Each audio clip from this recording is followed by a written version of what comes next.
I'm not calculating it. I'm waiting on the statistician to give us that information so we'll be able to compare. I think that would be a better Well, I made the comparison from the old list from the last election, and I see the numbers, but then I backtracked with reference to the factor of the COVID-19 and its adverse impact on the numbers. Adverse, okay. Well, you know, when in the last election, I think Corey was very much supported from Sinkits. I think he was the new child of Denzel Douglas back then, and he had him fully supporting his campaign, and so it was a lot more life for him than what Mr. Hanley has for himself right now.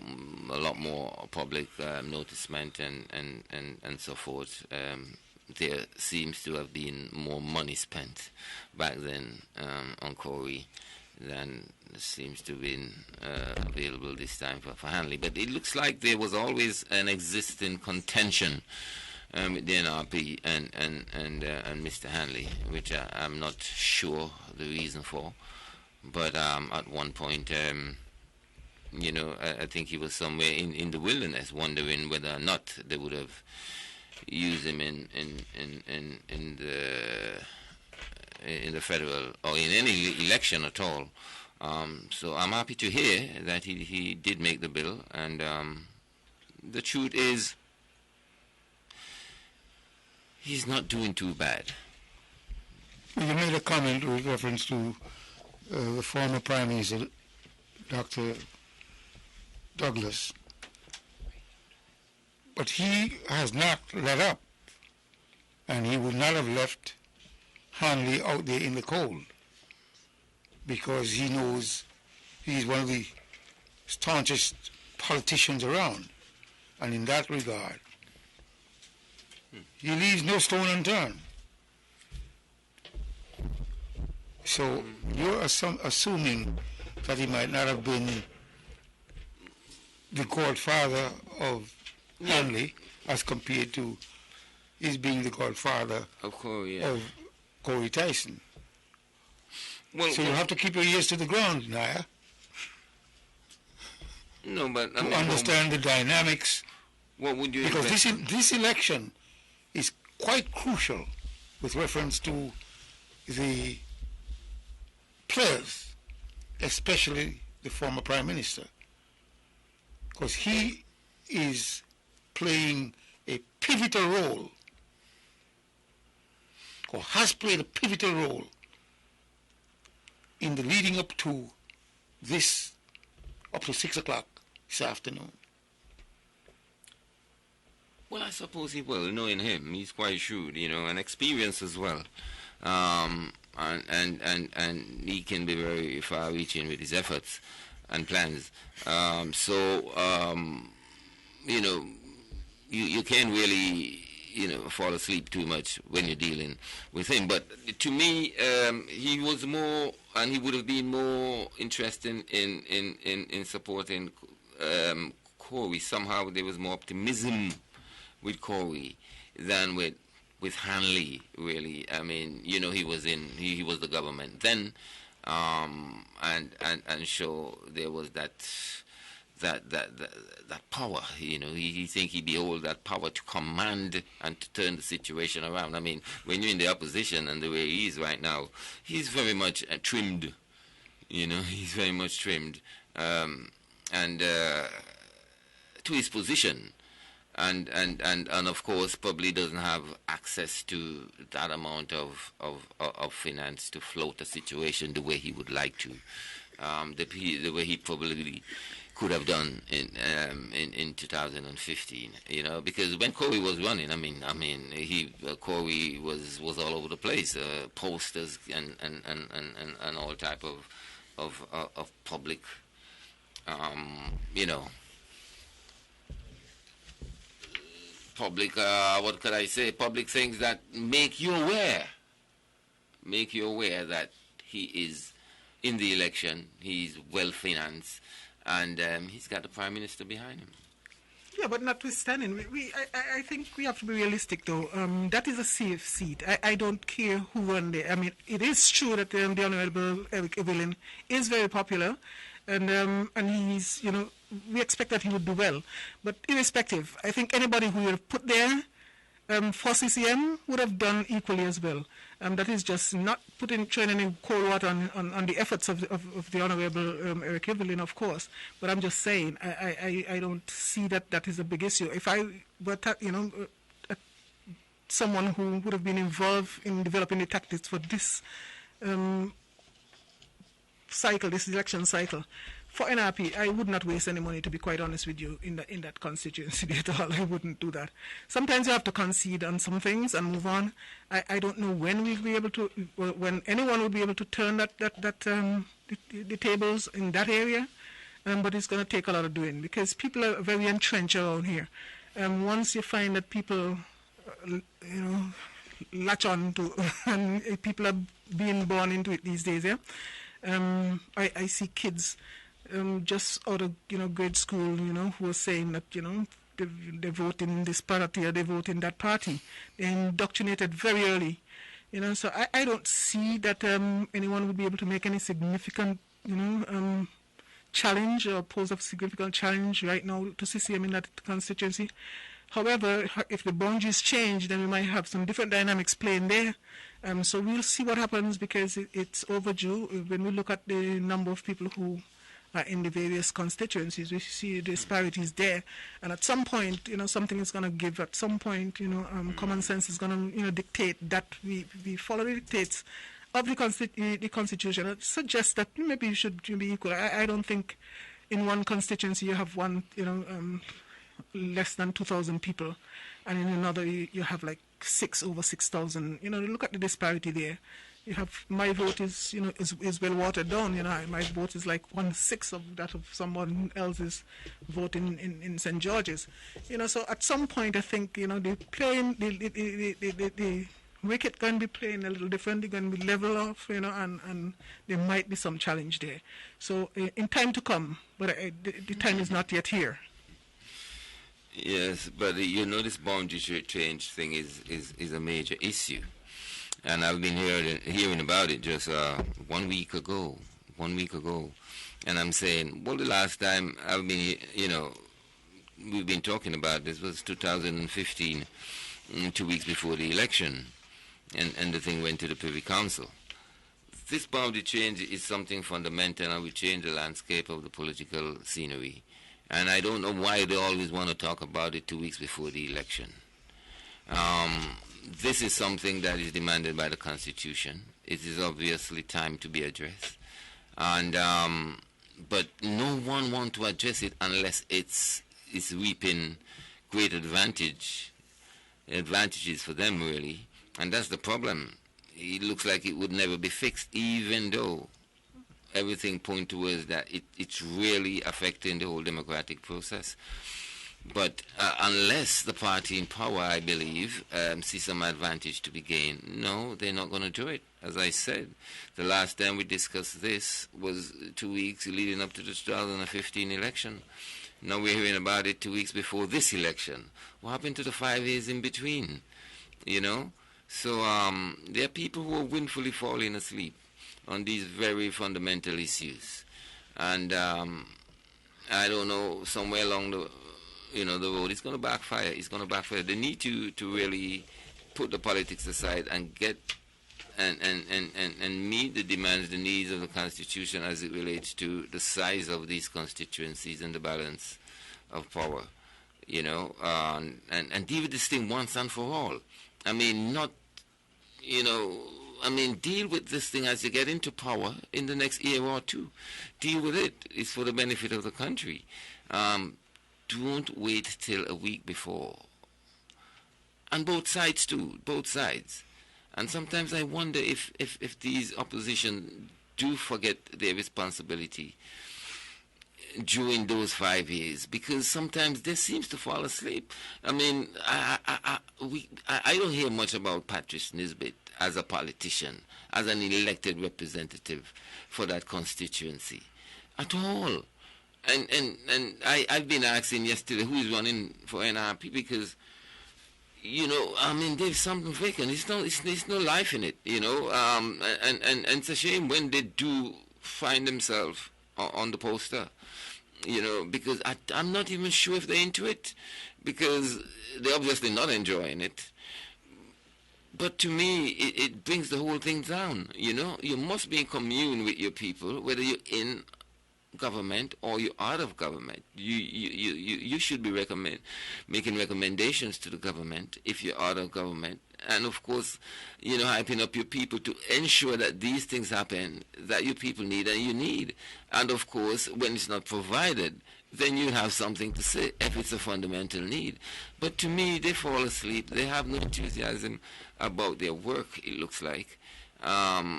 But yes, they're collecting the little money that they elected in the opposition, so, and that is bad. That is bad. I think we need to see people step up to the plate, and somebody spreading their arms a little wider to reach out to people who really likes people and who is committed towards changing and impacting people's life, but I don't see it. I don't see it from the other side at this point.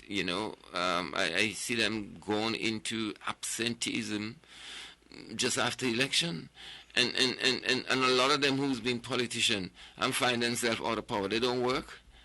They don't get into business. They don't do no other work. They just wait around and tell people that, we want you to vote for me in the next 5 years. I mean, show some worth. Show that you're alive. Make some contribution. I mean, you was not born with, a big L on your forehead, mark leader, or master, get to work, and that's another thing I realize. I mean, politicians, they're out of power, some of them disappear. Don't see them again. They're out of power and they do nothing. They don't even involve themselves in the issues of the people and keep themselves in the presence of the political arena. I don't know. Depressing sometimes. And we need it here. We need an opposition here. A strong opposition. A lively and viable, and people who fill with this enthusiasm to make a change. We need that. The two parties have collaborated, the NRP and the CCM. I mean, the NRP and the St. Kitts Nevis Labour Party. And in that regard, I would tell you there is a certain amount of demonstrative firepower coming from the coalition between the St. Kitts Nevis Labour Party, the NRP, as opposition leading up to this election. I felt their veracity. I could tell you that. Because the former Prime Minister, Dr. Denzil Douglas, he's no easy walkover. And he's not going to take anything lying down. He's always on the front line. And for you to make the statement that you've just made, I'm not so sure you are fully aware of the firepower they've had or they have unleashed in this election in spite of or despite the COVID-19 impact on our nation. Of course, the unity construct, they control the lever of government or the arm of government, and they're in a better position to unleash a greater force in terms of firepower because they're in government, they control all the apparatus or the arms or levers of government. They've got the civil service, and you name all the institutions. But at the same time, I know that the opposition has been vibrant the NRP in Nevis, of course, they have lost a seat, or they only hold one seat in the Nevis Island Assembly. They hold one seat in the federal. No, they don't. Federal up here. They had from Nevis. They held. They no longer have that. Well, of course, the parliament has been dissolved. Right. So you can still say. They held. Well, they held. Let me just say that once the parliament has been dissolved, no seat belongs to anybody anywhere. And this has always been my forte. I've always maintained that. Because people have thrown things at me to say, I ran against this person's seat. And I said, no, once the bell rings, the seats go back to the voters. And when the votes are counted, the voters allot the seats back to those candidates that they have chosen. But structurally, we understand how the construct is in terms of the NRP and the St. Kitts Nevis Labour Party. And on the other side, or on the other hand, the construct of the CCM, the PAM, and the New Labour. I don't remember exactly what Dr. Harris's party's name is, but it's a New Labour. PLP. But like I said, when you look at the makeup of the political parties, they do unleash a certain amount of firepower on both sides. And we do have the opposition that can keep the government in check. So we're going forward, and we're hoping that this evening would be a momentous evening. And of course the voters they have spoken already. It's just that we're waiting for the answer. The audibility has not come through yet, but I stated earlier that by 11 o'clock we should be out of here. It's almost 10 and we only had one result. I don't know if that is realistic, but we'll see. That's wishful thinking. I don't think it's going to happen. We're not going to be out of here. I don't think so, but I could be wrong. One of the things I wanted to note, though, is that it seems as if Mr. Hanley has done a little worse than, like I said, Corey did, even though we have, as a percentage of the votes, he only ended up with 21.21% of the votes this time around, whereas Corey would have gotten 36.73% of the votes last time. So you can say that they have lost some grounds, I would imagine, in those boxes that we've already that have already been reported. So Hanley's way to community center.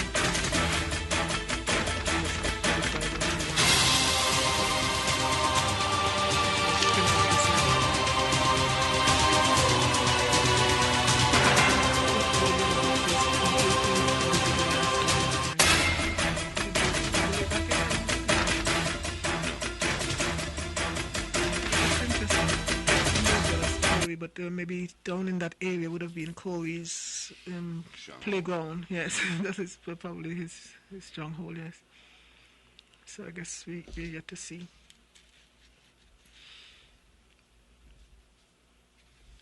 No, Hard Times is his playground.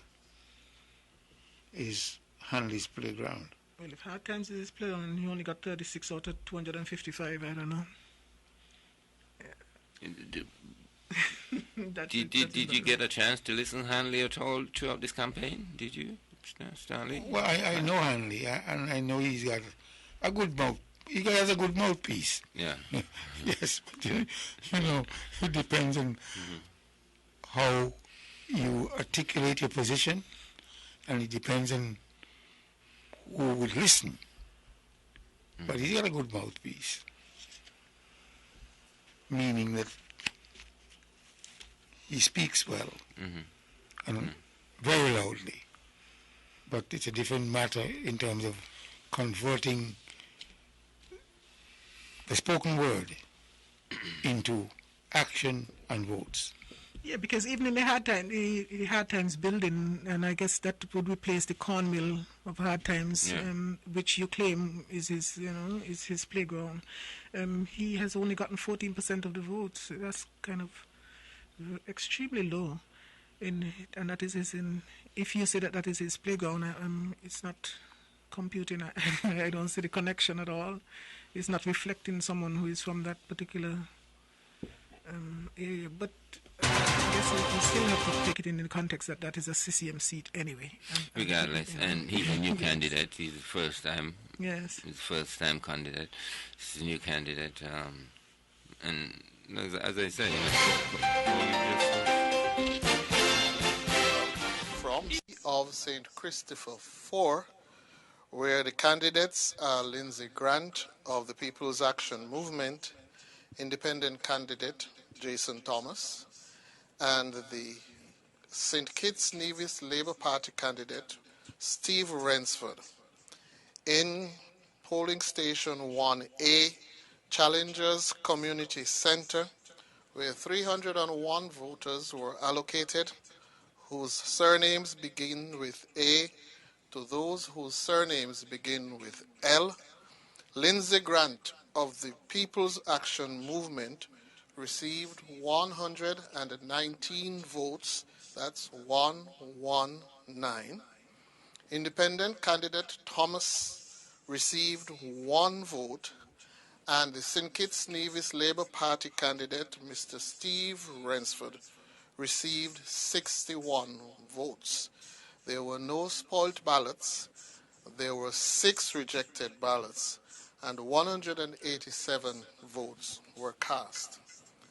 And for the benefit of the persons who missed the first 3 results, they came from Nevis 10, where the candidates are Eric Evelyn of the Concerned Citizens Movement, Bjorn Hanley of the Nevis Reformation Party.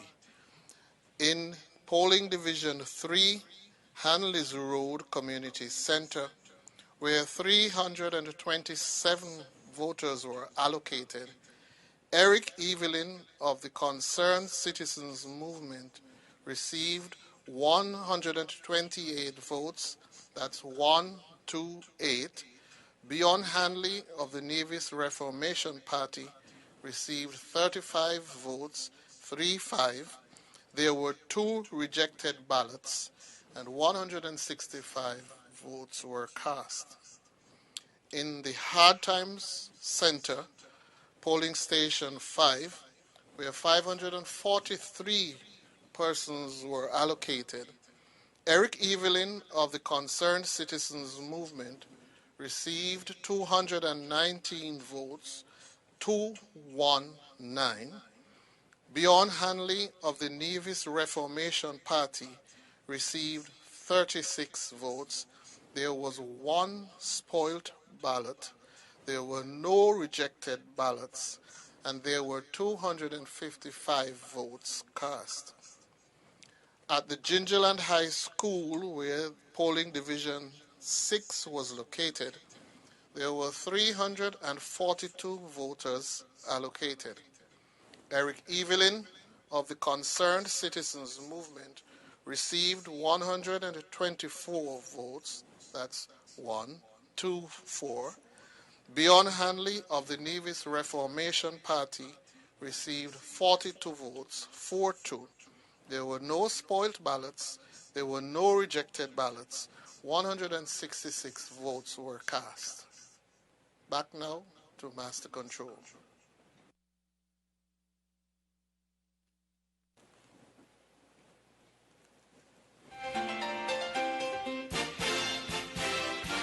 Election results.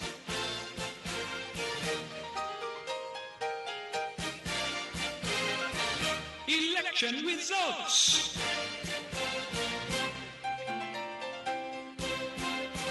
Election results. results. You're listening to Vaughn Radio from the Federation of St. Kitts Nevis.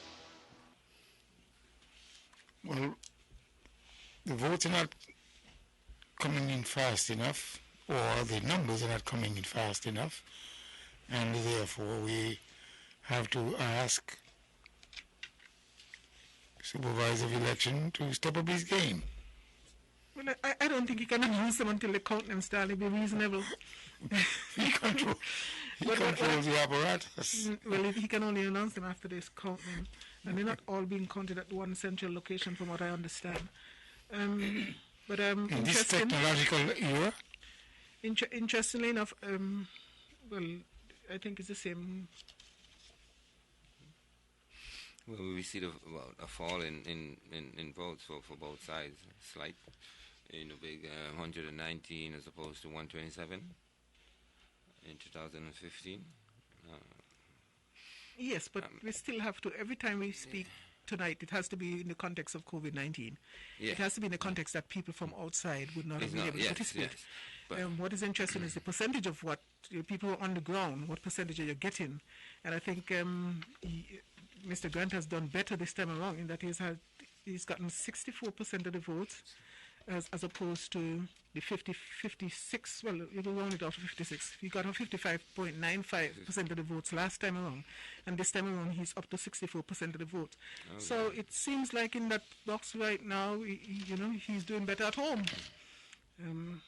So I think we have to start watching the percentages.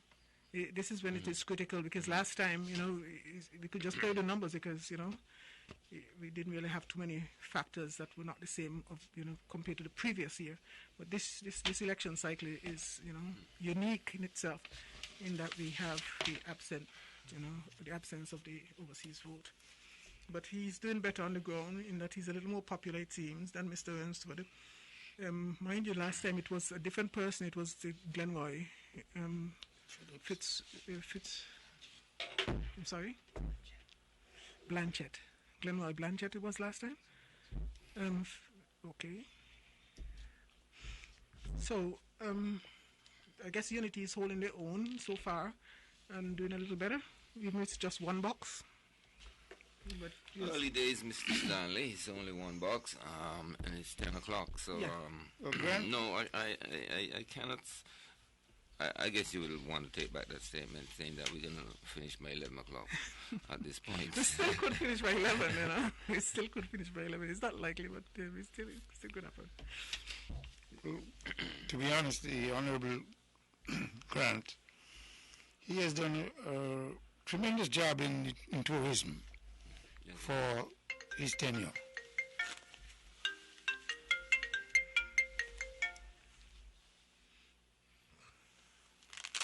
And in that regard, he, of course, is getting seasoned into his position, and therefore he should be able to bring home the bacon for Team Unity.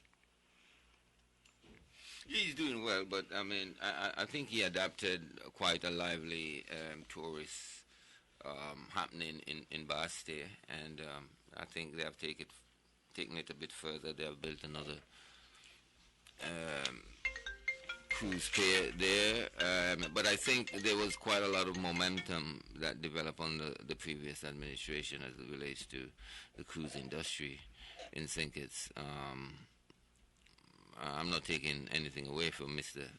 Grant, really, but yes, it's still quite, it's still quite a lively area. Still a lot happening, of course. With the COVID-19, nothing at this point is happening, but it's like the lifeline of St. Kitts, really. I'm talking about the development of the cruise industry, and I think Mr. Grant is at the head of that, really. I think what is interesting, though, and a lot of times I find that it's not easy for us when we speak, I think, to be able to compare in a scientific way. Because I have that background, you have to be able to do it in a scientific way. I want to be able to evaluate you based on some parameter. So it has to be either you're going to say you're going to these are the parameters we're going to base you on in tourism as opposed to in, a different, if you have a different portfolio. Is it the number of tourists that come? Mm-hmm. Is it the GDP, the contribution to GDP? I mean, we just speak loosely about the performance of people, but how could we compare the performance of one administration to the other if we don't have these, what the Americans now are calling the metrics, We used to call them the parameters, when we were growing up. But we seem just to be able to compare things on the surface. But if you were to delve into the numbers, and that is where you get a true reflection as to where the country is going and who is taking it there and at what rate is it proceeding. Are we developing faster now? Have we gotten to the point that, we're on the down slope? Those are the things that we ought to be able to discuss. But we don't gather enough data. And without data, I think it's difficult to compare, truly to compare. But it's a feel-good thing, so everything looking like it's going good. We might only be growing by 1%, but everybody feel good that at least we're growing. But until we get to that level where we ask more for data-driven information, it's a lot of platitude. I don't find that we have enough meat, enough substance to go on when we make comparisons. Are these substances easily available at times? Because, I mean, we could be growing at 0%, that means we're not growing, and everybody feels like it's happening because the politicians are very good at making you feel like it's all happening fine and well. In terms of getting sufficient data to make a realistic conclusion, are these available to the public? And are we expect to get the true data at times? Well, we need to demand, and the thing is, it's not like there isn't enough data available, I think. We collect data sometimes, and we sometimes don't, present them in a way that the average person could relate to. And sometimes there's data just sitting there, just being collected for the sake of being collected, but you don't hear that people are, using the data for development purposes. Case in point, when someone asked early on in the COVID outbreak what impact that COVID is going to have on tourism, I was hearing officials, not being able to answer that. I was thinking that maybe they could have even said, over last year, because you have last year's data already, but they're not availing themselves of the data.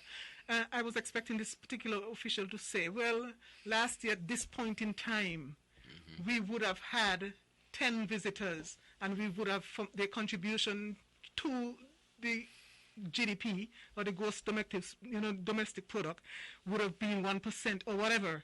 And so this year we are anticipating, because we're not going to have those, or present it in a way that people could relate to, and not just say, well, we don't know yet, and that doesn't give me comfort.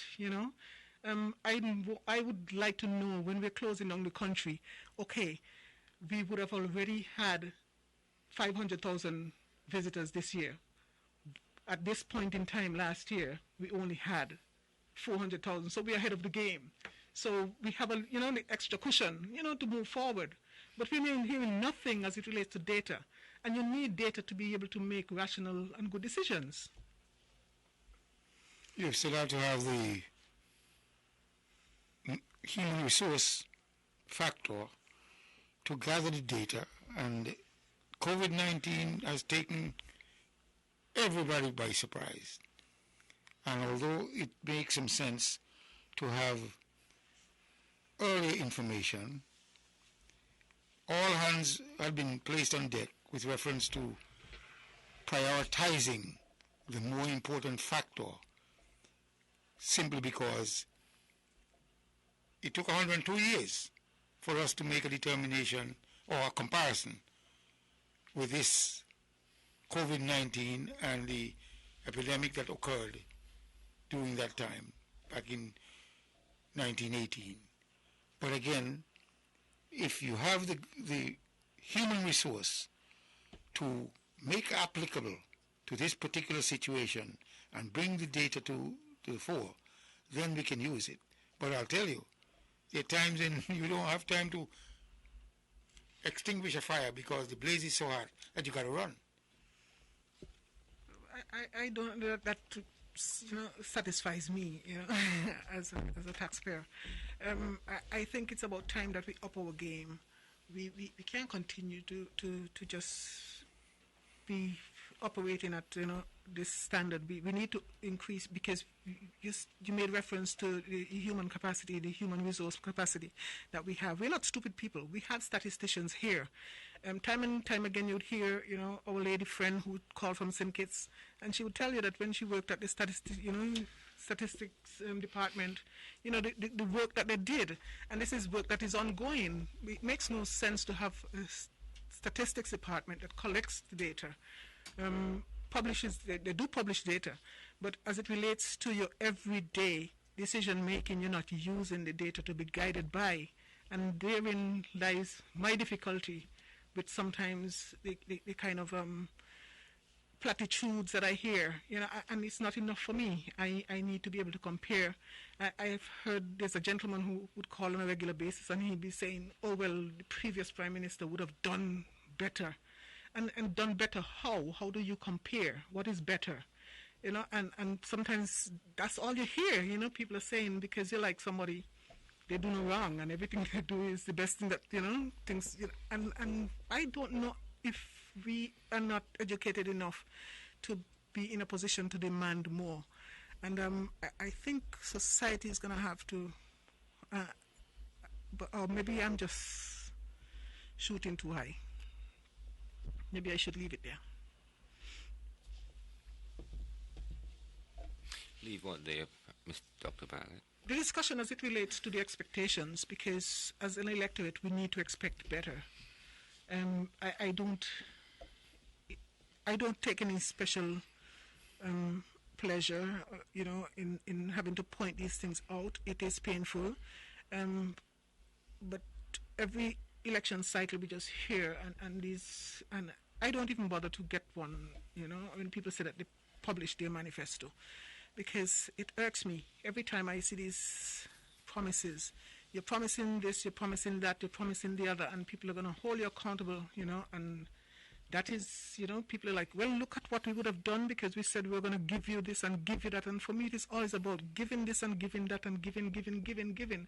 What is the cost of the giving, And you have to be careful. But are people holding them accountable? Are they really? Because sometimes I really think the problem starts with the people, because the politician will always go off on his ego and whatever he's on about. Wants a job, wants to stay in position, wants to earn money, wants to, be popular. And in so doing, we allow it because we the people doesn't hold them to, as we say, hold their feet to the fire. We do. But look at what we are holding their feet to the fire for, because they, promise that they're going to give you something, and it's always about something we did not get. It's not about the wholesome development of the country. And where are we now relative to what cushions do we have going forward? We're always talking about these external factors that could disrupt the economy, overnight, which we're experiencing now. Okay, our Prime Minister is an economist by virtue of the education that he would have had, and he has been able to, suggest that he could do this and do that. And we depend on people to make, these decisions for us, on behalf of us, but nowhere in the manifesto, you have those kind of things. And maybe I'm expecting too much. Maybe I need a different brand of politics. Maybe I'm just expecting too much. But I don't think that we are progressing as a nation, as people who say that we are 98% literate. I think that we should be demanding more than they fix a road here and they fix a road there. And, there's some places that you must have object goals and objectives. You can't tell me that some places in St. Kitts still don't have electricity. That ought to be a priority. You have to have that in your planning. You must plan and say, as a goal, we must have 98% or 100% of the people, with electricity. Some people you might have to subsidize. So what? Some of us going to have to carry the burden for others. But it's it speaks to the quality of life of all of our people, because it can't be right that just some of our people are progressing and some not.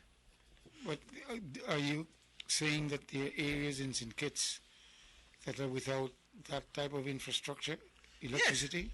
Yes, and there are areas in Nevis that don't have water. I couldn't imagine that. When I heard that there's some place in Nevis that don't have pipe water, I couldn't believe. Not in 2020. That ought to be a goal. You must have a goal that, and as it relates to communication and everything else, you must have a program to develop everybody. It would be good for you to identify and tell me exactly where these places are. It's not I'd be honest. It's not for me to be accountable. It's for the people who you put in position to be accountable. When you hear them speak, you can't disregard the things that you don't like. And I think that is where we fall short here in this country as it relates to asking people to be accountable. Because, okay, it's sure that you like a man, but he's not perfect, and you have to acknowledge that. Or else, when you say holding feet to the fire, that is just, just using words without any meaning, really. Holding feet to the fire, what? You ought not to have people in St. Kitts and Nevis who still don't have the basics. Everybody ought to be entitled to the basics. But it depends on what your goals are.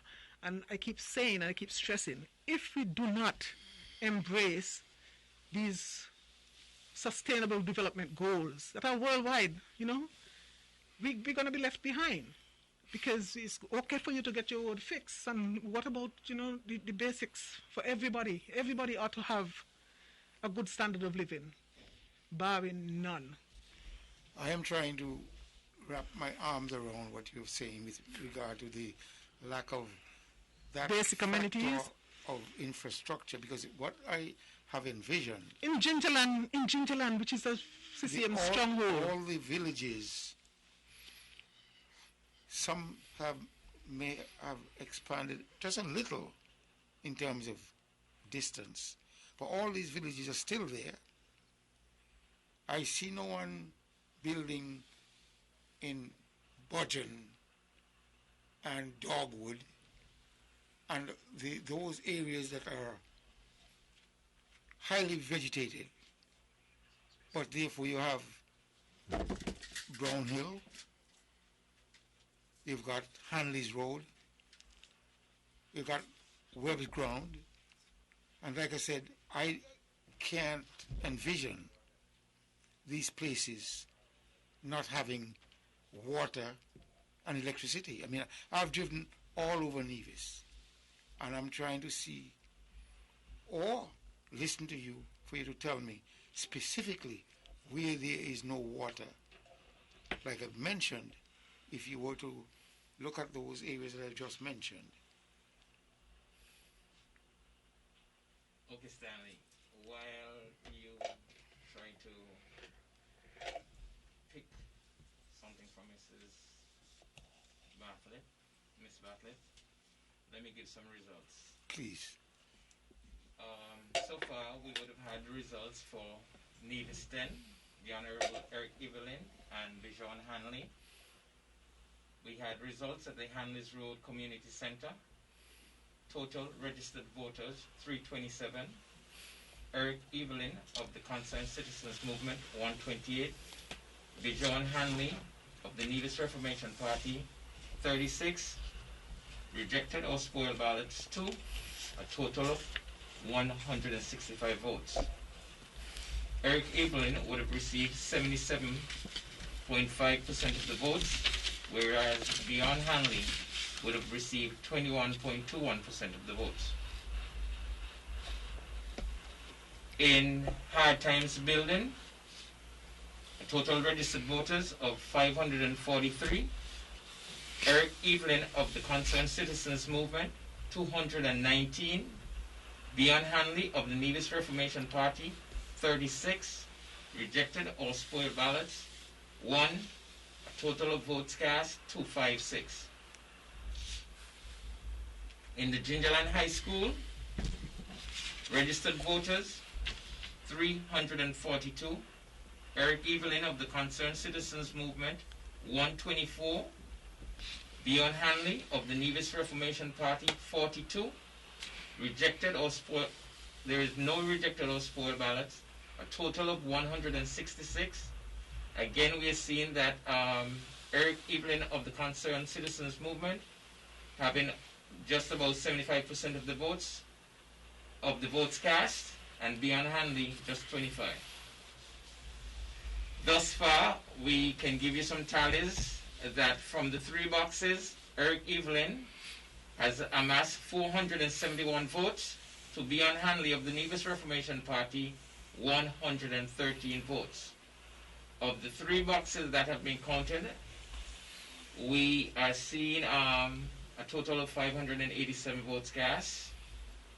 If we're looking percentage-wise, Eric Evelyn just have approximately 80% of the votes, whereas Beyond Hanley has around 19% of the votes. We go again to St. Christopher 4, where we see of the St. Kitts,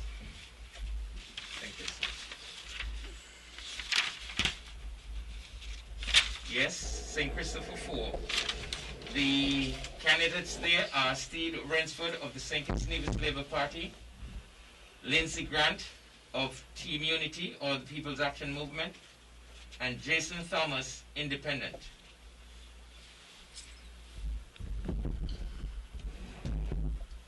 We're seeing for Steve Rensford at the Challengers Community Center, names A to L, last names A to L, total registered voters of 301. Steve Rensford of the St. Kitts Nevis Labour Party, he got 61 votes. Lindsey Grant of Team Unity or the People's Action Movement, he got 119 votes.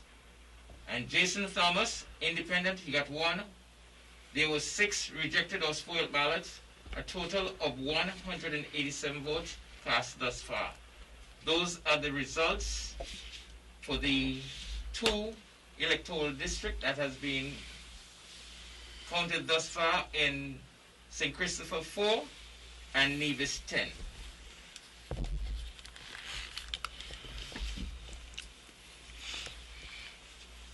Okay. Supervisor of election, step up your game, please. But I would like you to enlighten me, because I am looking at the villages. It's not for me to enlighten you. Well, I'm just saying to you that I am not really accepting that simply because. Well, when Mr. Brand was here, I know that he would have made reference to a situation in Gingerland. There's a place in Gingerland that has no running water yet, and they were in the process of getting sorted out. I can't give you an update. I don't know if maybe he has since gotten that situation rectified. All I know it is dry season again, and water start going off again, and I know that we have not resolved our water issue. And I keep saying we have to start thinking about, what happens if we had, if the tourists, the borders weren't closed, it would be a lot of pressure, on the service to get water. Those are things that I think we need, to be able to provide for our, population, without any kind of compromise. I don't want to have to decide on what time of day I have to bathe, you know what I mean? And have to get it done quick, because water going off. Not in 2020. I'm just saying, these things are priority areas for me. Maybe I don't represent the majority. Maybe I have a narrow perspective. But I'm just saying that these are things that I would like to see personally. I hope Mr. Brand has rested from his weary day and might be able to call in to tell us the areas that don't have water. Well, maybe tonight is not the night. That was just in passing. I'm not. I know that the government has earmarked areas like New River,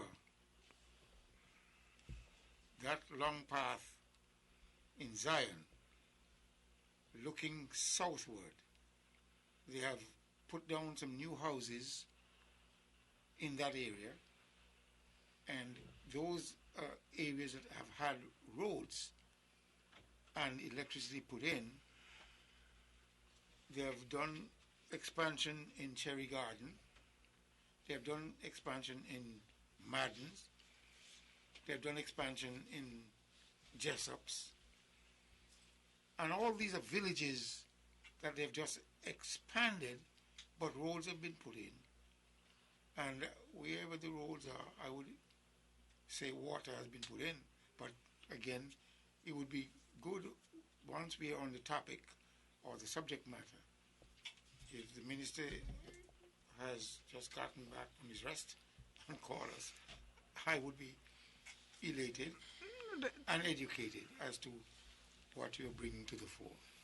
But this is, I just brought that up just to point out, that progress ought to be for everybody, and everybody ought to have minimum standard. I'm expecting minimum standard for all of our, the people in our population. Let me put it that way. I'm not saying that they're discriminating against some, but the minimum that, I think should be that, everybody have running water. I wasn't even advocating for electricity for everybody who can't afford, but I would like to make sure that everybody did get, electricity. There must be a program for that. People can't be still burning lamps. And I know there are places in St. Kitts that they, even houses that government would have built that did not get proper roads and, things like that. And I'm just saying that, and I wasn't trying to cast aspersion on anybody. I wasn't trying to, single out any particular government for that matter. I'm just saying that generally speaking, we hear all these platitudes. We have no way of comparing, and we need to be data-driven. And that is my point, and I'm sticking to my point all night. We have to be data-driven. Okay, on the matter of data-driven, something here that is quite interesting. The total registered voters during this federal election. We see in St. Kitts, we're seeing a total of registered voters of 35,897 compared to 20,986 the last time around. That's some information that you guys need to consider. And in Nevis, you're seeing presently... Are those numbers correct, Carl? That looks like almost... it's about 18,000. It went about 18,000 votes. And in Nevis, you were saying? That's massive. It is presently 12,276 to compare with 9,009 back in 2015. So if we add the figures for St. Kitts Nevis for this year, we're looking for registered voters of 48,173. Those are the numbers that we have based on the 11 electoral districts. So we're seeing that people are coming from someplace. So again, here is data. Can you share some light on the data, please? That is a massive increase in St. Kitts. 15,000 something. 15,000. That's massive. That's over the population of Nevis. Have been attracted to the voters list in 5 years. And what that is saying, it is saying that there is... Procreation? No. Well, look, oh my, 15,000. That's interesting. Well, I'm just as baffled as you guys are. I'm trying to see where we would have had the highest increase in the number of registered voters in St. Kitts. Do you have that, Carl? The highest increase? Yes, which constituency would have had the highest increase? If you know by chance. Because I'm seeing some increases all along. Everybody's increasing. Because That's a lot of people. Because electoral district 4, which is the one that we've got the first results from. The last time it was 3,166, and it is now 3,400. So it has just gone up, not that significantly, not to contribute to that kind of explosion. And that's why I'm trying to find out where exactly, unless maybe something was misstated someplace, I can't imagine that we would have that.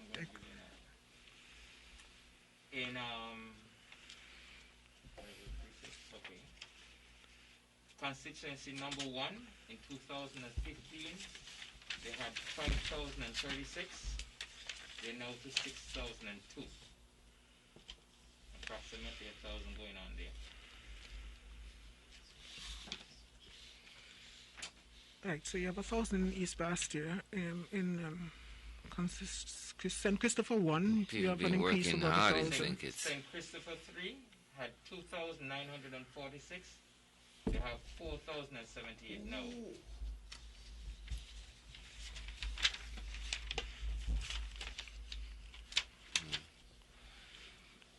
1,100. Okay. Are we looking at migration here? Constituency 4, they had just over 3,000. They had 3,004. That's okay.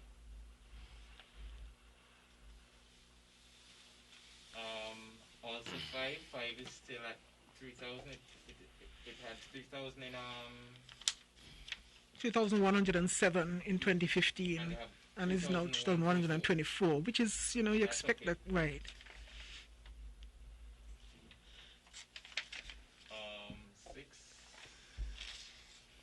6 went up just marginally as well.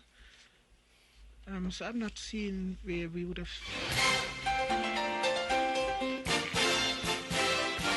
Election results.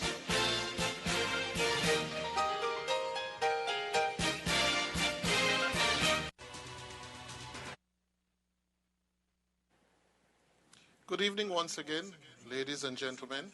I have some further results to share.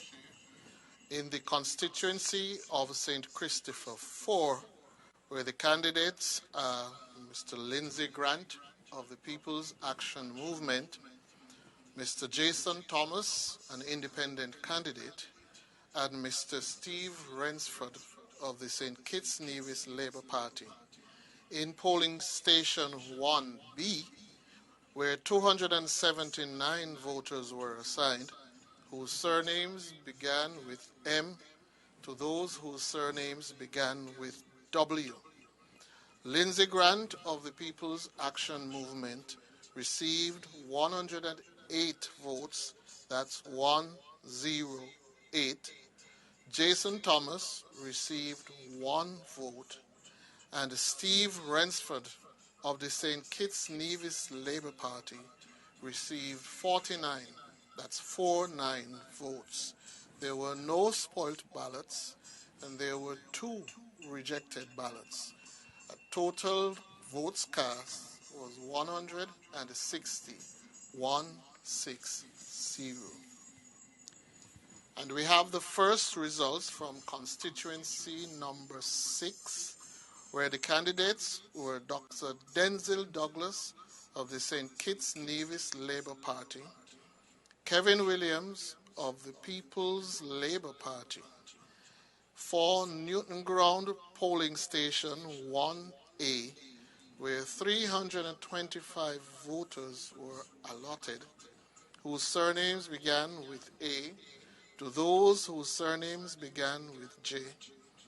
Denzil Douglas received 141 votes, that's 141 votes. Kevin Williams of the People's Labour Party received 71, that's 71 votes.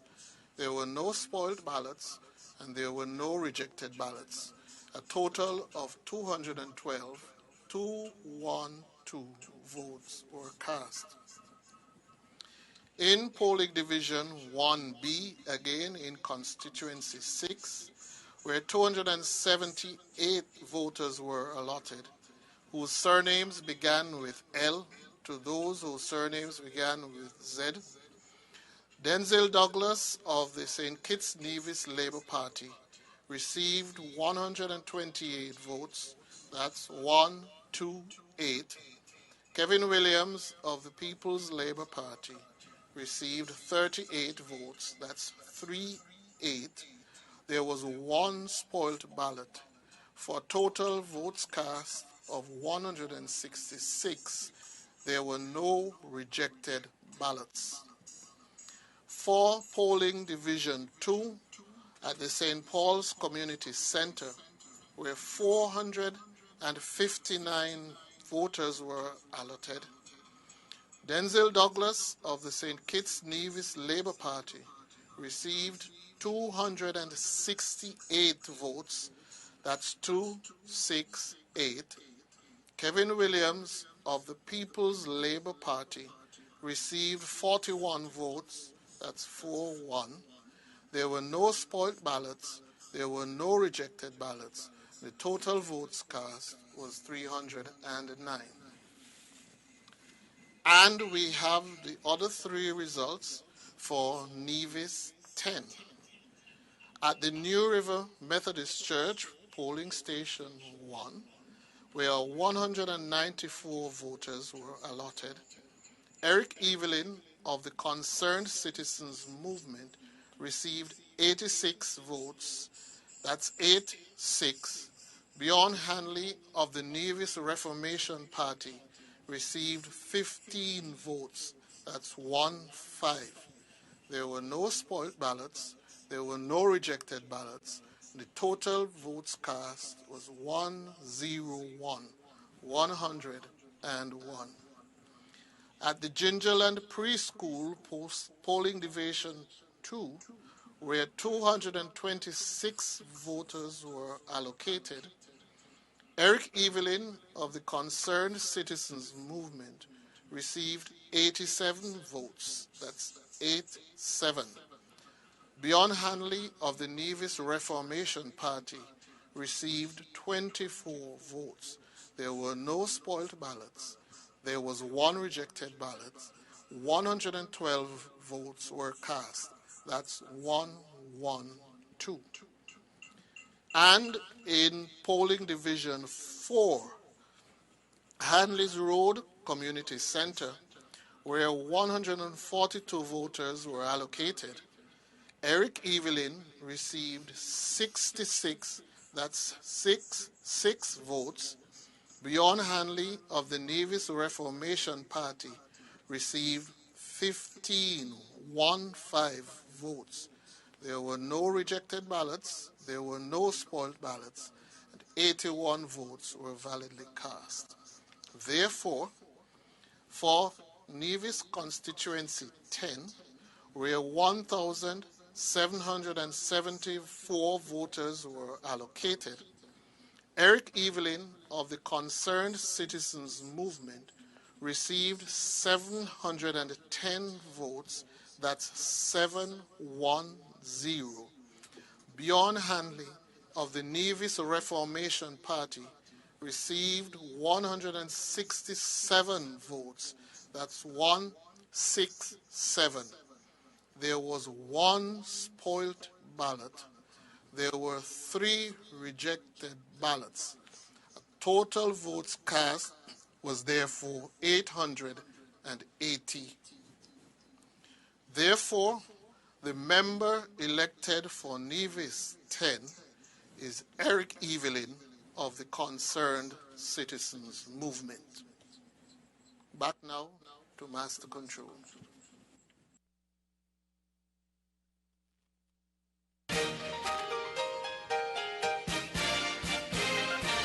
Election results.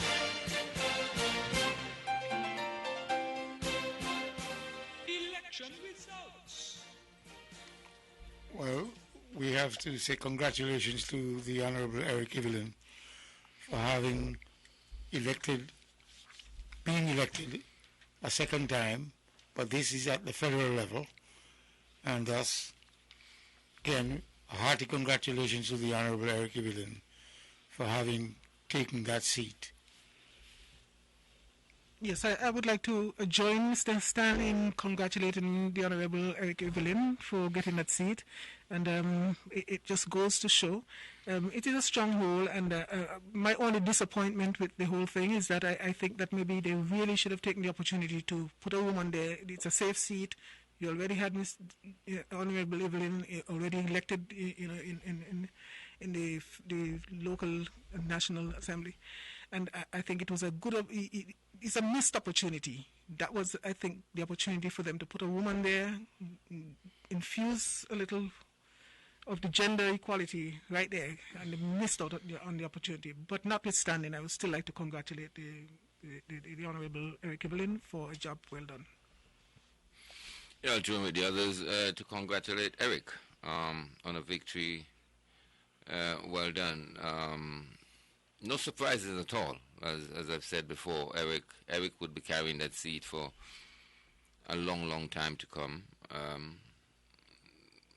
I suppose, unless something happened which is totally, totally unexpected on the political landscape here in Nevis. But that constitution has always been a CCM stronghold, being carried by Vans for many, many years. Honorable Vans Amory, a man of good repute on Ireland, and he's passed it on to Eric, and Eric have gathered some popularity over the years in communal work, kind of active in the community, well known but well popular.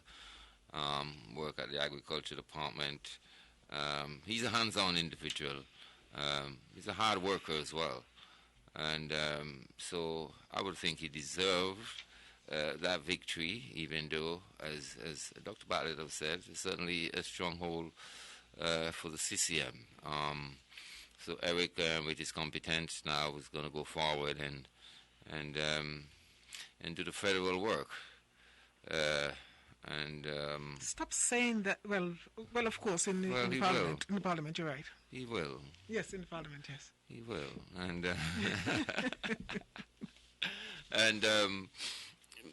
no surprises at all. Congratulations, Eric, and congratulations to the CCM group here again. Well, we must congratulate Bjorn for Mr. Hanley for trying as well. Because it could not be easy. Being thrusted into a position like that, it's a stronghold. It's similar to the licking that other people are going to get when they go up against people like Dr. Denzil Douglas. That is just the nature of the game. That is what a safe seat means. And maybe it's good for democracy. Who knows? I seem to think that people need to get away from just voting this traditional way, or I don't know how you will a political party into your family. I don't get it. I'm like, I think people need to start looking at, and I'm not criticizing the CCM and saying that they did not deserve to win in that constituency. That's not my point.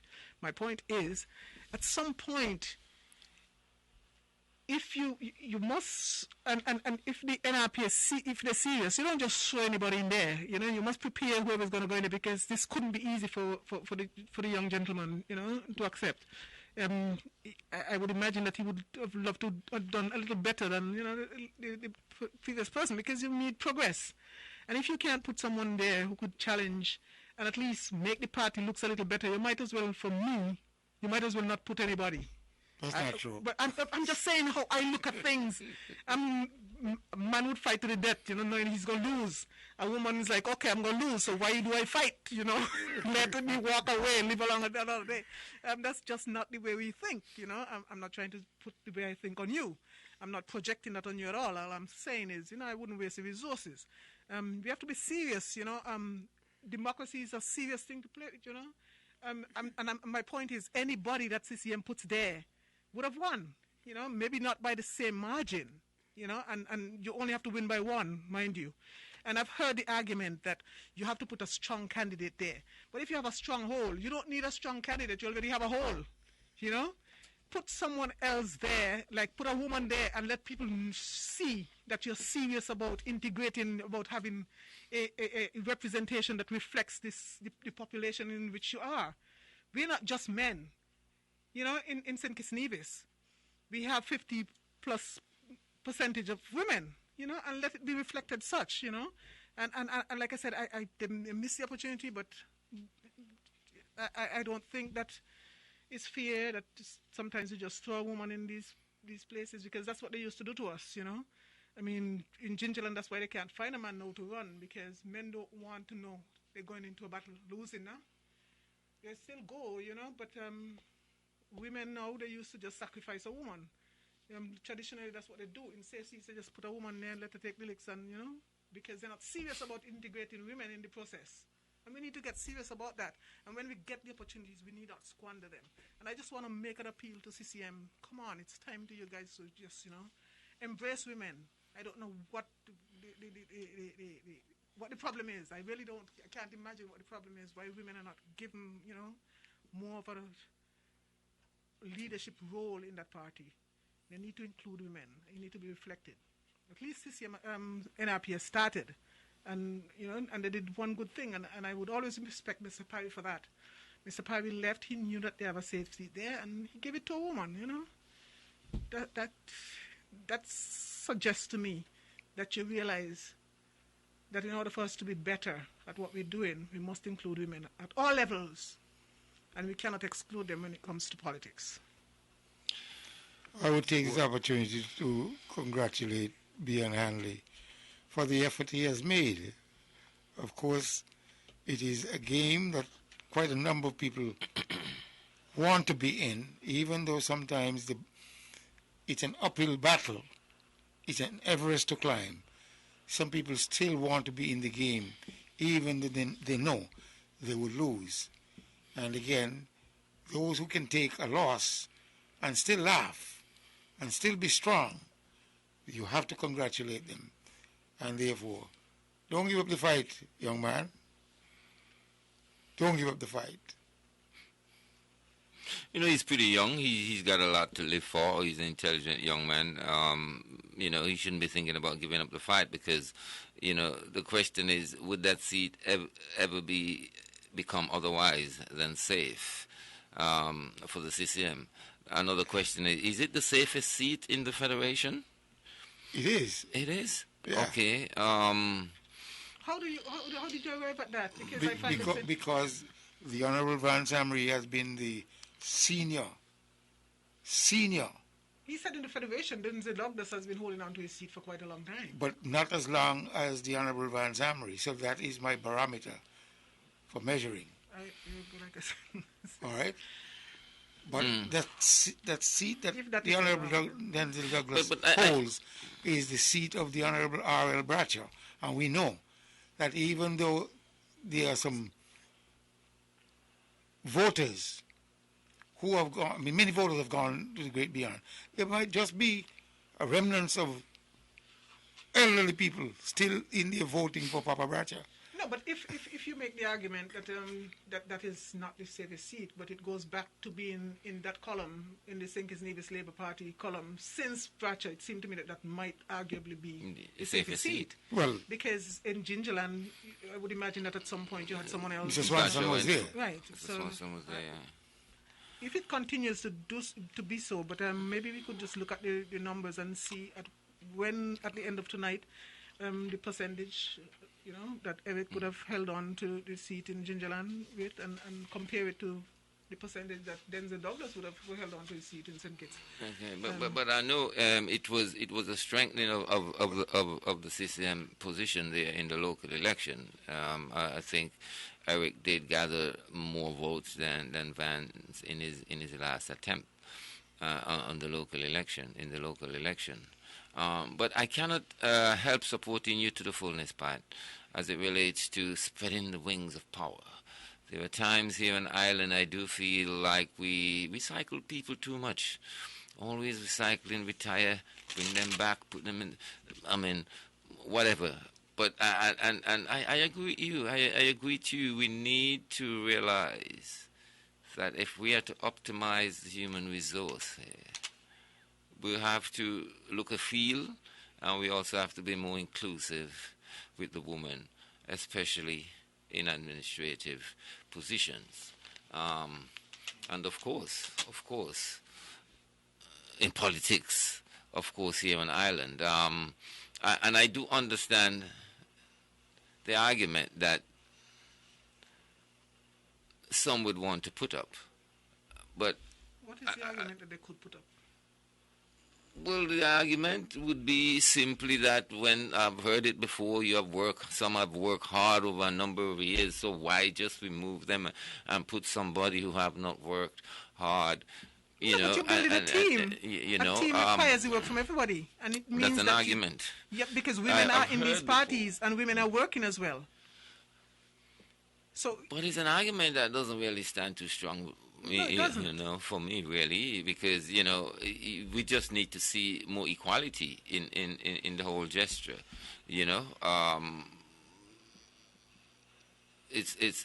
and when a safe seat presents itself, it's quite an opportunity to introduce whoever you want to introduce. And one would have pointed to, come on, bring the female into the party, but I don't know what's the internal threat maybe, and so forth. But it's always something I think about, why we don't sometimes try to be more inclusive and incorporate more people, try to bring people on board, I would really like to see a female play, or females play a more active role in Nevis politics, because, if it's one camper on island, it's not happy, it's Conrad Nile Hybrid. And sometimes I feel I'm asking too much. And sometimes they look at me as provocative, because I ask too much. I'm demanding too much, I'm asking for higher standard. I'm asking for more, smaller government. I asking for an empowerment of the people. I'm asking that the people also empower themselves, and so that they can stand up and speak, not with impunity, but speak and feel strong about what they are about to say, and not to be expected not expecting that wrath of prejudice after one is spoken, So there's a lot to. Stanley always speak of the transformation. There are times I keep quiet because the transformation I want to hear is a transformation in the economy, where there is more diversification, where there are more opportunity, where we can move away from the things that haunt us for the last 30 years, which is basically, when I say move away, have other things to counter and to support what we know for the last 30 years, which is, of course, the Four Seasons Resort, which we also there. Nice roads, I see it, I drive on it, I feel good, but I am not hearing the discussion about creating more employment going forward, projects that would create more employment. When I listen to the achievements of the unity government in St. Kitts, and I listen to the achievement of the unity government in Nevis, because there's one government, and it doesn't make me feel good. And I ask myself, are we getting sufficient? Are we satisfied? I am, for one, who feel like that Nevisians are never politically happy. We are dealing with the circumstance as it presents itself, and we hope to benefit out of it. But I don't think that we are politically happy, especially with the union. They always question the relationship. The relationship is good. The relationship has always been good. It's the politicians and them just be arguing, But I do feel that we are not here on this little island ensuring that we have what is necessary to make our people have a complete, satisfied, and steady life. Too often we just have to go off every minute, and I'm afraid, because somebody said to me that mention was made of the bridge, and in talking to a few people in business, in commerce here, they are worried and concerned about the bridge too, because they're wondering if it will be a good or bad for the economy of Nevis.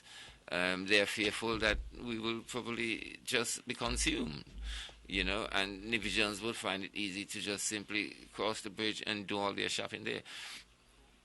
I want to see a Nevis where Nevisians can really stay right there, do their shopping, get their education, academic, also in the area of trades.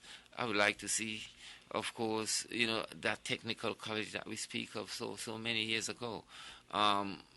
what is holding Nevis and Sinkage together is a political relationship that sometimes get better, and I think it's at its peak right now in terms of being good, and I hope it remains.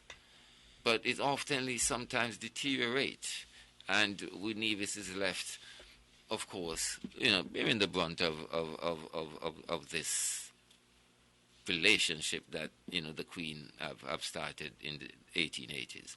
But of course, it seems to be working good enough today.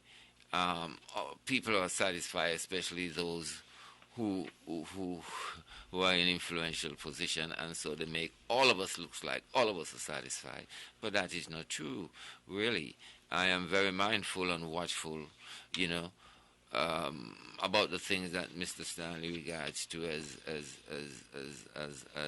the transformation of Nevis, because I want to see economic growth. I want to see more certainty in people's life in terms of alternative means of employment. I want to see less reliance. When I say less reliance, I want to see alternative. If the Four Seasons go down, as it always do, we don't have to run to the banks, and government have to run to the banks and ask people to alleviate people with their loans and so forth. Let's not just build up ourselves, on the sand. Let's be self-fulfilling, have the things we need for people to survive and to have a good life.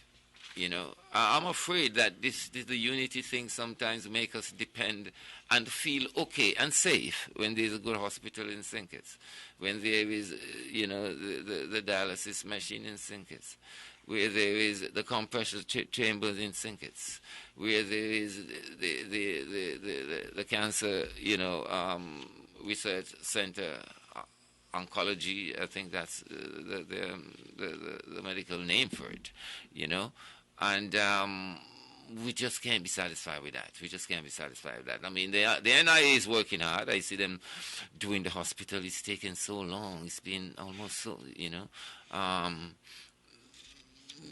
the Newcastle police station, it's taking so long.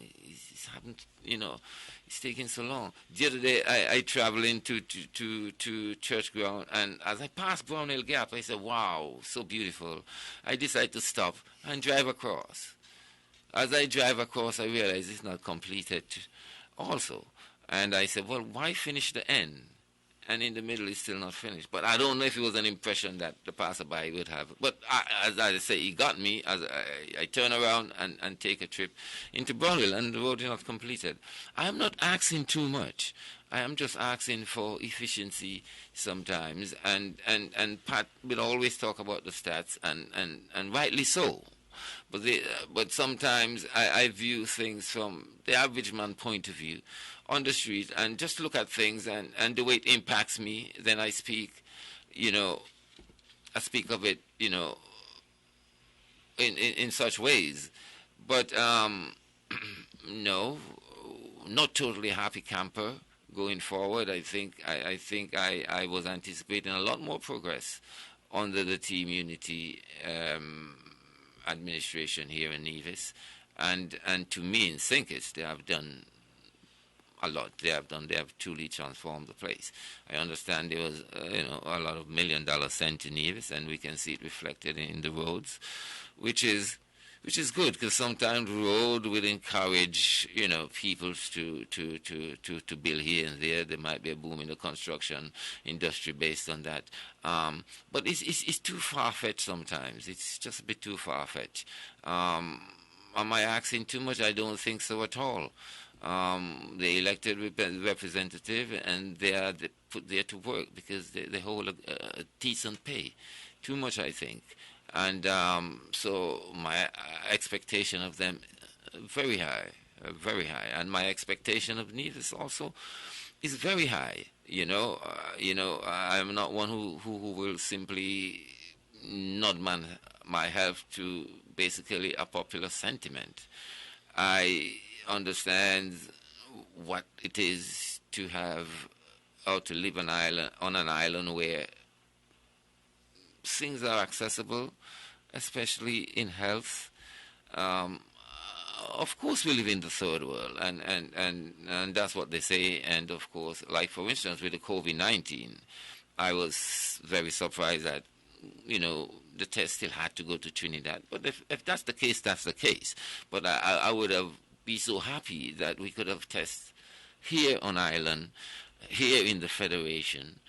And don't tell me I'm asking too much, Don't tell me I'm asking, because this is a global community. And, of course, what our friends experience on the other side of the globe, we would like to share that, especially when it's something so impacting and dangerous as COVID-19. But I think we are moving forward. But I also very concerned if the Unity government go back in office, and the three from Nevis become part of the federal government. I hope that they are not taken away in a physical sense. In a physical sense, because we don't want to run Nevis from no BlackBerry and no iPhone, I suppose. We would like to be in commune with our elected representative. And I'm a bit worried and concerned about that, because I'm one who always feel like Nevis need undivided attention, because too long, I've lived here. And, this big question about the airport. What's going on with the airport? John L. Powell is the manager of the company that have leased Nevis Airport. He's running in Central Bastia in St. Kitts. I want him to win, because I want him to do something with Nevis Airport. And it sounds really childish to me, because it's like, okay, what's going on with the airport? Unanswered questions. And serious questions. And I hope I'm not affronting anyone or digging up any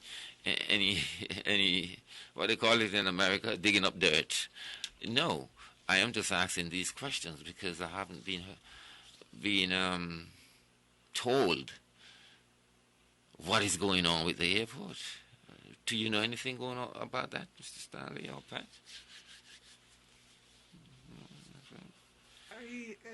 I wouldn't know what's going on there. Okay.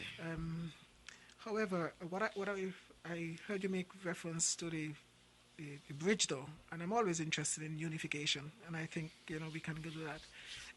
Maybe our development might not be a bad thing if we had that bridge. Maybe we complain less, because let's face it, who is going to go to St. Kitts to shop for something that you can get in Nevis?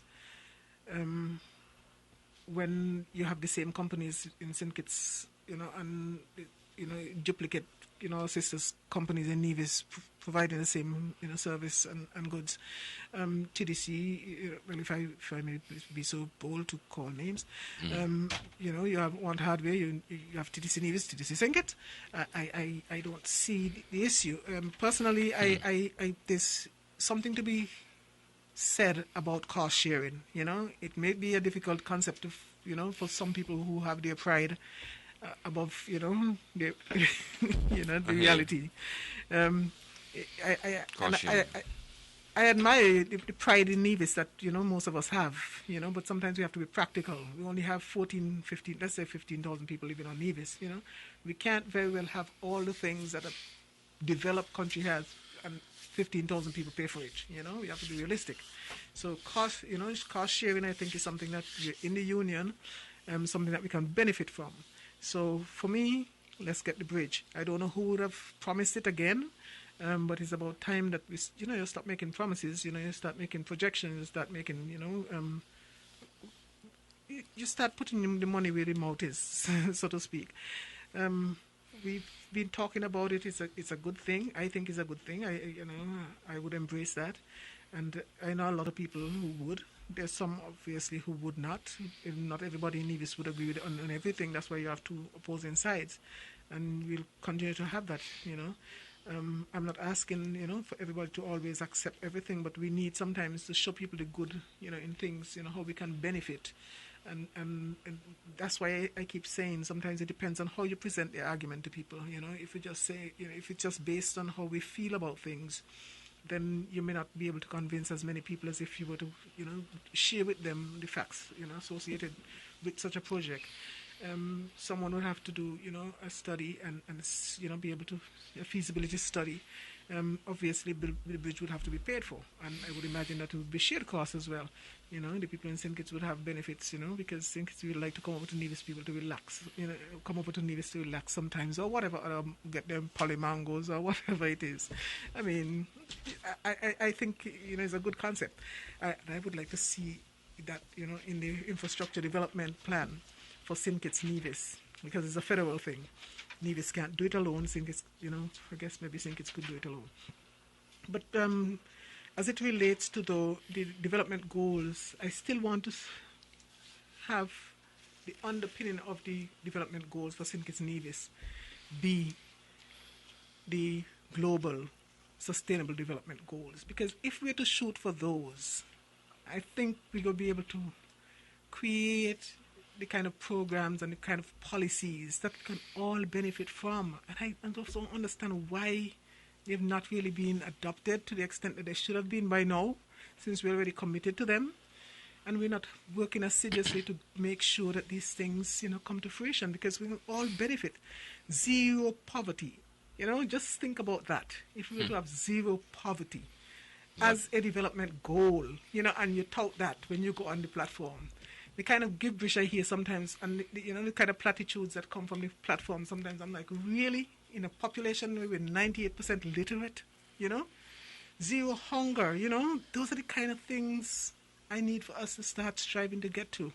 COVID-19 has taught me that I cannot live isolated, I cannot pass down the road and know that there are people who are less off and not share with them. Not for any gain down the road, but just out of humanity. And I think we've seen some of that. People reaching out to each other to make sure that everybody gets something to eat, and not make a big song and dance about it. But we must have a strategic plan to get there, so that anytime you have a little shock, everybody, or, the majority of the people, suffering, and I really want to have a conversation. I want for us to have that conversation. I need for our politicians to start taking us seriously. And I don't know that I got that this time around. And if I were to sum up what I heard this time around, to me it's almost like kitchen politics, And the reason why I say kitchen politics, it's like the pot calling the kettle black, and then, okay, but you're both black, That's not the point. You're black, you're black, I black, But we need to clean it up. We need to get the kitchen clean, And what are we going to do to get there? We can't be rehashing the same things over and over again. That is not sustainable development, We need to get serious about, what we're demanding from our politicians, because they are not only our leaders, but they are our representatives, and so they must represent our goals, our aspirations. And in order for them to get that, we have to be a little more assertive, I think. I think in St. Kitts Nevis we're a little too complacent, and it's easy for somebody to just come across the road and just give you $500, say vote for me. We need to take things seriously. We're into hurricane season again, we're very vulnerable. We're a very, very vulnerable, population, And the COVID, and I have to applaud the people who have worked on the team. It's true, they're the ones who allowed the fire to start, and they put it out. And I'm glad that they put it out, with the efficiency in which they did. And I must commend them for that, And we have to be careful. We have to guard that. We have to guard our health very, very, very. I don't want to use any big word that the average person is going to miss. But we have to be fierce about it, about guarding our health. Because our health system can't take the kind of shock that you've seen in America and those places, We're too small and we're too vulnerable. And so I commend those, I know I'm straying a little bit, but because it came up about, the goals and our aspirations and all that, I just had to take the opportunity to just say thanks to the COVID, team, that has worked, up to this point, and hope that they continue to make rational decisions, based on the science, So, the bridge, like I said, I don't know who would have brought it up because I think I started to talk about the bridge. I don't know who would have brought it up. I hope they're serious about it this time, and I hope the person who would have brought it up wins. I don't know. Like I said, I don't know who. So nobody say that I'm backing a side. I just want the concept.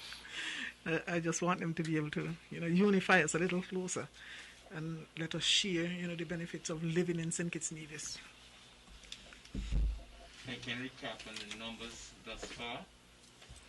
We have in St. Christopher 4, Steve Ransford of the St. Kitts Nevis Labour Party and Lindsey Grant of Team Unity, along with Jason Thomas.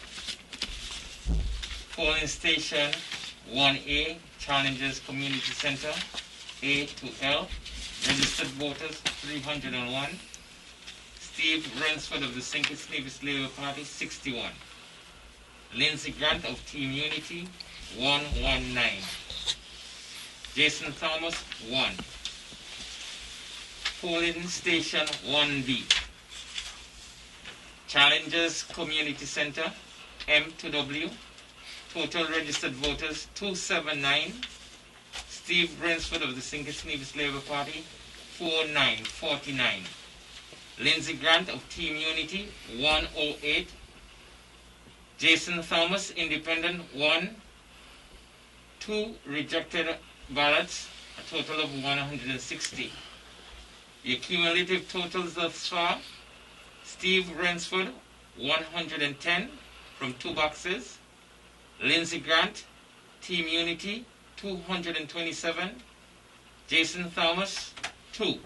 Rejected or spoiled ballots 8. A total of votes cast 347. We go to St. Christopher 6, where where Denzel Douglas of the St. Kitts Nevis Labour Party and Kevin Williams of Team Unity. 3 boxes have counted thus far. Polling Station 1A, Newtown Primary School, A to J, registered voters 325. Denzel Douglas 141.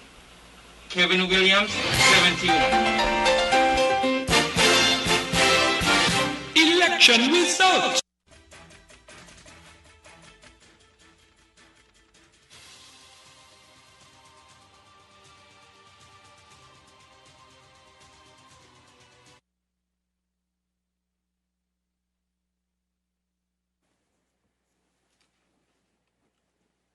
Good evening once again, ladies and gentlemen.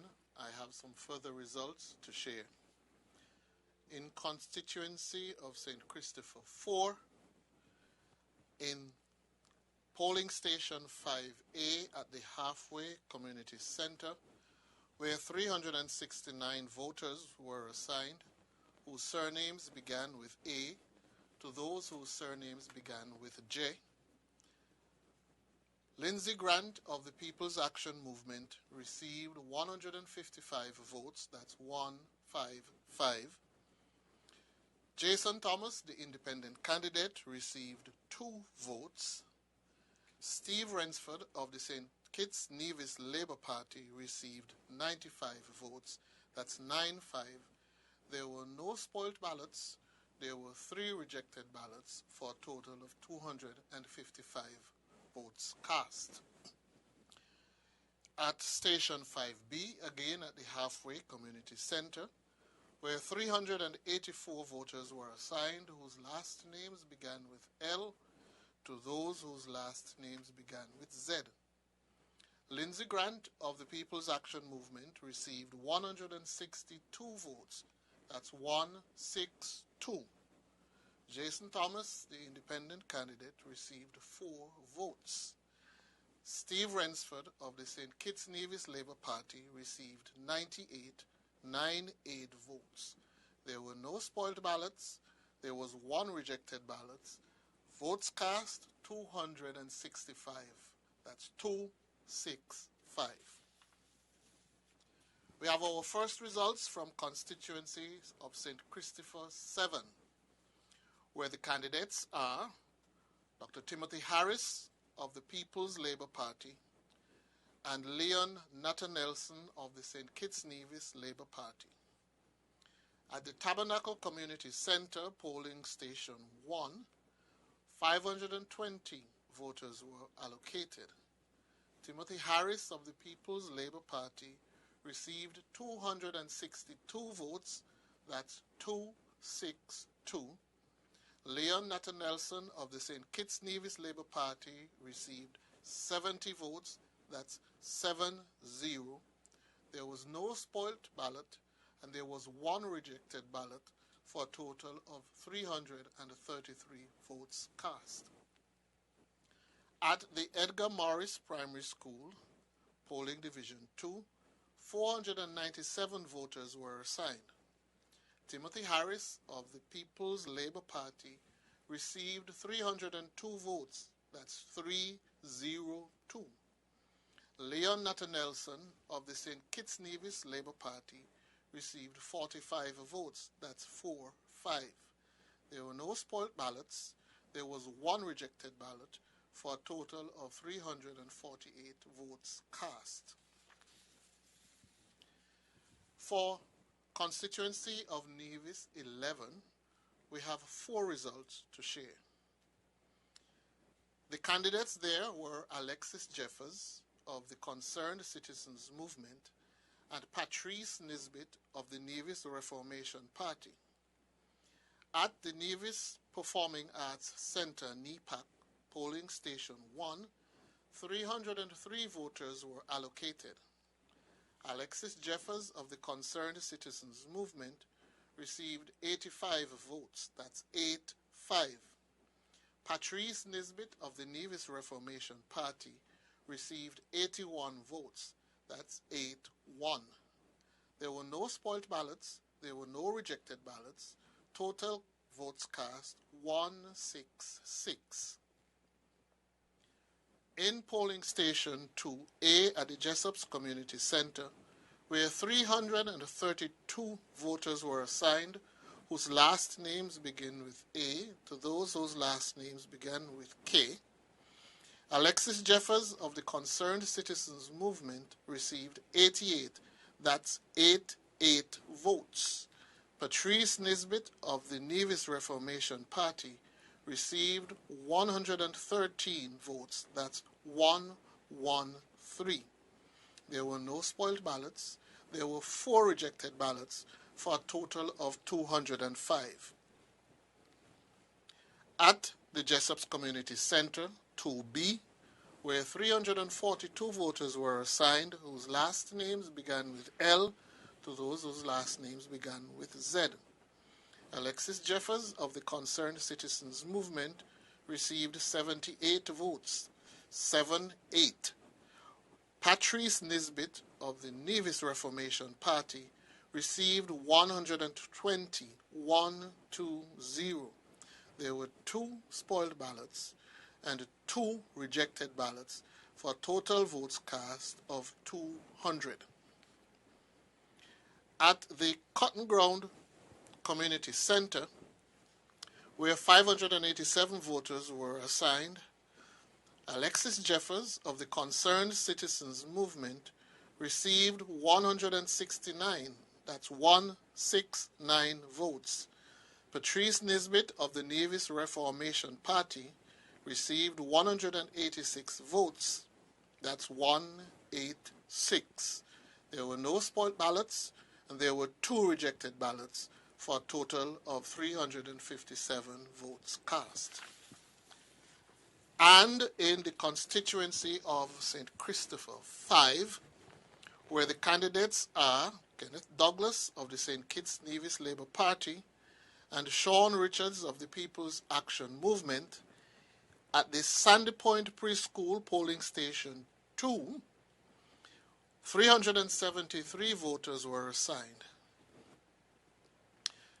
Kenneth Douglas of the St. Kitts Nevis Labour Party received 71, that's 7-1 votes. Sean Richards of the People's Action Movement received 166 votes, that's 166. There were no spoiled ballots. There were 2 rejected ballots for a total of 239 votes cast. At Station 3A, the Apostolic Faith Church, 279 voters were assigned whose last names began with A to those whose last names began with I. Kenneth Douglas of the St. Kitts Nevis Labour Party received 81 votes, that's 8-1. Sean Richards of the People's Action Movement received 108 votes. That's 108. There were no spoiled ballots. There was one rejected ballot for a total votes cast of 190. 190. In polling station 3B at the Apostolic House of Glory, 296 voters were assigned whose last names began with J to those whose last names began with Z. Kenneth Douglas of the St. Kitts Nevis Labour Party received 69 votes. That's 6-9. Sean Richards of the People's Action Movement received 120 votes. That's 120. There were no spoiled, no rejected ballots. 189 votes were cast. At polling division station 6, Wesleyan Holiness Church, 261 voters were assigned. Kenneth Douglas of the St. Kitts Nevis Labour Party received 54 votes. That's 5-4. Sean Richards of the People's Action Movement received 117 votes. That's 117 for total votes cast of 171.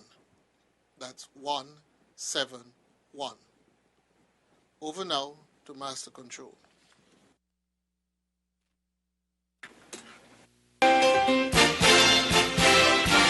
Election results.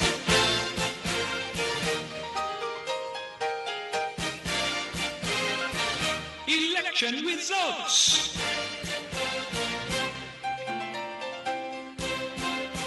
Election results.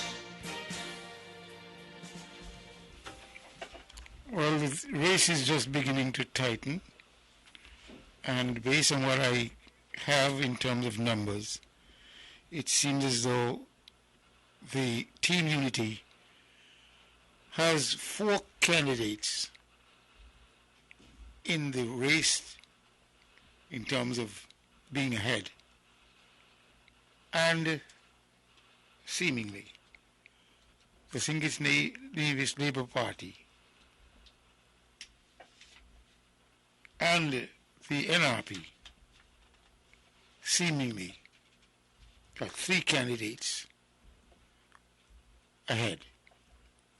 So 3 against 4, and we are now waiting for the rest to come in so we can begin to formulate a more positive statement to our listeners.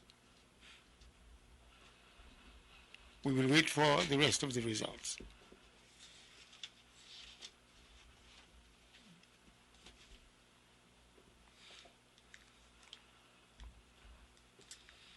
Carl, do you have anything? Not yet. I'm pointing the figures in. Okay. Well, just to reiterate what Mr. Stanley said, we seem to have something interesting. I don't know yet where the upset is going to be, if indeed there would be an upset. If I were to reflect on the commentaries that I've heard, I would have expected it to be a little closer in some of the areas. But like I said, maybe there are boxes that would have surprises in them. So the boxes that we have opened so far definitely were not any, they probably had some transparent tape around them. But we're not seeing any surprises in these. The only one I think, where the other thing, an observation, and I have to compare to 2015 though, is the CCM NRP vote in constituency electoral district number 11. For some reason, they seem not to have done as well. When the by-election, people just didn't pay the by-election any attention, it seems, or maybe just not enough effort would have been put in on behalf of the CCM.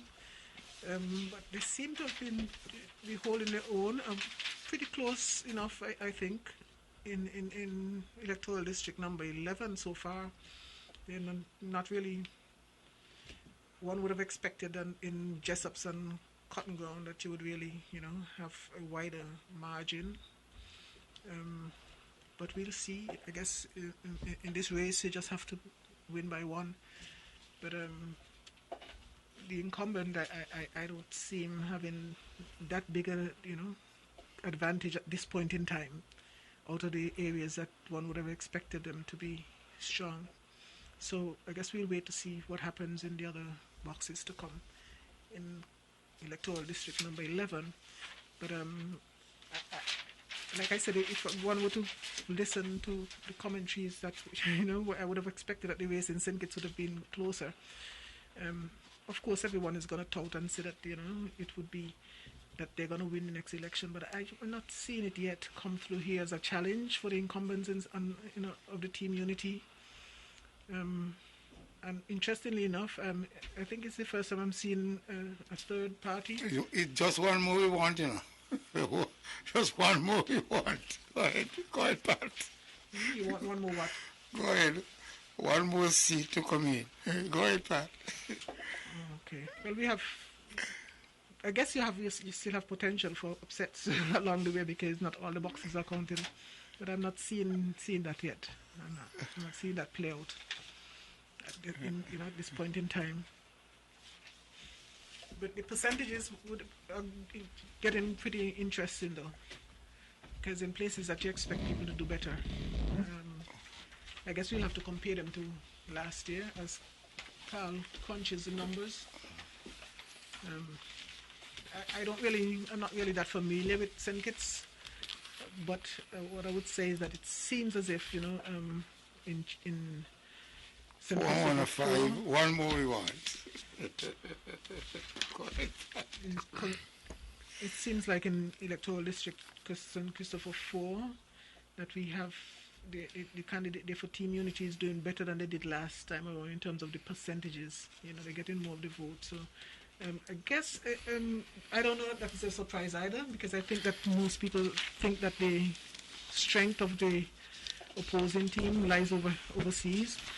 And like I said, tonight we're getting some both side information as to how popular people are here.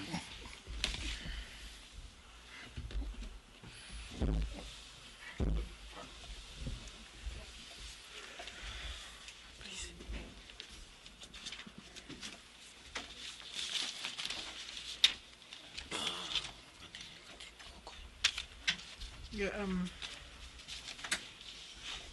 it's interesting. So, Carl, you have any? Yeah, I have it now. Just 1 second. I'm with you. Percentages? I'm with you right now. Do we want to go Nevis 11? Mm-hmm. Nevis 11, we have 4 boxes thus far. Polling station number 1, Nevis Performing Arts, Pinez. Registered voters 303. Alexis Jeffers of the CCM 85 votes. Patrice Nesbitt of the Nevis Reformation Party 81 votes. Total votes cast 166. Jessup's Community Center A2K. Registered voters 332. Alexis Jeffers of the Concerned Citizens Movement 88. Patrice Nesbitt of the Nevis Reformation Party 113. 4 rejected ballots, a total of 205. Jessup's Community Center L2Z. Registered voters 342. Alexis Jeffers of the CCM 78. Patrice Nesbitt of the Nevis Reformation Party 120. Spoiled 2. Rejected 2. Total votes cast 200. Cotton Ground Community Center 587. Registered voters Alexis Jeffers 169. Patrice Nesbitt 186. 2 rejected. Total votes 357. Accumulative scores thus far for Nevis 11. Alexis Jeffers 420 from 4 boxes. Patrice Nesbitt 500 from 4 boxes. 8 rejected, a total of 928. That's Nevis 11. If you care to comment before we go on. Well, interesting developments here for Mr. Nesbitt. For Mr. Nesbitt, yes, quite interesting. Mr. Jeffers is doing absolutely well. It looks like, I mean, to be just behind in the heart of Cotton Ground. By 18. 80. No. At the at the Cotton Ground Community Center. We get 186 and Patrick's get 169. That's a difference of something in the teens. Okay, but Pat was looking for percentage, and you were seeing here, Alexis in the first box got 51% of the votes. Second box he got 42. Third box 39. And then the fourth box he got 47. Yeah. Whereas Nisbet got 48 in the first box, 55 in the second box, 60 in the third box, and 52. But these four boxes are strictly St. Thomas's boxes. Yeah. In total, he's just up by 80, which is the Gingerland side of the NRP. And 80 sounds a little slow. Going into St. James. Going into St. James, 80 sounds a little slow, because this is the Gingerland side of the NRP. So something is wrong there. Okay, so I'll go up to one of the other results in St. Kitts.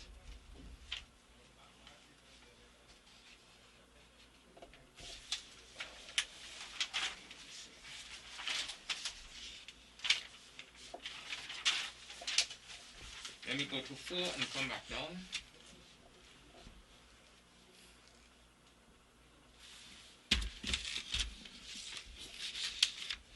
And come back down.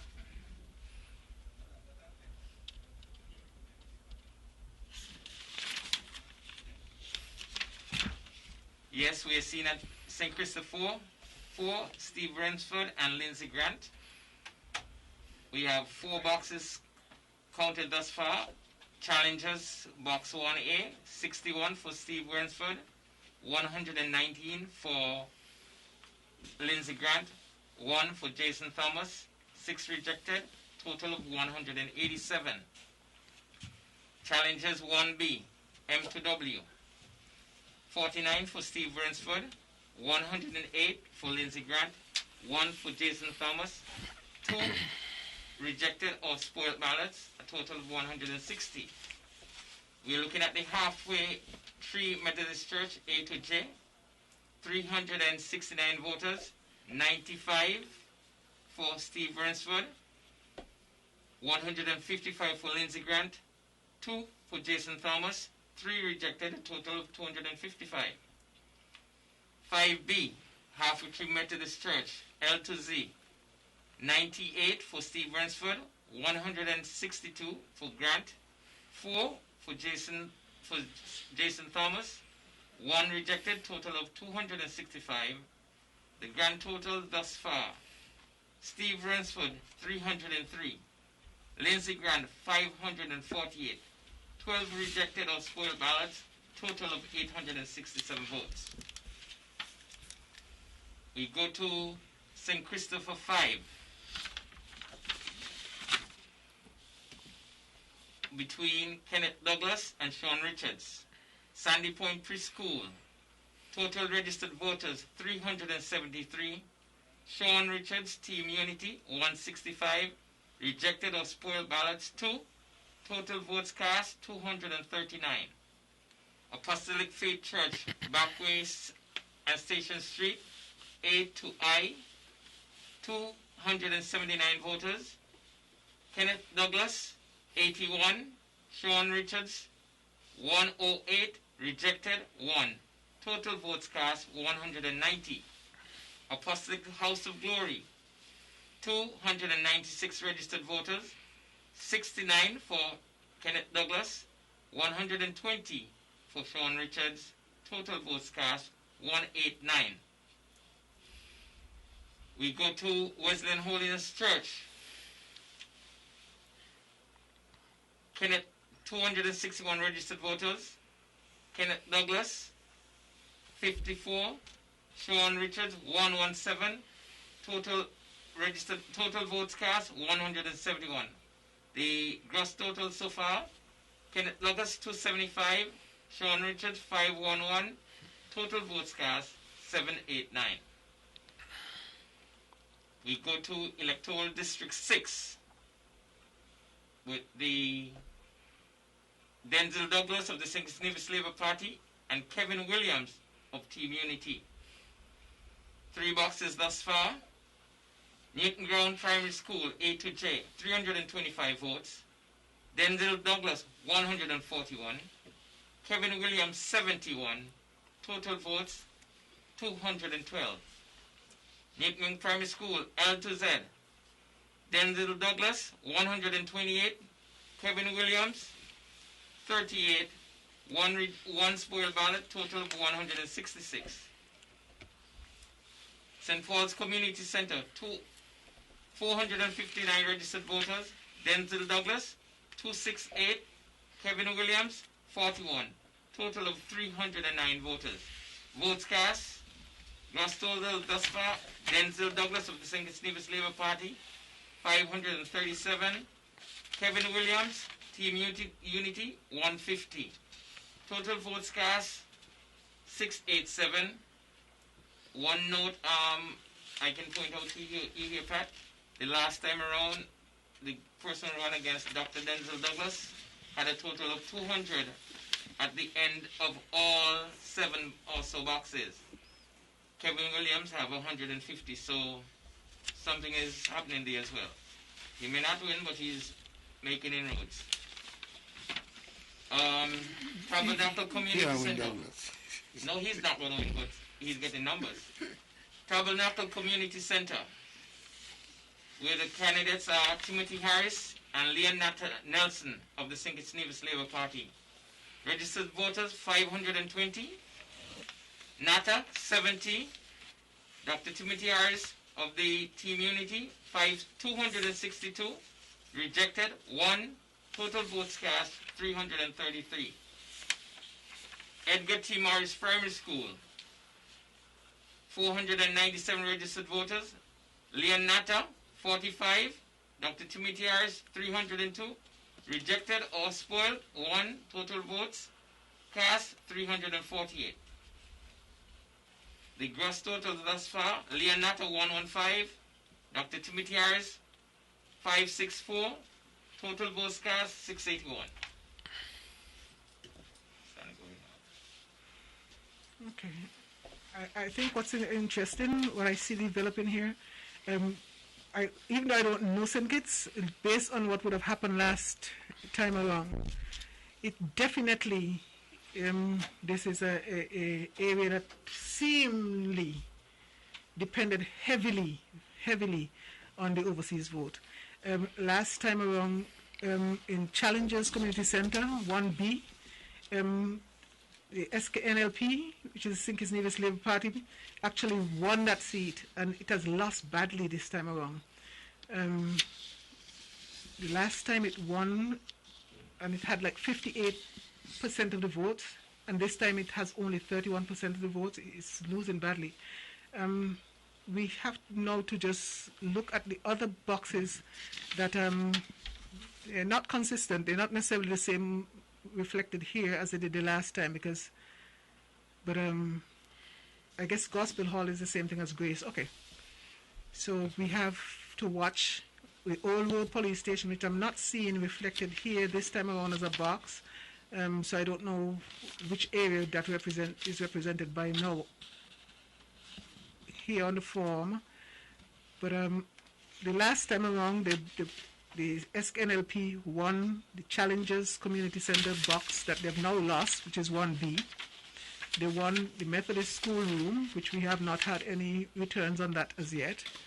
They won also the Old Road Police Station, which I don't know what that has been replaced by this time around, because it's not reflected here as Old Road Police Station. And they also won in the Tyrrell Williams Primary 3A box. So we have to watch those areas closely to see what is developing here. But I think it is safe to say that they're suffering badly because those planes couldn't come in, at least in those particular boxes. If this holds true, then I don't think they're going to be mounting a very good challenge at all in that area. And I think that the incumbent is going to go ahead and go right ahead and secure a return on that in that constituency.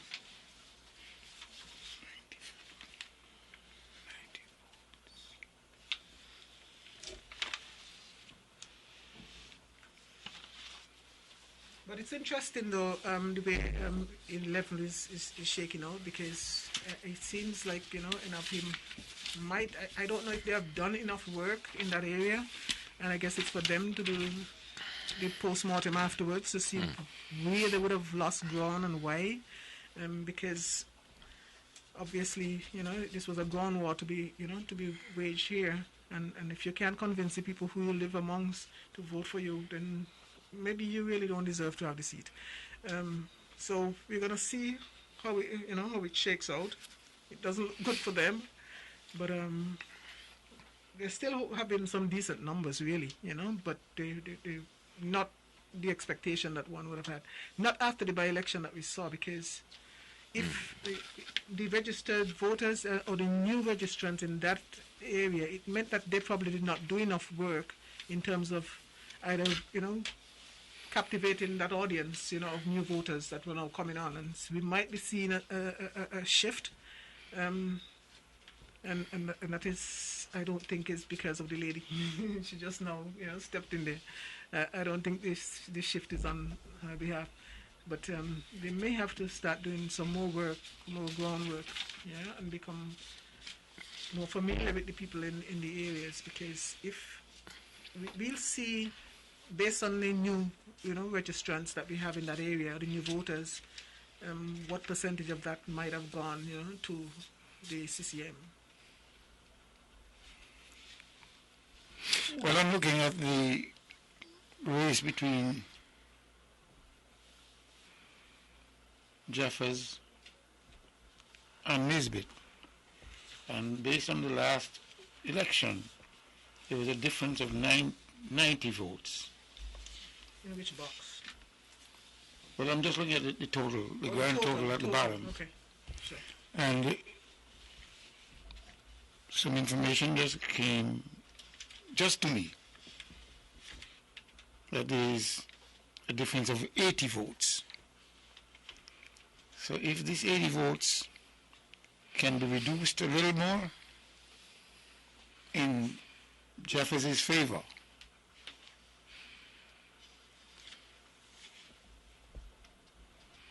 potentially. Potentially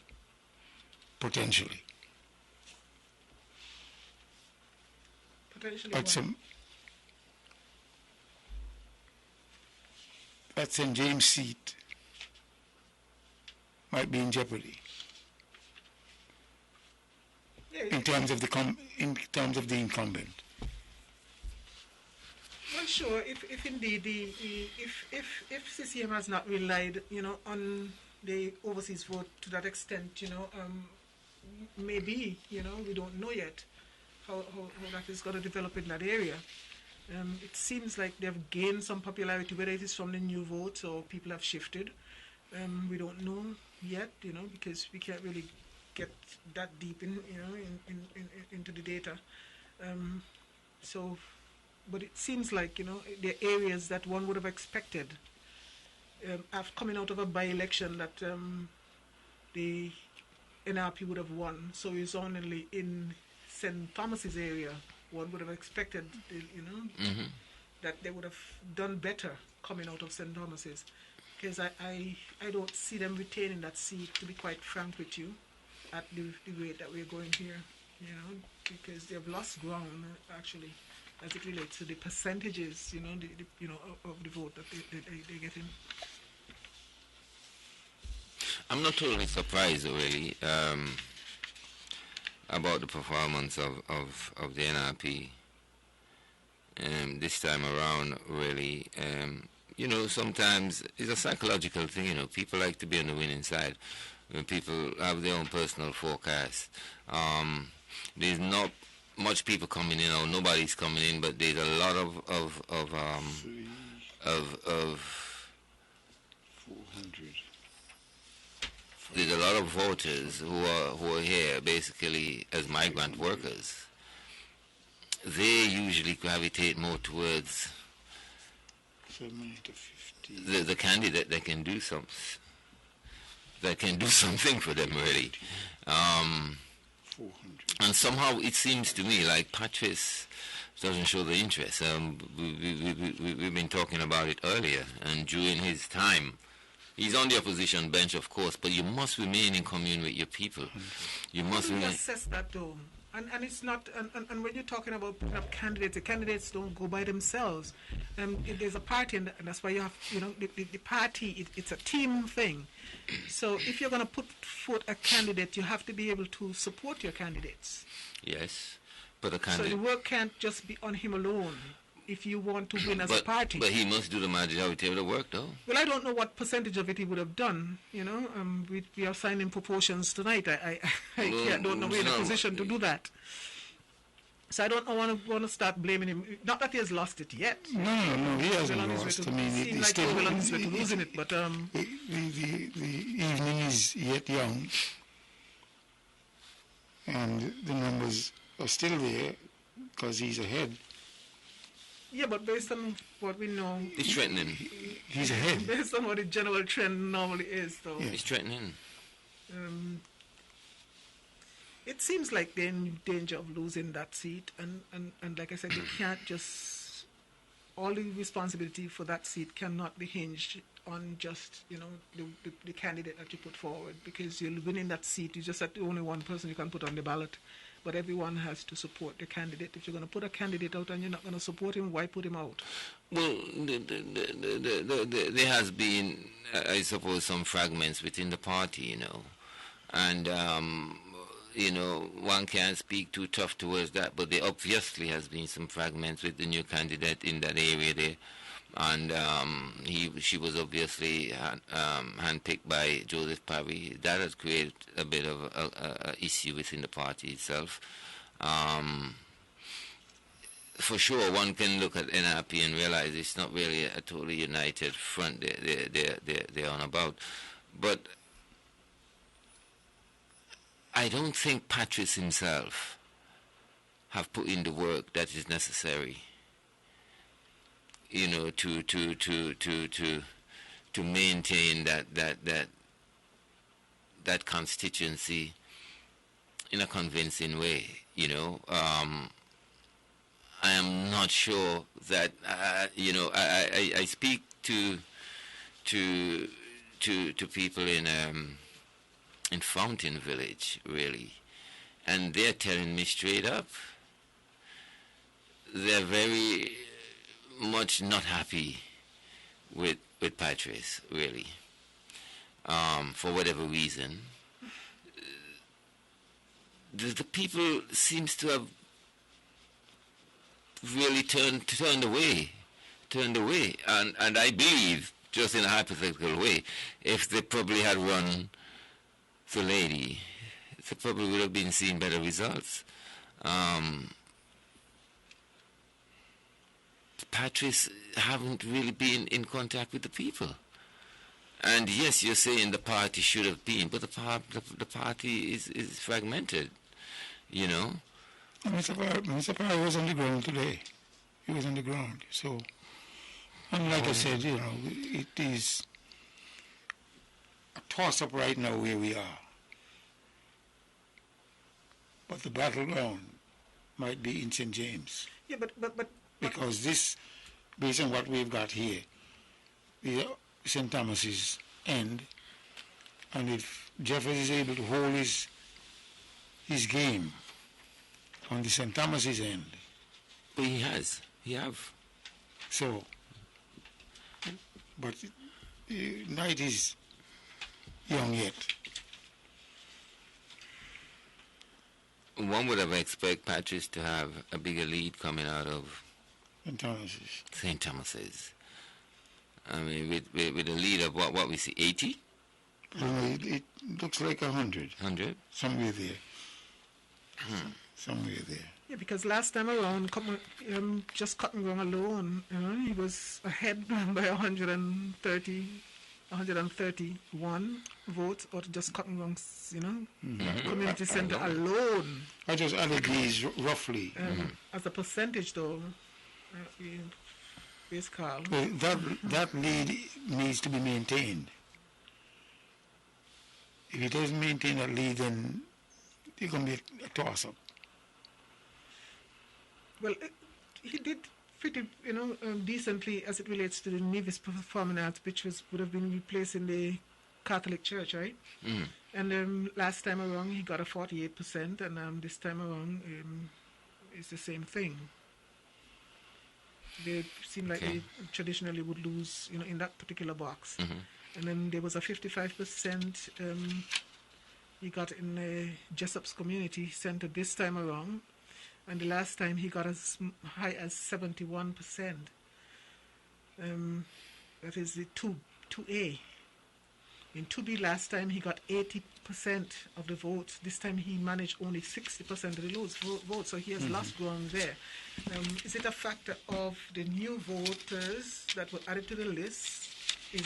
And if that is the case, then you can't blame him for not getting the vote out, because if it's a party effort, if there are new votes, you have to quote these new people. It's the responsibility of the party and their groundwork that they do. You can't expect that he'll be able to interface with every, voter or new voter for that matter.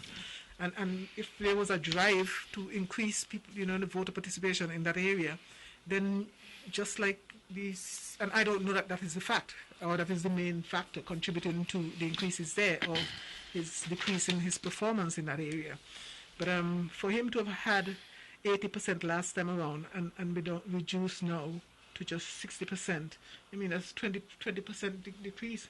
It means that he did not, and I'm just saying if, mind you, with caution, the difference we're seeing here is reflected in the new voters, because we know that traditionally people who are staunch, whatever they want to vote for, traditionally the incumbent have to be really doing something that upset them for them to shift. But I would think more along the lines of the new voters, to be quite honest. I believe Jeffers have had this as an objective which is attainable, and I believe he went all out. He went all out in terms of his party. You still have to give credit to the party, because he himself may not have recruited 500, 400. Jeffers is a well-connected individual, and he have lots of people around who do a lot of work for him as it relates to It's a team. It's a team thing, yeah. He's very much organized along that line, to be honest. Yes. And this, I believe, has been uppermost in his mind for quite a while. Getting over this bump, getting to the federal government, and from the last election, it was a possibility. Yeah, but it seems like it was party driven. Oh yes. It was not like him alone. I'm not saying that he, do a lot of the hard work, but I'm just saying it was party driven because their objective was to secure 3 seats. Consolidate, the whole thing, yeah. So, but we'll see what develops, because it doesn't look good at all for the incumbent in that particular, in Nevis 11. It doesn't look good at all, because when you start going into places like Newcastle, the last time around, NRP lost bad in Newcastle. Yes. So it's over that end. Lost in the Trinity Methodist Church Hall, and that is up in Fountain. Yeah. They lost Franklin Brown. They lost Baptist Church in Brooklyn. They lost Butler's Health Center. Yeah. So they could have well just packed their bags and go home at this point. Yeah, basically. If the overseas vote was not a major contributing factor in Jeffers' favor. In Jeffers' favor, in the last election. But there was not ever really, and I'm not sure about this, a big concentration of foreign voters. I mean, the big concentration of foreign voters is usually where? In St. John's. Well, and St. James too, to be quite honest. It's St. John's and St. James usually get that influx of people. Well, we'll see, but it seems like there would have been some compensation, or it was figured into, the maths. We can't import anyone, so we're going to recruit the people who are here on the ground and increase voter registration. And in so doing, believe me, those who have government has that attraction. Because who are these people? Yeah, they're young 18-year-old, but they are mostly migrant workers, I think. Well, whatever category of people they are, and it is still up to you as a new voter to go out and make sure that you get your share. So if in a particular area, that you're weak, then you go out and you do the groundwork, and if you don't do it, then it will be all over for you. But like I said, let us watch, which we watch, and just based on the projection, it's not likely that the incumbent is going to retain that. It's not likely at all. But we have a long way to go, and we'll see if there are other factors that because we're just making some basic assumptions here, based on what we know. The 6. Well, we can only have some projection, Dr. Bartlett. I think that's what we're here for, looking at the trend. And out of that, of course, we will have some projection. It's not going to be correct in every sense, but, I mean, the way this one is looking, it will be, again, another hard hit for the NRP, who is struggling to get some foothold again in the political life of Nevis. If they lose that particular seat, then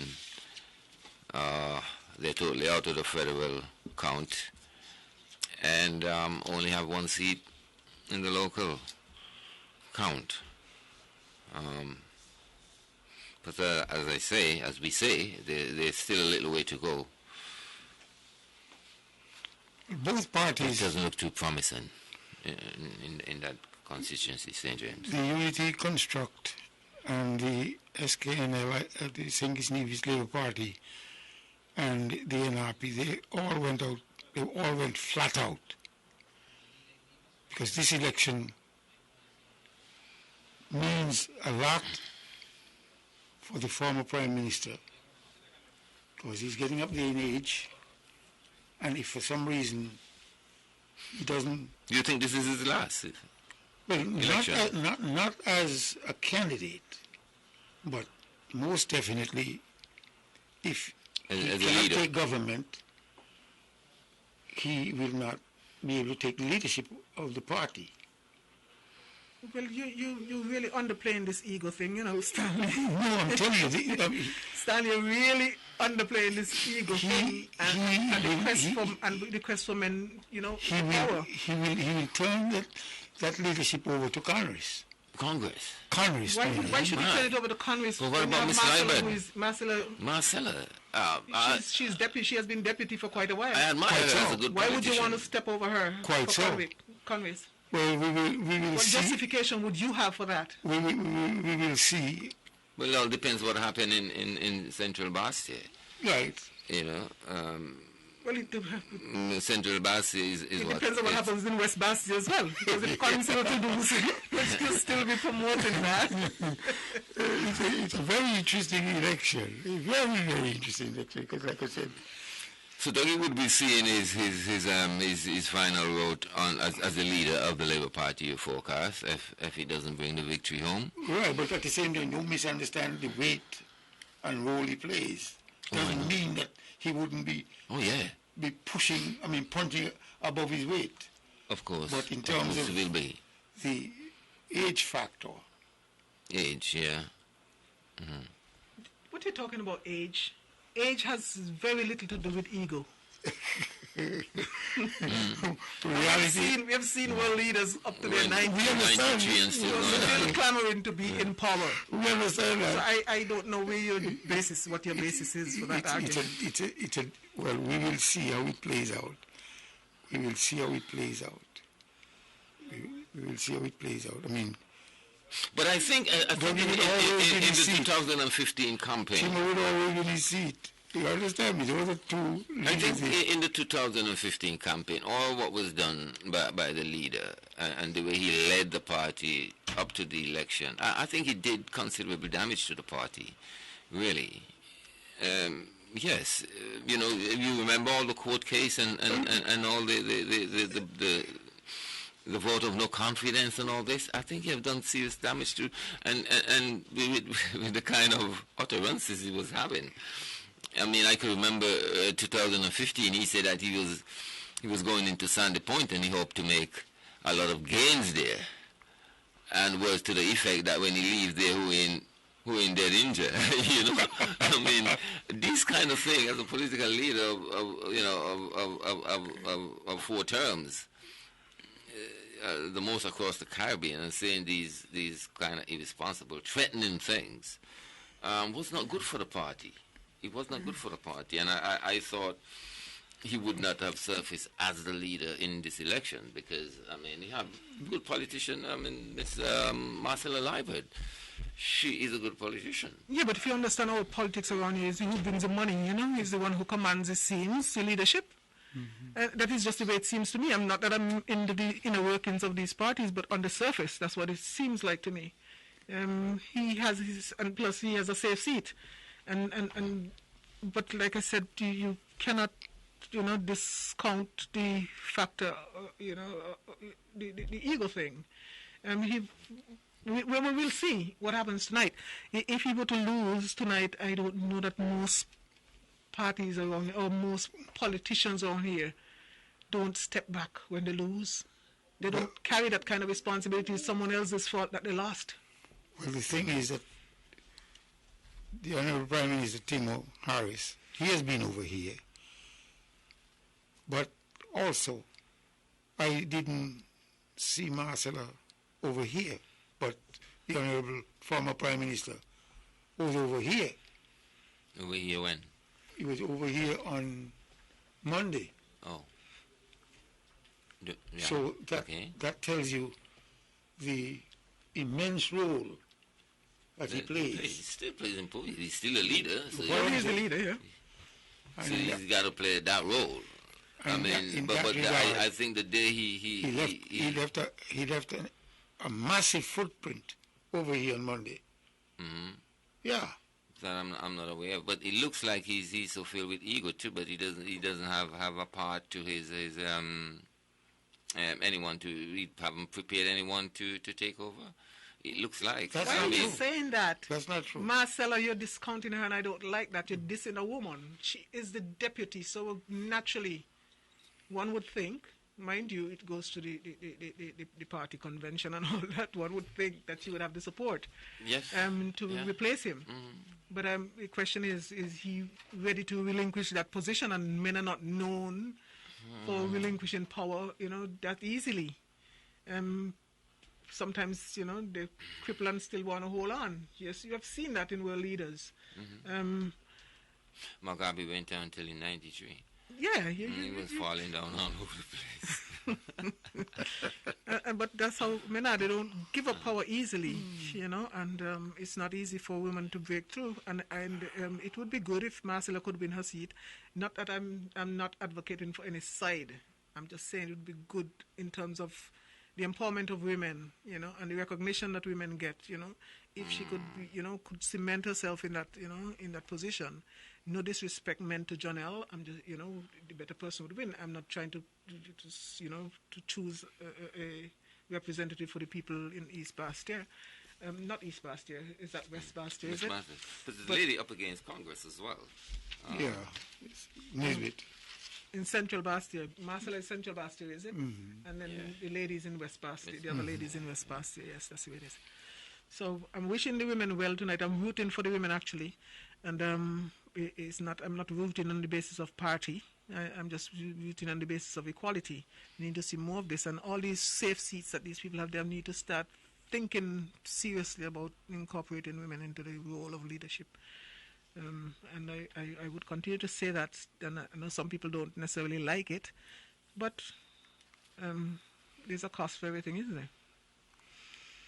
So interestingly enough, we've seen increases in, and it seems like there's a lot of work being done in the cotton ground communities in terms of registering new voters. 110 new voters in that, based on just from last 2015 to now, we're up 110 new voters, and who knows, maybe let me see,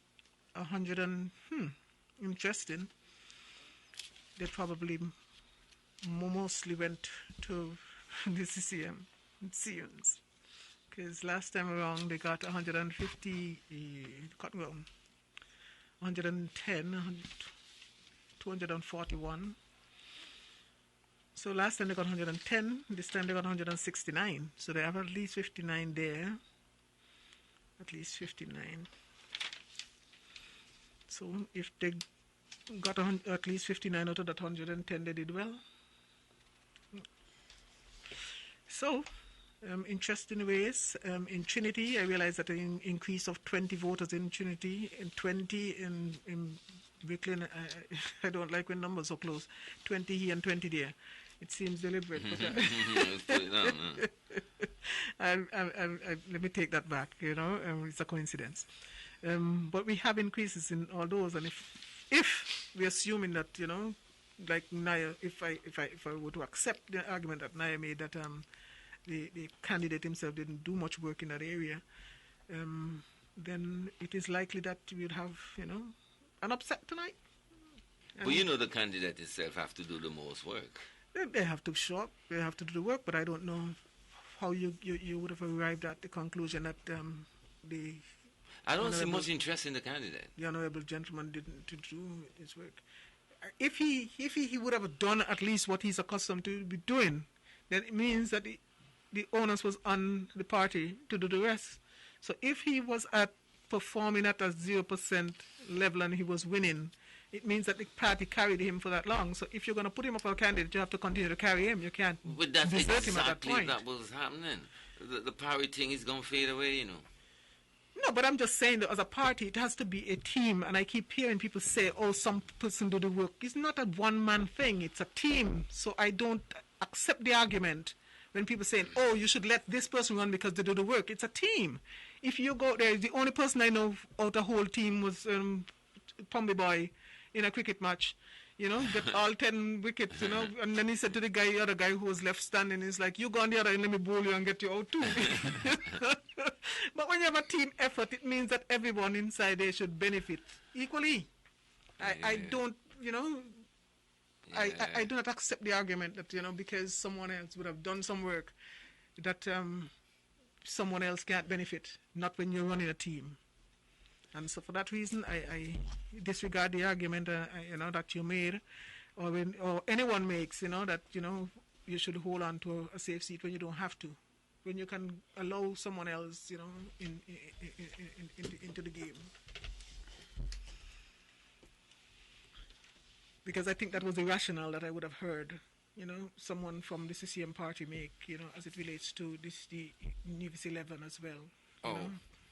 Well, the lady over there did not do the work. And it's like, come on, it's a team. So who cares who does the work? If as a team you do the work, you're going to still benefit. The team still wins, Yeah. So why you have to have the same, you have to have El Camino Willet on your shoulder every time? At some time you're going to have to put up Stuart or somebody else on the shoulder, right? It's a team. I want to see. That's true. I want to see this constituency between Marcella and Jonelle. Well, we will see it. It's way after 11, and so your prediction on that one. Yes, I know. It is after 11. And the reason why I pointed out 11 is because you thought we would be out of here by 11. Okay, all right. But in all fairness to you, you did not say 11 p.m. You could have meant 11 a.m. And I'm hoping we'll be out of here before 11 a.m. That time we agitate. Look, man. We agitate. It's a lot of stuff.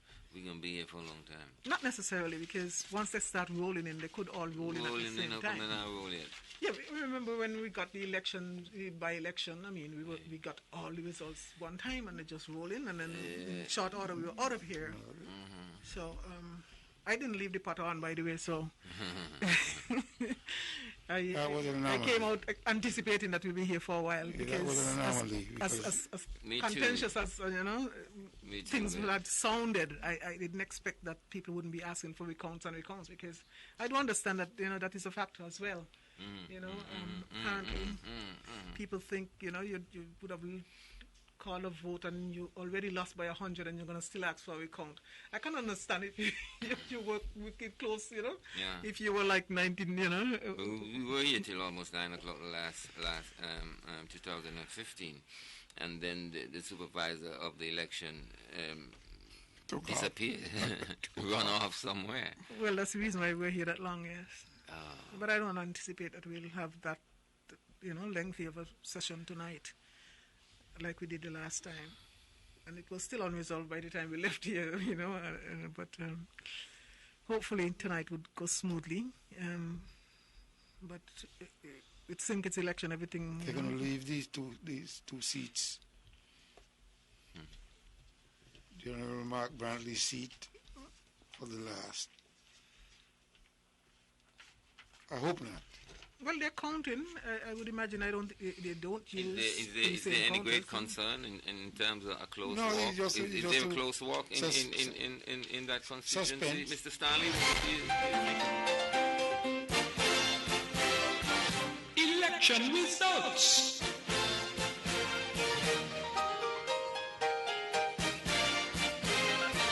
Election results.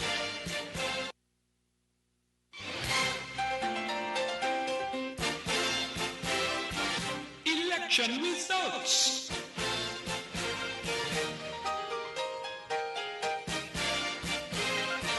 Election results. We have some further results to share with the hearing and listening audience. In the constituency of St. Christopher 5, Station 1B at the new Sandy Point Recreation Ground, where 378 voters were assigned whose last names began with H to those whose last names began with Q. Kenneth Douglas of the St. Kitts Nevis Labour Party received 87 votes, 8-7. Sean Richards of the People's Action Movement received 170 votes, that's 170. No spoilt ballots, 3 rejected ballots, for a total of 260 votes cast. At Station 4, the Emmanuel Methodist Schoolroom, where 357 voters were assigned, Kenneth Douglas of the St. Kitts Nevis Labour Party received 59 votes, that's 5-9. Sean Richards of the People's Action Movement received 167 votes. There were no spoilt and no rejected ballots, for a total of 266 votes cast. In Constituency 6, we have 3 results to share. At the St. Paul's Primary School, Station 3A, where 348 voters were assigned, whose last names began with A, to those whose last names began with F, Dr. Denzel Douglas of the St. Kitts Nevis Labour Party received 213 votes. That's 213. Kevin Williams of the People's Labour Party received 32 votes. That's 3-2. No spoilt, no rejects. 245 votes cast.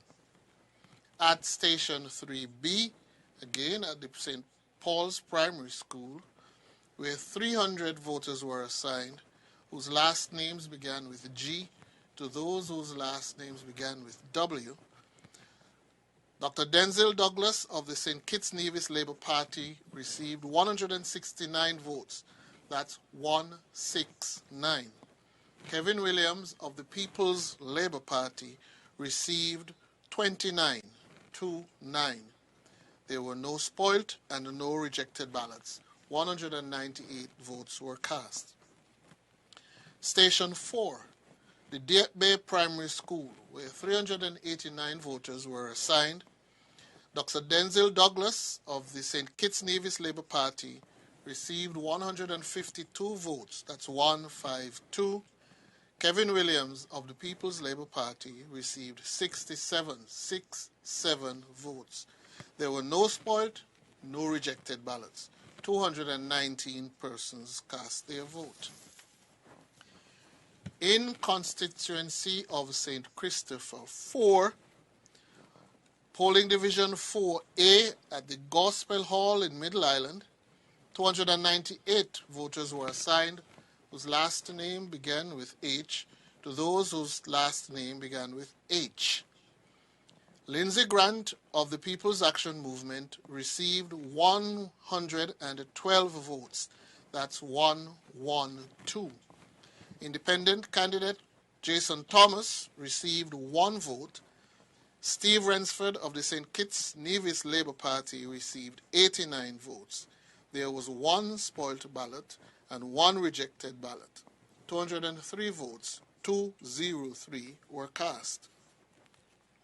And at the Gospel Hall Middle Island 4B, where 290 persons were assigned whose last names began with I to those whose last names began with Z.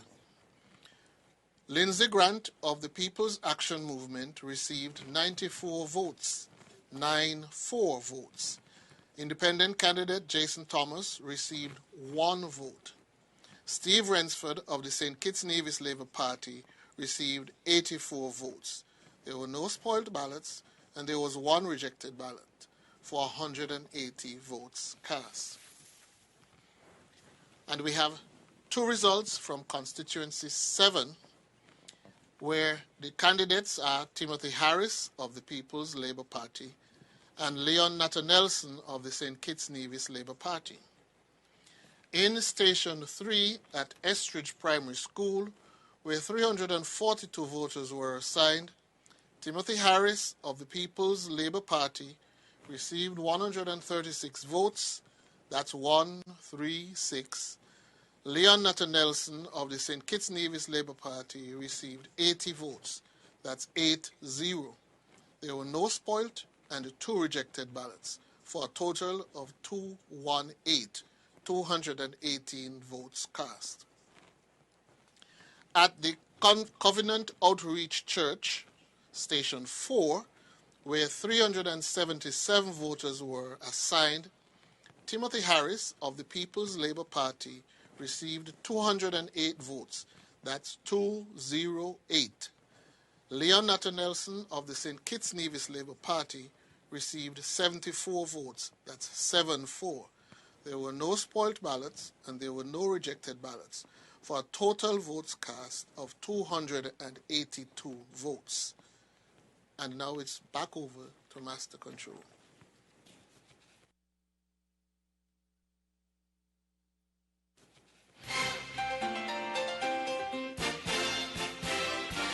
Election results.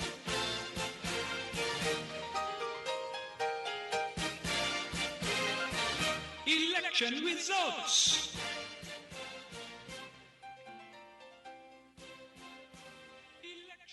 Well, we are marching forward, although we are now at the beginning of day number 6th of June, and I'm hoping that the supervisor of election would have upped his game and to have given us a little more information, although he doesn't have it. But maybe he should. So we're gonna give you if you ain't got it.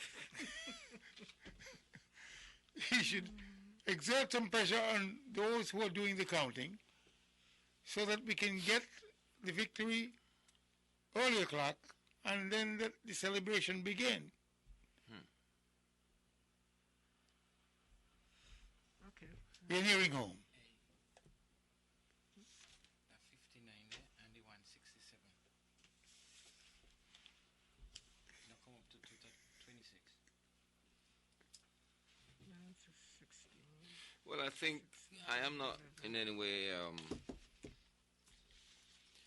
feeling any great pressure as yet. I suppose because of my anticipation of a long night tonight.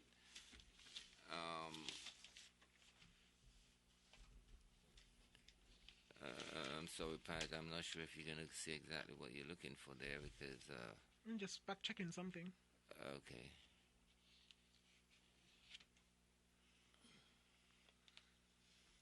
Sorry.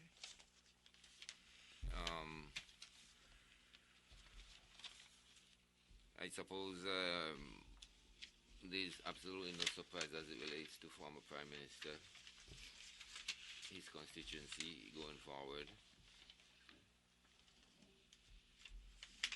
I'm sure the people down in St. Paul's are so confident of that victory. If it's only that victory, they are confident. And of course,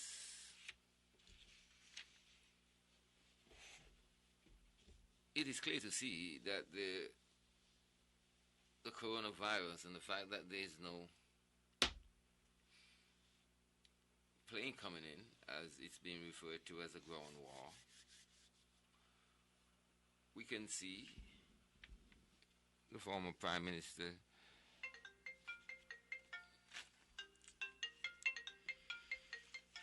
coming in with smaller numbers. The percentage is interesting. We're waiting for the statistician to so we can look at the percentage.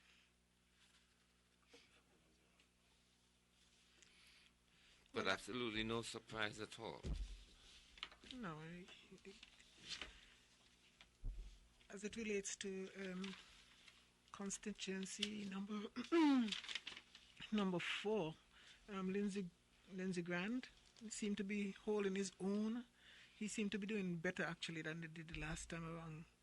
So I guess that may be a reflection of the fact that people who are on the ground here are quite satisfied with the performance of the constituency rep.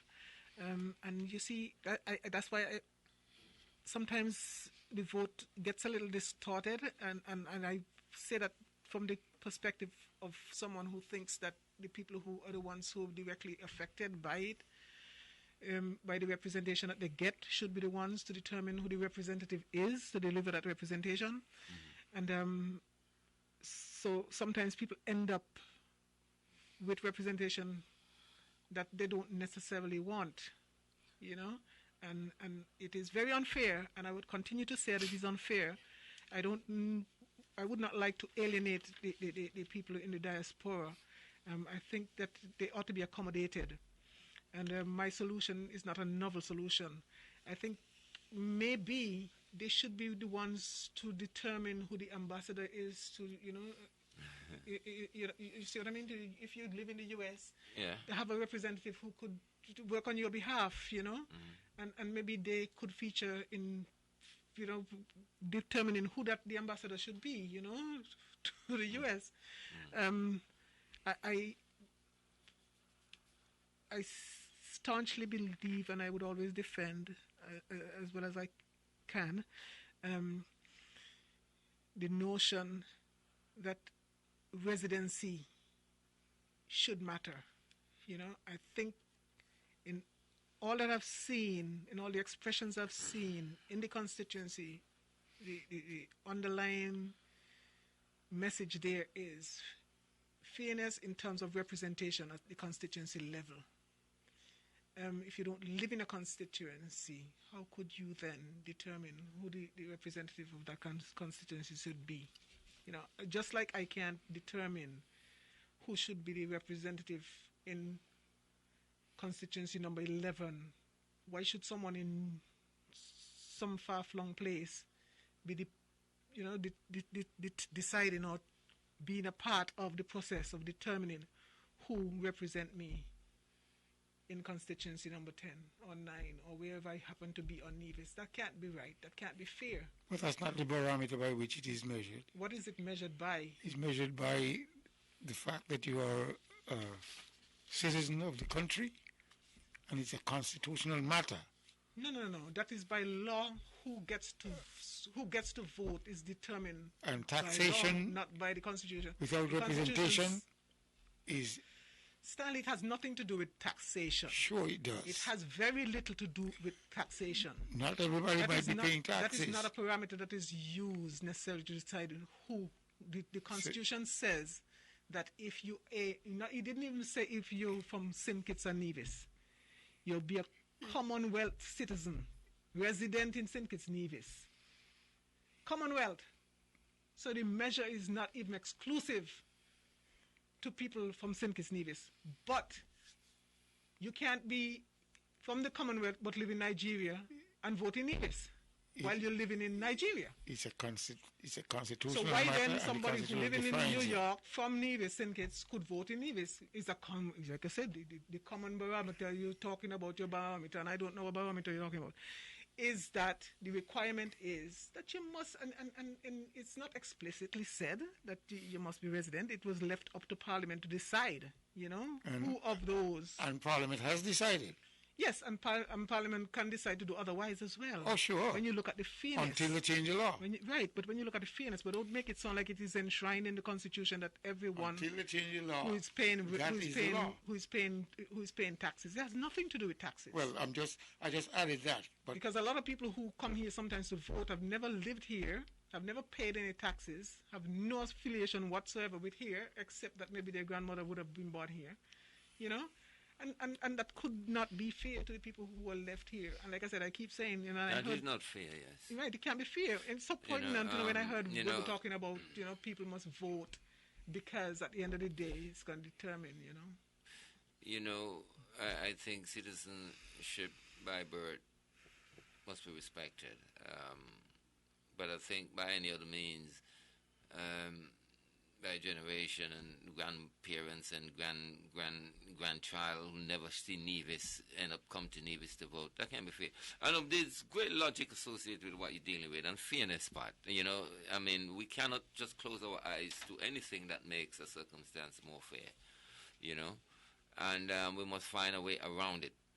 And a total ban, maybe that's not the way, but citizenship by birth, I think it's a difficult thing to exclude those who were born. No. I'm not trying to suggest that you ought not to be able to qualify to be a citizen, because that is a different legal argument. That is a different section of the Constitution. We're dealing now with the right to vote in an area where you do not reside.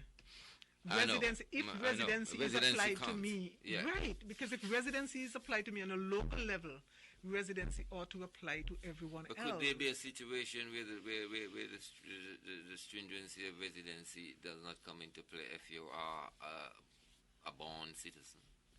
It makes no difference, because the Constitution does not distinguish about where you're born, except to say that you must be a Commonwealth citizen. Yeah, well, look, we know... That is the foundation. Yes, look. You must be a Commonwealth citizen, you must be 18, and you must be resident, because a Commonwealth citizen in someplace else, in New Zealand or Nigeria, wherever, they can't vote unless they would have lived here for a while. So they live here, and after a period of time, you can vote, because, Parliament says, well, this is the qualifying, so you're qualified to vote. So why don't I agitate to change the law? It's the law. Well, so why agitate to change the law? Until it's changed, you don't really have an argument. We have an argument. You can have a conversation regarding the same thing. With regard to, I can talk about it. It has reached as far as Parliament. Remember that. All right. It is there. It is there, sitting on waiting. We do have a problem with the Constitution and the level of entrenchment. Really, it is a problem. And Britain, who endorsed the Constitution and said 2/3 for everything, if you want it to change, it's a joke, really. In any developing country. Because it just holds us in stagnancy, really. No, but everything is not entrenched, though. In the Constitution? Everything in the Constitution is entrenched? No. Oh, yeah? Like what?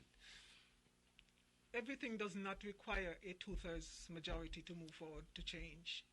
There are things in there that could change at Parliament level. Yes. Some things in there don't have to come to you and I. And those things could be remedied. But I know. When you say you and I, but the 2/3 majority I'm talking about, a referendum, is what go on in Parliament I'm on about.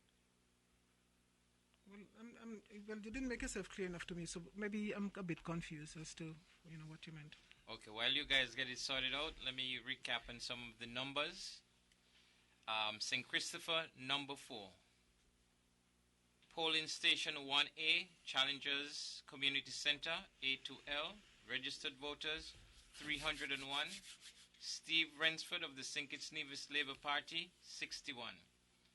Lindsay Grant of PAM, 119.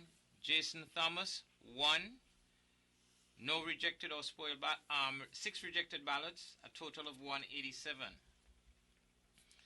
Challengers Community Center, 1B. Registered voters, 279. Steve Rensford of the St. Kitts Nevis Labour Party, 49. Lindsay Grant of PAM, 108. Jason Thomas, 1. 2 rejected ballots, a total of 160. Gospel Hall, Middle Island, A2H, registered voters, 298. Steve Rensford, 89. Lindsay Grant, 112. Jason Thomas, 1. 1 spoil, 1 rejected, a total of 203 votes. Gospel Hall, Middle Island, I to Z. Steve Rensford, 84. Lindsay Grant, 94. Jason Thomas, 1. Spoiled, 1. Rejected, 1. A total of 180 votes. Halfway Tree Methodist Church, A to J. Steve Rensford, 95. Lindsay Grant, 155. Jason Thomas, 2. 3 rejected, a total of 255. Halfway Tree Methodist, L to Z. Registered voters, 384.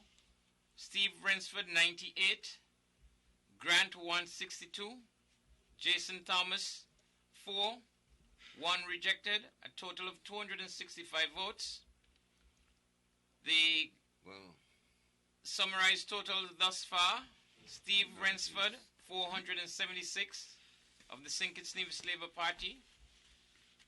Lindsay Grant of PAM, People's Action Movement, 750. Jason Thomas, Independent, 10. Total votes cast thus far, 1,250. District 5, Electoral District 5. We had in Sandy Point Recreation Ground, H to Q, registered voters 378, Kenneth Douglas 87, Sean Richards 170, rejected 3, total votes cast 260. Sandy Point Preschool, registered voters 373, Kenneth Douglas 71, Sean Richards 166, rejected 2, total votes cast 239.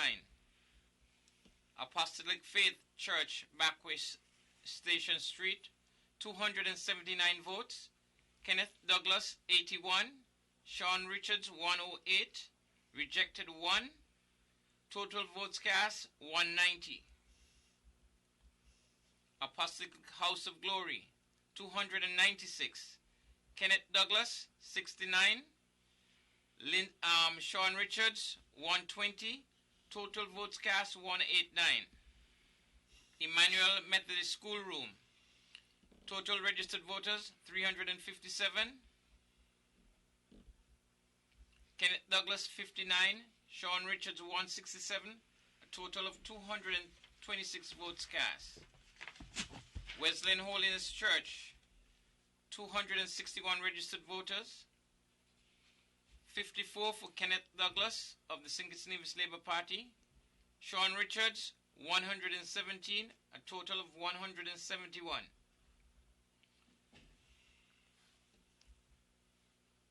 Some of the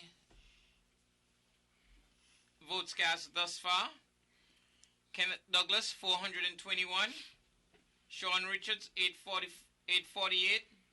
Total votes cast thus far, 1275. Electoral District 5, that is.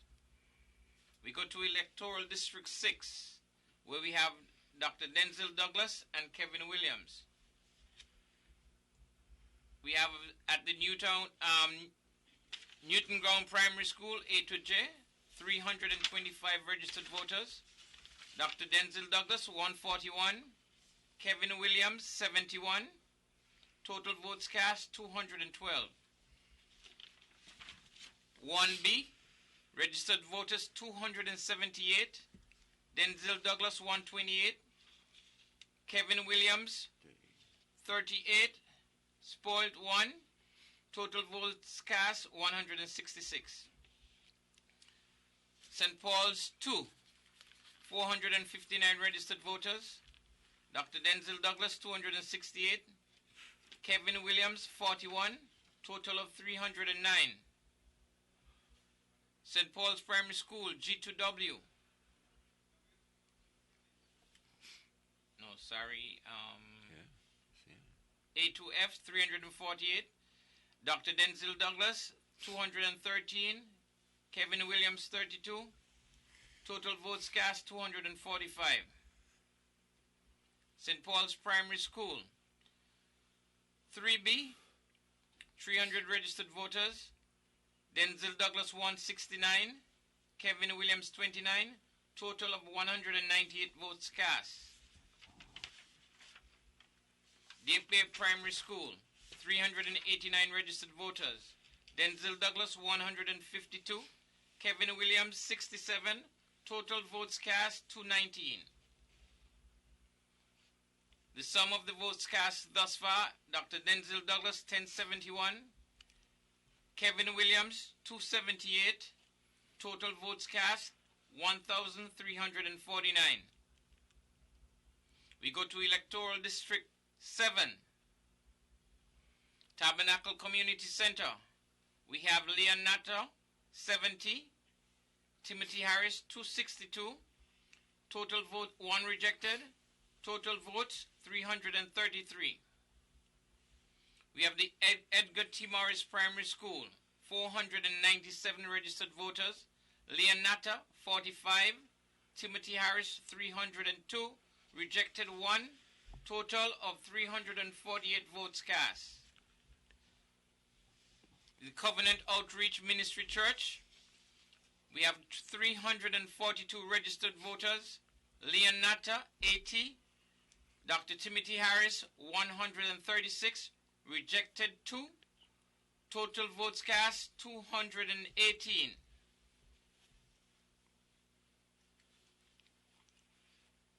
Okay, the one before was, Estridge Primary School. This is the Covenant Outreach. 377 registered voters. We have Leon Natter, 74. Timothy Harris, 208. Total votes cast, 282. We go to 8 and 9 is empty. 10.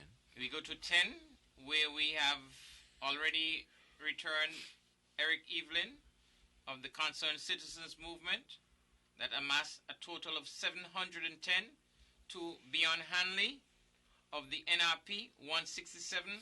Total votes cast there was a total of 880. And then we go to Nevis 11, where at the Nevis Performing Arts Center, registered voters 303, Alexis Jeffers of the CCM 85, Patrice Nisbet of the NRP 81, a total of 166 votes cast. Jessup's Community Center A to K, registered voters 332, Alexis Jeffers 88, Patrice Nisbet 113, 4 rejected, total of 200. Election results.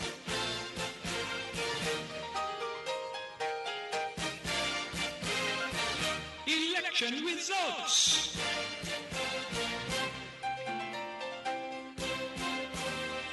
Election results.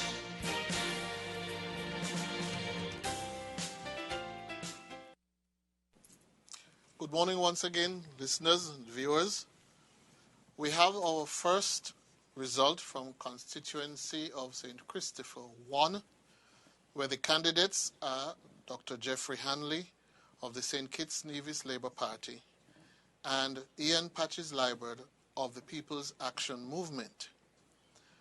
For polling station 1 at the Parish Centre on East Independence Square Street, Dr. Jeffrey Hanley of the St. Kitts Nevis Labour Party received 126 votes. That's 126. Ian Patches-Liburd of the People's Action Movement received 147 votes. That's 147. There were no spoilt ballots.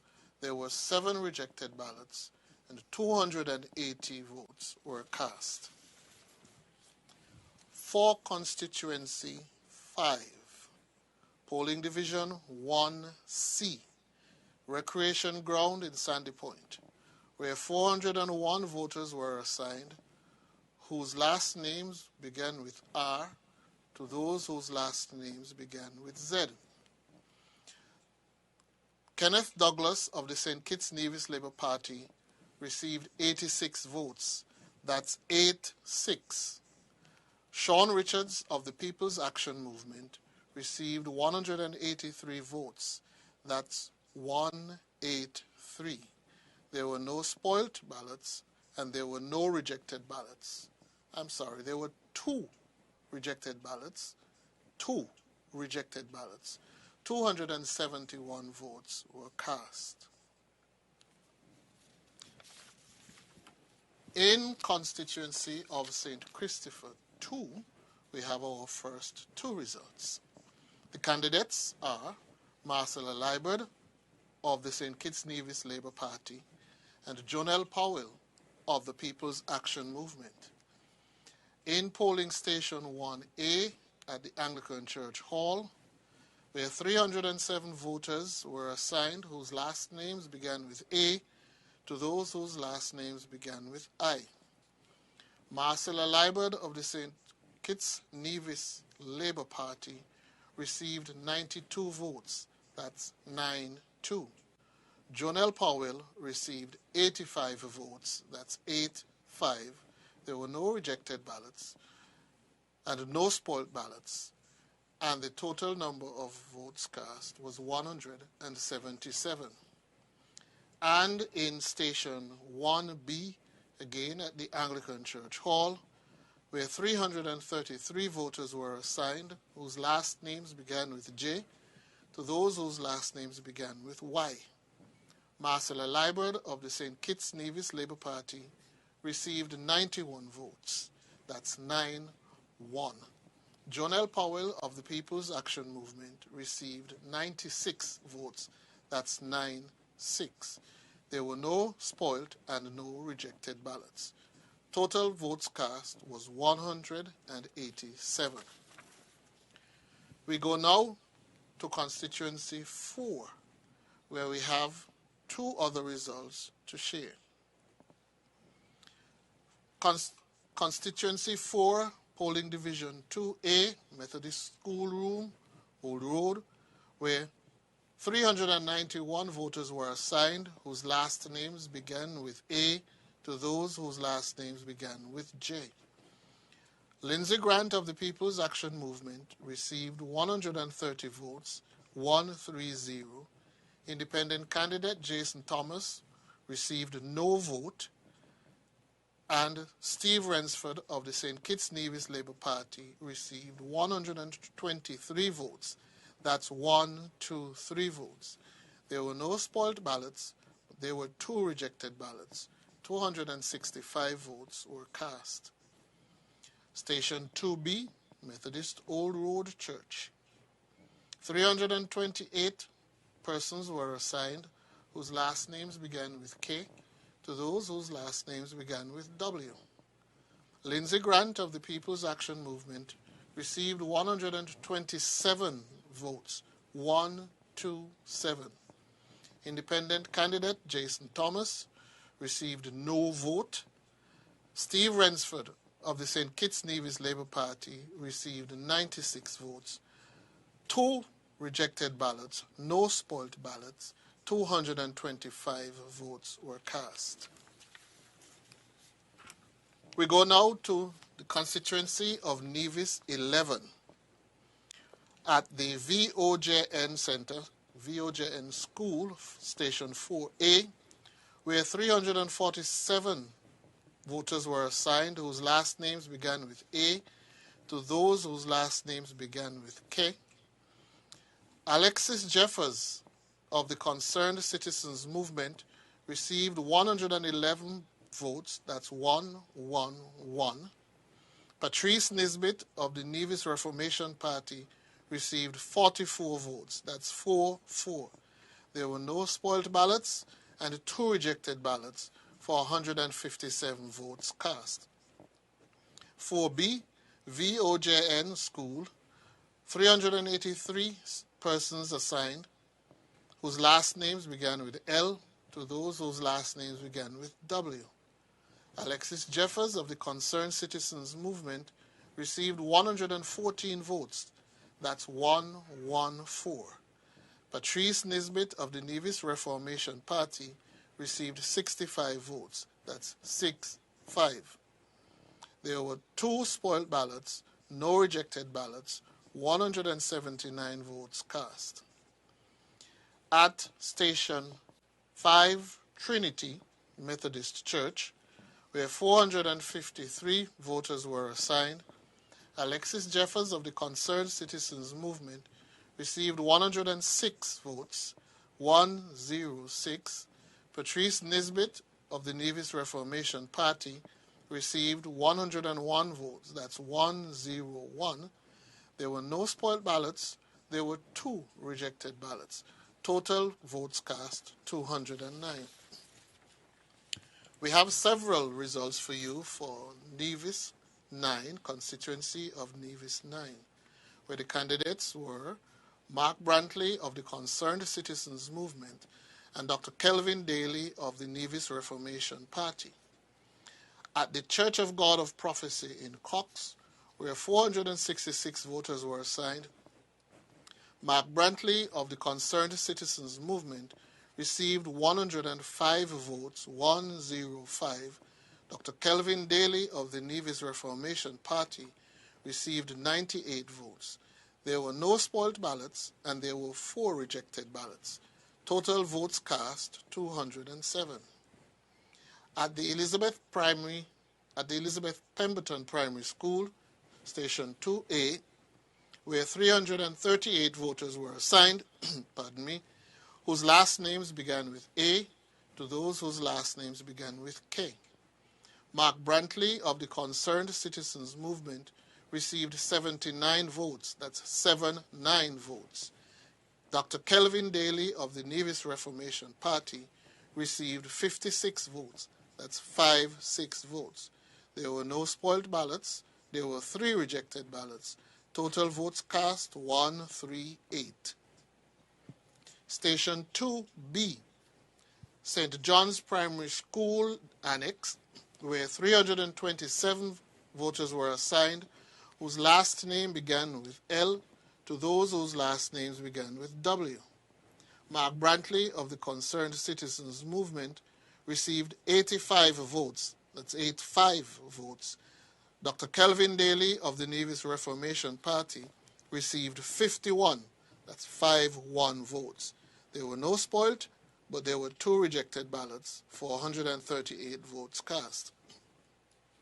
Station 3A, at the Ivor Walters Primary School, where 391 voters were assigned, whose last names began with A to those whose last names began with D. Mark Brantley of the Concerned Citizens Movement received 132 votes, 132. Dr. Kelvin Daly of the Nevis Reformation Party received 70 votes, 70. No spoiled, no rejected ballots. 202 votes cast. At Station 3B, Also at the Ivor Walters Primary School, 321 voters assigned whose last names began with E to those whose last names began with L. Mark Brantley of the Concerned Citizens Movement received 96 votes, 9-6, whereas Kelvin Daly, Dr. Kelvin Daly of the Nevis Reformation Party received 50 votes, 5-0. There were no spoiled, no rejected ballots for 146 votes cast. At the Methodist Conference Center 6A, where 378 voters were assigned whose last names began with A, to those whose last names began with L, Mark Brantley of the Concerned Citizens Movement received 66 votes, that's 6-6, whereas Dr. Kelvin Daly of the Nevis Reformation Party received 79 votes, that's 7-9. There were no spoiled ballots and one rejected ballot for 146 votes cast. At the Methodist Conference Center 6B, where 344 persons were assigned whose last names began with M to those whose last names began with Z, Mark Brantley of the Concerned Citizens Movement received 62 votes, that's 6-2. Dr. Kelvin Daly of the Nevis Reformation Party received 89 votes. There were no spoiled, no rejected ballots. 151 votes were cast. At the courthouse in Charlestown, where 139 persons were assigned, Mark Brantley of the Concerned Citizens Movement received 27, that's 27 votes, and Dr. Kelvin Daly of the Nevis Reformation Party received 24 votes. There were 2 rejected ballots for a total of 53 cast. For constituency of St. Christopher's 7, we have one result, additional result. Station 6, the Molineux Health Center, where 445 voters were assigned. Timothy Harris of the People's Labour Party received 220 votes. Leon Nathan-Nelson of the St. Kitts Nevis Labour Party received 73 votes. There were no spoiled and no rejected ballots for a total of 293 votes cast. Over to Master Control.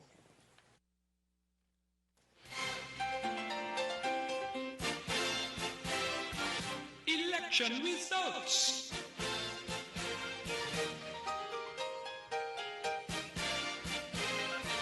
Election results.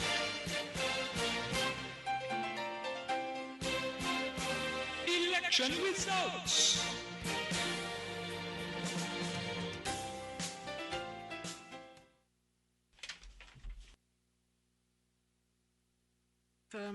Pretty interesting development. It seems like for some reason, well, let me not say for some reason, because it may not be that obvious, it may just not be reflected the way I'm seeing it. But Team Unity really seem to be holding their own. They seem to be gaining ground actually in places that before they weren't really, doing as well. Even in Dr. Denzel's neighborhood, they seem to have increased, while he himself would have been decreasing in the number of votes actually. I'm waiting on the percentages. We have a lot to go through, but the guy, the chap who represented Unity, he seemed to be, holding his own really for as much as he could. But I think we keep saying it over and over again, and for those who are just now joining us for the first time, I hold the view that the overseas vote really being suppressed as it has been for this election cycle is really giving us a true state of affairs here as to the representation that is desired in a particular constituency by the people who actually live there. And I'm making the assumption that the people who vote in these constituencies have been registered, properly, and they do actually live in the constituencies in which they're voted. So we see Team Unity, in spite of what we would have heard, and it seems like we really have a disconnect between the people, the haves and the have-nots in terms of what they're expecting from elected officials. Because before, well, going into the cycle, we were hearing quite a bit about good governance and people breaking ranks because their emphasis would have been on those issues related to good governance and sometimes not very well articulated in terms of what their expectations were. But nonetheless, that is what you would have heard quite a bit in terms of why Team Unity ought not to have been given a second chance. But it seems like overwhelmingly people have, up to this point at least, we don't know what's going to happen, but the trend seemed to suggest that that did not really resonate well with most of the voters in the constituencies that have returned up to this point. And Team Unity seemed to be holding and doing quite well, actually.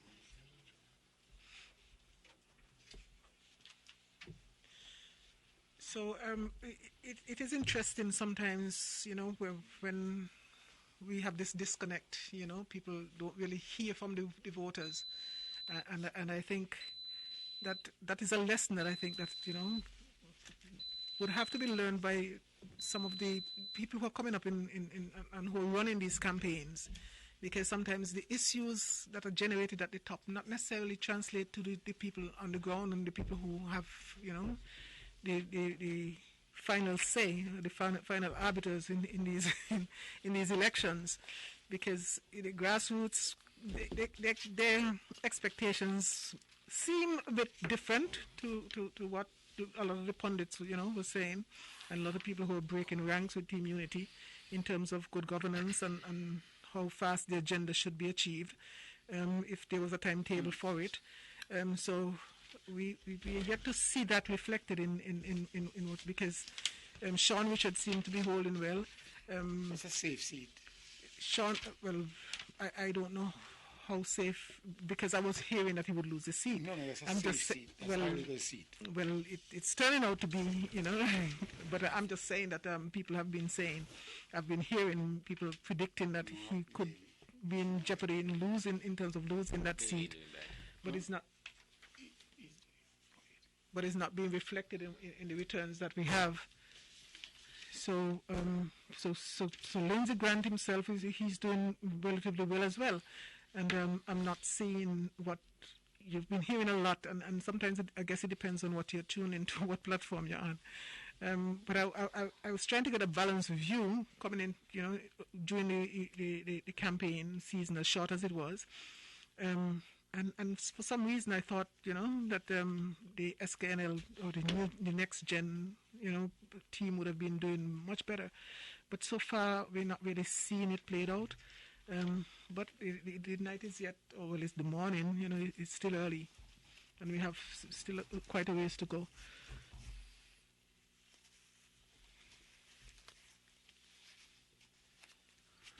Well, I would say that things are looking rather interesting. Although we've got plenty of time left in the morning, but a prediction can be made here. But we will hold our fire. Which one you want to declare, Sally? We will hold our fire. There are 4 seats. The trend. The trend, based on the trend, like I said, there are 4 seats that we could put in the column of Team Unity. And there are 3 seats that we can put in the column of St. Kitts Nevis Labour Party. Maybe I've given them 1 extra rather than 3, maybe it might be only 2. But however, we will go forward, and in short order, we can make a prediction, because there's a trend developing. Quite a horse race.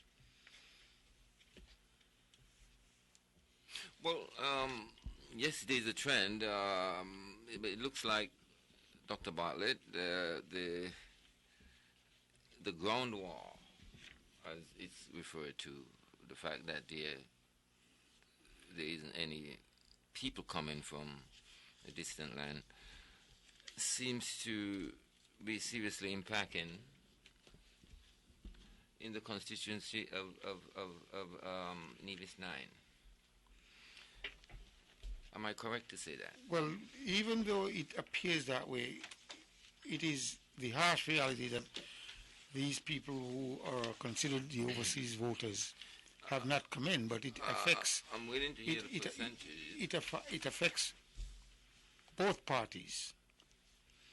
But in St. Kitts, it was expected that if the overseas voters were to come in, it would have benefited the St. Kitts Nevis Labour Party.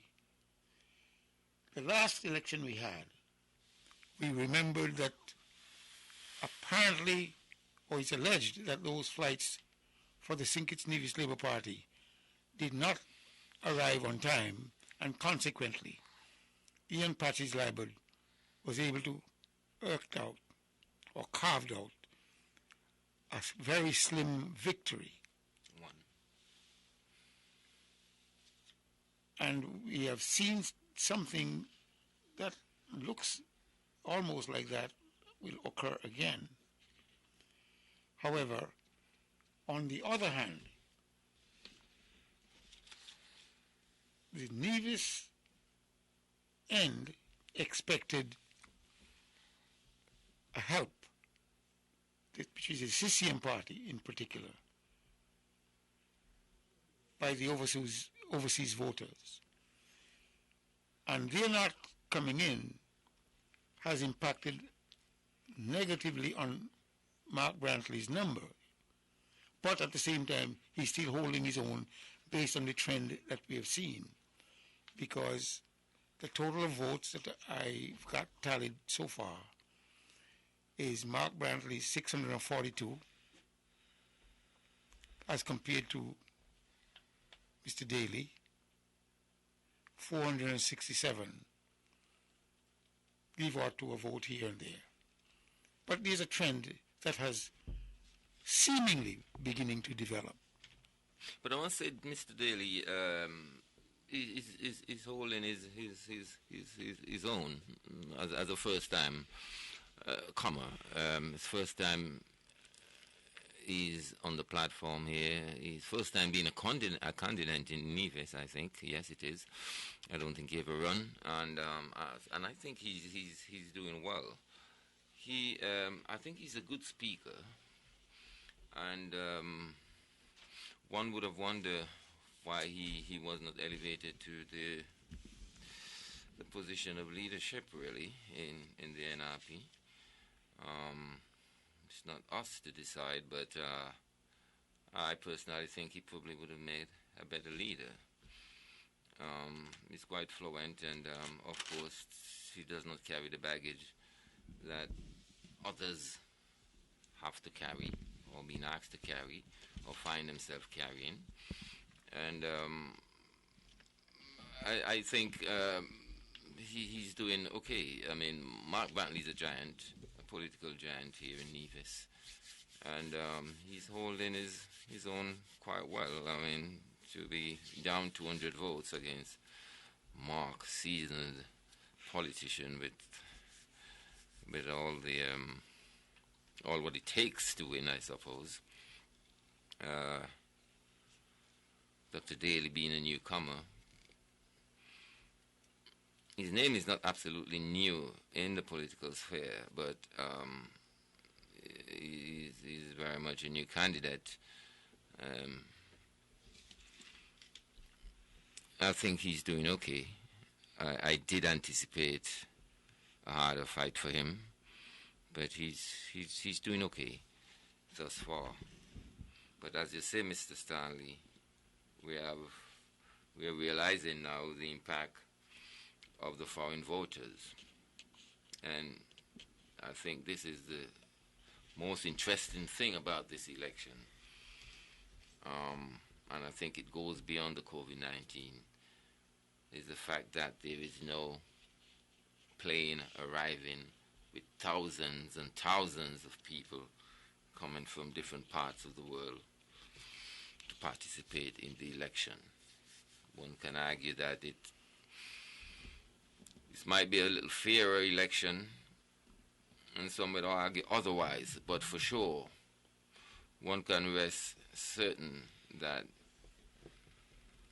for the residents of St. Kitts Nevis, the government that would be chosen would be the government of the people, by the people, who are residents here in the Federation. It's quite an interesting development, because a lot has been said over the years about the impact of these voters, and I think on a federal level it was taken deeply into consideration, and an act was tabled to deal with the matter, but somehow it was removed, and there's still strong debate as to what is fair or what is best for the island as it relates to the voters participating in the electoral process. I suppose going forward the debate will continue, because this election would shed a lot of light on the issue, and we'll see what happens going forward. I think both sides have a very strong argument, those who say they should not come, and those who think they have a right to. I guess because they are available to every party, all the variables become very irrelevant to get them here, such as money. You got more money, you can bring more of them, and that kind of distort the democratic process. So we are seeing tonight an election which many would consider more fair than the one we have known recently in the past, really. So as we go forward, it's quite revealing. It's quite interesting, really, and I think everyone would learn from this election, given the unique circumstance, and will be more fortified in their opinion as to what would be the way going, or should be the way going forward as it relates to the foreign voters. Well, a trend, like I said, is developing between the Honourable Mark Brantley and Mr. Daly. And the total that I seemingly got based on the information that came in is that Mr. Daly has 517 votes and Mr. Brantley has 652 votes. But it's too early to tell, but seemingly it looks like a trend. We must again look at the dynamics of the overseas voters, because on the one hand, it is believed that had they arrived in St. Kitts, it would have put the team unity construct at a disadvantage. And if it had arrived in Nevis, it would have put the Honourable Mark Brantley of the CCM party at an advantage. But inasmuch as those flights, due to the borders being closed, didn't come in, it means that everybody is running on some naturality without the help of that injection, the overseas voters. Saying that, it seems as though that team unity is holding its own. But that was one of the lines that was really amplified by the Prime Minister. The borders are closed. The borders are closed. And there were a lot of people who said, well, it would adversely impact on the CCM in Nevis if the voters from overseas do not arrive. Well, we are here this evening, and this morning rather, it's left to be seen as to where we would wind up with reference to the victory. But seemingly, the trend is forward trend, positive trend is in the camp of the team unity construct at this juncture. You're right. It seems as if, they would realize the 3 seats that, they were vying for. But I don't see any reason why they wouldn't, based on the trend, even though the Honorable Mark Brantley's numbers would be down. He still, he still has an advantage. So we'll see going forward.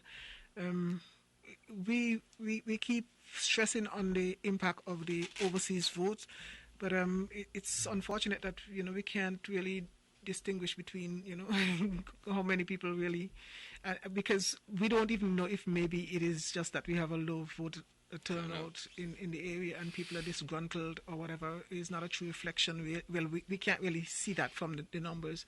I guess you'll have to go a little deeper than that to compare how many people who are actually on the ground, who would have voted. And I think that the parties have a distinct advantage in that they have the voters list and they know what the expectations were. They know all the people who are coming in from outside. So it means that any deficiencies that they have to make up for a local election, assuming that things are equal and people can come in from outside. However, if you're losing votes on the ground here, it may be time, for you to stick a pin, as they say, and reconsider, look back and see, where you might have been, making some missteps, and try to get those people back. Because I can't see why a party in an advantageous position generally in St. Kitts would want to not pursue keeping these voters out. Nevis may not win by the landslide that they're accustomed to with the overseas vote, but if they can still win on the ground, why, put that in jeopardy, in terms of the team? You have to still think about the team. Unless it is that we might find ourselves in a position where in St. Kitts, because it's a ground war, and the ground war means that Pam and what's the other one? And Dr. Timothy's, what was his? PLP. PLP, right, the PLP.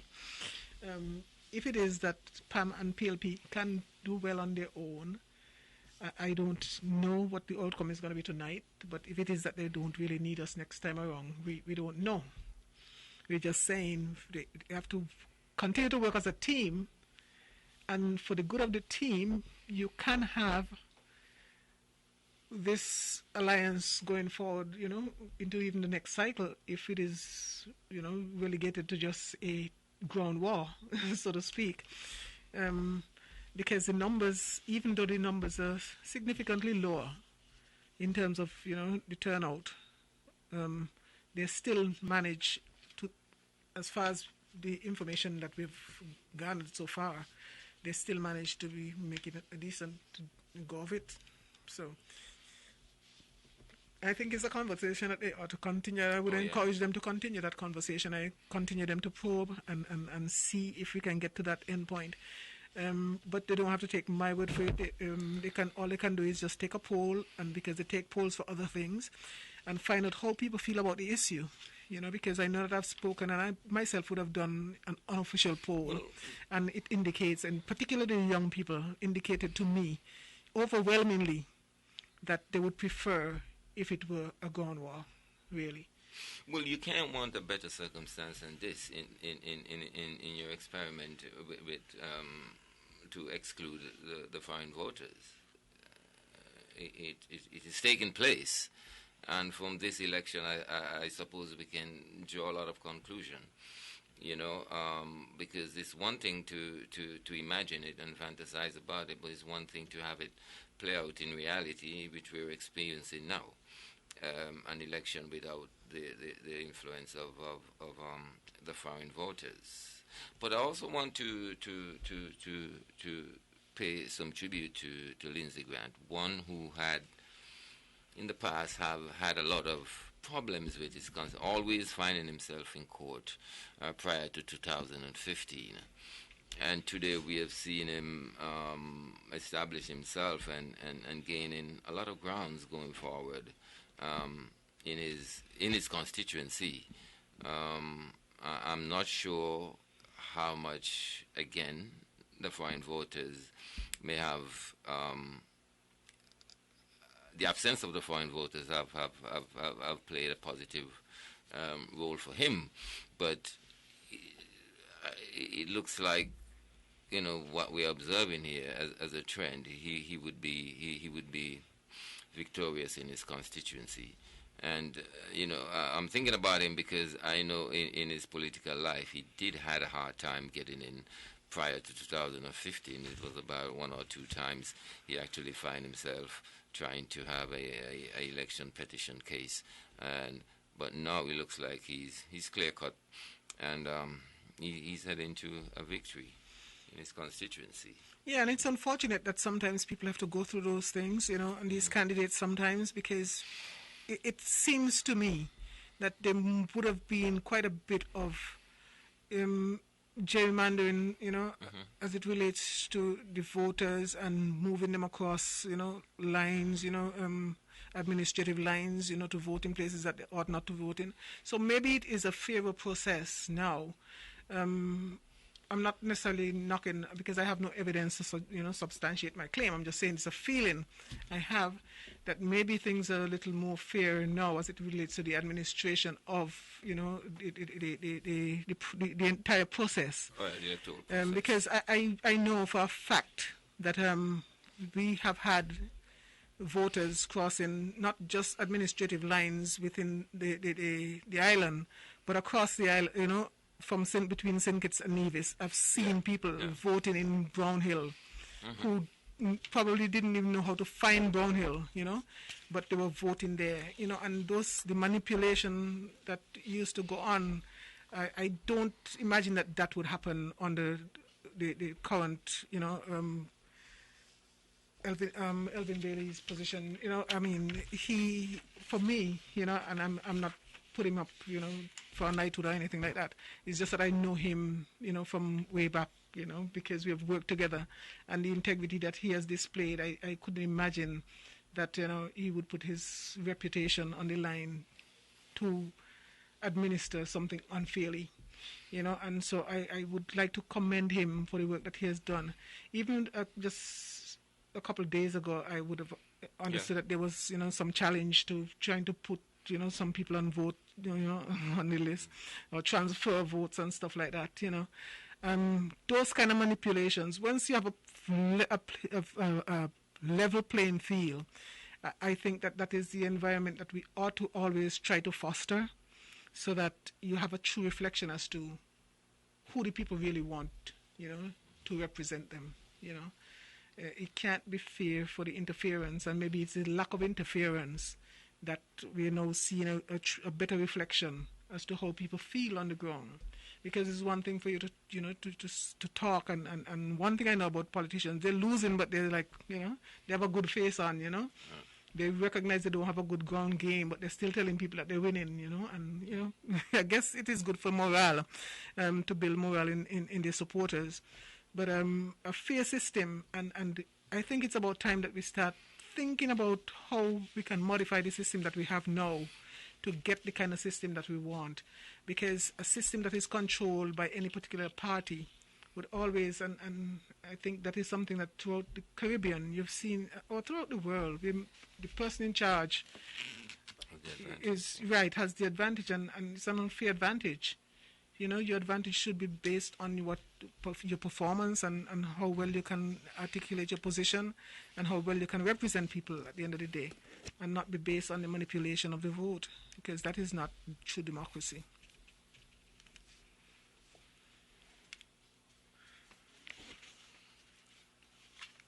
I was trying to get some information from the last federal election with regard to the numbers. Of course, there are still some battlegrounds for both candidates between the Honorable Mark Mantley and Mr. Daly. Dr. Daly. Dr. Daly. And in that regard, we've got seemingly about 1,800 votes cast in the last election in Mark Brantley's stronghold or constituency, so to speak.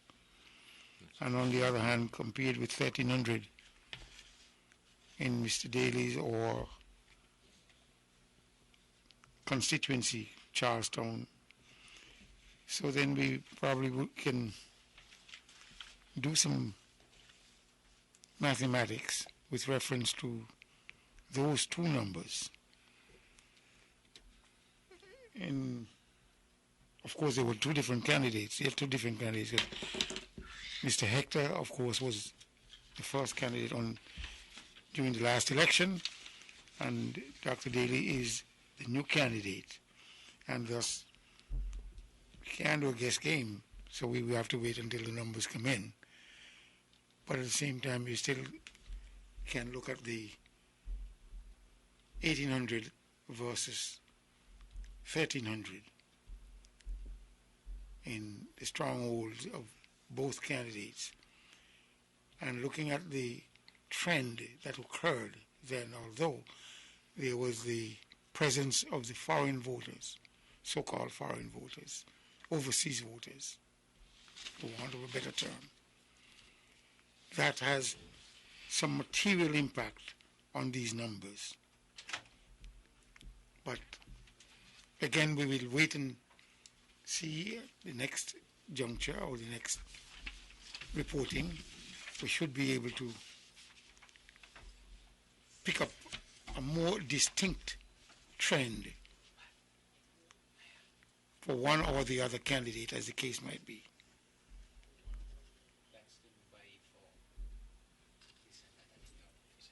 But what's interesting though in District 9, in polling electoral district number 9, is that we had an increase in voter registration from 2015 to now of some 2,400, almost 2,500 voters. No. Oh yeah. Yep. With the last time it was 4,032 voters, and this time around it's 6,497. The constituency is too big. All right. Well, to be honest, when you look at the numbers that are eligible to vote and the numbers that voted in this election, it is very minuscule, very small. The numbers are very, very small. Yes, and is it the question I would ask though? Is it just a function of the lack of the overseas vote, or do we have voter apathy at this point? Do we have people who had no interest, in this election whatsoever, who are on the ground? Well, I would say they have an interest. It would be interesting to find out. They have an interest, and the interest is demonstrated in the fact that they went to the polls and they voted. Of course. No, I'm talking about the low numbers, the low vote. If indeed we had a low voter turnout, is it just a function of the lack of the overseas voter, or is it that plus lack of interest, a lack of interest of the local voter? Well, we can't get it from the numbers here. We can only get that from inside information. If we come to a conclusion on it. But in the information that we have now, as it relates to the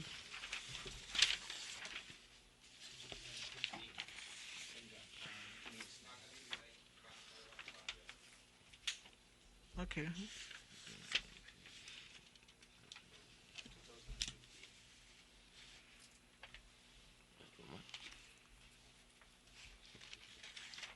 Well, COVID-19 has impacted this election quite dramatically.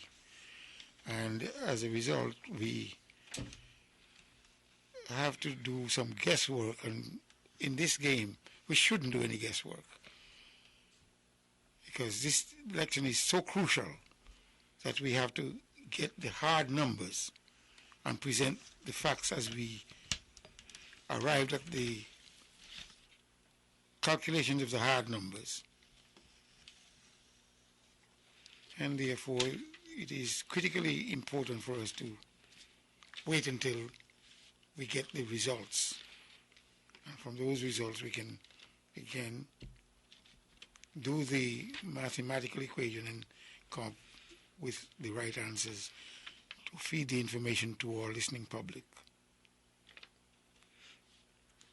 Well, it seems, at least one observation I think I would like to make, though, is that it seems as if in the St. John's area, or not necessarily the St. John's area, but in the electoral district number 9, we've been having exponential growth, it seems, in terms of the voter registration. If we go back to 2006, okay, but this doesn't have in the. Okay, this is just a local election. This is not federal election, right? Sorry. Yes. I'm sorry, take that one back. Well, that's incomplete. It has become a real battleground, and it has been demonstrated that it is a battleground, and as a result, a lot of resources, alleged resources, have been put specifically into District 9. Because there are two forces, as I gathered, that the Honorable Mark Brantley has been up against. One, how many people want to see him in the Federal House? I could remember a statement he made, and he told the former Honorable Prime Minister that in the next election, I will be over here, I'll be over there, and you'll be over here. And it happened. And as a result, I understood that they went flat out this time around to, in fact, try to unseat the Honorable Mark Brantley. This time around? This time around. Oh, really? I was looking around and I asked around if the Deputy Prime Minister of the St. Kitts Nevis Labour Party was over here, but I didn't get any confirmation on it. But I knew that the Honorable former Prime Minister was over here. So we do not know exactly what transpired. But I know, like I said, both sides went flat out. One, to retain the seat, and on the other hand, to in fact gain the seat. Recent by-election. Yeah, but percentages don't make sense. Yeah. Well, we'll see. We're still a little way out as it relates to concluding on that one. I guess you could feel comfortable based on, No. No one, everybody's sitting in pins and needles. It's on a trend. But, incidentally, this district keeps growing, and incidentally, this is the poorest district that had the most poverty in the entire, it's District St. John's, yeah.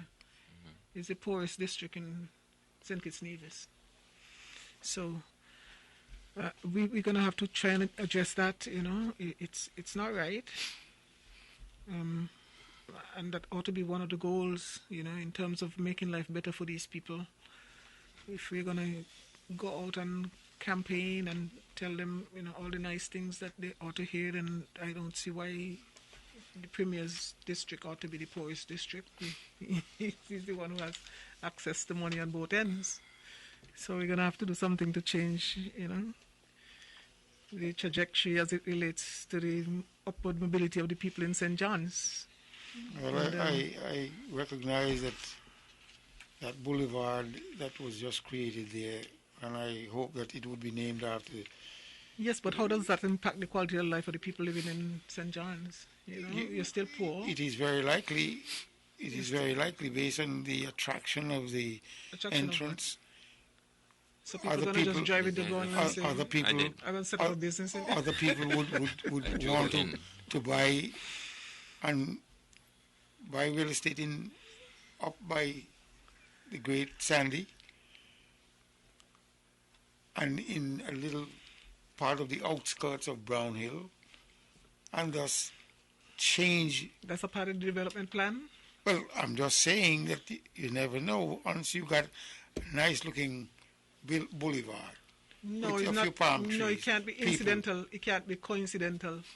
It ought to be planned. Well, when I say that, it ought to be we're going to spend $10 million inside Brownhill so that at the end of it, not that just that Brownhill people have good roads to drive on, but it in some way it would lead to a decrease in the poverty inside there, and it would lead to all the other sustainable goals that and zero hunger and all that. I'm not supposed to be having to help out anybody in my neighborhood.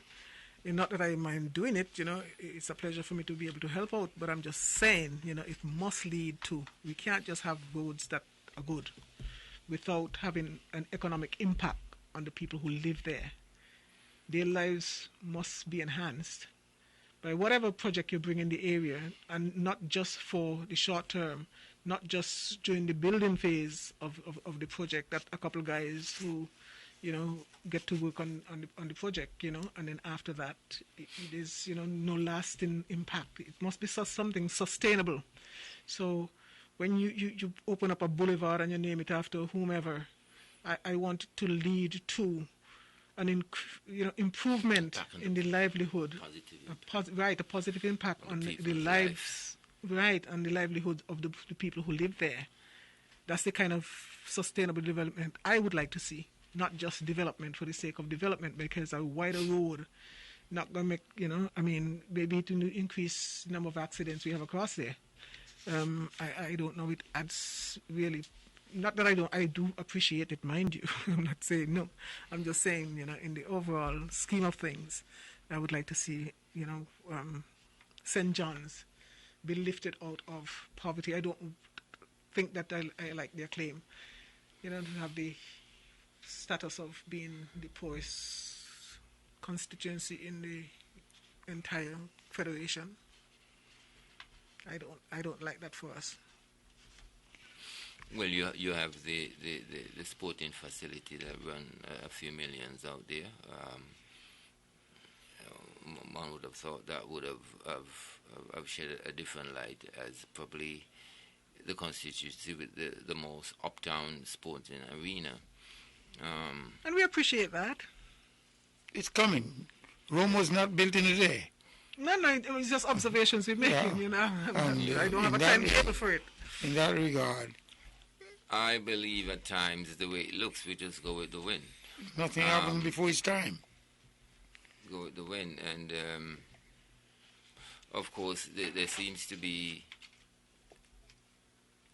not much of a difficulty building roads these times, because it's done by the public works. That happened all over the world. Here about putting back money into the circular flow, and so they do a lot of infrastructure work. I think that's a big talk right now out in the developed world. In order to bring back the economy on its feet. Infrastructure work, building bridges, highways here and there. But because most of the goods and services associated with those projects, those you can source them there. But for us, for the most part, we provide equipment and labor. It's a completely different ball game, actually. Here on Ireland, lots of roads, lots of good roads, employment, and I've listened a few speeches made by the Premier and during the election season, but I have not hear him speak towards anything to generate much employment really going forward. So we want to know that there's a leader with a vision, and I'm not saying Mac lack of vision.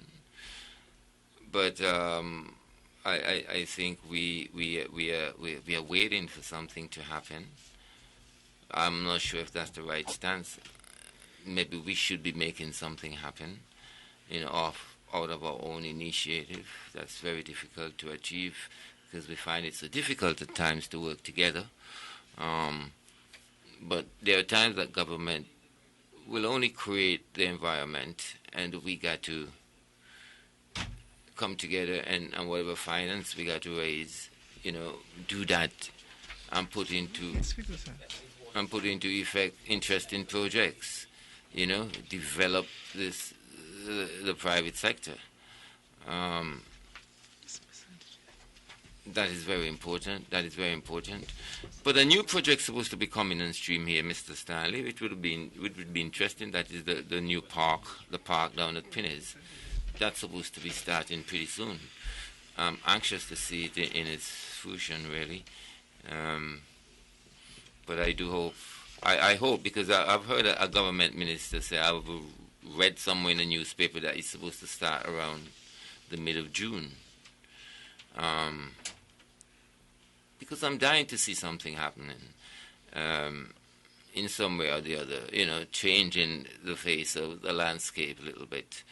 I really want to see that here in Ireland, something impacting, changing, and creating employment and diversity as well, It's been long spoken about, so the time is right. And what I don't want to be fooled, just to be told that it's going to happen in June because, of course, of the political environment, and then, we don't see that. I'm anxious to see something going on Ireland, like most people on Ireland, because just the other day when I think the government take the initiative to clean some lands in the old West Haven hotel area, there was a bit of buzz because people was thinking that the government was about to build a pier leading out to sea that would facilitate, obviously, the tourist industry. But no, they were just cleaning the land to prevent, to prevent bugs and vermins. From running around. So the people are respectful. You people have some nice people in Nevis, to be quite honest. Nevisians are nice. How do you know what you're saying is correct? Because I know that there are people who came in from abroad who had a look at that property. Yeah. And based on the fact that they looked at it, it is very likely that something just might be in the making. Well, that'll be good. On the other hand, or the other project you mentioned is the park. Yes. There has been a groundbreaking ceremony. Good. On it, and I think maybe some $3 million has been earmarked for that project. Okay. So I can't tell you when you make statements if they are operating. I mean, with your making the statements, you may not have all the information. I don't at all. But what I am saying, that I look at these projects and I'm anxious, like so many Nevisians are anxious. We're anxious to see something happening, something in the physical, because sometimes that's what really moves people. We are anxious because we want a bigger share of the tourism pie. We want to just see a more vibrant economy, and we're not asking too much.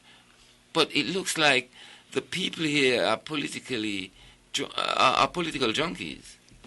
They're politically intoxicated at times, and that's why I say when election comes around, it looks like a lot of people just lose their sense of sensibleness and become something else. The people are anxious, and I was just about to say the people are nice.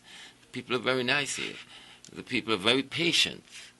The people are easily put back to sleep when they wake up by just a little speech.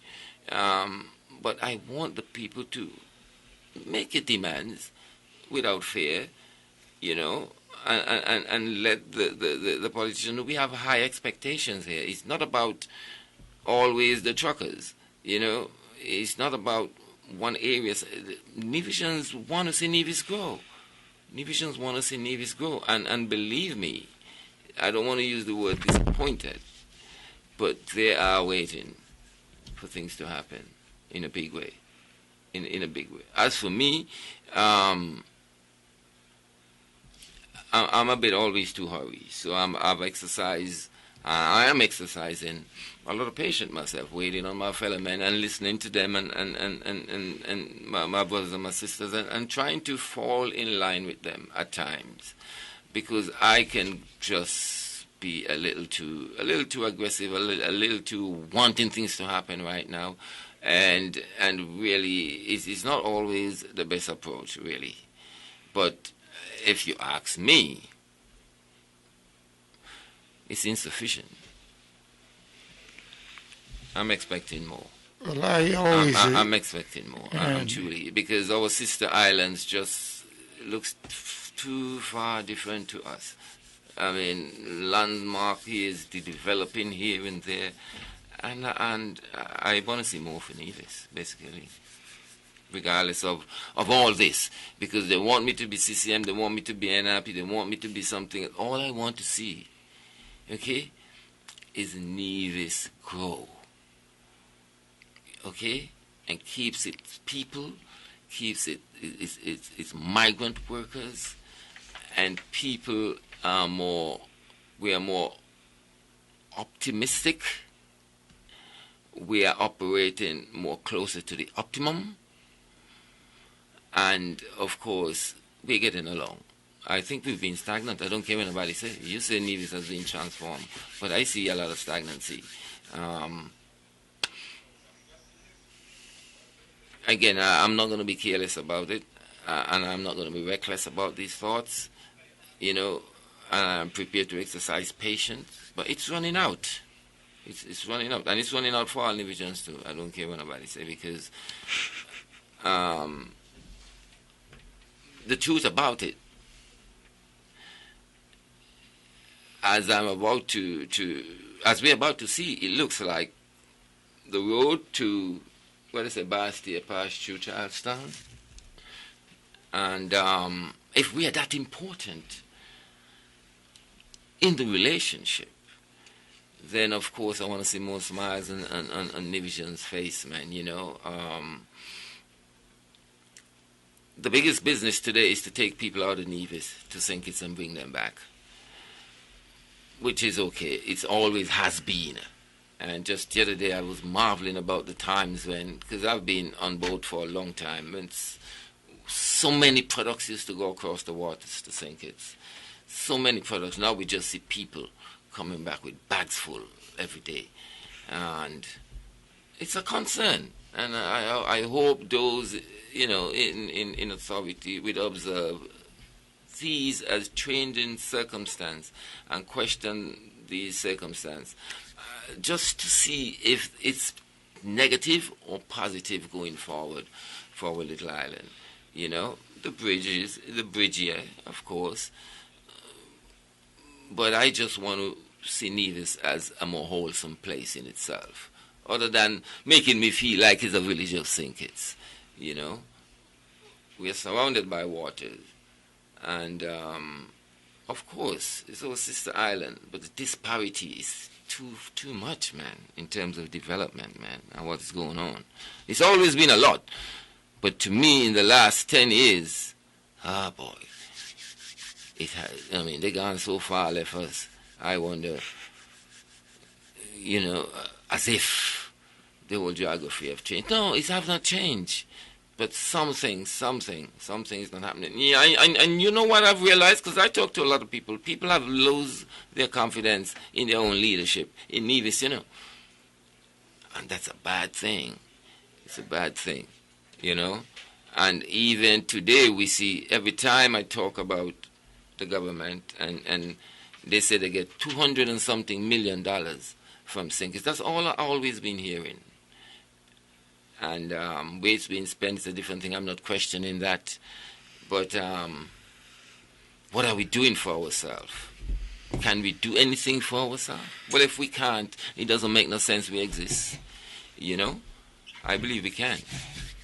And so it's upon our shoulders, and lies within our attitude going forward to demand more and to have our elected representatives understand that this demand is not anything personal for me to benefit or even to you for benefit, but the island is demanding these things, this kind of attitude that we can see and more.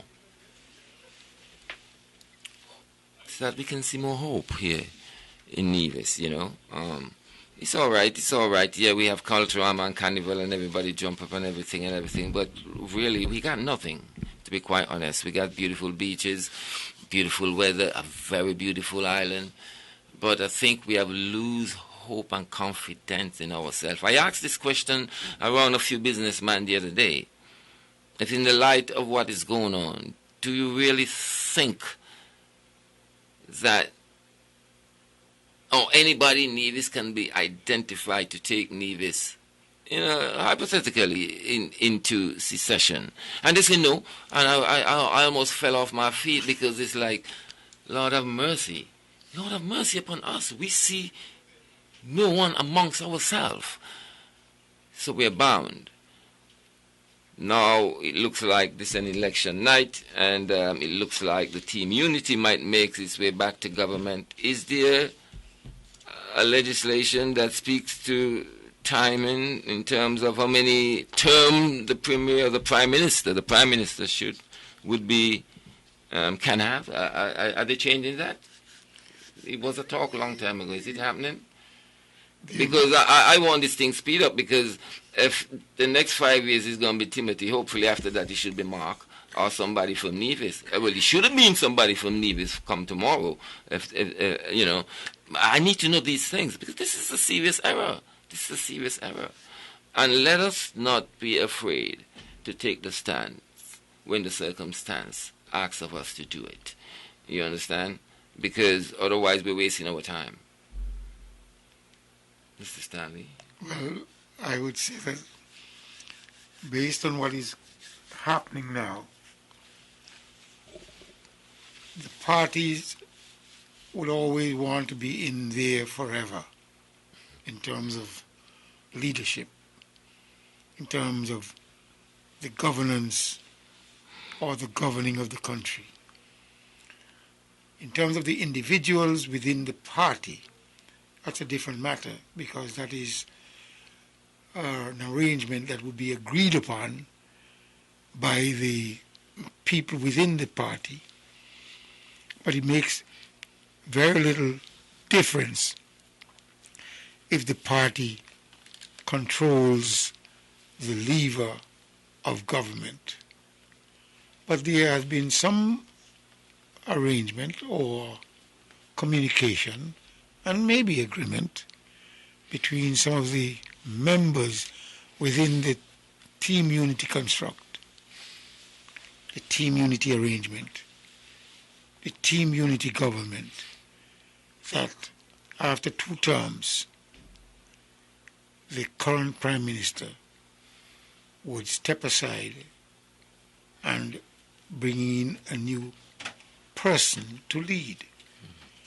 That new person, so it was said, is supposedly the Honorable Mark Brantley. But you have to win your seat first in order to become part of the construct, Team Unity construct, and to be in Parliament and to be in government.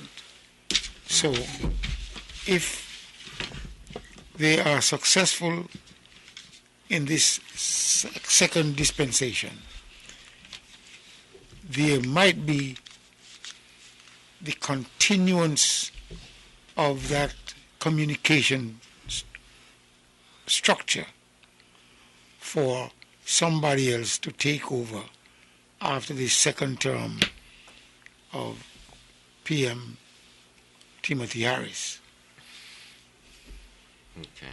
I can't tell you if that arrangement or that communication arrangement would still exist upon a victory by the Team Unity and the same players who were there close to the zenith or the top of the pyramid to really ascend to the seat of leadership. But you know, within these parties, there's a semblance of jealousy, envy, as the case might be. No, it's a matter of clashing of the egos. I can't understand why you keep using words like jealousy. Those for kids, you know, that's for young children who don't really understand how to negotiate their position in life. I heard a piece of statement or statement from the former Deputy Prime Minister of the Labour Party, St. Kitts Nevis Labour Party, who stated that he would be active in this election, and I would look to see where his activity has been demonstrated to see if it would make a difference. And I felt it wouldn't make a difference simply because there are certain people who are prime ministerially adept. They look the part, they sound the part, and ultimately they can play the part. And there are some who they can just reach up to a certain level and they continue to revolve. But they just cannot break that ceiling to get into the high chair. As a result, they would make statements, or I've been this, or I've been that, as the case might be. My good friend, Dwyer Astafan, he is prime ministerial material, but he actually didn't like what was going on, I would imagine, and he decided that he is going to just vacate his seat from the parliament, and he never arrived at the high chair as becoming prime minister. But I just don't understand the concept of the prime ministerial, material. How do you qualify? We don't vote for prime ministers here. It's a negotiated position. I understand that. And right now, but in Team Unity, you had a guy who just was in a party that was just one at a time. And he managed to be the prime minister. So it's a negotiated position. Nobody votes for you as a prime minister. No, I understand. And you can see in America you have a president who can't string two words together, and he's president of the United States. I understand the process. I'm just saying to you that there are people who look the part and ultimately wind up playing the part. There are some people who will never look the part and will never be able to play the part. So, Prime Minister Timothy Harris didn't by accident become the Prime Minister. True, it's an arrangement that has been agreed upon by people within the hierarchy of the party. But if for some reason someone within that structure wants that position, and the other people feel for some reason he cannot really play the part in that position, he'll never get it. No, Stanley, you're looking at this thing wrong. Once you have an alliance, anybody in that party could become the prime minister, could become the leader of that alliance. Once you have a coalition, and they need you, you can negotiate. It can. Well, you don't know what people would offer sometimes just to be in government, and it's a negotiated position. I maintain it is, and I don't think that anyone is any better suited than the other. Had we had a different system, then. But we have a constituency system here,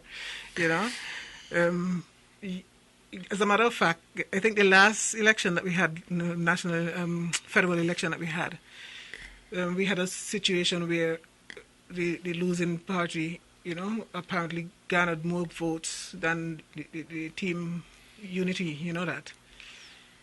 So It's not about how popular you are sometimes at the end of the day, it's how well you can negotiate within a coalition.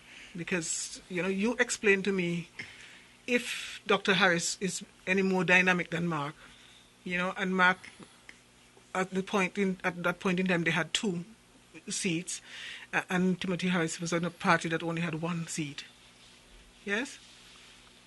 But you still have to look at the harsh reality as to what the possibilities are. And it seemingly was easier to be digested that Tim Harris, coming from the constituencies of St. Kitts, might have been more easily sold to the Kittitian voters as the potential Prime Minister. No, people were not voting for Prime Minister Stanley. That is an internal negotiation. I understand, but you know. You and I had no input in that. That is the ultimate eventuality, meaning that the construct of the... It was prearranged, yes, and we accepted that, yes. And as a result, it was more easily sold to the potential voters that if this construct were to stay together, the potential Prime Minister would be Tim Harris.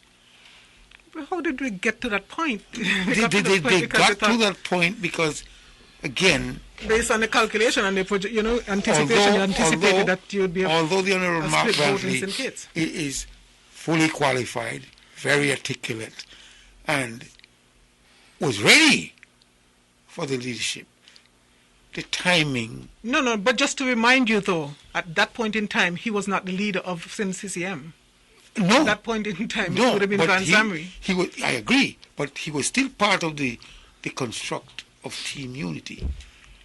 But again, you have to look at what is politically possible. And the idea of getting the prime ministership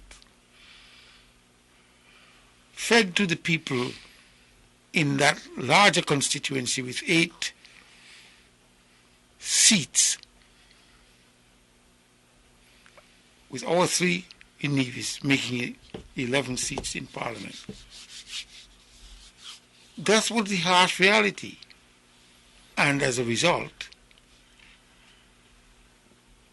Tim Harris became the Prime Minister, the Honourable Prime Minister.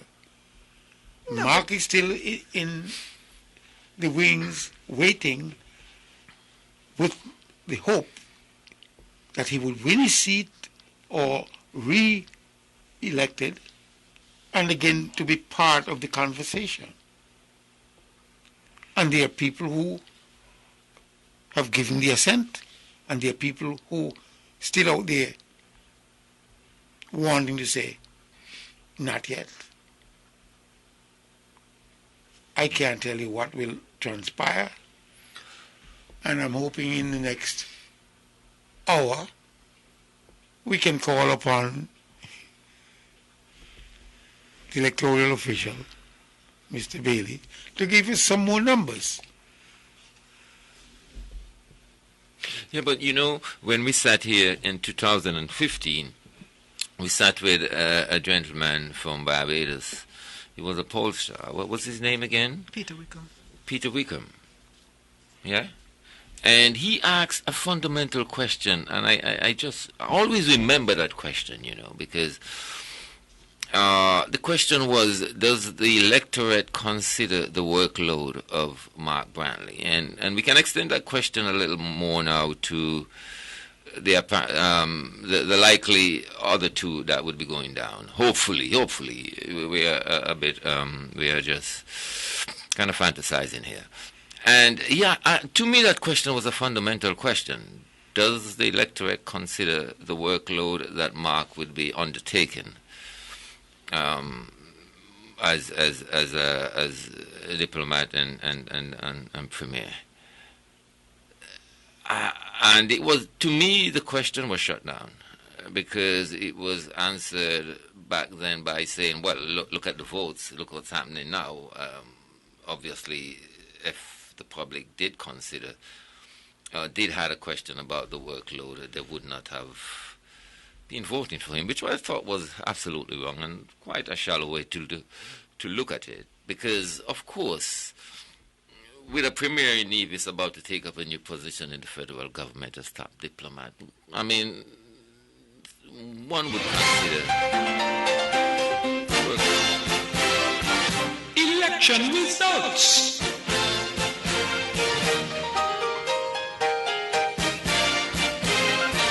Election results.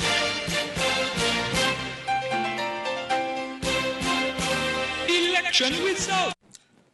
Good morning once again, ladies and gentlemen. I have for you the final two results for the constituency of St. Christopher 4, polling division 3A at the Tyrrell Williams School, where 366 voters were assigned whose last names began with A to those whose last names began with J. Lindsay Grant of the People's Action Movement received 127, that's 127 votes. Jason Thomas, the independent candidate, received 1 vote. Steve Rensford of the St. Kitts Nevis Labour Party received 122 votes. There were no spoiled ballots, and there was 1 rejected ballot for 251 votes. In Tyrrell Williams School 3B, where 394 persons were assigned whose last names began with K to those whose last names began with W, Lindsay Grant of the People's Action Movement received 150 votes, that's 150. Jason Thomas, the independent candidate, received no vote. And Steve Rensford of the St. Kitts Nevis Labour Party received 116 votes. There were no spoiled ballots. There were 2 rejected ballots for a total of 268 votes cast. For that constituency, therefore, 3,400 voters were assigned. Lindsay Grant of the People's Action Movement received 1,284 votes. That's 1,284. Jason Thomas, the independent candidate, received 11,111 votes. Steve Rensford of the St. Kitts Nevis Labour Party received 933 votes, 933 votes. There was 1 spoilt ballot. There were 21 rejected ballots for a total of 2,249 votes. Therefore, I can declare that the member elected for St. Christopher 4 is Lindsay Grant of the People's Action Movement. For the constituency of St. Christopher 5, polling division 5A, Nazareth Gospel Hall, where 204 voters were assigned whose last names begin with A to those whose last names began with W. Kenneth Douglas of the St. Kitts Nevis Labour Party received 68 votes. Sean Richards of the People's Action Movement received 45 votes. There were no spoiled ballots and 2 rejected ballots. 115 ballots were cast. At the Sandy Point Community Center, 5B, where 174 voters were assigned whose last names began with A to those whose last names began with W, Kenneth Douglas of the St. Kitts Nevis Labour Party received 41, that's 41 votes. Sean Richards of the People's Action Movement received 64, that's 64 votes, for a total of 105 votes cast. At the Clubhouse Sandy Point Recreation Ground, where 401 voters were assigned, that's polling division 1A, those whose last names began with A to those whose last names began with G.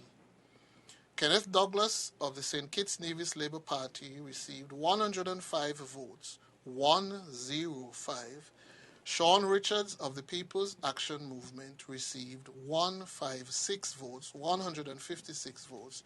There were 2 rejected ballots for a total of 263 votes cast. Therefore, of the 3,124 voters allocated to constituency of St. Christopher 5, Kenneth Douglas of the St. Kitts Nevis Labour Party received 721 votes, 721. Sean Richards of the People's Action Movement received 1,296 votes. That's 1,296. There were no spoiled ballots. There were 12 rejected ballots for a total of 2069. Therefore, of the 3,124 voters allocated, I can say that the member elected for St. Christopher 5 is Sean Richards of the People's Action Movement. For the constituency of St. Christopher 6, the Parsons Community Center, where 296 voters were assigned, Dr. Denzel Douglas of the St. Kitts Nevis Labour Party received 150 votes. That's 150. Kevin Williams of the People's Labour Party received 97 votes. There was 1 spoilt ballot. There was no rejected ballot for 281 votes cast. And at the Sadler's Primary School, where 339 voters were assigned, Dr. Denzel Douglas of the St. Kitts Nevis Labour Party received 148 votes, 148. Kevin Williams of the People's Labour Party received 47 votes. There were 2 spoilt ballots and 1 rejected ballot for 198 votes cast. Therefore, of the 3,205 voters assigned, Dr. Denzel Douglas of the St. Kitts Nevis Labour Party received 1,563 votes. That's 1,563, 1563. Kevin Williams of the People's Labour Party received 476 votes, 476. There were 5 spoiled ballots and there was 1 rejected ballot for a total of 2,035 votes cast. Therefore, the member elected for constituency 6, St. Christopher 6, is Dr. Denzel Douglas of the St. Kitts Nevis Labour Party. And in constituency 11, Nevis 11, at the Franklin Brown Community Center, polling division 6, 387 voters, were allocated. Alexis Jeffers of the Concerned Citizens Movement received 102 votes, 102. Patrice Nisbet of the Nevis Reformation Party received 57 votes, 57. There were no spoilt ballots, no rejected ballots, 159 votes cast. At the Church of God in Bricklin, where 460 voters were assigned, last names began with A to those whose last names began with Y.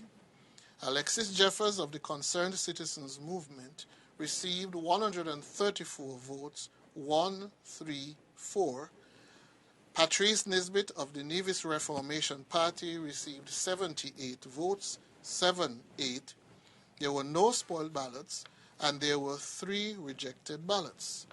Thus, of the 4,005 voters assigned to constituency of Nevis 11, Alexis Jeffers of the Concerned Citizens Movement received 1,107 votes, that's 1,107.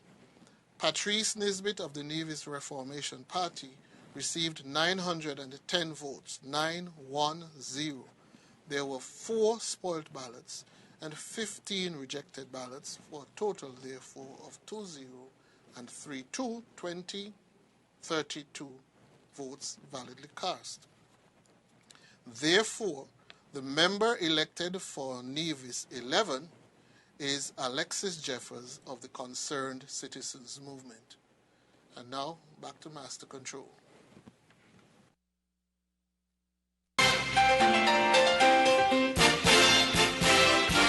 Election results.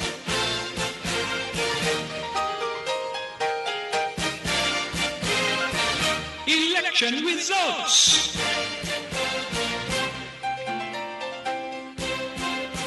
Election results.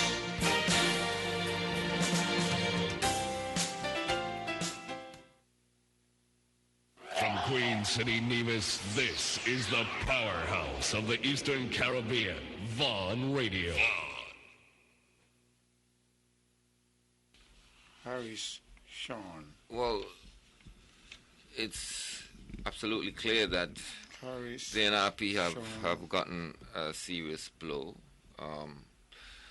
Another Harris, serious blow in the last elections from 2015, the federal and the local.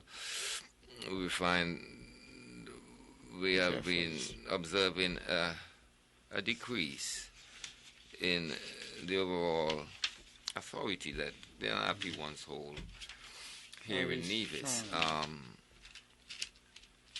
Grant. You're talking loud. The NRP once hold here in Nevis. You're just being a bit loud.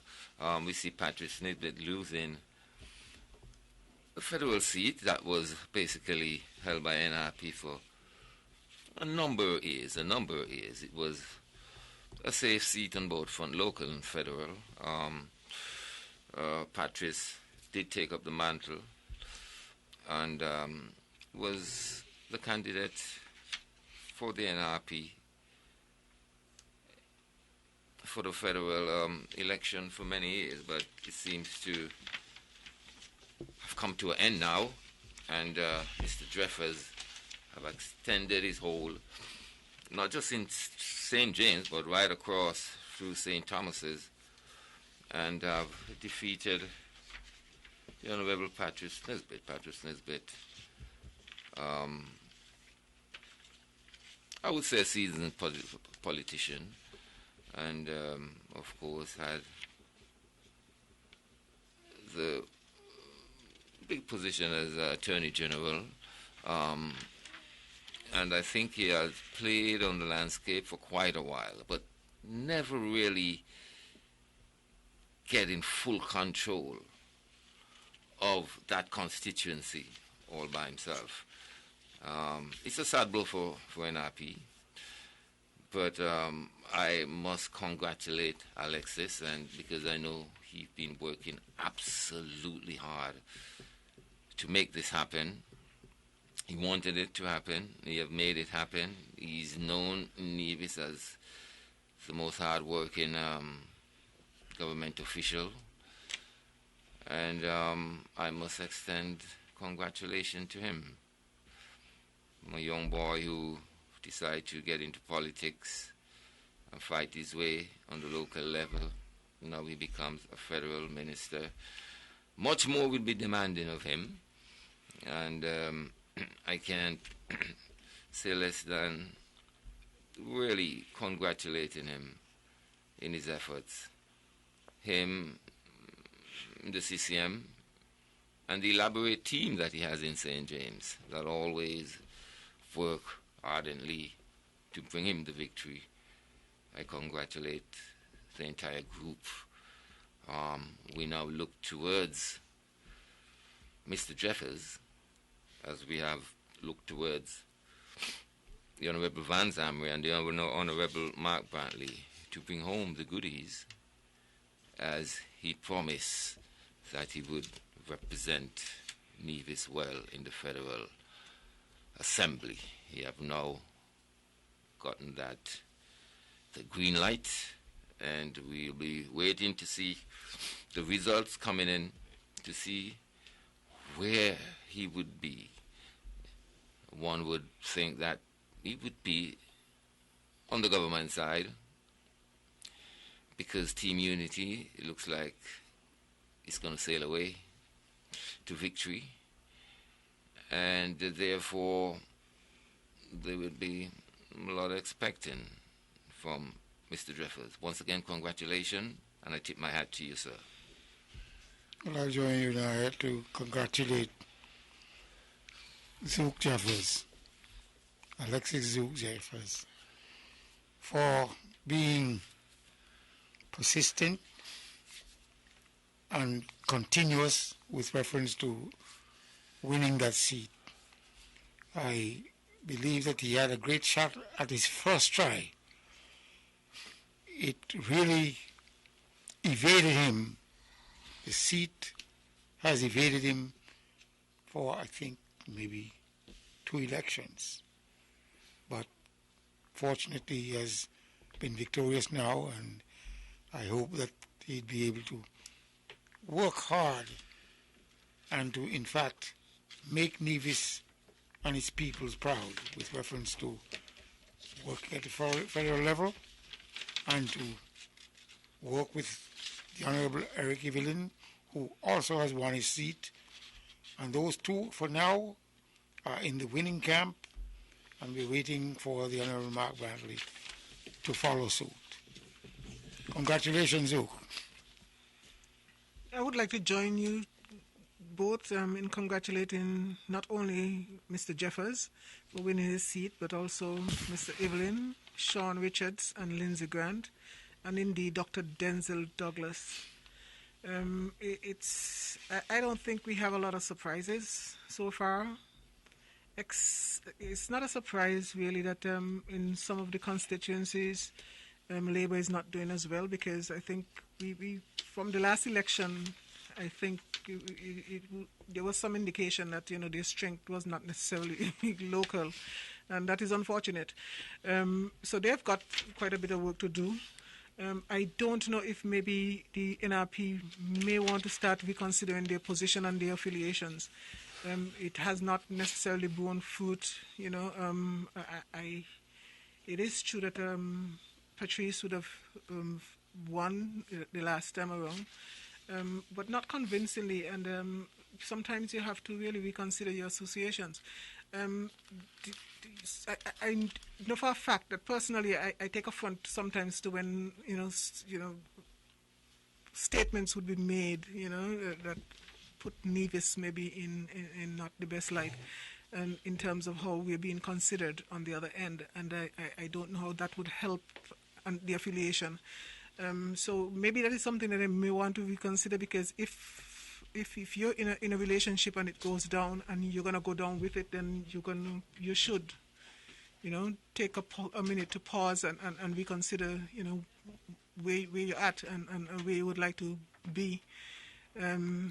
But I would still like to congratulate these guys for putting themselves out there. Mr. Hanley in constituency number 10, and indeed Patrice in 11. Maybe it's time for new blood, I think.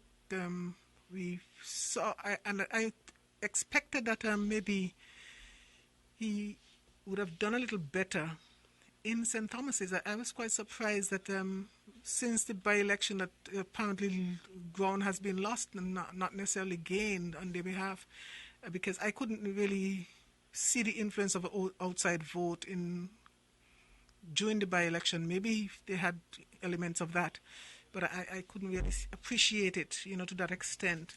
So if indeed you had the participation of many more people, it seems, because it was a resounding success for the lady candidate over there, or maybe that is what it is pointing to, that people need, a female candidate to be able to rally around. Too often we hear about these exchanges. Someone sent me a message the other day and said, well, we're going to just have to start, changing them until we get a good fix. And I'm like, okay, you're changing the same people, just changing them around, and you really expect a better result. I don't know that is the way to go. I think it's about time that we start recruiting more women and putting them out there, because worldwide we've seen the experiences. Women generally make better leaders. Women generally, do better in terms of making decisions that would impact the lives of, society. Even from this COVID-19, experience that we've been seeing, the women leaders, did much better in terms of management, not only of the economy, but in terms of the public health issue that we would have faced related to the COVID-19. And if that is not a good enough selling point. Election results.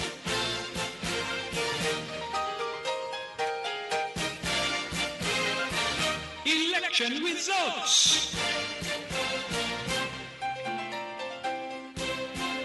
It's helpful to know that the public is paying such close attention to have brought to my attention that I neglected to announce the box in the Butlers Community Center for constituency of Nevis 11. So I will do so now. In that box, there were 411 voters assigned. Alexis Jeffers of the Concerned Citizens Movement received 120 votes, 120. Patrice Nisbet of the Nevis Reformation Party received 65 votes.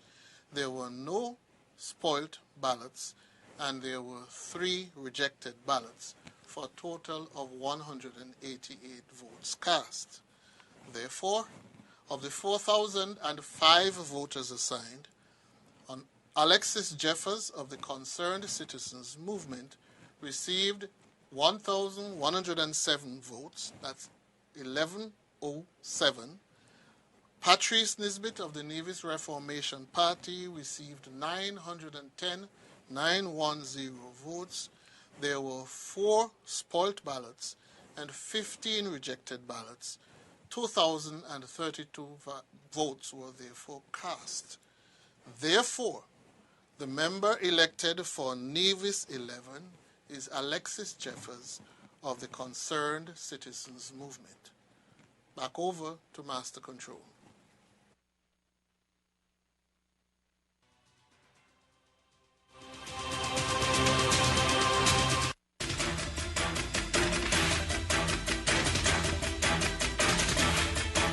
Election results.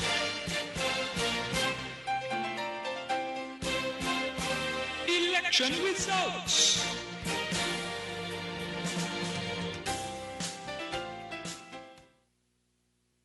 Sugar City St. Kitts. Keep it sweet. Keep listening to Vaughn. Yes, of course, Webo.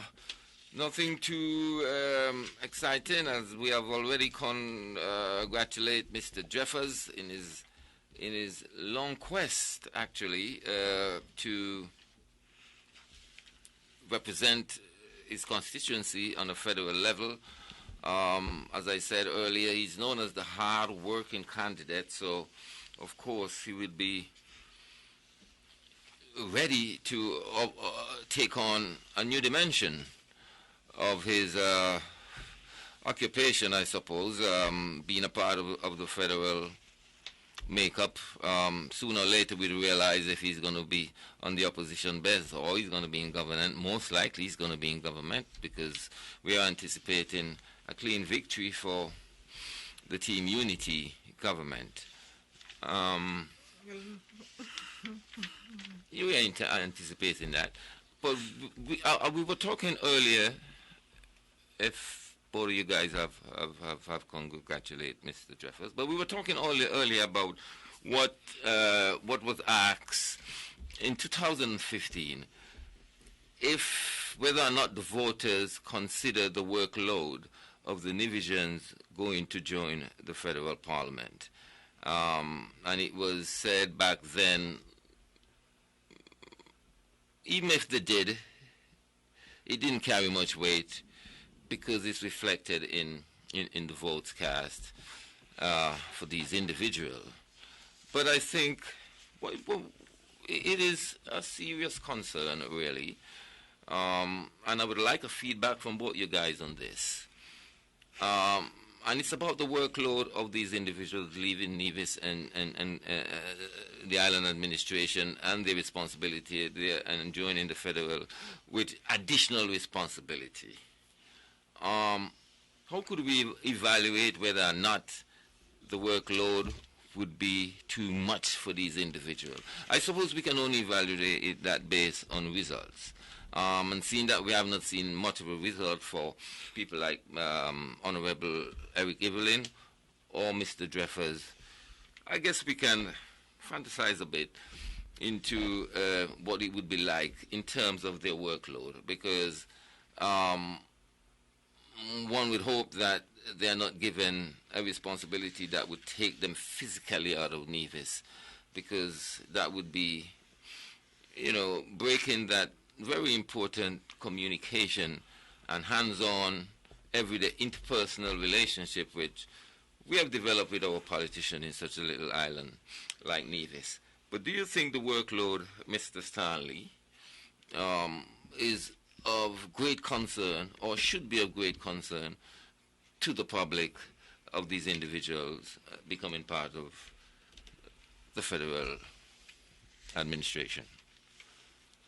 The workload is there to be done, and just that they have to develop their own expertise and competence within the federal structure. Of course, there are certain positions that they will never be able to hold simply because of their lack of training in certain specific areas, like AG, Attorney General position, specifically. I mean, maybe leave it at that. Mm-hmm. But in the area of health, they'd have to do a lot of OJT, on-the-job training, to become, let's say, the point person or the minister responsible for health. Well, Wendy Phipps is not a doctor, but she has done on-the-job training, and as a result, she is the federal minister of health. And I would imagine that in as much as Honorable Eric Evelyn has operated in the Department of Agriculture, and also Alexis Jeffers, Honorable Alexis Jeffers, has operated in the Ministry of Agriculture on Nevis, it wouldn't be a difficult task for them to take up the Ministry of Agriculture, one on the one hand, and the other might take up another ministry on the other hand. But those are areas which would be workload, and they should be able to function. Like I said, they will get training, and as they go along in terms of time, and as time passes, they should be able to become efficient and competent in these various disciplines or in these various ministries. And of course, it's just a small country. We're not a giant state with millions of people. We've got 55,000 people here, and I do not see it as a major bit of workload in terms of their doing what they have to do in a new ministry at the federal level, while concentrating on the ministries at the local level.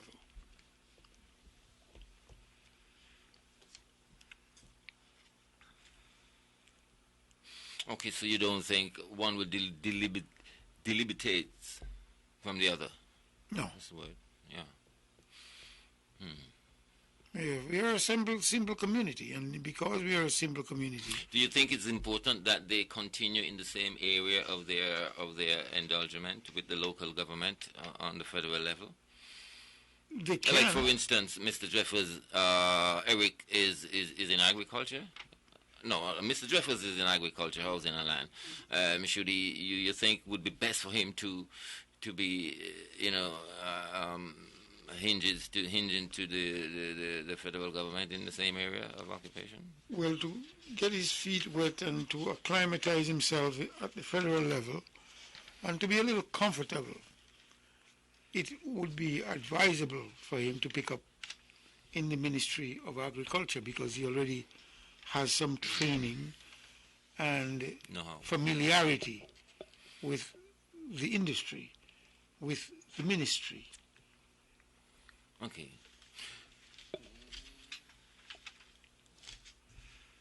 One would like to see them have good ministry, and not just a ministry because they are an elected representative from Nevis in the federal election. Because in the past we have seen division. Dr. Simeon Daniel had given a title there, Minister of Environment. That was way back. And even in this dispensation, I see the Honorable Vance Amory, and I am not in any way taking anything away from him. He's a man of I respect to the fullness.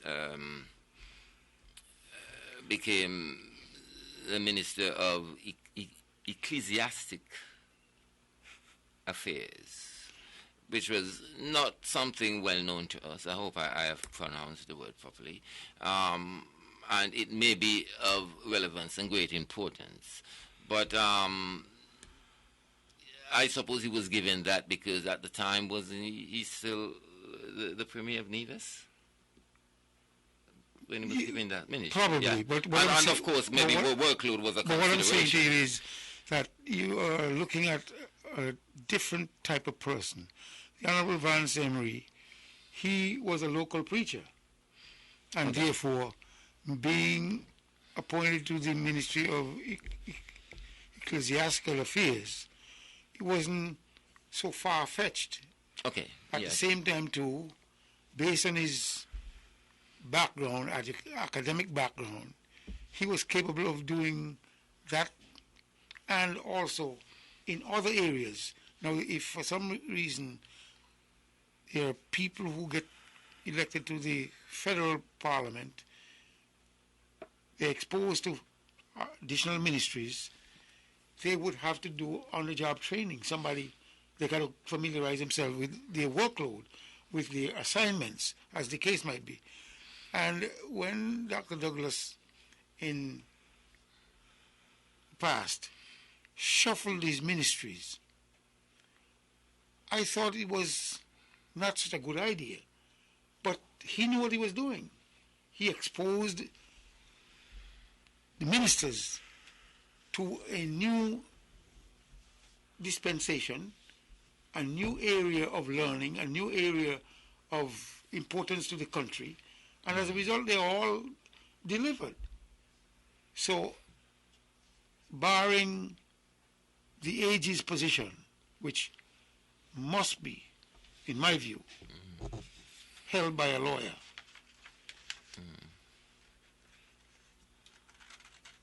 I brought in the female, Honorable Wendy Phipps, who is not a doctor, but she has learned and she has been functioning in that area of health, Ministry of Health.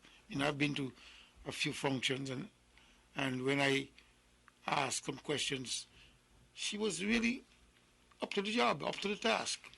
You follow what I'm saying? And therefore, other areas, finance is based on money. Everybody understands. Or should I put it that way? No. Should understand money. Simple math.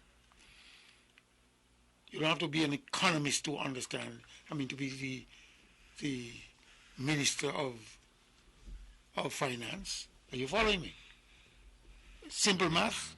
And the other areas, other ministries, I don't see it as a difficult task, and they should be able to function once they are serious about the task, the job, the ministry.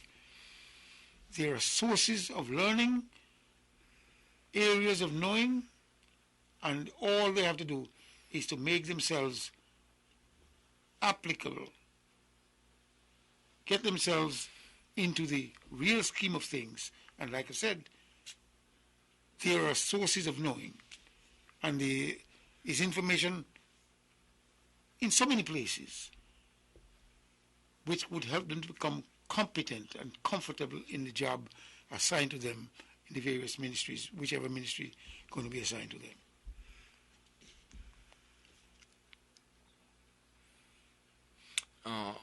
So if we get another 2 victory coming out of the PAM delegation or the the PLP delegation, another 2. We can hang flower on this exercise in a sense that there's a victory already, because they would have 7. 7, right? We already have. We have 5. We already have 5. So if we get 2 coming out of the PLP of Team Unity camp, one can say they would hold the government. Well, only one more you need. There's one more. Only one more? You only need one more to have a majority. No, you need 2. We have only now declared 4. Look, we can say Harry's going to win his seat. We can't say that. You don't have all the results. Listen. The Prime Minister Tim Harris is going to win his seat. Okay. There's no question about it. The Honourable Sean Richards has already been declared, I think. If he has not, yes, that's a sure seat. Do you think in a wild kind of thought that, it can all happen in St. Kitts and they have no need for the divisions? Is that a possibility? Well, that's a possibility, but at the same time you have a team unity construct, and therefore if they attempt to abandon it now, it would be at their own peril, because don't misunderstand the whole thing. Yeah, they might need it's been said that PAM cannot win an election in St. Kitts totally, and therefore it has to have some measure of coalition, and as a result they have always looked to Nevis for now. Prime Minister Harris came out of the Labour's womb, so to speak. Yeah. But it's interesting, though, that we have not been getting results back from quite a number of these electoral districts. I mean, we haven't had anything from 3, have we? No. We have only had 1. Nothing from 3. We have only had 1 from Christopher 1 from 1, 2 from 2. 2 from Christopher 2. And there hasn't been anything from 8. Unless I missed something. Did I miss anything? I haven't seen anything. 8, not me. That's Conrads and the young lady. Nothing from 8. That's Hamilton, isn't it? Oh, Hamilton, yes. Hamilton. Yes, so maybe, who knows, maybe we are sitting on an upset tonight. So in all that you've been talking about and allocating portfolios,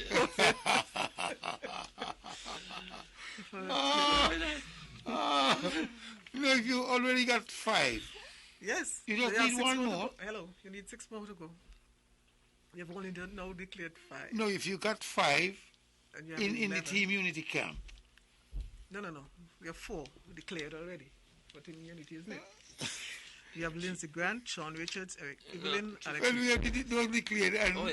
And Dr. Harris is going to get because we're going to win his seat. Right, and Dr. Dennis Douglas on the other side. So look, I'm saying that.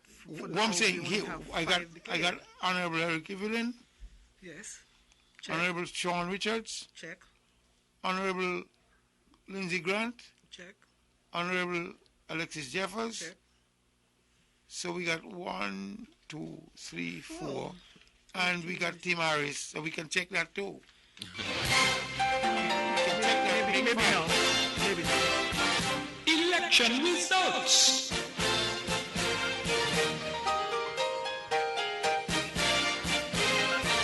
Election results.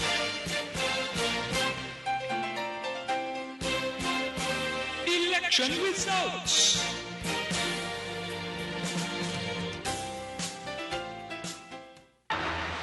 You're listening to Vaughan Radio from the Federation of St. Kitts Nevis. Well, so based on what... Election results. No. Okay. Based on what we are seeing, like I said, all we need is 1 more. And you're pitching marbles. Of course, this is far more serious than pitching marbles.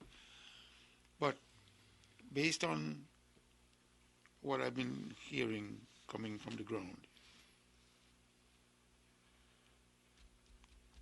we'll get 1 more, and once we get 1 more, we're going to look for another 2 more.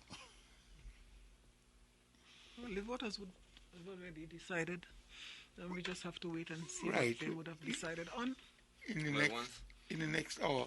So if Team Unity get 2 more. So to start allocating portfolios might be a Nobody little got bit premature. Well, we can bang our mouth out here in terms of allocating portfolios. That has no bearing at all on the powers that be. When they get together, then they will make the... Yes, it's just a hypothetical exercise. Yeah. I recognize that. Yeah, sure. So, but it is. I think it is a bit concerning that we haven't had from some of these. I'm wondering what the issue is. We haven't gotten anything from 8. I mean, I can't imagine. I don't have anything written on mine from 8. 8, 9. That's Hamilton. And it's relatively small. That constituency, at least 3, is relatively small compared to some. That's Dr. Droop and 8 look huge. 8 got 6,000 people. Right? Yeah, so it's nearly 7,000 people. No, but some of the boxes, they have some big boxes in 2, relatively. But it is a bit concerning that we've not even one count complete in St. Christopher 3. It might just be an upset. No, I'm not sure on which side. Number 8, we have nothing at all from number 8. Number 8. That's Hamilton and right. Dr. Drew. Yeah, and these are concerning signs sometimes. You remember what happened the last time. Sometimes, but we'll see. If they could at least give us one box just to whet our appetite. Something. Give us, as if something is moving in that, in that area. I'm hoping that he's not waiting to give us all at the end, like we would have done for the by-election, because that would have implications. But I can't imagine, to the question that you would have asked, Naya, I can't imagine that any significant portfolio would be assigned to, any heavy portfolio would be assigned. Election results.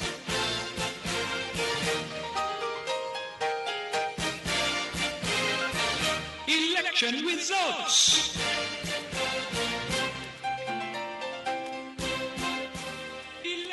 Ladies and gentlemen, I have some further announcements of results. In constituency 7, where the candidates are Timothy Harris of the People's Labour Party and Leon Nathan-Nelson of the St. Kitts Nevis Labour Party, the results for the Joshua O. Williams School polling station 5, where 537 voters were assigned, Timothy Harris of the People's Labour Party received 252 votes. That's 252. Leon Nathan-Nelson of the St. Kitts Nevis Labour Party received 97 votes, 9-7. There were no spoilt ballots and 2 rejected ballots for a total of 351 ballots cast.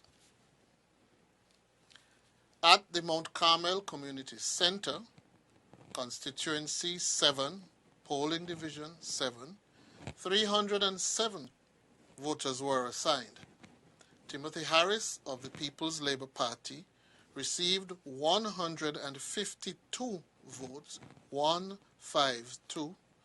Leon Nathan-Nelson of the St. Kitts Nevis Labour Party received 59 votes, 5-9. There were 2 spoilt ballots and there were 2 rejected ballots for a total of 213 votes cast. At the Violet O. Petty Primary School, Station 8A, where 387 voters were assigned whose last names begin with A, to those whose last names begin with M, Timothy Harris of the People's Labour Party received 180 votes, 180. Leon Nutter Nelson of the St. Kitts Nevis Labour Party received 54 votes. That's 5-4. There were no spoiled ballots. There were 2 rejected ballots, for a total of 236 votes cast. And in Station 8B, again at the Violet Petty Primary School, where 310 voters were assigned whose last names begin with N to those whose last names begin with Y. Timothy Harris of the People's Labour Party received 158 votes, 158. Leon Nutter Nelson of the St. Kitts Nevis Labour Party received 55 votes. There were no spoiled ballots, and there were no rejected ballots. 213 votes were cast. Therefore, of the 37 and 22 voters allocated to constituency of St. Christopher 7, Timothy Harris of the People's Labour Party received 1,870 votes, 1,870 votes. Leon Nutter Nelson of the St. Kitts Nevis Labour Party received 607 votes. There were 2 spoiled ballots, and there were 10 rejected ballots, for a total of 2,486 ballots cast. Therefore, the member declared for St. Christopher 7 is Timothy Harris of the People's Labour Party. I will go over the last 2 boxes in constituency number 6, St. Christopher 6. The Sadler's Primary School, polling division 6, where 471 voters were assigned. Dr. Denzel Douglas of the St. Kitts Nevis Labour Party received 184 votes. Kevin Williams of the People's Labour Party received 97 votes. There was 1 spoiled ballot and no rejected ballot, for 281 votes cast. Number 7, polling division 7 of constituency of St. Christopher 6, again at the Sadler's Primary School, 339 voters were assigned. Dr. Denzel Douglas of the St. Kitts Nevis Labour Party received 148 votes. Kevin Williams of the People's Labour Party received 47 votes. There were 2 spoiled ballots, 1 rejected ballot, for 198 votes cast. Therefore, of the 3,205 voters assigned, Dr. Denzel Douglas of the St. Kitts Nevis Labour Party received 1,563 votes, 1,563. Kevin Williams of the People's Labour Party received 476 votes. There were 5 spoiled ballots and 1 rejected ballot. 2,035 votes cast. Therefore, the member elected for constituency 6 is Dr. Denzel Douglas of the St. Kitts Nevis Labour Party.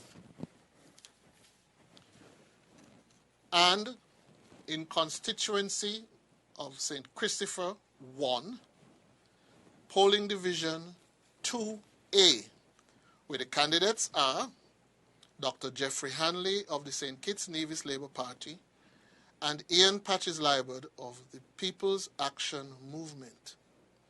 There were 392 voters assigned whose last names began with A to those whose last names began with F. Dr. Jeffrey Hanley of the St. Kitts Nevis Labour Party received 122 votes. Ian Patches-Liebert of the People's Action Movement received 109 votes, 109. There were no spoiled ballots, 3 rejected ballots. 234 votes were cast. In polling station 2B, there was 415 persons assigned whose last names began with G to those whose last names began with M.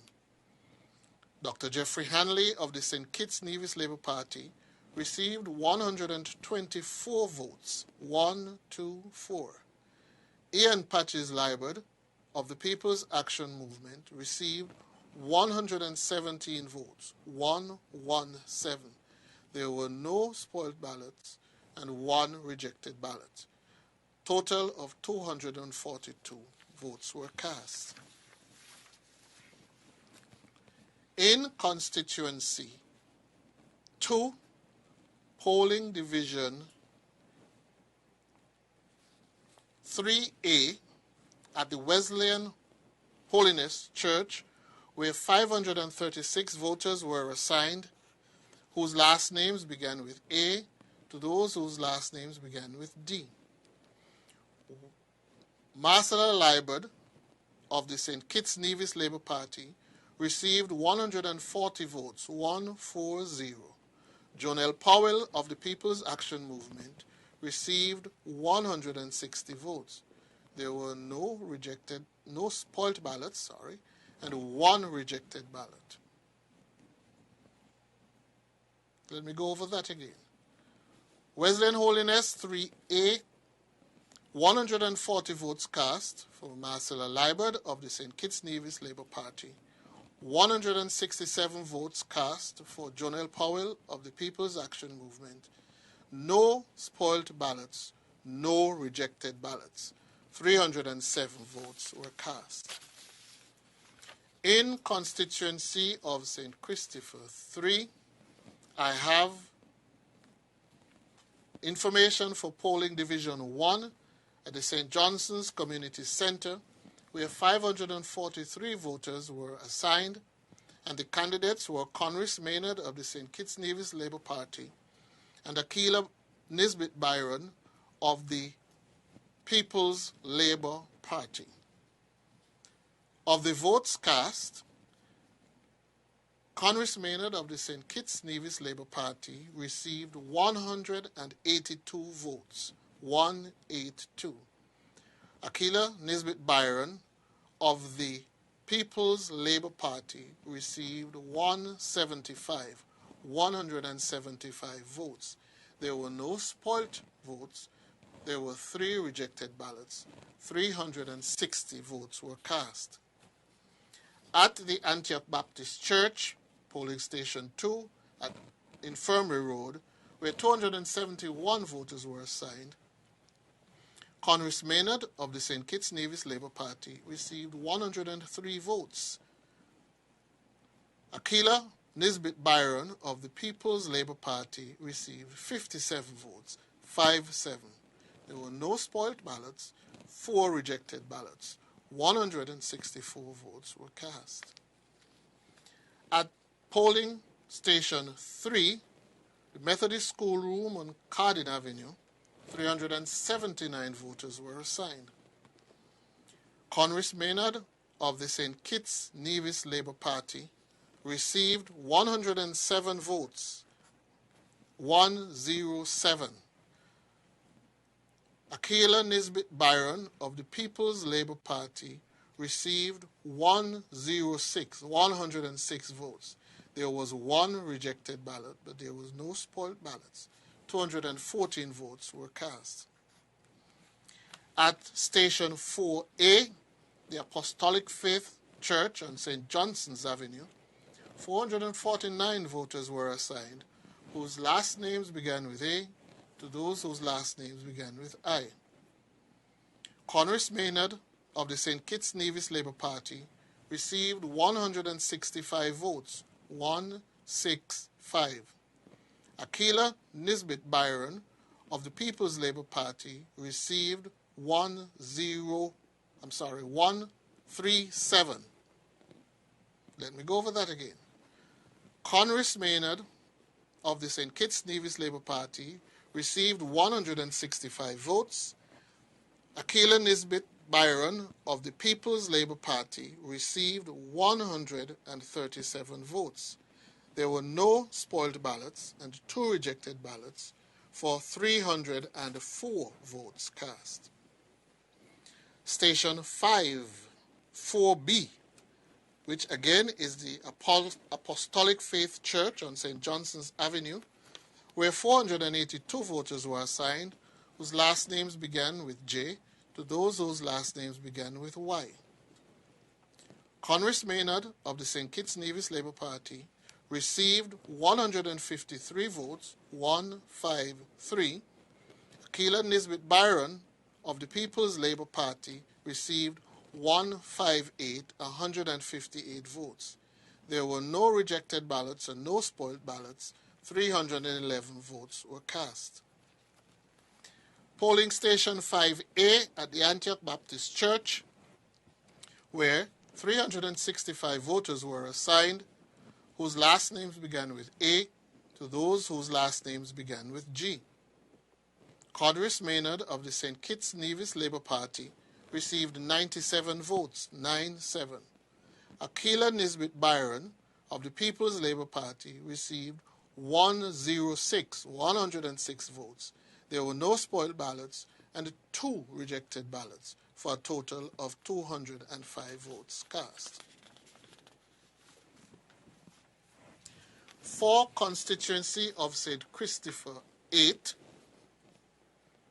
at the Keon Daycare Center, polling station 1A, where 355 voters were assigned whose last names began with A to those whose last names began with J.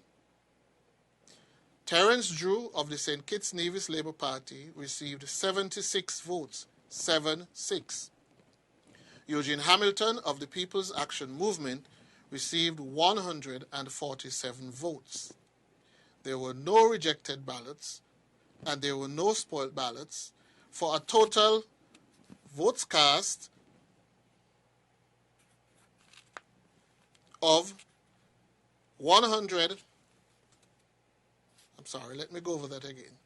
76 for Terence Drew of the St. Kitts Nevis Labour Party, 147 votes for Eugene Hamilton, 0 spoiled ballots, 0 rejected ballots. I have to add the total, so I will get back to you and go back over to Master Control. I'll be right back.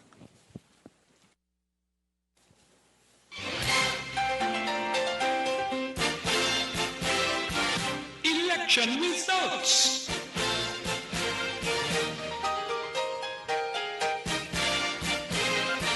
Election results.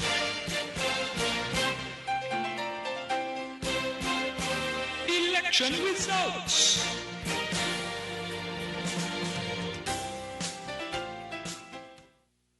With all the power from the tower, this is the powerhouse of the Eastern Caribbean, VON Radio, from the Federation of St. Kitts and Nevis.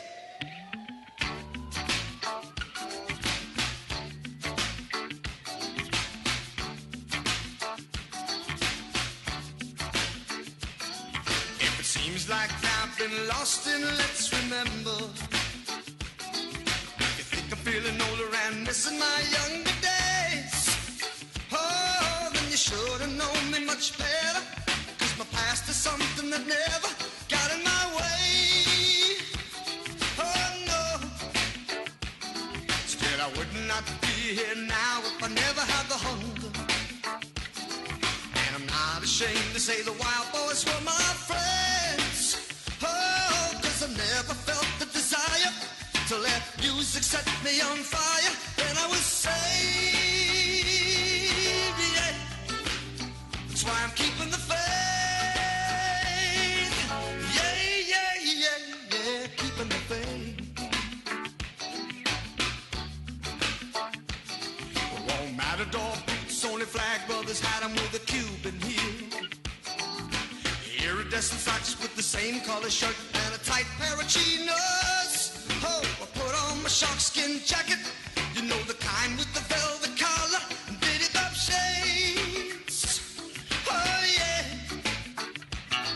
Took a fresh pack of Luckies and a mint called Sensen. My old man's Trojans and his old Spice aftershave. Oh, comb my hair in a pompadour, like the rest of the Romeos wore a permanent wave. Keeping the faith, yeah, yeah, yeah, yeah, keeping the faith.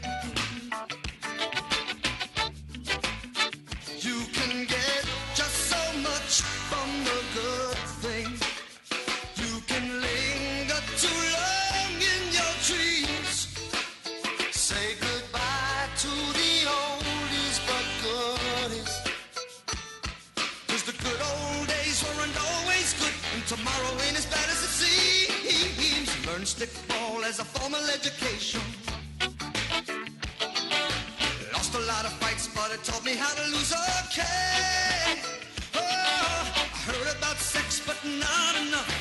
I found you could dance and still look tough anyway. Oh, yes, I did. I found that a man ain't just being macho. Ate an awful lot of late night driving food. Drank a lot of take-home pay. I thought I was the Duke of Earl when I made it with a red-haired girl in the Chevrolet. Oh yeah, we were keeping the faith. Yeah, yeah, yeah, yeah, keeping the faith.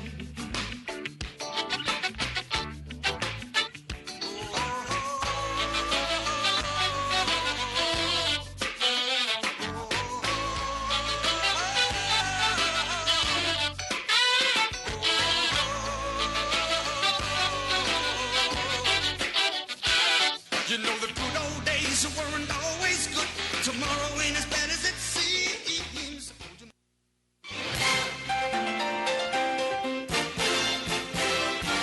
Election results.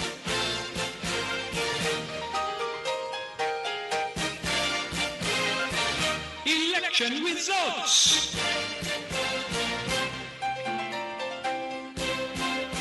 Election results.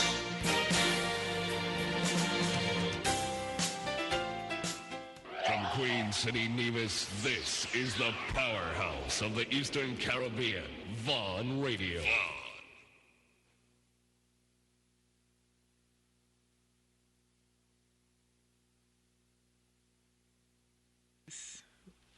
He won that box last time. Well, I suppose we've been waiting for the final information from the supervisor, but we have added those figures together. Mm-hmm. And so we have almost gone past that now. So how are we looking here? Are we seeing 5 on Team Unity side as yet? Unity got 5 already. Yeah. Who do we have then? You got 4 confirmed and Harry's going in his seat. So that makes 5. And then you have the horse races to come up because... Then you got the others.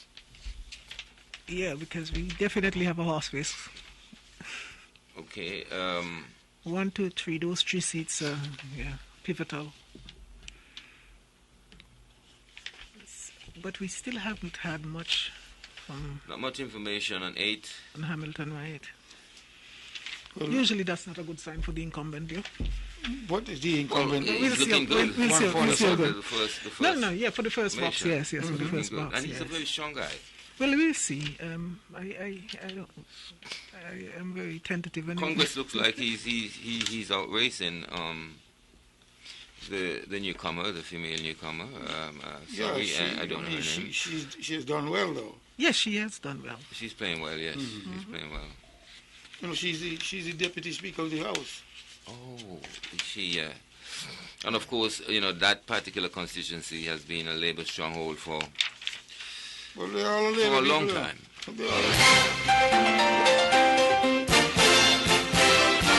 Election results.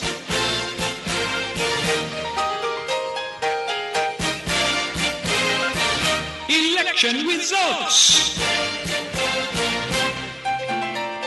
And we're back. We're going to announce 3 stations for constituency 1, polling station 2A, police station, where 392 voters were assigned whose last names begin with A, to those whose last names begin with F. Dr. Jeffrey Hanley of the St. Kitts Nevis Labour Party received 122 votes. Ian Patches Liebert of the People's Action Movement received 109 votes. There were no spoiled ballots and 3 rejected ballots. 234 votes were cast. In polling station 2B, police station, 415 persons were assigned whose last names began with G to those whose last names begin with M. Dr. Jeffrey Hanley of the St. Kitts Nevis Labour Party received 124 votes, 124. Ian Patches Liebert of the People's Action Movement received 117 votes, 117. There was no spoilt ballot, and there was one rejected ballot. 242 votes were therefore cast. 2C, Warner Park, where 380 persons were assigned whose last names begin with N to those whose last names begin with Y. Dr. Jeffrey Hanley of the St. Kitts Nevis Labour Party received 126 votes, 126. Ian Patches Liebert of the People's Action Movement received 117 votes, 117. There were no spoiled ballots. There were 5 rejected ballots, for a total of 248 votes cast. In Constituency 8, Keon Daycare Center, where 355 voters were assigned, whose last names began with A, to those whose last names began with J. Terence Drew of the St. Kitts Nevis Labour Party received 76 votes, 76. Eugene Hamilton of the People's Action Movement received 147 votes, 147. There were no spoilt and no rejected ballots. 223 votes were cast. In Station 1B at the Keon Daycare Center, where 350 voters were assigned, whose last names begin with K, to those whose last names begin with Y. Dr. Terence Drew of the St. Kitts Nevis Labour Party received 60 votes, 60. Eugene Hamilton of the People's Action Movement received 165 votes. There were 2 spoiled ballots and no rejected ballots. 225 votes were therefore cast. At the Keon Church of God, polling station 2A, 462 voters were assigned whose last names began with A to those whose last names began with H. Dr. Terence Drew of the St. Kitts Nevis Labour Party received 74 votes.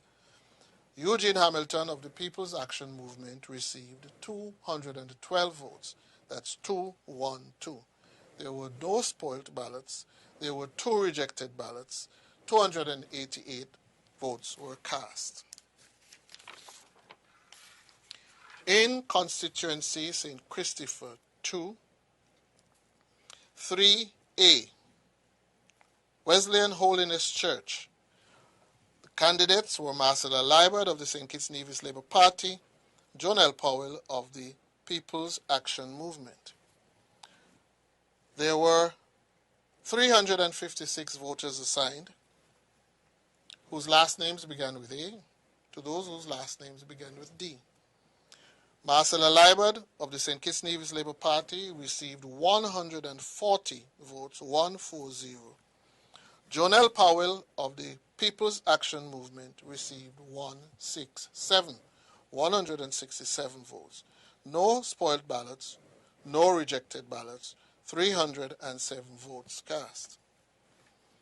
Polling station 3B, Wesleyan Holiness Church, where 471 voters were assigned whose last names began with E to those whose last names began with I. Marcella Liebert of the St. Kitts Nevis Labour Party received 135 votes, 135.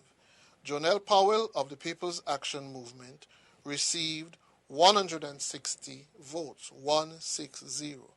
There were no spoilt ballots and 1 rejected ballot. 296 votes were cast. At the St. Barnabas Church, where 456 persons were assigned to Station 4A, those whose last names began with A to those whose last names began with J. Marcella Liebert of the St. Kitts Nevis Labour Party received 124 votes, 124. Jonelle Powell of the People's Action Movement received 143 votes, 143. There were no spoiled ballots, and there was one rejected ballot. 268 votes were cast.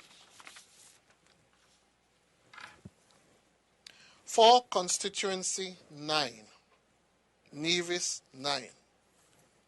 Polling Station 3B, Ivor Walters Primary School, where 321 voters were assigned, those whose last names began with E, to those whose last names began with L. Mark Brantley of the Concerned Citizens Movement received 96 votes, 9-6. Kelvin Daly, Dr. Kelvin Daly of the Nevis Reformation Party received 50 votes, 5-0. There were no spoiled, no rejected ballots. 146 votes were cast. Polling Station 3C, Ivor Walters Primary School, where 352 voters were assigned, whose last names begin with M, to those whose last names begin with R. Mark Brantley of the Concerned Citizens Movement received 83 votes, 8-3. Dr. Kelvin Daly of the Nevis Reformation Party received 84 votes, 8-4. There were no spoiled ballots. There were 3 rejected ballots for a total of 170 votes cast. At the Cicely Brown Integrated School, Station 3D, where 295 voters were assigned, whose last names began with S, to those whose last names began with Z. Mark Brantley of the Concerned Citizens Movement received 75 votes, 7-5. Dr. Kelvin Daly of the Nevis Reformation Party received 55 votes, 5-5. There were no spoiled, no rejected ballots. 130 votes were cast. Polling Station 8A, the Charlestown Primary School, where 433 voters were assigned, whose last names begin with A, to those whose last names began with K.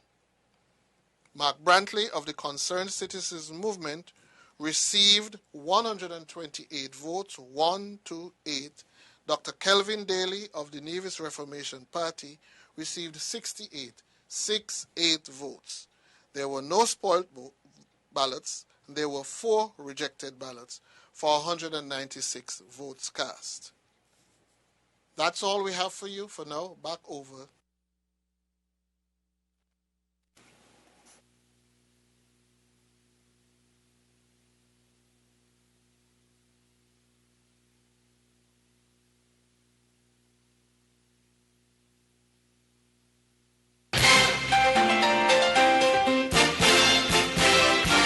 Election results.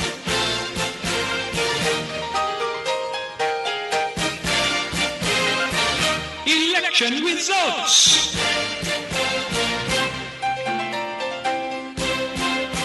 Election results.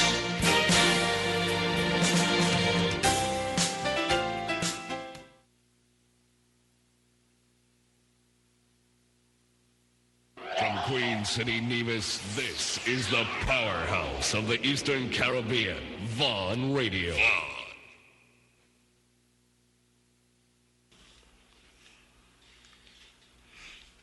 Yes, I think we're back now. We're back. Interesting development. It seems like we just might have a little upset.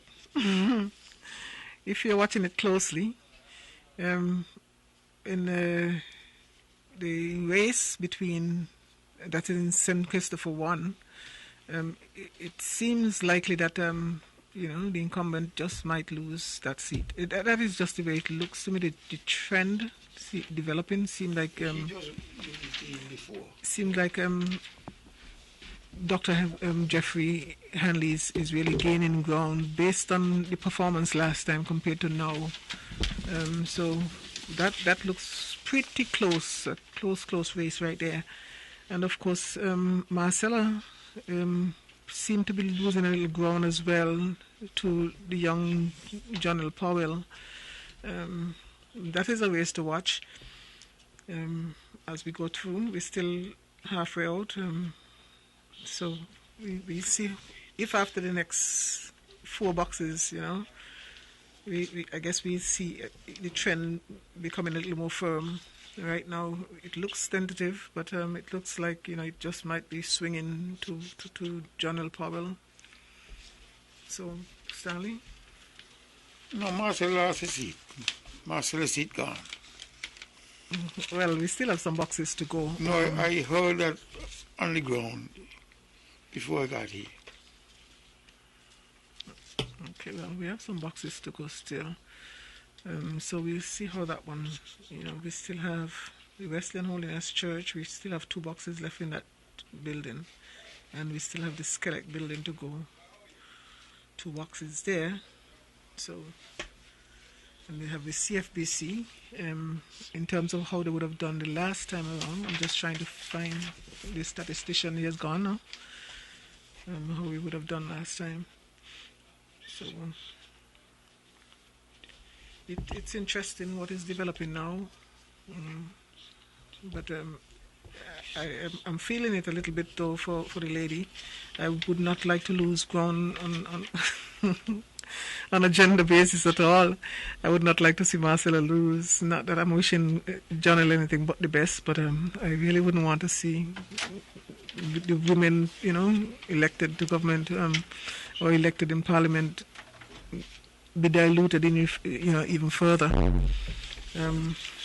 It's really going contrary to how I would like to see our development take place and our participation and our democracy, and the fact that we do need, it is badly needed.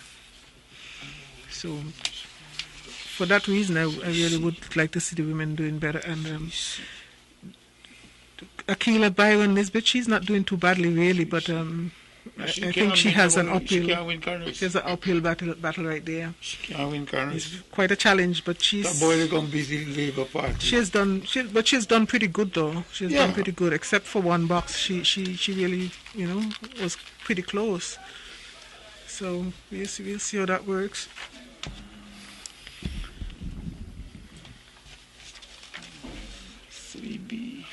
I got your paper in Naya. I got your paper 9650. Okay, keep it going. So we can go ahead and congratulate again Dr. Denzil Douglas for retaining his seat. Just to recap for those people who might have dozed off and now coming back, Dr. Denzil Douglas, he has retained his seat, winning handsomely over the young chap who came up against him. And then we had Lindsey Grant. He had a comfortable win himself, as well as the Honourable Sean Richards. Eric Evelyn did just as well as we had expected, and of course we had Alexis Jeffers, who within recent times would have done the work according to most. So Dr. Harris in his constituency seemed to be doing pretty well, and I would not imagine that there would be an upset there. As a matter of fact, he really has really gone above and beyond the expectation that I had personally. I thought it would have lost even a little ground, but he seemed to be really exploding there, and so we are expecting that he would retain his seat as well. So I think the horse race is really just left up. And then Dr. Drew, I was pretty disappointed with the votes that have been counted so far. We still have a lot to go in that constituency. In constituency number 8, where Dr. Terence Drew is coming up against the incumbent Eugene Hamilton. So far, Eugene Hamilton has really, he has taken off. And if he continues on this trajectory, there's no way that we'll have an upset in number 8. That would as well go into the team unity column. I'm expecting in District 9, and I would, if it were up to me, I would call it no, that Mark Brantley would probably win that seat as well. I don't think that the difference would be as great as it would have been the last time around. We have some boxes that are pretty close, but for the most part, I think. But Dr. Daly is not doing badly either.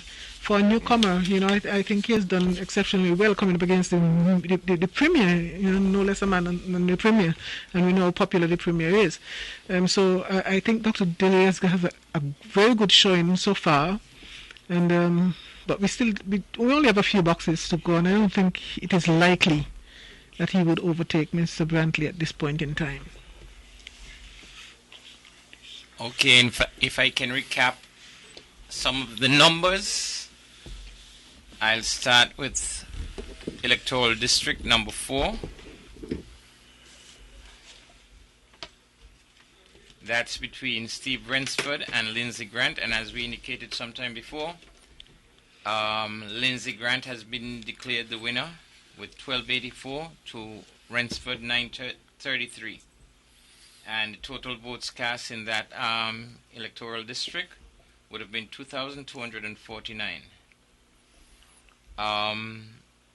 Electoral district number 5 with Kenneth Douglas and Sean Richards. We see again that Sean Richards has been declared the winner with 1,296 to Kenneth Douglas of the St. Kitts Nevis Labour Party 721, with a total votes cast of 2,029. Then we go to electoral district number 6. We had some not recounts, but we had to reconfirm some of these numbers. We have in box 1A 325 Dr. Denzel Douglas, he got 141. Kevin Williams 71. Total votes cast 212. Box 1B 278 registered voters. Dr. Denzel Douglas 128. Kevin Williams 38. One spoil, total of 166. St. Paul's Community Center 459 registered voters. Dr. Denzel Douglas 268. Kevin Williams 41. Total votes cast 309. St. Paul's Primary School A2F 348 registered voters. 213 for Dr. Denzel Douglas, 32 for Kevin Williams. Total votes cast 245. St. Paul's Primary School G2W, 300 registered voters. Dr. Denzel Douglas 169, Kevin Williams 29, total of 198. Deep Bay Primary School registered voters 389, Dr. Denzel Douglas 152, Kevin Williams 67, total of 219 votes cast. Parsons Community Center 296 registered voters, Dr. Denzel Douglas 150, Kevin Williams 97, one spoil, total of 247. Sadler's Primary School 471 registered voters, Dr. Denzel Douglas 194, Kevin Williams 54, total of 248. Sadler's Primary School 339, Dr. Denzel Douglas 148, Kevin Williams 47, 2 spoiled, 1 rejected, total of 196. Total votes cast 2,040. Dr. Denzel Douglas declared winner with 1,563, and Kevin Williams 476. We go to Electoral District 7 between Natta and Harris. Harris being the declared winner with 1,870 votes to Natta 607. Total votes cast 2,487. Electoral district. We go to Nevis 10, when we find that Eric Evelyn, from as early as we started, was the declared winner because he went just in a zush. He got 710 to Beyond Hanley, 167 total votes cast, 880. Then we had Alexis Jeffers dethroning Patrice Nesbitt of the NRP, 1107 to 910, total votes cast in Nevis 11, 2,035. We are waiting final results on 9, 8, 1, 2, 3. 3, 2, and 1. So it's 1, 2, 3, 8, and 9 still left to be counted. Naya? Yes, Carl, I thank you for your statistical work. Of course, from those we have to have a projection. We'll have a projection, and of course we cannot be certain until a little later. But it looks as if Team Unity is on its way.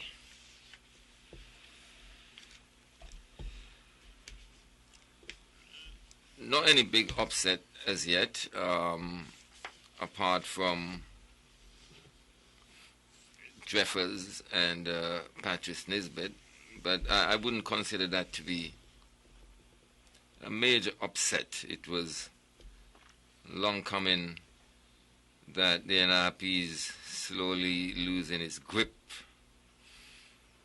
on that constituency as it relates to the federal election.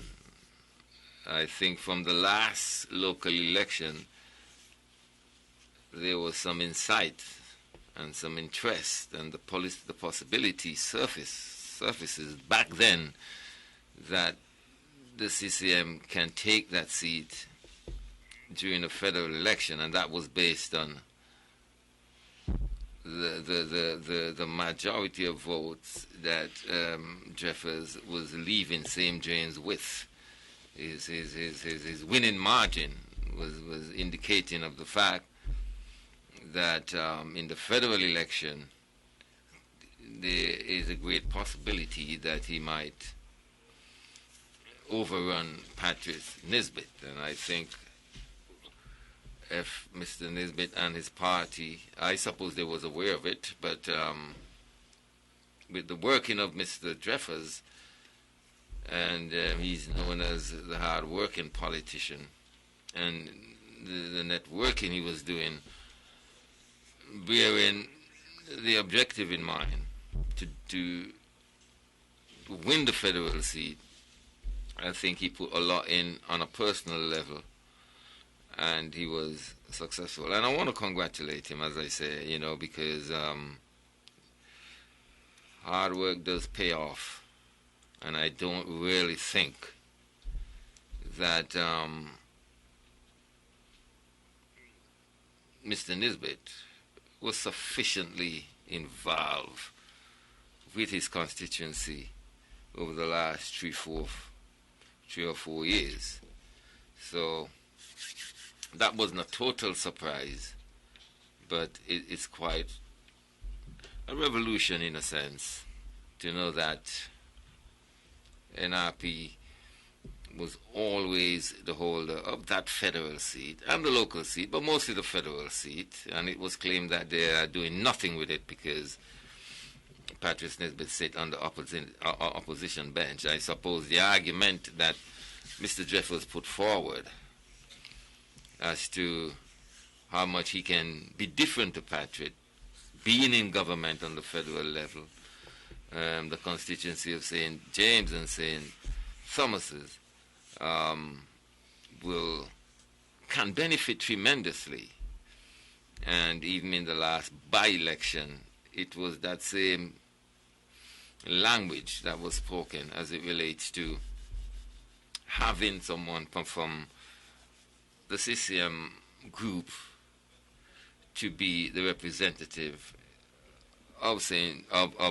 Thomas's on the local level, citing that to be on the opposition bench is not worthy. And if you're in government, some form of government, local, island administration, or the federal government would be something better for the people of St. James and St. Thomas's. So they were able to sell that argument successfully. And here's Mr. Jeffers. Congratulations once again overthrowing Patrice in the federal election. It is with interest that we look at Congress, not Congress, Maynard, John L. Powell, and an individual that I think, that I hope would have probably become the leader of the Labour Party. But that seems to be, that hope seems to be slowly decaying as we realize that she's having a hard time coming up against General Powell. It have not been declared as yet, but all indication point towards General well, he has the momentum at this point in winning time. the seat. He does have the momentum. At this point in time, but, things happen. Things happen. Things happen. But if you look into the cycle of the electorate, you'd realize that people want to be on the winning team. It's so much easier to convince someone to vote for me because my party is in government, and when I get in, I'll be able to do this and that, than to speak to the electorate, saying with just a hope. So how then do you explain that you have a change when you have changes in government? Election results.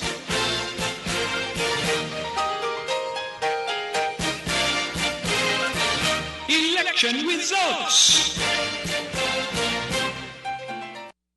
Good morning once again.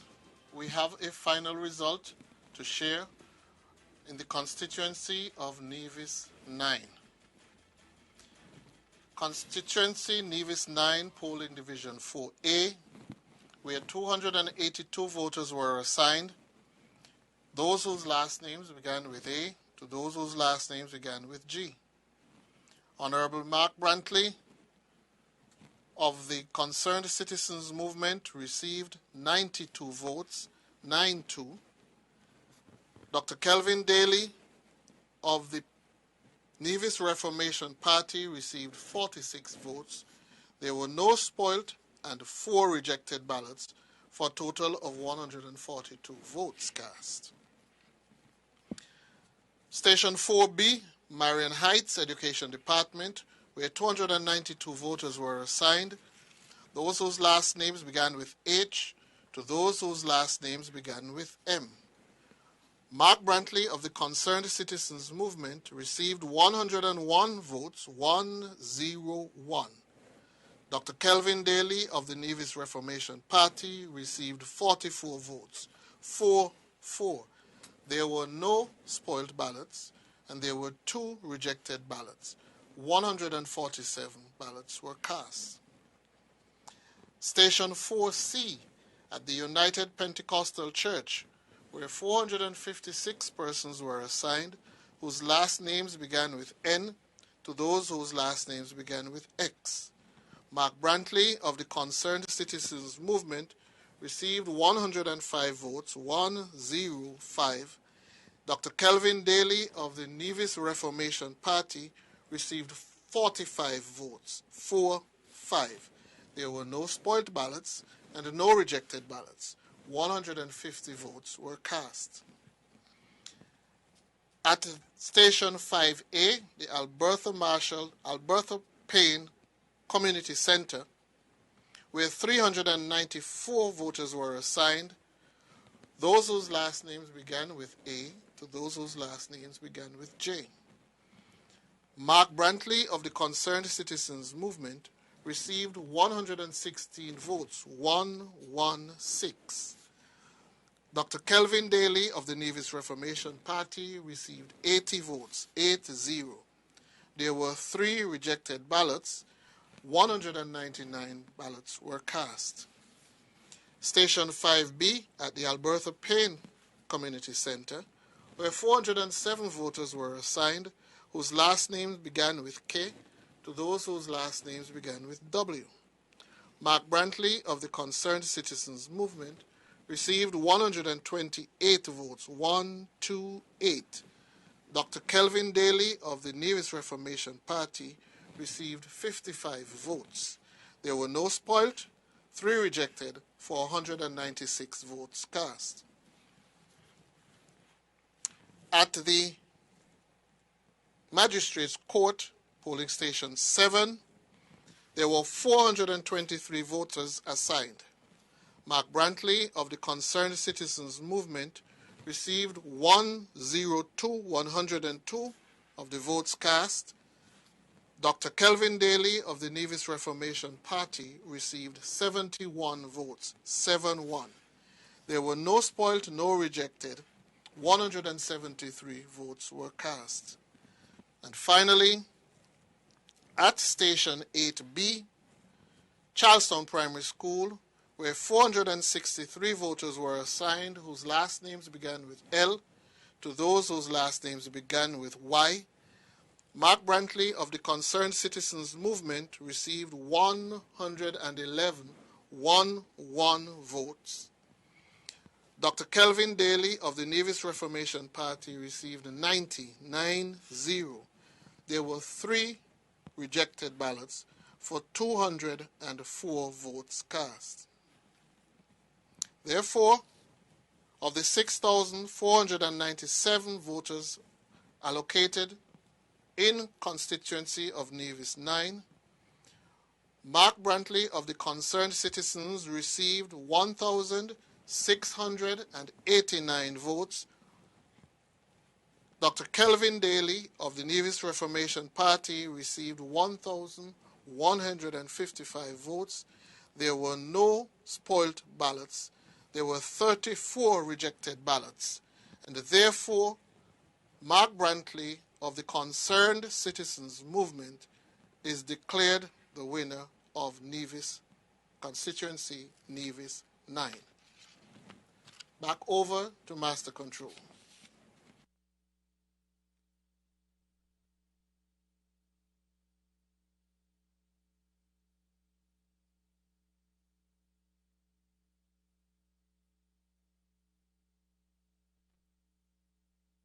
Election results.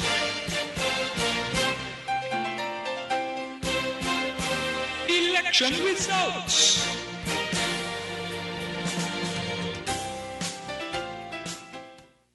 From Queen City, Nevis, this is the powerhouse of the Eastern Caribbean, Vaughn Radio. Well, we can tell to our listeners that Team Unity will be returned to government at the federal level, and based on what I mentioned much earlier outside, that we have 6 seats and now we can count 7 seats. The Honorable Mark Brantley has won his seat, but I can guarantee you that General Powell will also win his seat. And thus, the Team Unity construct will be returned to government. And I said in the past that we are expecting $100 million per seat out of Nevis coming from the federal government. That's just my word and my expectation. We have delivered the 3 seats, and we must now demand $100 million per seat. The night is not yet over, Stan. Be careful.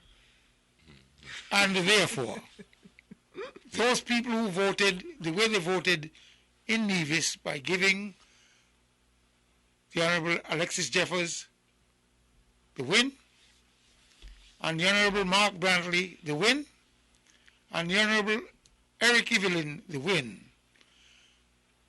they were asked to vote for Nevis. And they have delivered. So congratulations to the Honorable Mark Brantley, to the Honorable Eric Evelyn, and to the Honorable Alexis Zook Jeffers, And also, congratulations to the Nevis voters who, in fact, brought home the bacon to Nevis. The transformation will continue. And like I said, I have quantified the price tag on which the demand would be made at the federal level, with our 3 heavyweights going down and bringing back the bacon to Nevis. And I would say congratulations to Team Unity based on what I'm seeing. But sometimes we as human beings not only operate in the flesh but also in the spirit. Because this afternoon somebody called me and they asked me what I thought of the seat of the Honorable Mark Brantley. And I felt my 12 spiritual guides were around me. And I revealed to them that the Honorable Mark Brantley is going to win his seat. And the voters have spoken and spoken overwhelmingly and loudly. And therefore, the Honorable Mark Brantley has been returned to Team Unity Construct at the federal level. Him and the Honorable Vance Emery had brought to Nevis in the past a certain amount of money, but having a third voice. More should be coming to Nevis, like I said, for the continuation of the transformation of Nevis and all its peoples. Well, it is of no surprise that Mark was able to retain his seat with some changes to the extent that, you know, it's very difficult to evaluate in an exact way. But of course, the impact of the COVID-19 and the fact that the influx of voters didn't come this time did impact a bit on him. But there was no uncertainty at all about Mark winning his seat. He's a heavyweight major player on the political stage. I think since Mark entered the political scenery, things have changed. Things have changed. Even people who never align themselves with politics would meet me and say, well, I listen to the program, you know, because since Mark come, you know, you have exposed us to so much ins and outs. And of course, just basically expand our knowledge of government and the responsibility that they should have towards the people. And I'm always reminding the people of their importance in the relationship. And so there was no doubt that Mark would have been successful. We see a bit of a dwindling of his support. I'm not sure if it's because of people just decide to stay away from the polls, or but what it seems like, regardless of the reason, Mark would have edged out his opponent, and he did it quite convincingly. And of course, I would like to congratulate Mark. I think he's a hard worker. He's highly competitive. He's a hard worker. You know, and from since I know him, he's been like that. And of course, he can defend himself. Of course, all won't be perfect between me and him as it relates to political issues and policies, but the respect would always remain. I was one who encouraged him and I always talked to him about the revolution. And he knew exactly what we were talking about. And when he came on the scene, he did clear up a lot of things that the public wanted to be more clear about. He was instrumental in forming the Unity construct. He's one of the major players in the Unity and will continue to be.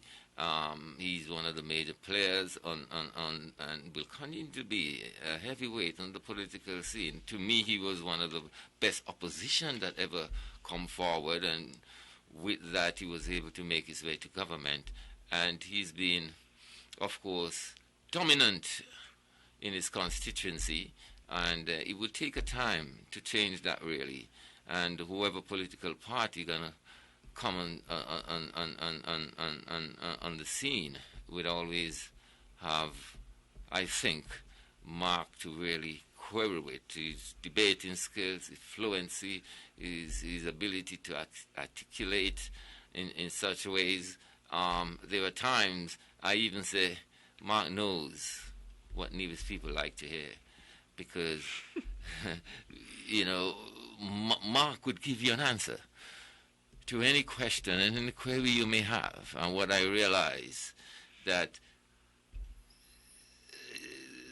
the confidence that's placed in him is so high that sometimes people doesn't even stop to think.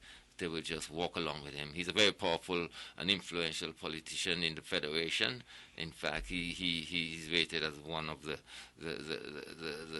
heavyweights in the Federation, and he will be on that stage for a long time. I congratulate you, Mark, and going forward, I wish you a lot more success. And of course, with the Unity team and your colleagues going with you now to Basti, as Mr. Stanley say, we are only expecting more. But I don't like this idea of putting this monetary value to it, you see, because it makes me feel like we are doing some selling, and I don't want to feel that way. You know, this guy went to jail, Mr. Stanley, for trying to sell Obama Senate seat in the States. President Trump, I think, get him out of jail. But anyway, I don't like this financial discussion that goes along with our people entering that political sphere in St. Kitts, really. You know, it's not all about the exchange of money, but because there's a lot more that comes with it, you know. I want Nevis to be remembered. I don't really think the success of Nevis lies with his politician, but it lies with his people. It lies with his sportsmen. It lies with his artists. And of course, we must find a way to communicate with these people, with these young and upcoming stars. That would popularize Nevis, because politicians don't popularize a place, you know. They create that environment that people can grow and put Nevis or wherever country they're from on the map. So once again, Mark, I'll take this more strength and power. This slight opportunity. Power to you. I'll take this slight opportunity just to congratulate Dr. Kelvin Daly for the immense stride that he exerted, and ultimately he's been unsuccessful, but it means that you should not give up. Continue to make your contribution to the island of Nevis and its peoples, your Nevision, and don't be disheartened. You were in a race that was a little more powerful than you anticipated. You've had good help, but it just was not enough. Again, congratulations for the effort that you've made. Well, Dr. Kelvin Daly. I would think the doctor clearly I've seen some success so far. He probably did not meet the threshold, but he have seen some success. It's his first time on first introduction on the political. His name on the ballot, and he has done well running against the Prime Minister. Yes, he did.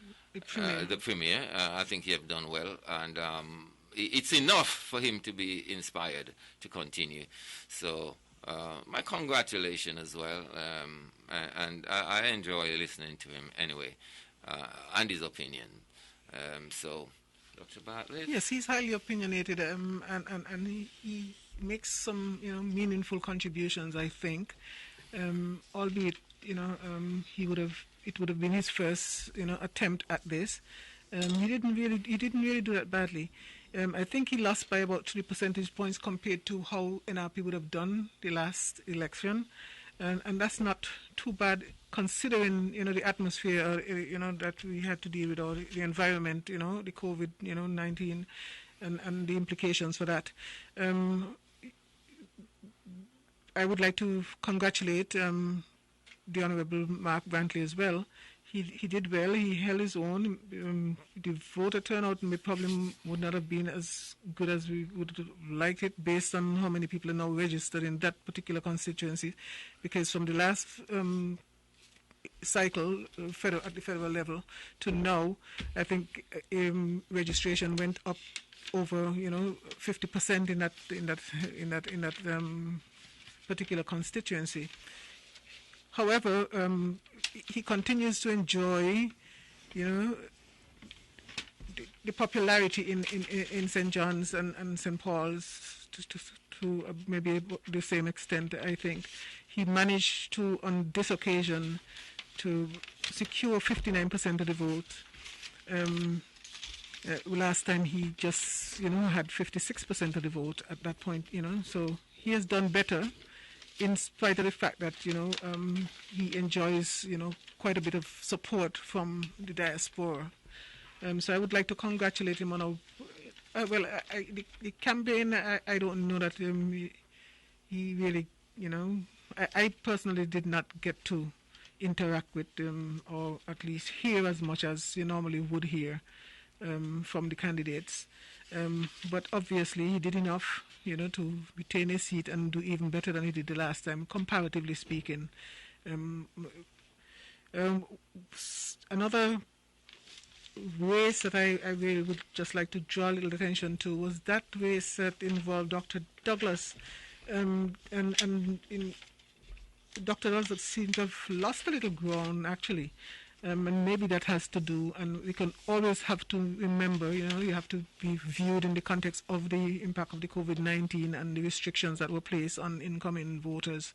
The last time around, I think Dr. Douglas managed to get 91% of the votes, and this time he only managed to get 77%. So this guy who challenged him, young as he is, he has potential right there. That's a nascent politician, and he did considerably better than his predecessor. He managed to get 23% of the vote, for Unity, as opposed to 9% the last time around. So I think there's, potential there, and he just has to put in some more work. And as Dr. Douglas exits this stage, I would imagine, because people vote so much, and people are born into political parties nowadays, I don't know how much, of an impact this would have on a long-term, basis. But at least, with the restrictions of the COVID, I would imagine that allowed him, to kind of gain some ground as well. And for Dr. Harris, I think I need to congratulate Dr. Harris as well, for retaining his seat, and he seemed to have done a little less than, a little more, than he did the last time around. As a matter of fact, Dr. Harris went up 10 percentage points over his performance the last time around. He got 75% of the vote this time around, whereas the last time he just managed 65% of the vote. Bearing in mind that, people couldn't fly in. So it's an interesting dynamic here, what we're seeing playing out in front of us. Like I said, I think this is information that I would like to keep, even just for posterity. But for me, I think it is setting the framework for us going forward. And I'm hoping that the people who would have been resisting the call for for us to do something about the voter registration. I'm hoping that they'll be a little more comfortable now in terms of supporting that call, and that the people on the ground make the final determination as to who eventually is the leader, or who eventually would be the representatives for the various constituencies. And I think that pattern is reverberating. I think I've seen it reflected in some of the other races as well. But all in all, I think Team Unity has done well, in terms of retaining the support that they have on the ground. And it's just left up to them now to negotiate positions that would just advance, the well-being and the welfare of all of the people, not just some. Because obviously, if you can make ground, it means that, you at some point would have been able to convince some new people to come on board, because based on the new registration that we would have seen, not that it is reflected in the number of the final numbers of people who would have participated today, because it seemed that overall, that would have been down, even though the voter registration was up. Voter participation was obviously down.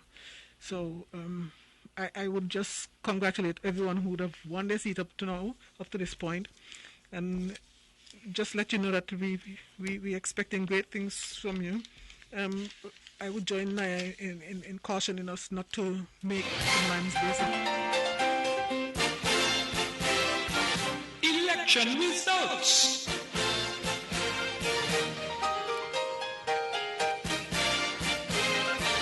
Election results. Good morning once again. We have additional results to share with you. From constituency of St. Christopher 1, we have 2 additional results. For the Tucker Clark Primary School, polling station 3A, where 517 voters were assigned, those whose last names began with A to those whose last names began with W. Dr. Jeffrey Hanley of the St. Kitts Nevis Labour Party received 209 votes, 209. Ian Patches Liberd of the People's Action Movement received 107, 107 votes. There were no spoiled, no rejected. Total of 316 votes were cast.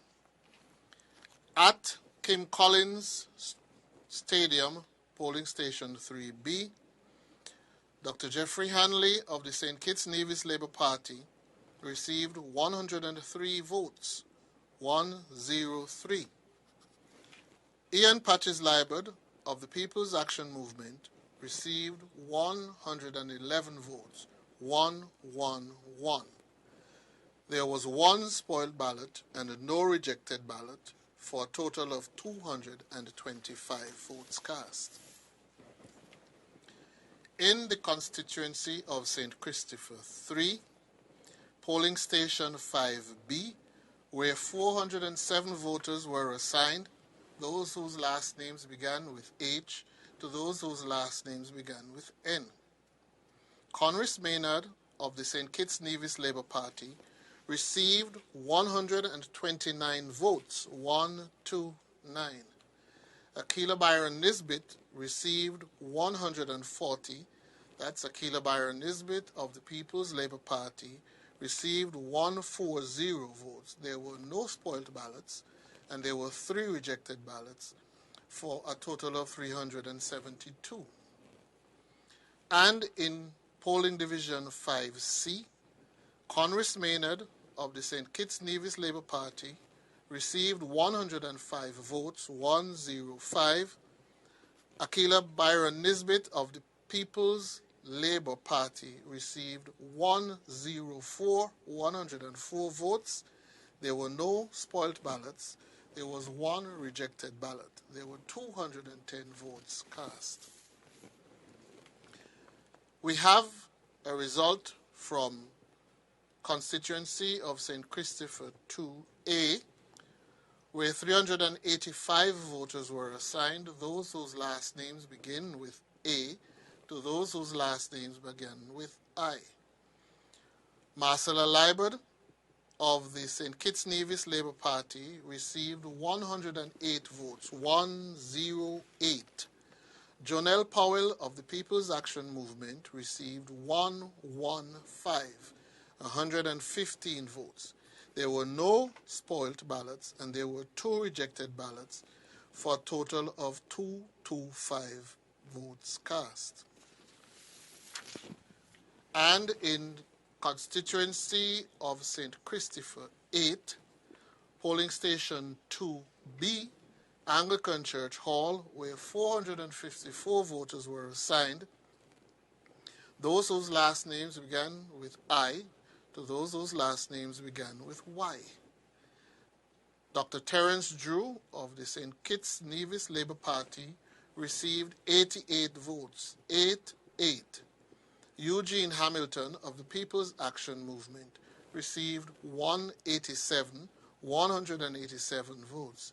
There were no spoiled ballots, and there was one rejected ballot, for a total of 276 votes cast. And now, back to Master Control.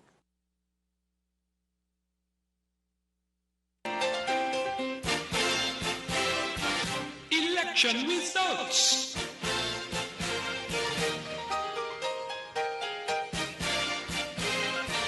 Election results.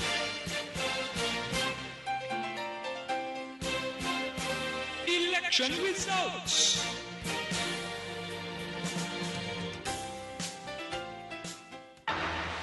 You're listening to Vaughn Radio from the Federation of St. Kitts Nevis.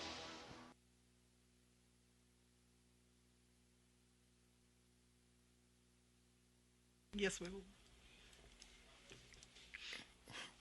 Yes, well, we're just here doing some housekeeping.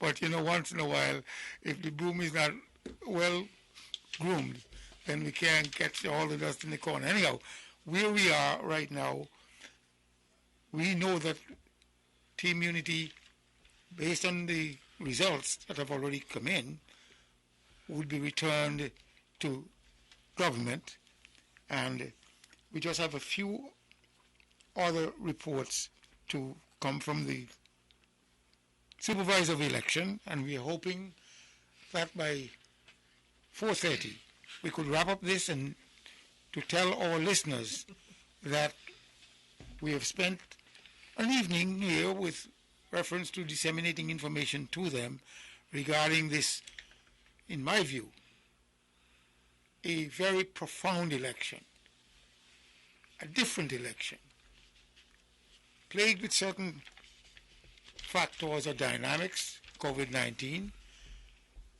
Many of our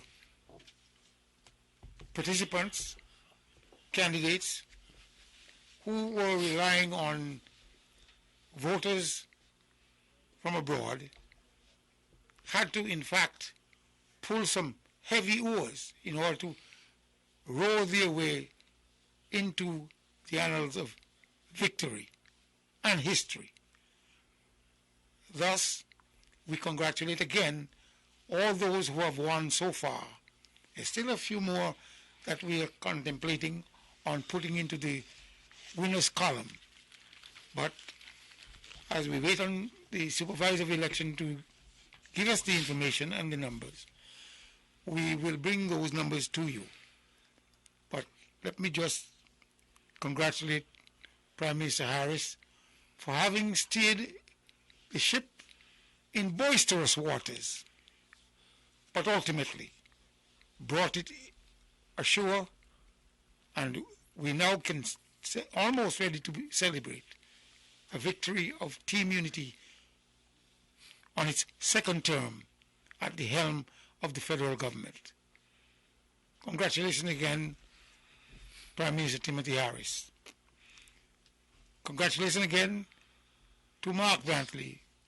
And this, of course, weighs heavily on the type and quality of leadership that you both have exemplified and to have brought to St. Kitts and Nevis. A second term for Team Unity Construct, and I hope things will be better, and by the next month, I hope we are free of COVID-19 and we can reopen our country to its fullest potential. Congratulations again, and let's keep the victory going. Thank you to all the voters in advance. The evening is not over yet. The counts are not completed as yet, but we are looking forward to bringing you more information as the counts come in. Well, interesting ways developing here as it relates to St. Christopher number 1. It seems likely that Patches may lose that seat. Based on what I'm seeing here, the numbers are beginning to stack against him. The last time it was just a marginal win. I think it was just like 22 votes difference. It looks like it would just have been a 22 vote difference in the victory last time around. And I think he's in the deficit running in deficit at this point in time. He's going to have to do something, extraordinary in order to pull this one back. So it seems. I don't really know the dynamics in St. Kitts, but just based on the numbers that I'm seeing, it seems like Dr. Jeffrey is doing remarkably well compared to what Asim would have done for the same period of time. Asim Martin would have done in those same boxes that have been called already. So we wait to see what's going to happen there, but it seems quite ominous for Patches at this point in time.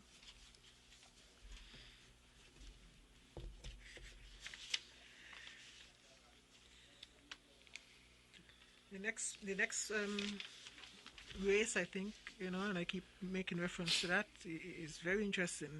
Marcella, I keep, looking at these numbers closely.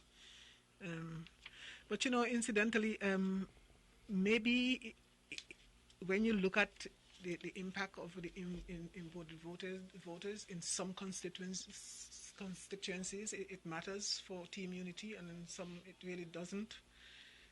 When it impacts, it seems like it really impacts, because if we were to assume that the differences that we're seeing due to the overseas vote, the discrepancy between numbers really, or the disparities between the numbers, then it may suggest that maybe Iowa would have been better for Ian Patches Liebert in this race. So you see, sometimes it cuts both ways. It cuts both ways. So people gonna just have to know, though, embrace the new normal. Well, it isn't a done deal, but I still think that there's enough. They should have enough confidence now to just quote the people who are locally, and let us battle it out here,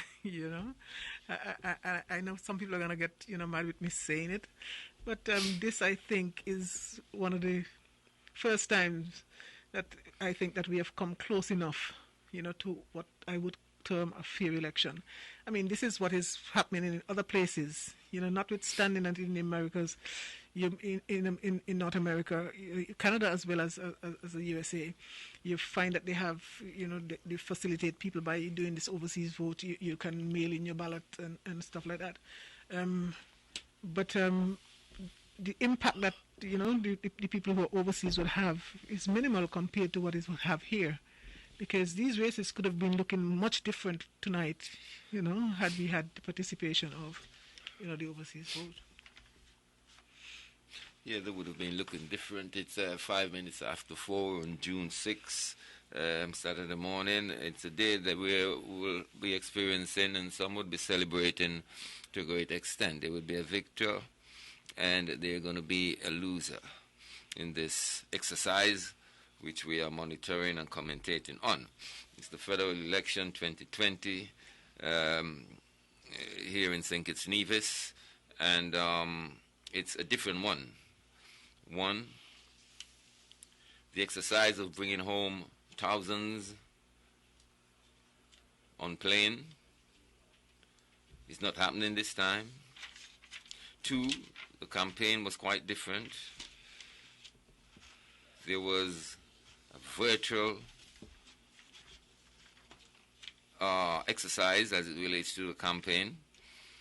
And these are the two fundamentals that was different in this election. I cannot say the result was unexpected. Can we say that there was any upset at all thus far? I won't say that. I think in Jeffers' case, that was a result of hard work. And I think in Jonel's case, it's not called yet. It's pretty close. But it's pretty close to the finality. And I think that is something that I personally was not expecting, but I could understand the cycle behind it. Jonel is a government minister. Is he a nominated member? He's an ambassador. He's an ambassador, yeah. And of course, people are more inclined to gravitate towards somebody who they think is in a position to do something for them, as opposed to one who is not in government. And Pat asked the question, well, how changes are brought about? Changes are brought about when the government is bad and not doing good, and of course... So then why are you singling out, or why are they singling out Patches then? What did he do that was so well, that's another thing, because I understand he did a lot during his term for the public, but also for himself, which I am not in any way defending, because I don't know about that. But those allegations would have been leveled against most of the ministers, you know that. Yes, because that is usually the cry of the opposition. Yes, move them because they're all bad. I've heard that. I personally thought he was an extremely good politician. I see his faces on billboard and the work that he has undertaken under his portfolio, and I think he was quite active, and he was one who also made a public declaration, right, about his income back then. Not only that, he has been contributing, I think, was half of his salary. But that's what I'm saying. He made a public so that was just not declaration, enough for them. You know, to contribute half his salary. That obviously was not enough. Some wondering what was what was going on, what is going on, you know. With the rise of Jonel Powell, and we see the fall of Ian Patrick Liebert. And so...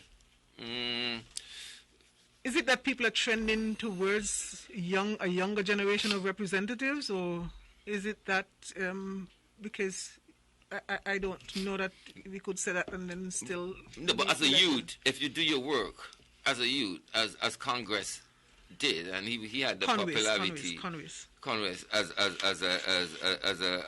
Calypsonian, but Jonel did his work with the youths, believe me. And he was propelled on and spoken good of by the unity construct in a big way, and they keep him within the loop of administrative work, and so, you know, I can see him gain some ground, but at the same time, I was looking at Marcella Liebert as the next leader for the Labour Party. The vote is still close between the two of them, you know. How close? Still relatively close, but 17, 18 from 8 from. It's 17. relatively close, but I think at this stage, Jonel is really outpacing her. No, 9 votes, roughly. I mean, I don't know. Did you say 9? No, it's much more than 9. Much more than that. Okay. It's got to be much more than that. Yes, because it's only in one box that she would have won him so far. It's more than that. And so I personally had some, you know, a bit surprised, but in a general sense, I don't think we have gotten any results that one can say it's an absolute upset in the scheme of things. So I just did a rough. We can almost start to celebrate if we are that inclined to, if we are in support of the unity construct, going back to government and continuing their program. They only had one term. They probably deserve a second term, so that they can finish what they've started. And of course, here in Nevis, the expectations are high, even much higher. And so we're excited. But based on performance, though, you know, the ministry that does most in terms of what people can see, you know, in terms of perception, is usually that which involves infrastructure development. Yes, sir. And Ian Patches Liebert was responsible for that. I'm hoping we not maybe jumping the gun that there's something that we haven't seen. Well, I hope that, not, you know, I can see. If he's not credited with any of that, maybe it's the influence of the youth, the vote of the youth. I don't know. The vote of the youth is always threatening if you can get into their cycle, and sometimes it takes a youth to do that, you know. And the youth these days are of the sort, and they like to ask for money when you're talking to them about politics. But how is Dr. Ju doing, though? Because I don't find he's not doing as well as he speaks, because I'm always hearing him. He's always up front and he's always there. Every time I turn the radio on, it seems, he has been on the air quite a bit. I was wondering, too, as it is, this is not necessarily reflecting his popularity, at least not up to this point. Well, as a doctor, you become popular. But up to this point, he's not. I expected better, really, to be quite frank with you. I thought he would be doing better. I thought he would have been more competitive for the boxes that have been called so far. Mind you, it is still yet early. And we could very well end up getting upset. But, I don't know if it's likely. I don't think it's Hamilton likely. Is not a small player in politics in St. Kitts. There was a thing that was labeled at him with his COVID-19, where allegedly, him and Dr. Douglas brought in some masks, and they were criticized or rejected by several countries.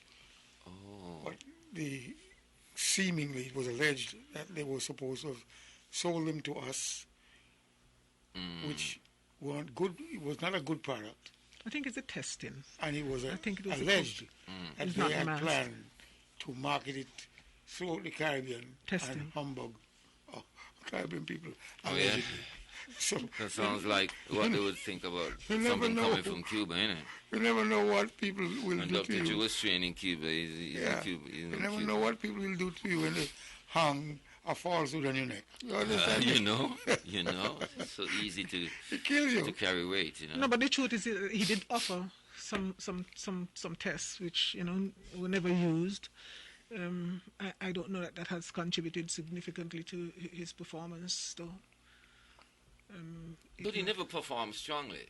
This is the second performance, I believe, in an election.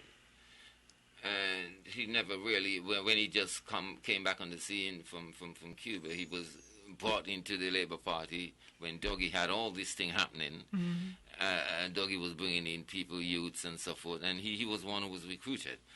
And but he never really showed much of a strength, much of a command, in his expectation. No, it's just in some corners, right? There are high expectations because you think people are talking about promoting the youths, getting them into leadership roles, and I've also heard his name even ahead of Marcella, in terms of leading the party. But your thing is, it doesn't make any sense for you to put all your trust in a leader that cannot win. Unless he were to move to Dr. Douglas's constituency when he exits, and get that safe seat. But his performance is, not very good and not very impressive at all. I did expect, that he would have to work hard in order to challenge somebody like Eugene Hamilton, who has a track, Oh, yeah. He has a history, and he's well respected, it seems, in his constituency. Yes. But I really didn't expect that Dr. Ju would not be doing anything significantly better than what he did the last time around. Because in that constituency, you had over 800 new registrants, and out of that, if you're still pulling the same small numbers, it really doesn't speak well for your potential in terms of going forward. It means that they'll have to reassess the value that he brings to the party. I guess it is safe to say that most people who are challenging someone who is entrenched, because you would think that people like Hamilton and Denzel Douglas and Timothy Harris, those people have already made a name for themselves. And even if they're not running, their name probably would still be repeated. People would still go to, all the people would still go to the thing looking for them. But with this surge and the interest of the new people, the youths, I thought that would have been a target that they would have pursued vigorously, and to their advantage. But I guess maybe it is that the electorate has decided that Team Unity has done enough to return them, except for the challenges that we're seeing with respect to Patches. He seems like he just might not make it back on that team. The truth is, I think in St. Kitts, if you are not tribalized politically, you would probably give Team Unity a second chance because they've been active, they've been doing well, and you can see it all around St. Kitts, whether it's a continuation from the previous administration and they're floating on, whatever it is. I mean, they have transformed. You come off the pier in St. Kitts and you got to really check yourself to really, the building, the West Bastia bus station, they have built the East. These are, especially the West, it's and I think that Team Unity administration, if I was in St. Kitts and non-aligned, as I am always, I probably would have asked for another term for them, and it would be an easy thing. It would be fair for me too. I don't think they deserve to be dethroned so early in their endeavors. Really, they should really. I would have easily given. There's no reason why I can foresee, the Team Unity administration going down at this point to a Labour opposition.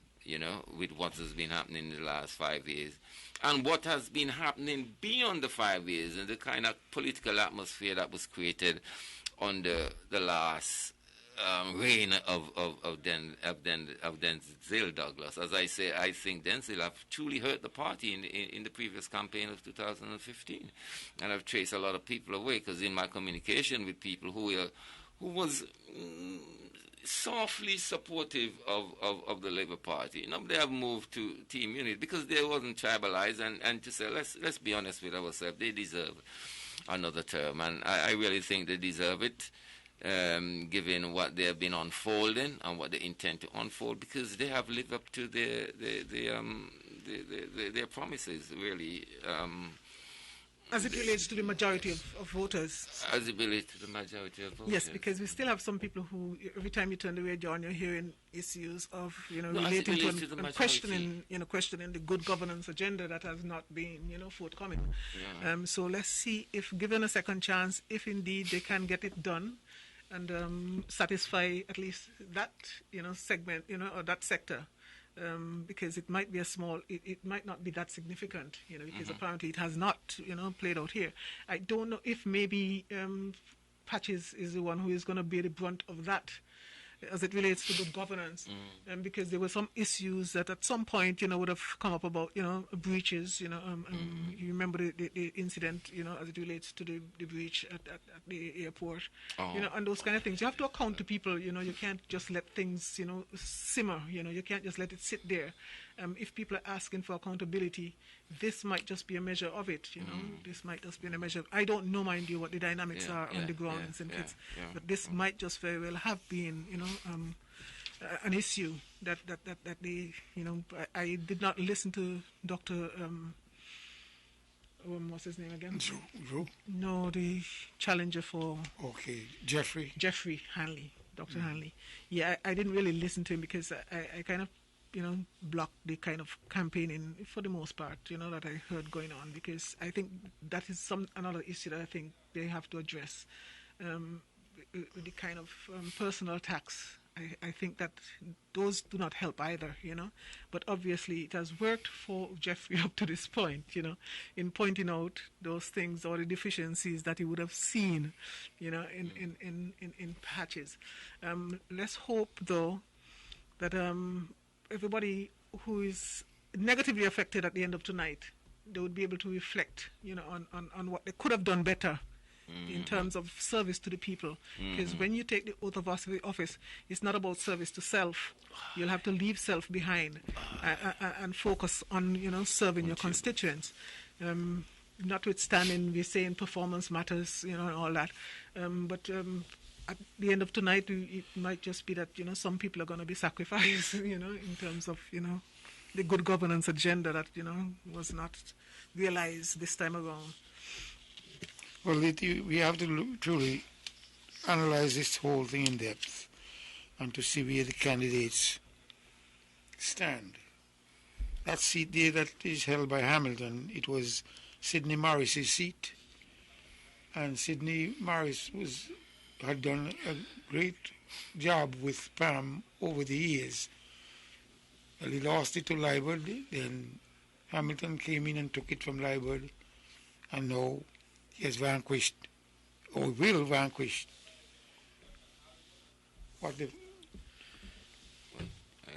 this other fellow who is here now, or Dr. Drew. And therefore you have to understand the seats that are really almost entrenched, because that same Hamilton seat is beginning to become a seat just like a safe seat. A safe seat. And solidifying his position. Exactly. At least on behalf of Pam, you know.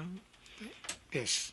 So we don't know what's going to happen, but at the same time, those people who are still hanging on, like Marcella and Congress, like I said, I believe Congress will win his seat simply because he's a formidable competitor.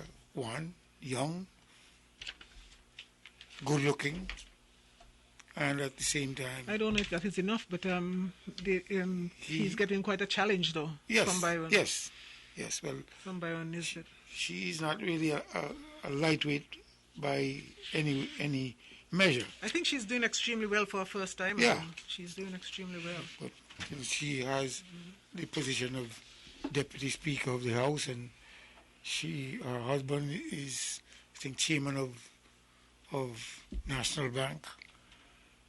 So there's a lot of support coming from within Team Unity Construct.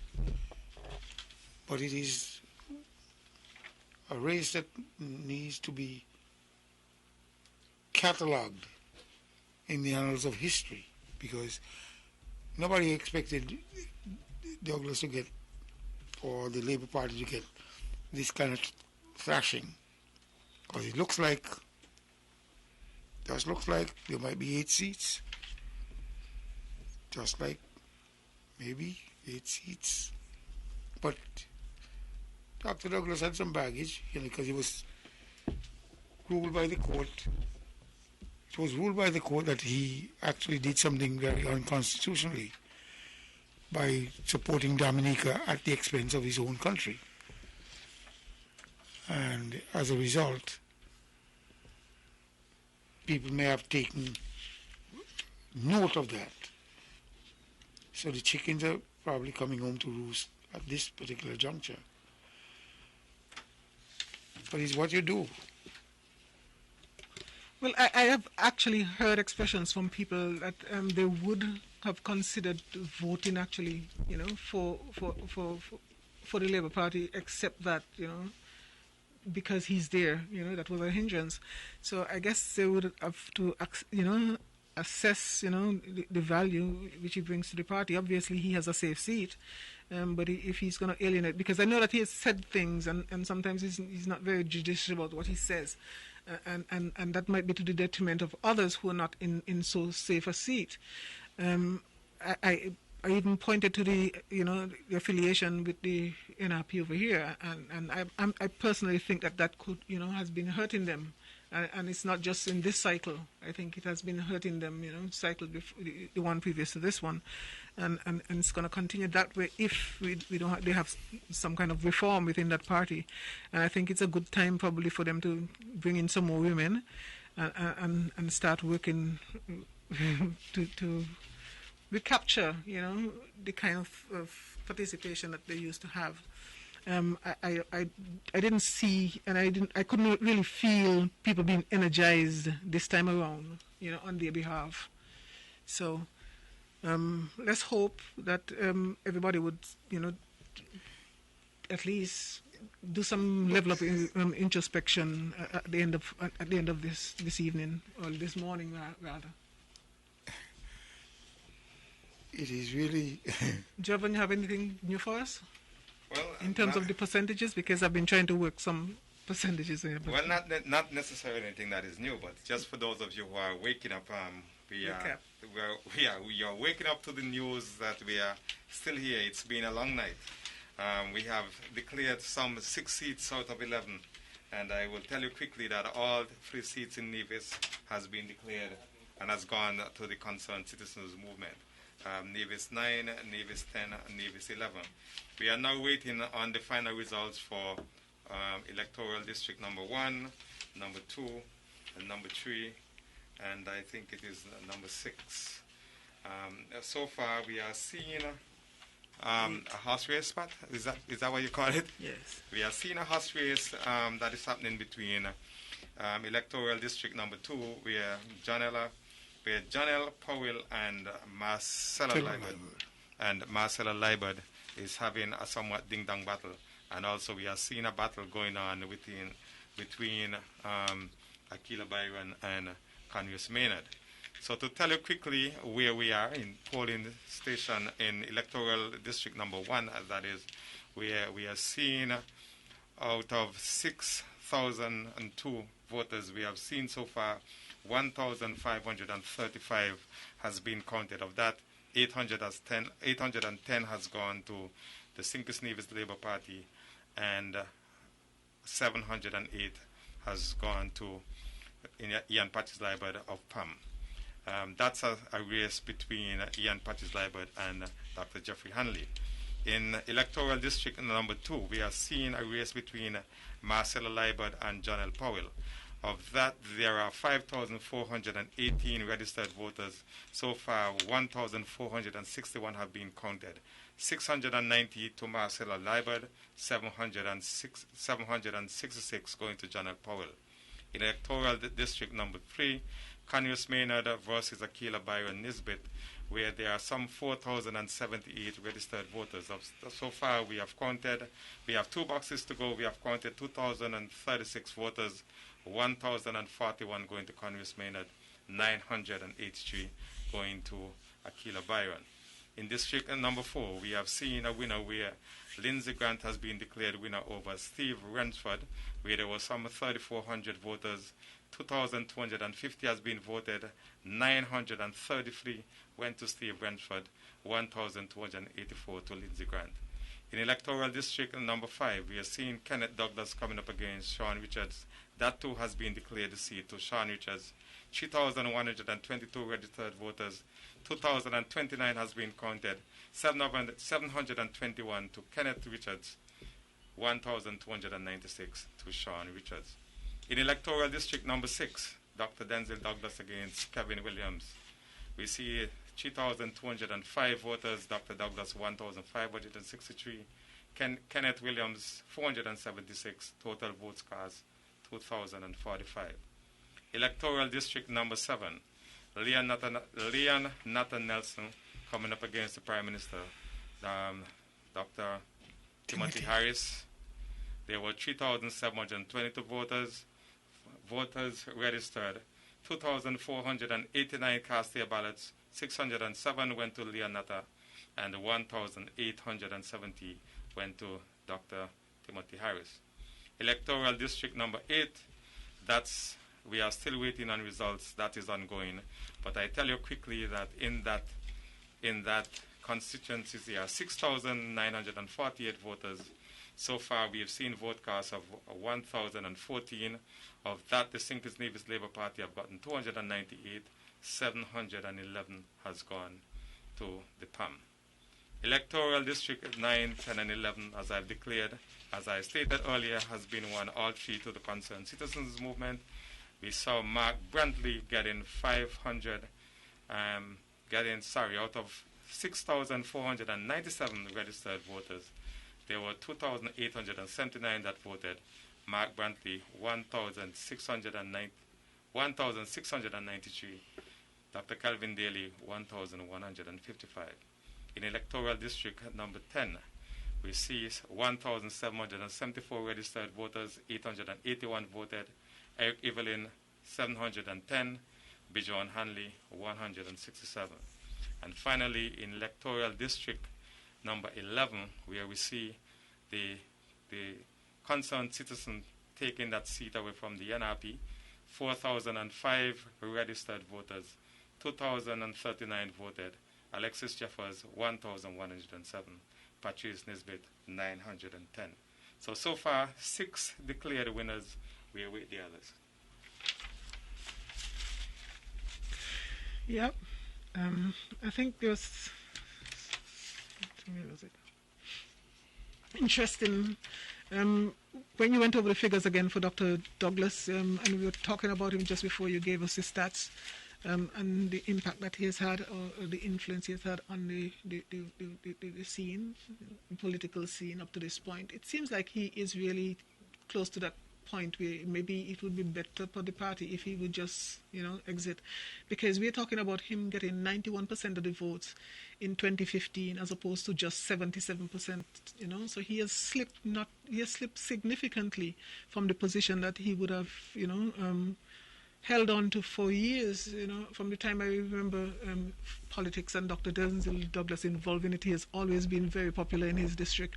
Of course, I don't have the benefit of the years, the cycle before 2015 right now to compare the percentage of the vote that he's really accustomed to getting, but we know that usually, and irrespective of the fact that the outside vote could not come in, and I don't understand how strategically that could have made any sense to bring people in to vote in his constituency, which is really a safe seat. Maybe those resources would have been better deployed in some other constituency that would have been marginal or could help them advance and stabilize their position. And maybe Dr. Duke could have gotten a little help from that. I don't know. I'm just saying, you're exceedingly strong in an area. Why? Well, that's a very good point you're making there, Pat, because I'm just looking at the figures here. And last time around, the opponent that ran against him got 200 votes. Right. This time around, we see Kevin Williams getting 476, right.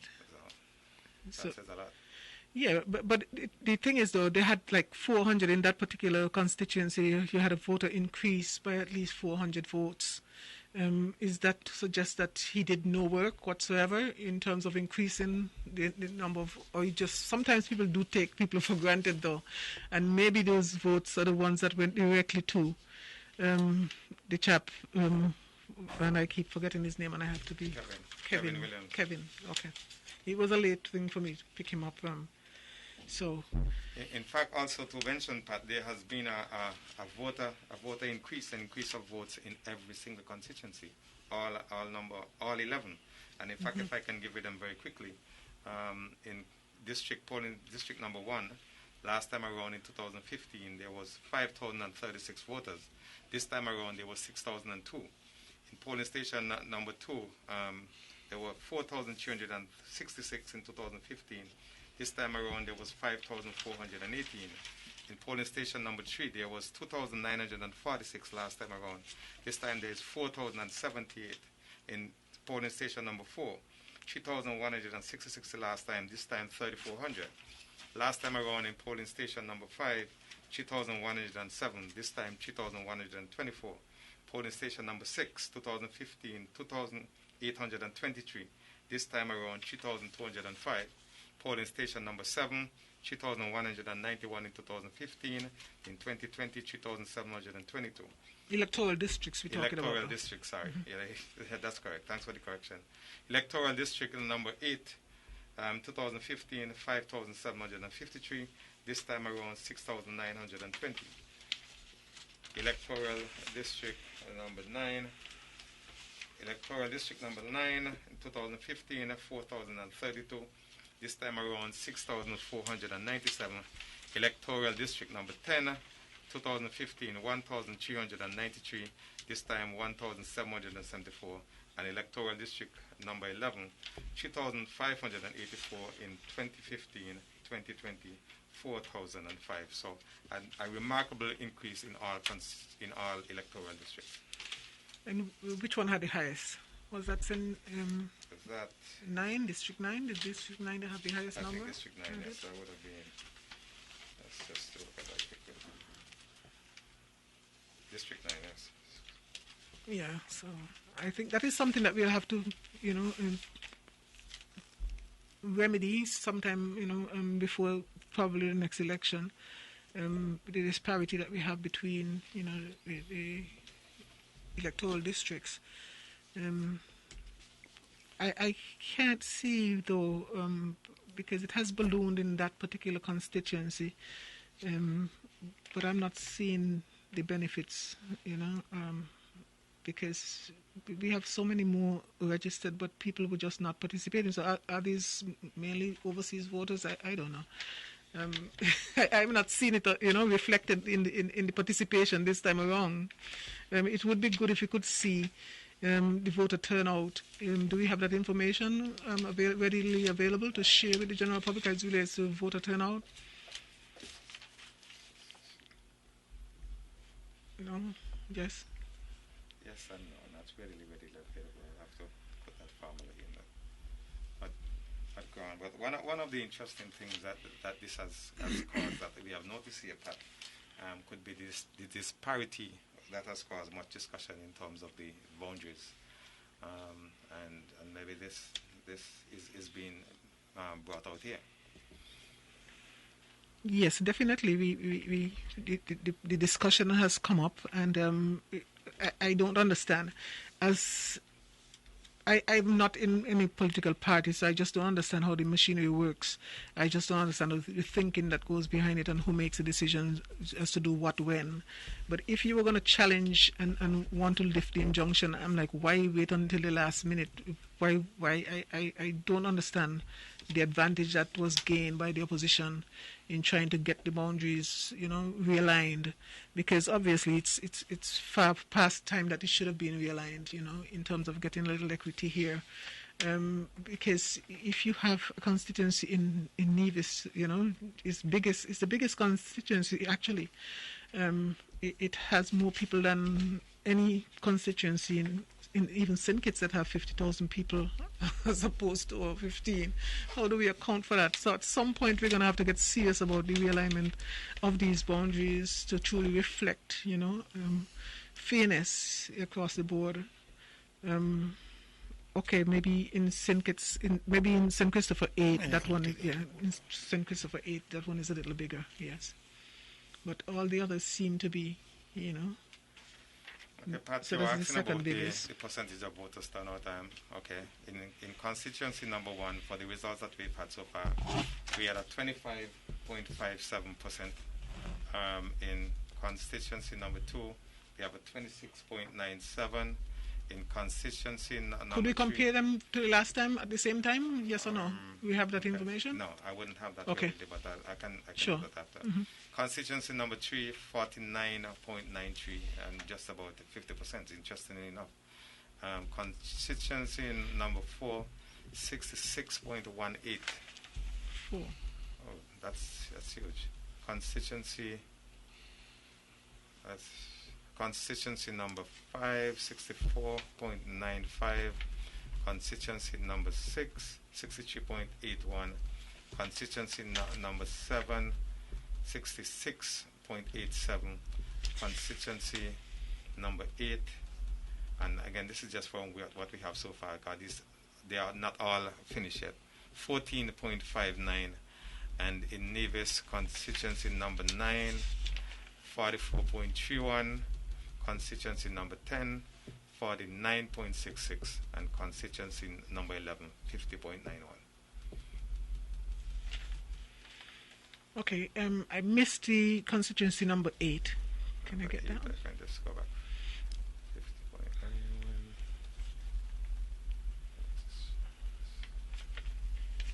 Or maybe for the benefit of the listeners, because you did run through them a little fast, maybe you can go back and let me just recheck. Okay, let me just before I make the statement, I wouldn't really want to make a statement. Okay, let me just go back to the top. Okay. And again, bearing in mind that they are not all completed. Let's just focus on those that have been completed, because it's not fair. Well, well, at least it gives you an idea of where we are too. So again, constituency number 1, 25.57. Constituency number 2, 26.97. Constituency number 3, and none of these have been completed, 49.93. Constituency number 4, 66.18. Constituency, and that one is completed. That's with Lindsey Grant and Steve Rensford. Constituency number 5, with Kenny Douglas and Sean Richard, that is also completed. 64.95. Constituency number 6 with Dr. Douglas, 63.81. Constituency number 7, that is also completed with Timothy Harris, 66.87. Constituency number 8, not yet completed, 14.59. Constituency number 9, 44.31. Constituency number 10, 49.66. And constituency number 11, 50.81. I think what is interesting, though, as it relates to the voter participation, it seems as if in St. Kitts, it is a much higher degree of participation, and maybe it is more like, their election, and we're just tagging along. For some reason, Nevis people seem not to have that same level of involvement or that same level of enthusiasm. Maybe we think we have less at stake because our numbers are, really almost all except for district electoral district 11 below 50%. Not even half of the people participating, and I don't know how this measures up to the local election and our level of participation there. I don't know if you might have that in your database, just to compare to see how our voters are. The apathy really does not help us in any way. If we have an opportunity to make a difference, we can't just sit back and let other people decide our fate. And it seems like maybe that is what is happening here when you have a voter turnout, and then the parties themselves have to go out and get people energized and get them involved in the process, because it could go either way. Because if only 50% of the people participated, you see, potentially the results could have been different if you had a higher turnout. If you can go out and get more people, convince more people to go to the polls, it's likely that they could very well vote for you. So I think that is something that, in terms of strategy and going forward, that is something that the political parties on Nevis might very well want to, consider, given, some time, time for consideration as to how to get us back to the polls, because it's not reflecting very well, because in St. Kitts, the average participation in St. Kitts falls, about 63%. But you can understand that because the federal government is, most of it has to do with St. Kitts, whereas we go to the polls twice to elect a government, but they go once. Yes, we elect our own, and then we elect one with them. So. Yes, I very well understand that. But if we decide that we want to participate fully, then we're going to have to. If we decide we want a seat at the table, we're going to have to. We're going to have to at least participate more. We're going to have to be involved more. Like I said, it is worth probing to find out why is it we have very little interest in federal government when it could impact us, because I think most people would recognize that maybe in previous governments we have not been, reaping, as much as we could in terms of the grants that come in, or even our participation internationally. In terms of, well, you'll always hear the Premier, boast about how Nevisians are now participating at a level that we had never hitherto been able to. And to facilitate that, it means that we have to step up our game. And but for us to say, well, we don't have no interest, maybe that is not necessarily the best, position to take as a people, because as it relates to federal funding, had it not been for that crutch, we probably might not be, doing as comfortable as we have been for the past couple of years. What would have happened if the government had changed tonight or this morning? It means that we would have been heading into some headwinds that we may not be able to negotiate very well financially, and all the gains that we would have had over the past couple of years probably would be, in jeopardy. So I don't know what it is that, I think it is worth probing to find out why is it that we seem not to engage as fully as we can if we're going to participate. Well, it probably goes a long way back in it, and of course there probably comes a time when we ought to change, or we should change, because you see the politicians them build and break relations, and they want to say the people are always with them in those gestures.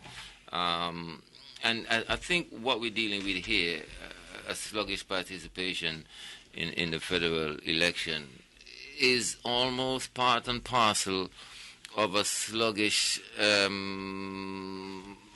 involvement in the independence celebration as well. To me, it walks in the same part, really. And if we're going to settle in, because I don't really think Nivijans have totally settled in, where the politicians may have, Nivijans have not really settled in, and I always question the real relationship between St. Kitts and Nevis, and I always question whether or not we are politically happy in the union. Now, it's not a struggle between the people, them. It's always a political unsettlement, and I think that political unsettlement stems from our political history. The politics of Nevis is based on separation from St. Kitts, and that have now.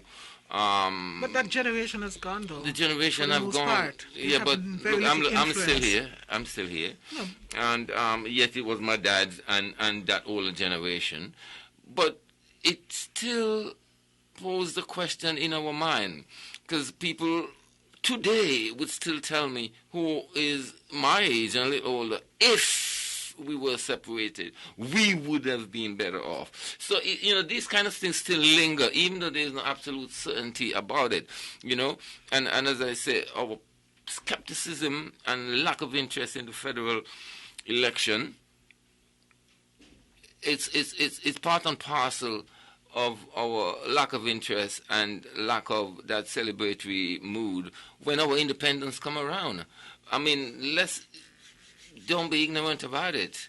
I mean, we were on our quest going somewhere else before this new ideology show up about unity.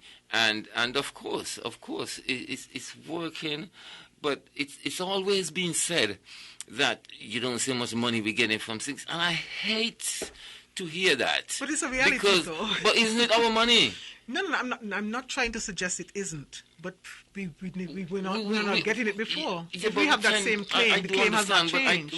A lot of people who have heard about this money thing have sealed onto it like, yes, we've been giving some hands out. It's our money. And I think that declaration must be made clear to the people, and also to those who think they're giving the money, because it's our money. But it's not likely that we would get as much had we not been in coalition with a party on St. Kitts.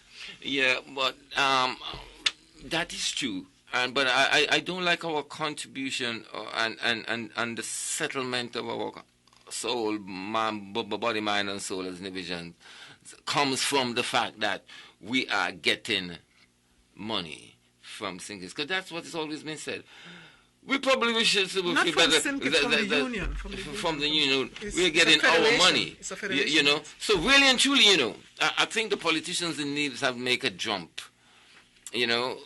Because prior to the unity construct in the local election, it was never a part of the, what do you call that, what the paper that they put out manifesto. With the manifesto. I always forget that word, I don't know why. It was never a part of the manifesto that we would, be that involved as we are today with a unitary construct. And so when that happened, it was viewed with some, skepticism.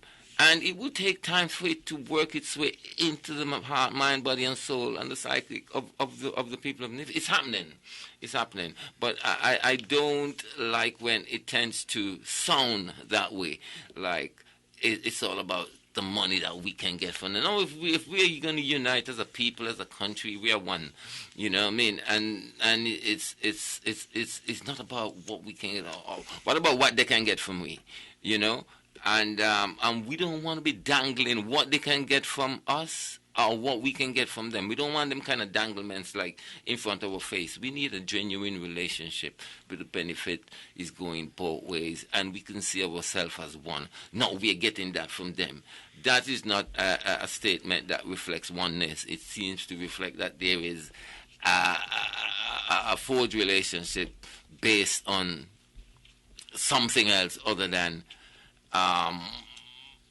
what we ought to be doing, which is being a united country, And so I could definitely understand that, and I could understand because even in this election, the atmosphere somehow, and I keep saying it didn't reach me in a kind of spiritualized way in terms of excited about it, and many individuals feel the same.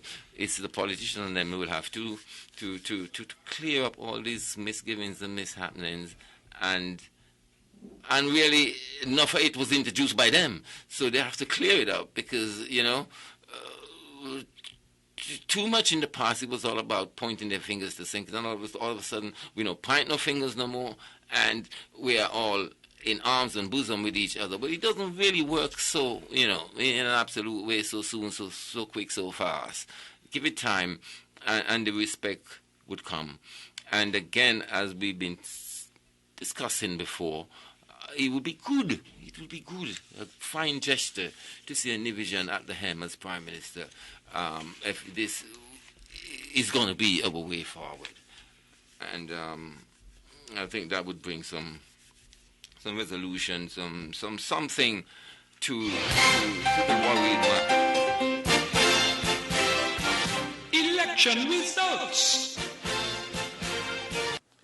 I have 3 additional results to share with you from constituency of St. Christopher 1, polling division 3C at the Kim Collins Stadium, where 393 voters were assigned, those whose surnames began with H to those whose surnames began with O, I'm sorry. Dr. Jeffrey Hanley of the St. Kitts Nevis Labour Party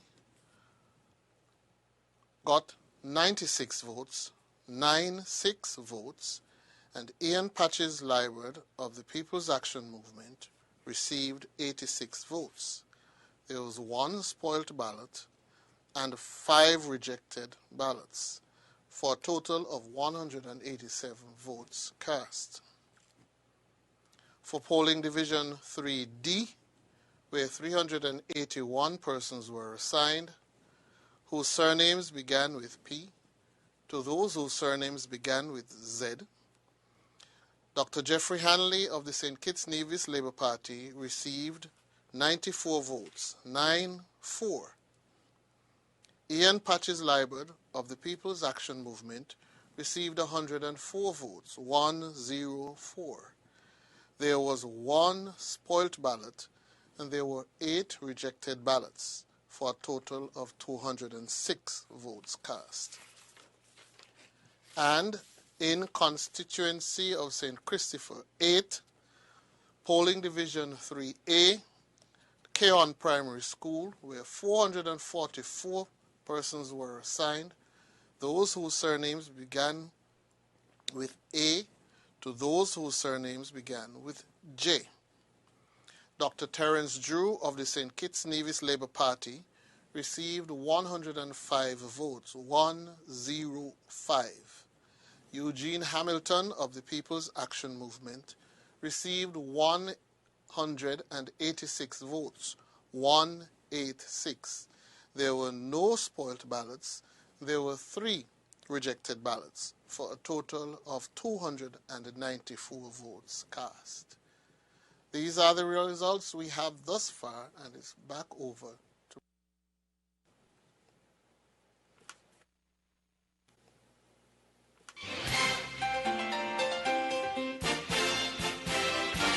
Election results.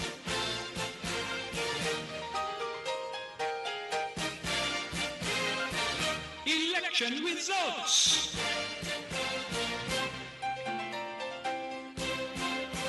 Election results.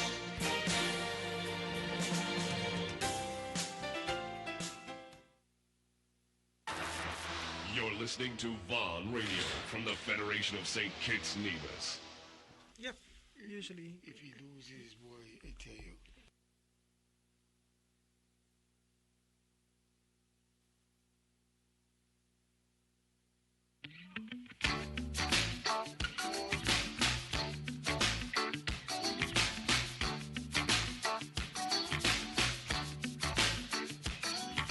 Seems like I've been lost Austin, let's remember. You think I'm feeling older and missing my younger days? Oh, then you should have known me much better. Cause my past is something that never got in my way. Oh no. Still I would not be here now if I never had the hunger. And I'm not ashamed to say the Wild Boys were my friends. Oh, cause I never felt the desire to let music set me on fire. Then I was saved, yeah. That's why I'm keeping the faith. Yeah, yeah, yeah, yeah, keeping the faith. Well, Matador boots, only Flag Brothers had them with a Cuban heel. Iridescent socks with the same color shirt and a tight pair of chinos. Oh, I put on my sharkskin jacket, you know the kind with the velvet collar and beaded up shades. Oh yeah. Took a fresh pack of Luckies and a mint called Sensen. My old man's Trojans and his old spice aftershave. Oh, comb my hair in a pompadour, like the rest of the Romeos wore a permanent wave, yeah. We were keeping the faith. Yeah, yeah, yeah, yeah, keeping the faith. You can get just so much from the good things. You can linger too long in your dreams. Say goodbye to the oldies but goodies. Cause the good old days weren't always good, and tomorrow ain't as bad as it seems. Learn stickball as a formal education.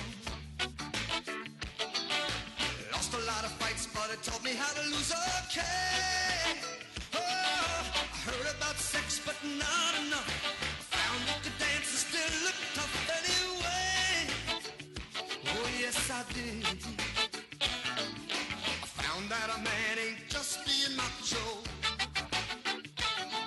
Ate an awful lot of late night driving food, drank a lot of take home pay. I thought I was the Duke of Earl when I made it with a red-haired girl in the Chevrolet. Oh yeah, we were keeping the faith. Yeah, yeah, yeah, yeah, keeping the faith.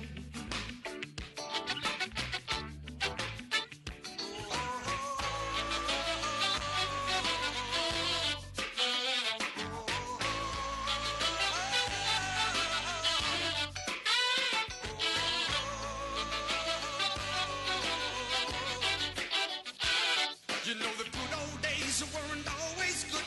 Tomorrow ain't as bad as it seems. I told you my reasons for the whole revival.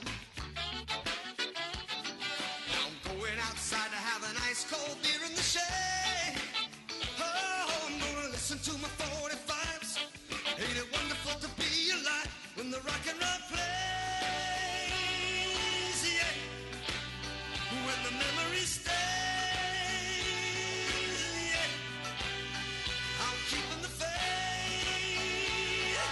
Yeah, yeah, yeah, yeah, keeping the faith. I'm keeping the faith. Yes, I. You know I'm keeping the faith. Oh, yes, I am. You know I'm keeping the faith. Oh, you know I am. I'm keeping the faith. With all the power from the tower, this is the powerhouse of the Eastern Caribbean, VON Radio, from the Federation of St. Kitts and Nevis. Well, yes, we 5 o'clock. We're still here, still awaiting some results from electoral district 1 is electoral district 2, and but so far it's been quite an interesting night. No major surprise, but we're looking at the trend of the constituency that's Central Bastille that involve with Jonel Powell, and we're also waiting for Congress, that constituency. It's quite interesting because the young lady, she's been doing well. Congress has been holding his own, but still not sure. There isn't much of a distance between them in terms of the numbers. So, but we're still here and we're keeping the faith, and we'll be here until the very last vote is counted. Let me say congratulations to Eric Evelyn, the Honorable Dreyfus, the Honorable Premier, the three individuals that have won their seat and would be journeying into St. Kitts, and as we anticipate, they would be part and parcel of the unity government, which we think will be occupying the office of government in the new dispensation. It is of great interest that we see a massive victory go into Alexis Dreyfus. I think he's known around here as a hard-working politician, and I can tell you that he worked very hard in achieving this victory. I think it was on the edge of his mind for a very long time. There was great signs and cosigns coming out of the last local election. I think he was quite inspired when he looked at what he have achieved in St. James and realized he can extend that margin, that victory, right around to St. Thomas's in the federal election. And of course he did exactly that, defeating Patrice Nisbet, who has held some good position in the federal administration under the former Premier Denzil Douglas. He have lost his seat, and we'll have to, of course, rearm, reload, and come again. I'm not sure if there's much left in his political career, but I do hope. He's still a very young man and quite experienced in the area of law and politics, and I would like of him to not just sit down on that, like I've seen in so many cases where politicians find themselves in government and soon after they lost the government, they vacate the island.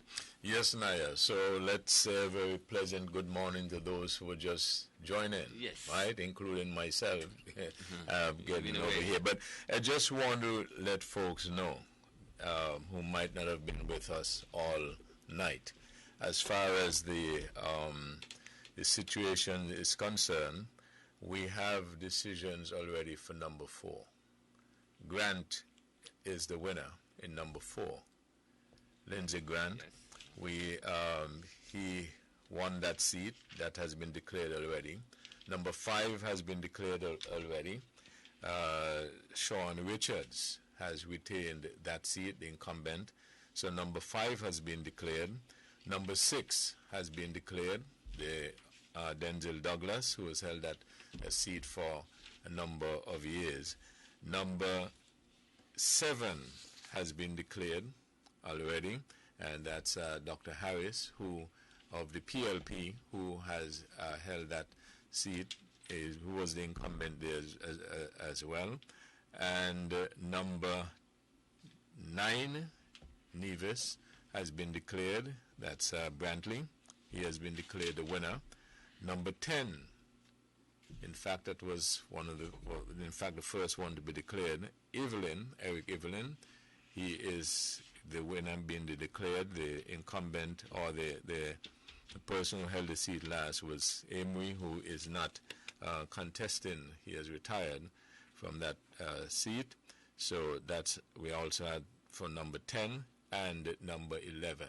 That was one of the big upsets of the evening, where Alexis Jeffers picked up that seat from the Nevis Reformation Party candidate Patrice Nisbet, who had held that seat for 20 years. And so again, quickly, the winners declared already. Number 4, that's Grant of the People's Action Movement. Kid Richards of the People's Action Movement, number 5, has been declared a winner. Number 6, Denzel Douglas of the St. Kitts Nevis Labour Party declared the winner. Number 7 has been declared, that's Harris of the PLP. Number 9 has been declared, that's Brantley of the Concerned Citizens Movement. Eric Evelyn, number 10 of the Concerned Citizens Movement. And Jeffers has been declared number 11. Those are the winners that have been declared already. So it's a very interesting situation. You can say clearly that the Team Unity has defended successfully. It is just a matter of the other seats that have been left to be declared. And trending seems as if Ian Patches Liveard is on way to lose that seat. And then there is an interesting race with Marcella Liveard and John L. Powell, and then the other seat. Well, what is interesting, though, with all the reports that were coming out, that Eugene Hamilton will lose his seat, and it was a blowout. Well, so it's not over yet, though.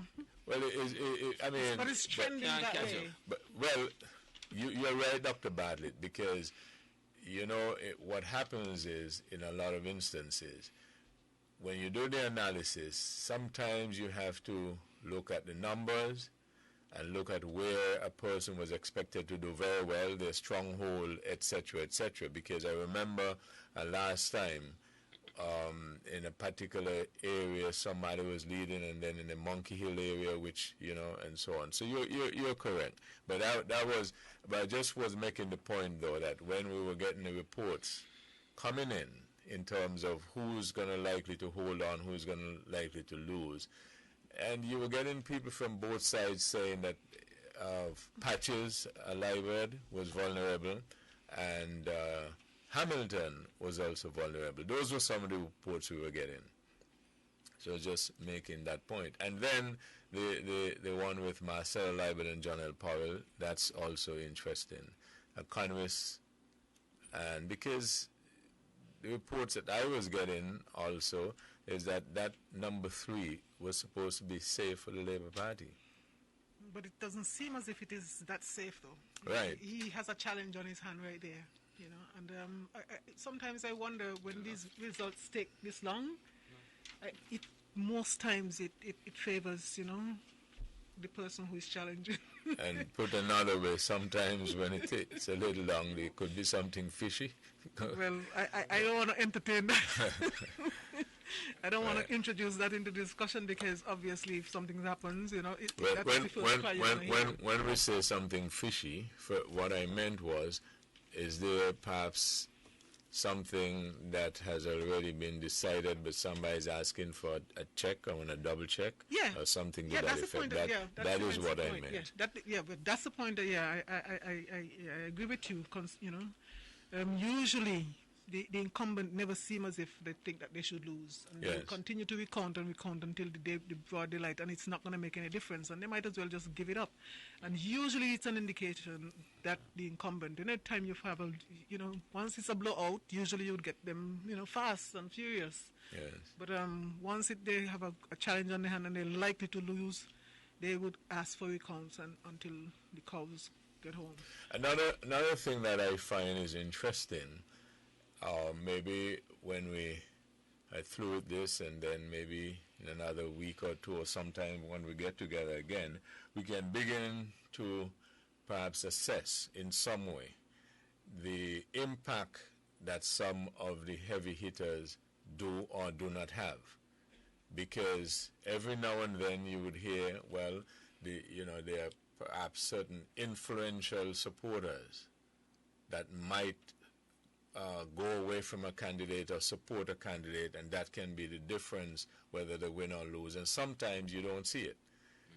Put simply, sometimes person's political influence are overrated or maybe underrated. So that's a situation we can look at as far as results are concerned.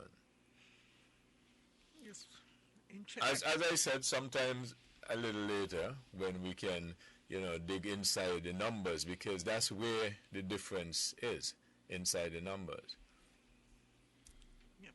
Pretty interesting in development, Webo. And I can't get over the patches, challenge, that Jeffrey has raised here. It's interesting that, many or most of the incumbents have been returned, and they managed, and Team Unity has managed to even extend, their hold on the electorate to the extent that they now have 9, 10, and 11 secured. And Lindsey Grant managed to hold on, Sean managed to hold on, and all, I think, basically would have been on their record, because that's what they were, campaigning on their record. And for the man of works, would have been spearheading most of the works that would have happened, that people could see tangible, results of the work that they would have done. And he seemed to be the casualty, and they would have to ask themselves why, and he probably would have to do some introspection, because obviously I know there was something that was dogging him for the longest while, the tapes that were being circulated, and him not, answering, and I think maybe accountability, maybe featuring here, and maybe that is an issue that, the team itself, might want to take, into consideration, and they might want to deliberate on that and not have any more casualty in that department. And the number 11 seat, that's monumental, because it is, for the past maybe 25 years, whenever you go into an election in Nevis, you can put Gingerland in a certain column, and then you can put St. Thomas's in a certain column, and then you start, maneuvering from there. And then if you were watching over the past few years, you noticed something was happening. And indeed, if we can go back to the tapes, I think by the last local election, when you added the difference with the St. Thomas and the St. James, the statistics shows, the numbers show that with a certain degree of work, that seat was gettable. The CCM did just that, put that work in. And the results have shown this evening. But what it tells you is that anything's possible. If you want it, you have to work hard for it. And they have demonstrated this tonight over in District 11, that Jeff has worked hard and he has now gained the seat. With Patches, in my view, I think he was always on the fringes. Because based on how he got in the last time, he got in 4 votes on the one hand. Some people say it was 3 votes, as the case may be. The numbers are there. 22. He won by 22 last time. But once you are on the fringes, especially if you're an incumbent, and you decide the challenger is so close to you, once you have capitulated or have given up and time passes, you're gone. So it's better for you to argue now and argue until the sun rises before accepting defeat. Because once you accept the defeat, whether the first or second or third go around, that's it. The other thing that I find is interesting is the issues that people run on.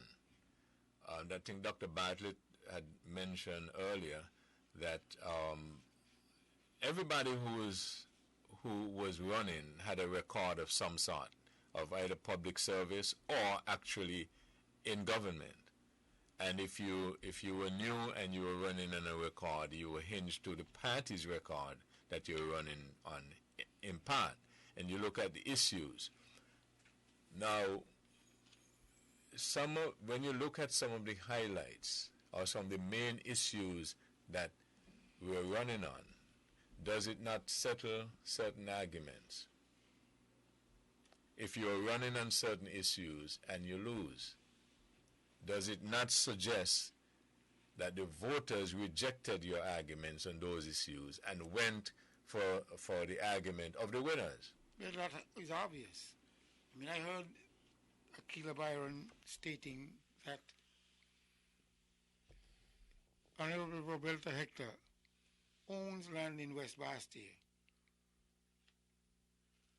and also Patrice Nisbet owns land in West Bastille, and how the people of West Bastille can't get land. I mean, it was really a heavy hitter.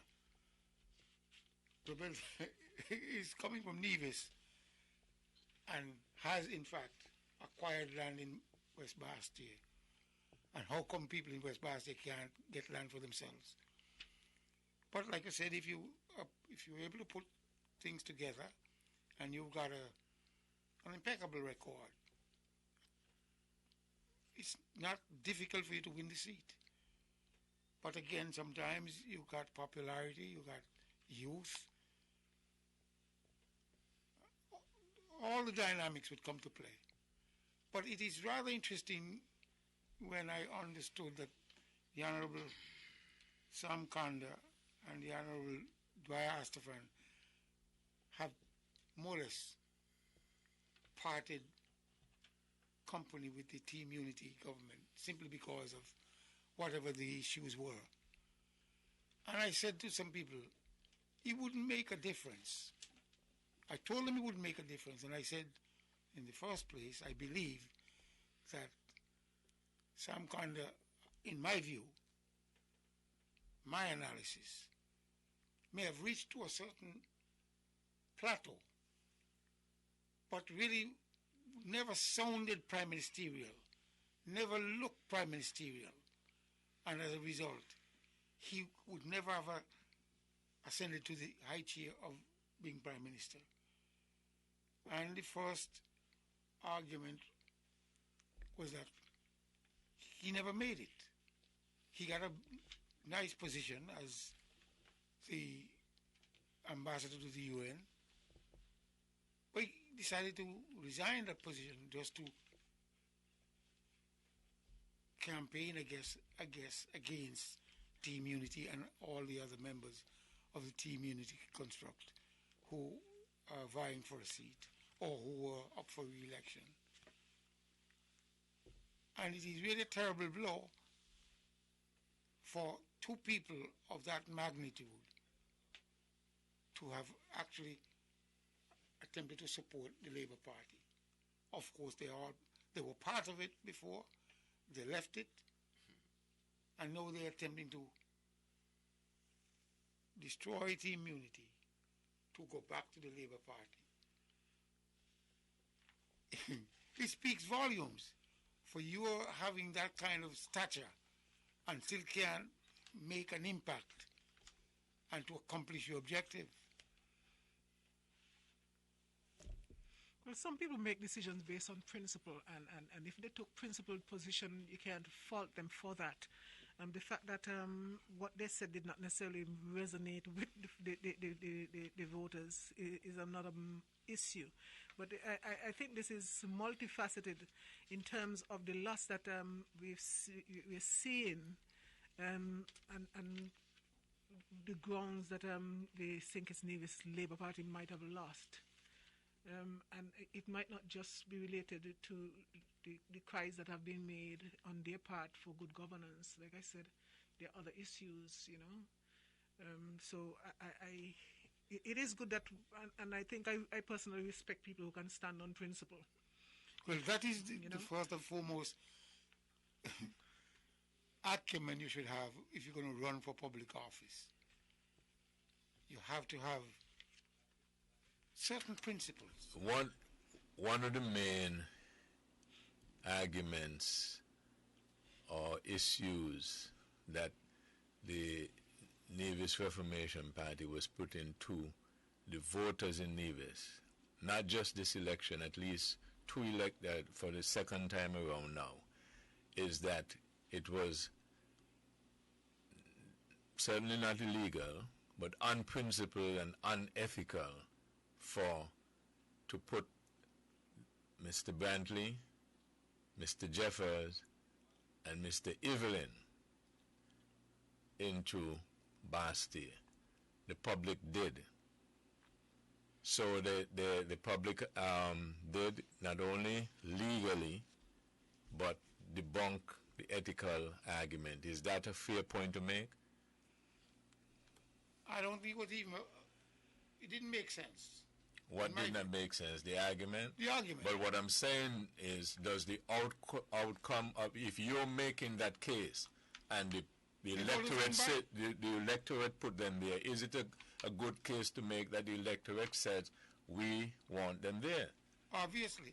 It makes sense. Well, I don't know that the question has been answered by the electorate this time around, if indeed they gave it much weight, the argument. For me, what I am observing in Nevis is that popularity has a place to play in Nevis. Once you're popular, you can almost get away with, So therefore, Donald Trump kind of, So therefore, if it is a matter of being popular, the point is that they say, well, these is who we want, and if they pick Edric or whoever they pick them under to operate under the guidelines or the laws or the rules or the stipulations, correct? Well, obviously. And when I didn't quite finish making the argument, in that popularity on one side, to the detriment of the person on the other side who is very unpopular, or maybe it is that people are so fed up with the unpopular person that they would give the popular person a chance. I don't know that all these issues would have been weighted by the electorate that they necessarily wanted to, and I don't think they were necessarily addressing that issue. We have dealt with the issue. We have never put it to the test in terms of polling people to find out how they feel about it as an issue. Is it an issue that would break the bank? I think no, not at this point, because people are thinking about the welfare of Nevis more so than the fact that you have three guys who would end up getting double salary.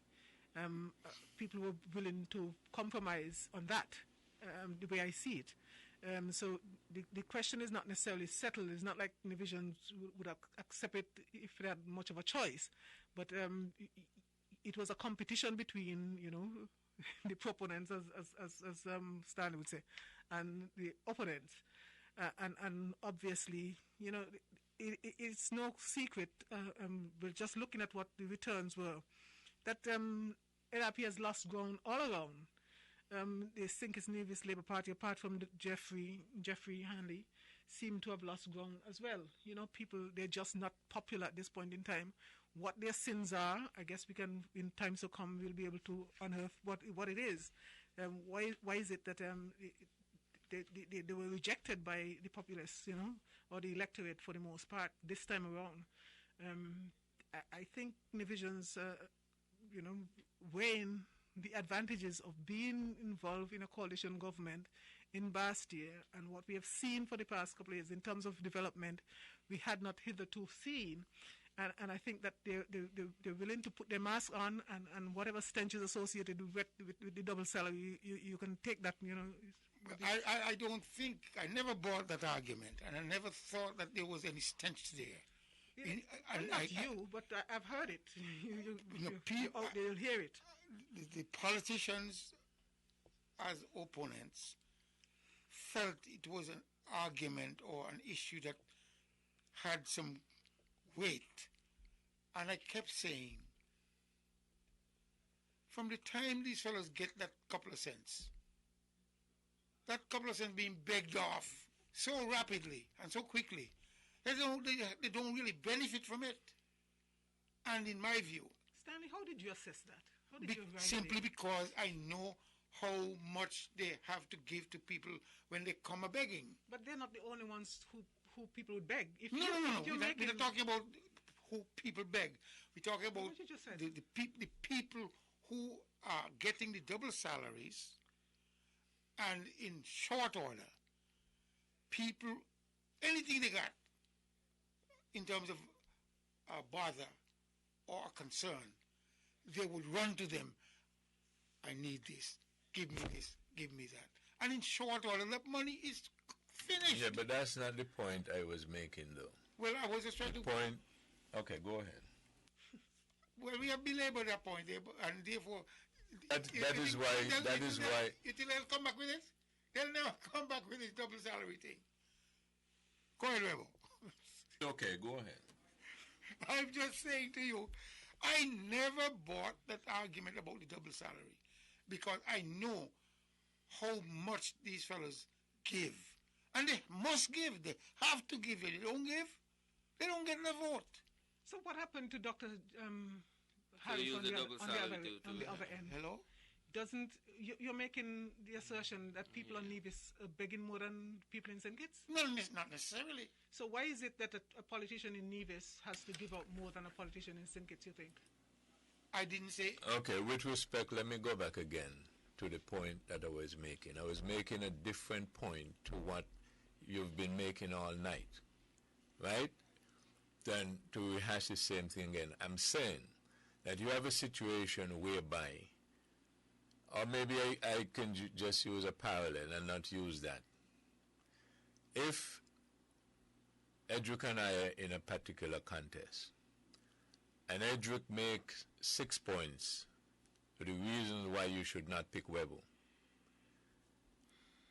and I use 6 points, the reason why you should pick me and not pick Edric. You listen carefully, you make the assessment, and then each time you go with me. What you're in effect saying is that you're rejecting the arguments that Edric is making, and you're taking my arguments and going with me. And that's the point that I'm making, right?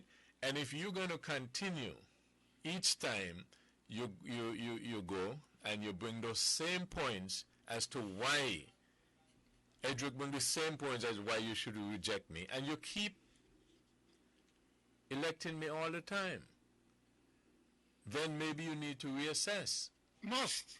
And that is what I am saying. Now, that doesn't mean you should not hold the same view that you hold. What the evidence will show, if you keep holding that view and keep presenting it, you likely seemingly will lose and get the same result. Now you want to get in. Yes, I understand the point you're making, Webbo. You're basically saying character or characteristics that's owned by an individual at times, or opinion. Sometimes, if the electorate does not agree, they show their interest elsewhere.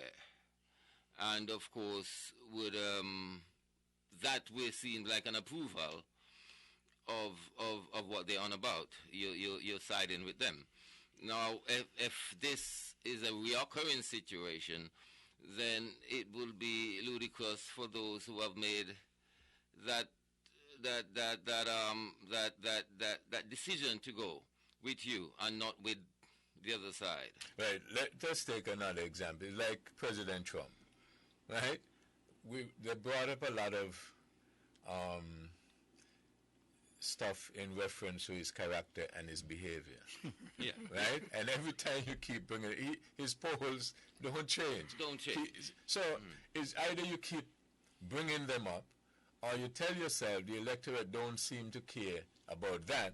So let's beat him on something else. On something no? else. You have to change it. Yes. Yes. I'm not making any sense? You're making sense, except though you cannot then say that they would have ruled exclusively on that issue. Sometimes people push issues aside because they focus on, and for the Americans, if you're going to use that example, they're focusing on the economy. So no matter what comes with Trump, as long as he could make the economy better for them, that's who they're rolling with. Right. So then all you have to do then is just continue and say, well, I don't think it's that. So let me keep hitting that, and then you realize that you keep losing. You see what I'm saying? Yeah. So sometimes the things that you think or you really passionately care about may not what the electorate really care about. And that is the point that I'm making. Yeah, point and I if you made. keep doing it all the time, you continue to keep getting the same results. Waste of time.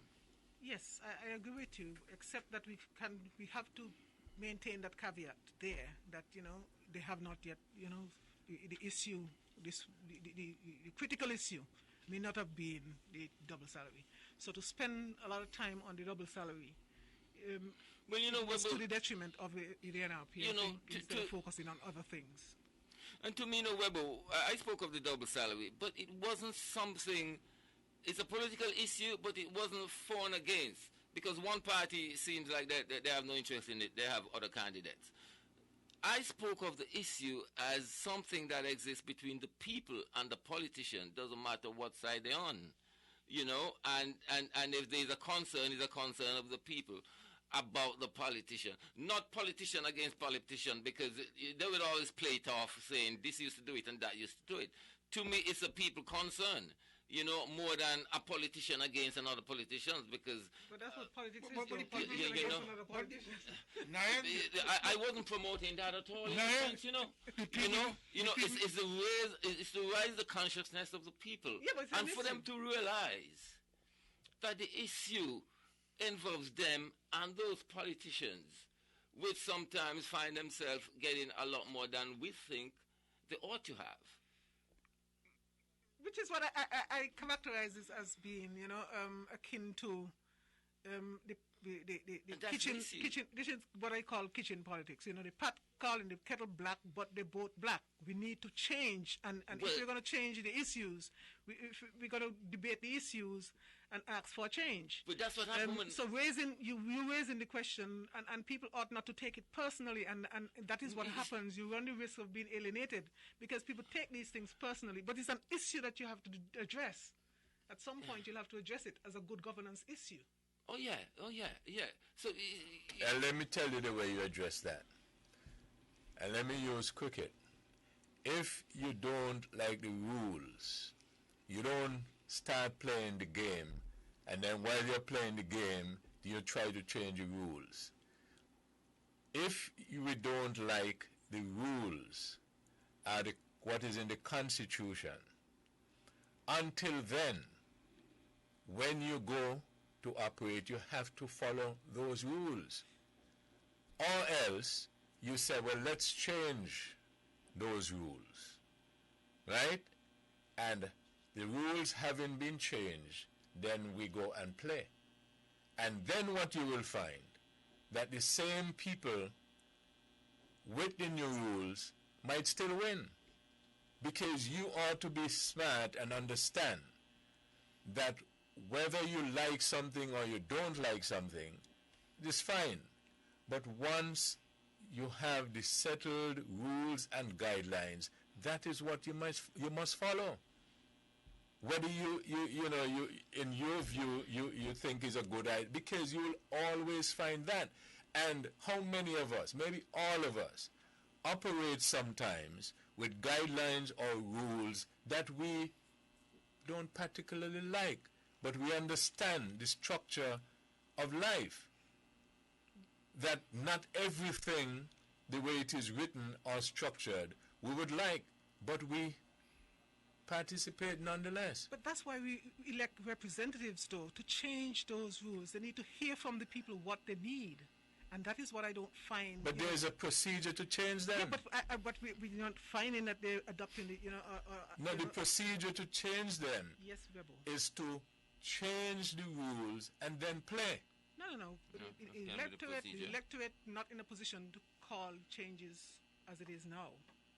We elect people into office, and they are the ones that become lawmakers. if I say to you, I have an issue that I need you to change at that level, you're the one No, this particular change. Right, that's generally speaking, but this particular one, it is how the Constitution is constructed. Yes, but you don't take advantage of the deficiencies as we see them. But you do something to change them. Yeah, but you see what happens. And changing from one party to the next and going back. No, see what happens. See what happens. From the time the Constitution was adopted, there's been always flaws in the Constitution. I interviewed Dr. Denzil Douglas before he became Prime Minister and when he became Prime Minister, and asked him what I call a rhetorical question. I said, why do I get the feeling that next election we'll be talking about the same thing? And Dr. Douglas rode into office strongly on constitutional reform and flawed constitution. He got in there and he utilized that for 20 years. Right, and that is the problem. Right? So the point that I'm making is, he himself understood, right, that until and unless there is a change which takes a particular procedure and process, he must operate according to the dictates that are there. Yes, Bebo, but where does it start? Who initiates the process? We are electing people who say to us, this ought to be fixed. We have to have changes. We're going to pursue this. It's a good governance agenda. We're going to do this and that in order to achieve that. Yeah, but what there must be a starting point. What you don't seem to be accepting. What you don't seem to be accepting, Dr. Bartlett. We just had an election. And there were people who were of the view that those persons such as Mr. Brantley and Mr. Evelyn and Mr. Jeffers have a position in Nevis Island government or assembly should not go to Bastille to represent us. The people said those people should go.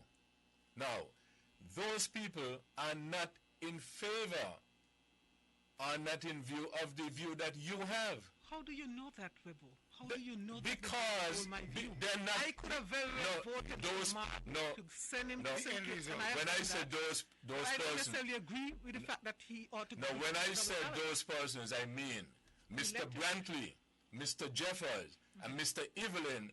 They agree with the dictates of the Constitution as it is constructed right now. But Webo, so they ran, and they have won, and they will represent. Yes. So they're not going to now go there and change it or go about changing it because you and the other persons who disagreed with them see it that way. No. And lost. No. You see, you're thinking that the election was just based on that issue. It was not run on one issue. So well, let me ask you one this. issue. But the point is, what we got tonight was a referendum. Yeah, well, let me ask you based on that particular issue. It wasn't. No, it was a referendum on everything. It is one of the issues. It was a referendum on everything. I don't know it was an overriding issue. Not everything would rise to the same level, but ultimately, when in the totality of things, it was a referendum and the voters spoke. Maybe that's and told the losers, you gotta come with something else. No, but maybe that's why we had a low voter turnout. Isn't that possible? That some people just didn't vote. But let me explain to you about the turnout. The way you have to look at this turnout to dissect it is this. There were, let's say, just to use a figure, if there were 1,000 people registered to vote in, let's say, St. John's, the first thing you have to do is say the borders are closed. What percentage of those persons who are out of that 1,000 who are residing overseas, who are eligible to vote but could not reasonably get there? Yeah, we right? That's a consideration already. So let us say you say 40%. right? You take that away and you said, therefore, 600 persons were eligible to vote, right? Having taken away that 40 who just couldn't make it. And then now you look at how many of that 600 voted. And if it says 60% of that or 40% of that 600, then you can determine whether it is low or high. Have we done that? It's an easier way of doing it, Rebel. If we compare the voter turnout now to what it was the previous time, then it's as easy as that. No, you cannot do it that way. It's as easy as that. No. What I'm saying is, right, when you look at the numbers, right, when you look at the numbers, those who are eligible, okay, those, and I done some estimates. We've done some analysis, and there were certain seats or certain constituencies that you were showing about 40%, right? You were showing about 40%. So you knew that about 40% you were not going to be voting, right? And then you look at those numbers. That's how you make those analyses. You cannot go and basically say, well, this person got 1,000 last time, they only got 800 this time, so he falls off. No, but we did the percentages. We did the percentages, and we recognized so what percentage? What percentage? When you did the percentage, what percentage did you get? Was the overseas section? No, we couldn't break it out. But this is what I'm saying. All I was saying. You have to do that. Okay, Rebel. What I was talking about is the percentage of the people who went to the polls and who voted for one party or the other.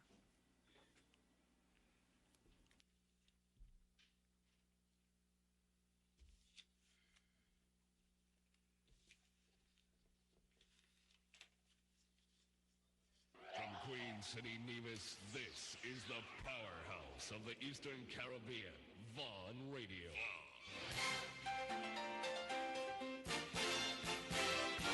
Election results.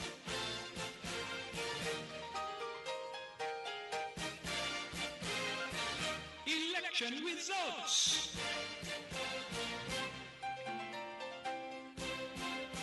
Election results.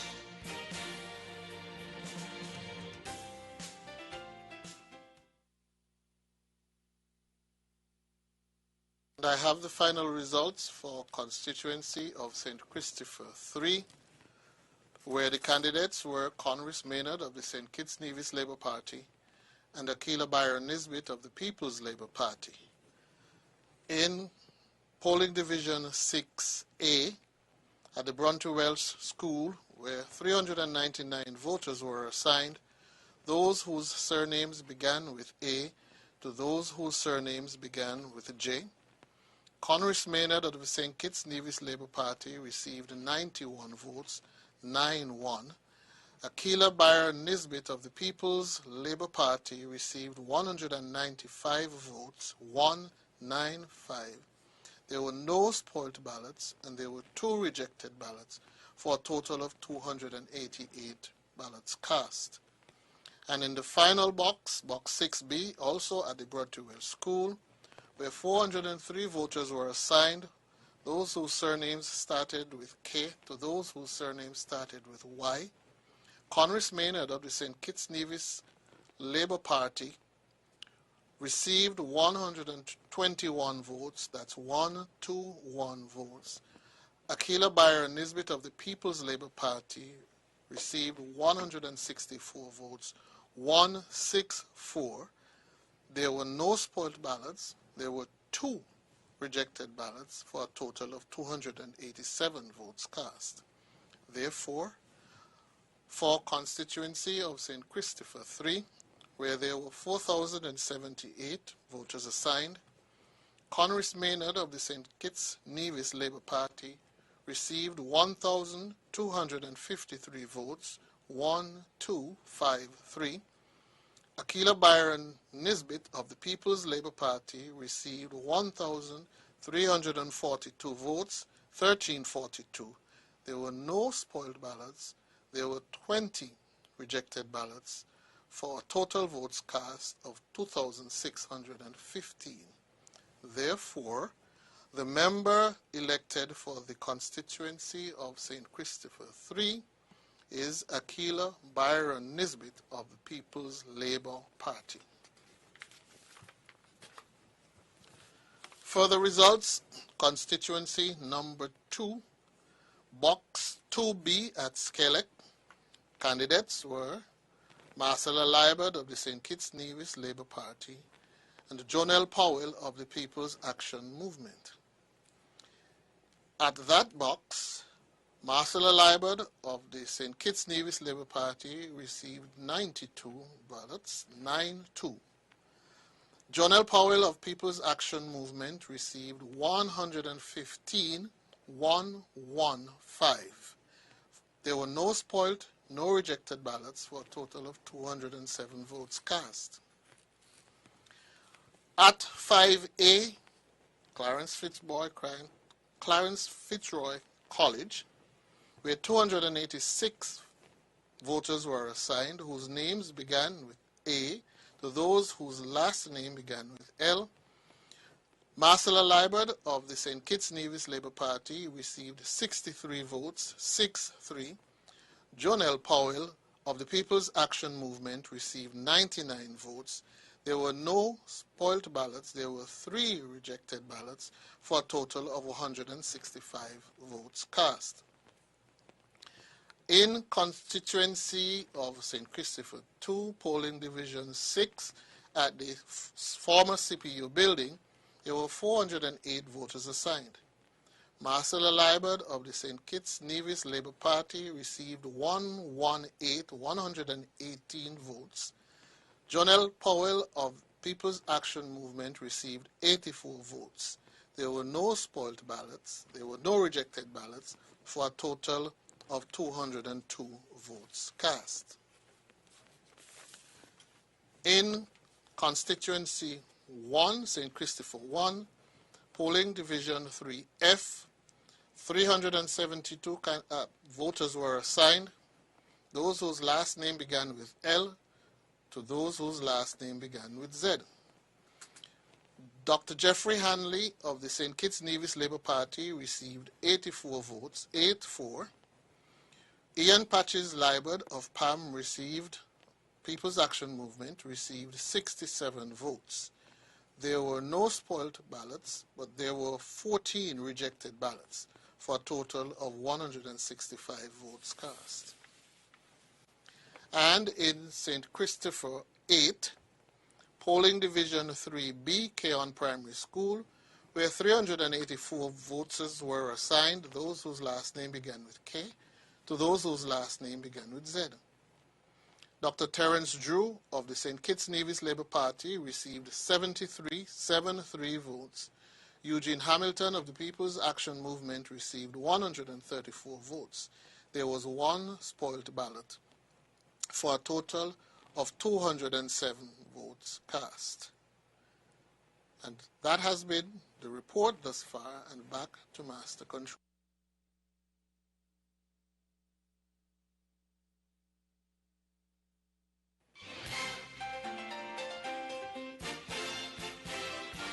Election results.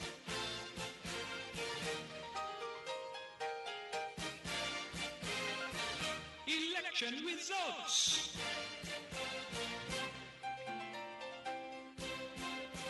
Election results.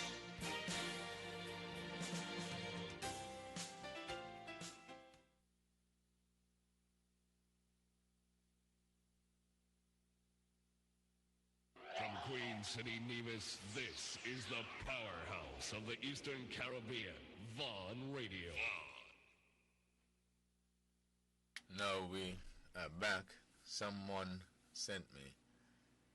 I guess the public wants to weigh in on the debate or discussion that we're having, but maybe for another time. But somebody just sent me this. The issue of double salary should not be a priority for debate when it's constitutional. the Constitution needs to be changed, but no one makes it a priority. Too much emphasis is placed on double salary when there are other factors, health, education, security, etc. Boy just sent me that, so I just thought I'd just put it in there. But, so we are continuing with the results that's coming in. It is clear, at least it's been for a while, hours ago, that the Team Unity will be back in government. It is, as I said, there probably will always be a number of factors that a party or candidate will run on. But in sum, the electorate would have said that they prefer the Team Unity to continue as opposed to the challenging parties, correct? Correct. Quite so. And there are a lot of people who don't really understand this game, and this is what, it's a phrase that I continue to use throughout. I mean, it was really a short run in terms of the election. But I told people, everybody I spoke with, you have to understand this game based on what has been done by Team Unity. They have transformed Nevis, and they have, in fact, done a relatively good job. With this COVID-19, no matter how you turn it, they were at the helm, or they had the levels of government. And they, for whatever reason, they were able to put a team together, and they kept the country safe, so to speak. And although it was a short run, they have clearly demonstrated that the leadership that was put in place paid the dividends. I stayed on my gallery and I shouted to some people who had gathered. I told them, based on what has happened, Team Unity is going back. A fellow left the gathering and came up to my gallery. He said to me, I am an NRP, and I always voted NRP. But based on what you're telling me, it looks like I got to change my vote. I said, I'm just giving you the facts based on how I see them.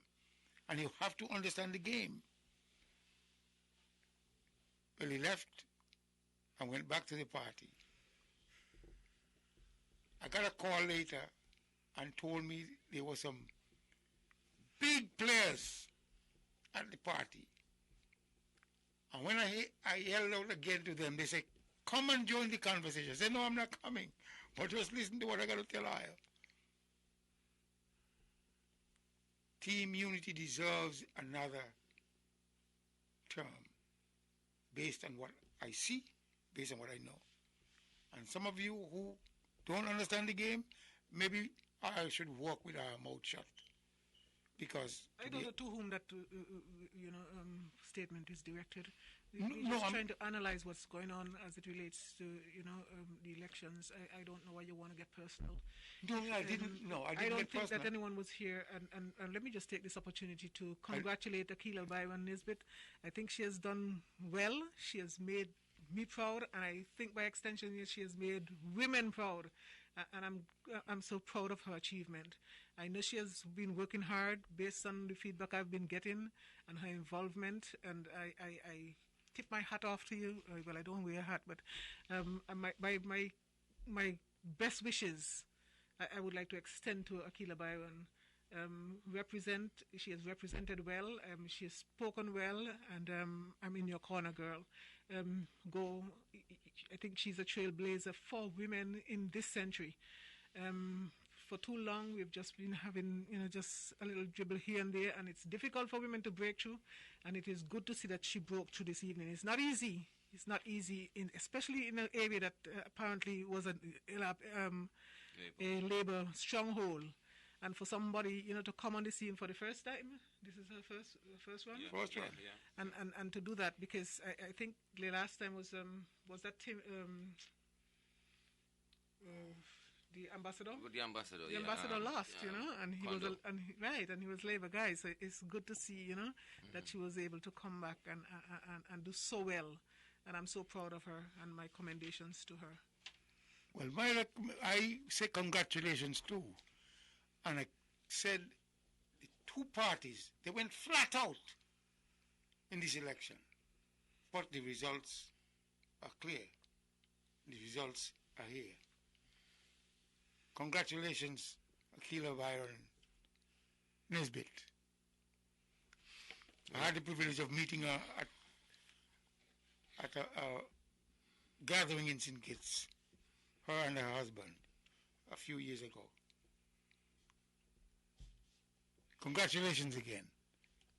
Well, I was just exposed to her during the campaign, listened to her a few times on the virtual meeting, and I think she spoke well, and I can see a level of commitment in her. She's, a lot of people spoke of her in good ways, and she seems to be a person who gets things done. And because even when she was making her presentation on one of the virtual meetings, she turned around to Ian Patrick Liebert and said, "You must get things done. When I present to you the case for the people, we don't want to see no gesturing or deliberating about these matters." I mean, to me, she exhibited a tendency that would be very good for the people. And again, they put her up against a strong candidate. It wasn't an easy walk for her. Congress is, that constituency is a Labour stronghold for many, many years. So she had to be out there doing the work and, of course, being liked by the public because of her personality and who she is, and that's why I think people should give people a chance. The females should be given a chance because, trust me, you never get a chance. They never give the electorate a chance to like or even to dislike a female because that doesn't put them up really. And in most cases, they will be liked. And especially if you got no baggage, you're committed towards betterment. Somehow I believe, because of the historical perspective and always being the male, a woman stands a good chance. But she must be offered at times, unless she wants to go the long route. She must be offered, she must be brought to the gate, she must be exposed to the people, must be introduced to the people. And if that is done, we'll be seeing changes in the gender aspect of our politics. I see nothing wrong with it. I see nothing wrong with it at all. And it's been a long, long time. As a youth like this, I go to political meetings with the NRP. We had people like Cavell Jeffers, vibrant in public speaking on the mic. There was always people, but I think the attitude and the whole welcomeness, the whole exposure, the whole push that everybody requires at times, was not given. So I think these are the times for the woman to rise up, and I think political parties should be more inclusive and just level the playing field a little bit. As I always say, we won't realize our full potential. We won't reach to the point of our optimum unless we be inclusive, bring the woman into the scene. Because, who could have said, "Oh, you guys going to run a woman, why not a man, a woman?" No. They went with a woman, and she brought it home to them. Very important constituency. And so I congratulate the young lady to the fullness, and I would like to see more of that, As I say, I'm one who believe in involving people, giving people a chance. I don't believe in this recycling thing all the time. I believe, politics should be on, the political party should be even like a company. You can expel some of them who have really breached the terms of public intercourse. It is serious. Only news. The Caribbean, the politicians them now resign. They do such bad, and you bring them back before the people. And there's 1,000,001 good people out there, But you know something? Come on. Change. This lady was we not. are afraid this of. Lady may not have but been changes might bring us betterment. If you recognize the tactical or strategic the name of the party, the People's Labour Party. So it is very likely that all these people are Labour. a Labour people. You understand me? All of these was just to pass it from one to the other. Yes, and you follow? And I don't know if it is. But she's a good candidate. Yeah. An excellent candidate. Let me not that good, but an excellent candidate. And based on the fact that they chose her, and she has brought home the bacon. Not they. Dr. Timothy Harris, I think, deserves to be commended on the move he has made. And I find him to be a very progressive person in terms of the way he thinks. It's under him that I've seen an effort made to have more women included in most of the leadership positions that women have been, appointed. It has been, he has had some influence on it, and I'm proud of the progressive way that he thinks. He's not about excluding women, and I'm glad that he has embraced her, and she's been, well, from what we see, they're just two in the party, from what we've seen, right? Female. Yes. Who we got there? She was representing the party. The guy who came up against the Kevin Williams guy, was he PAM or was he PLP? I'm not sure, but because they just have team unity here. I think the PLP, the PLP group has in more than one female. In terms of being candidates. No, I'm not talking about being a candidate. But that's what my focus was really, in terms of exposure. Dr. Harris has incorporated. Yes. The female in yes. it going forward. Yes, in a very progressive way, and he ought to be commended for that. Yeah, man. And if it is, it's just because I'm not sure about they just have the Williams guy who was up in constituency 6. Under the broad umbrella of Team Unity, it didn't specify which one of the component, of the Team Unity that was.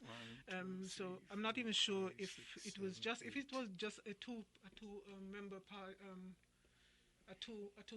candidacy for PLP. They are 100%. They returned 100%. Yeah, so they were the most successful in this. Boy, they get a trashing, boy. They get a thrashing. What's that? They got a thrashing. It's a trashing. Right, it's 8 seats. 8 seats. 8 seats, eh? Well, 7 so far. I got 8 on my thing here.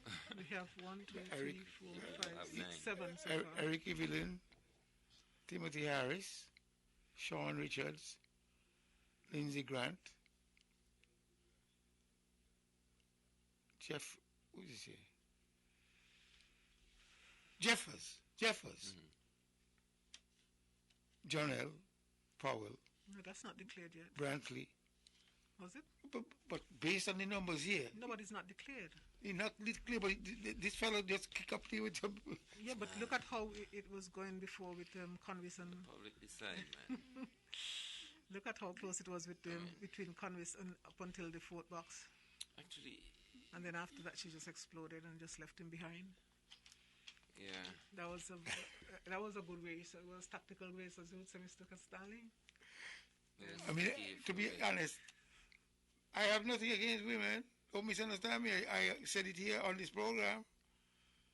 No, I always thought Marcia Liebert was a good politician, honestly. Not because she titled Liebert, but I always thought she was that type of, strong and I understand she do quite a bit of work in the community. But when things are overwhelming, when you have such a tidal wave like the Unity construct, and the things they've been doing, people can really recognize physical change. In Nevis, people can relate to that.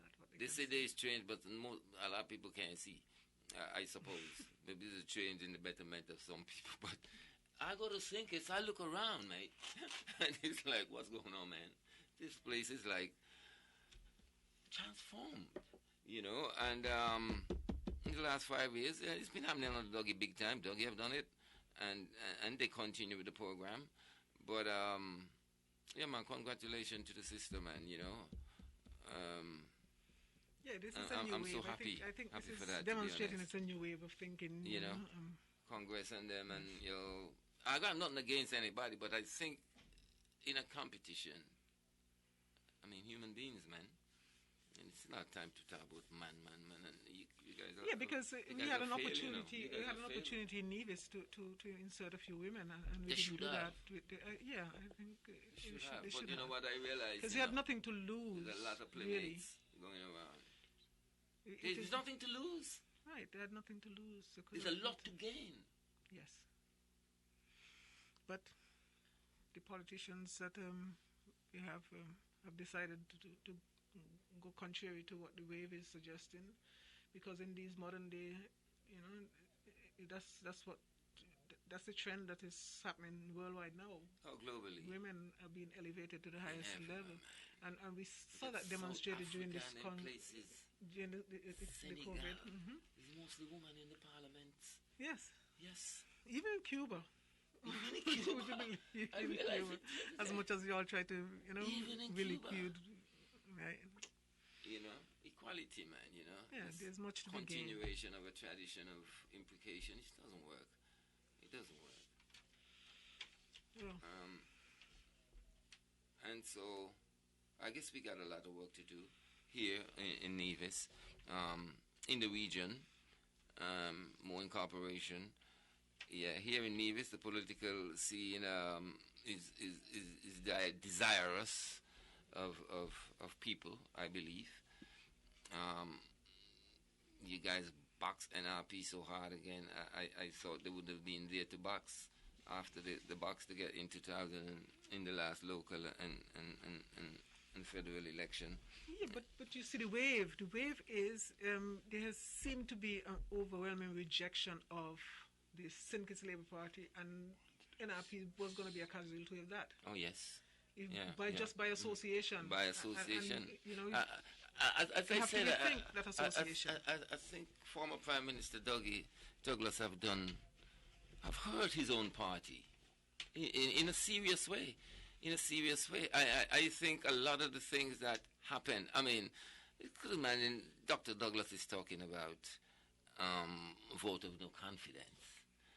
He brought a vote of no confidence. And he was the one who held out for nearly 2-3 years. I mean, he have destroyed the Labour Party. Honestly, I feel that way. Well, even in his own constituency. I mean, every good performer knows when it's time to get off stage. Sure. Right?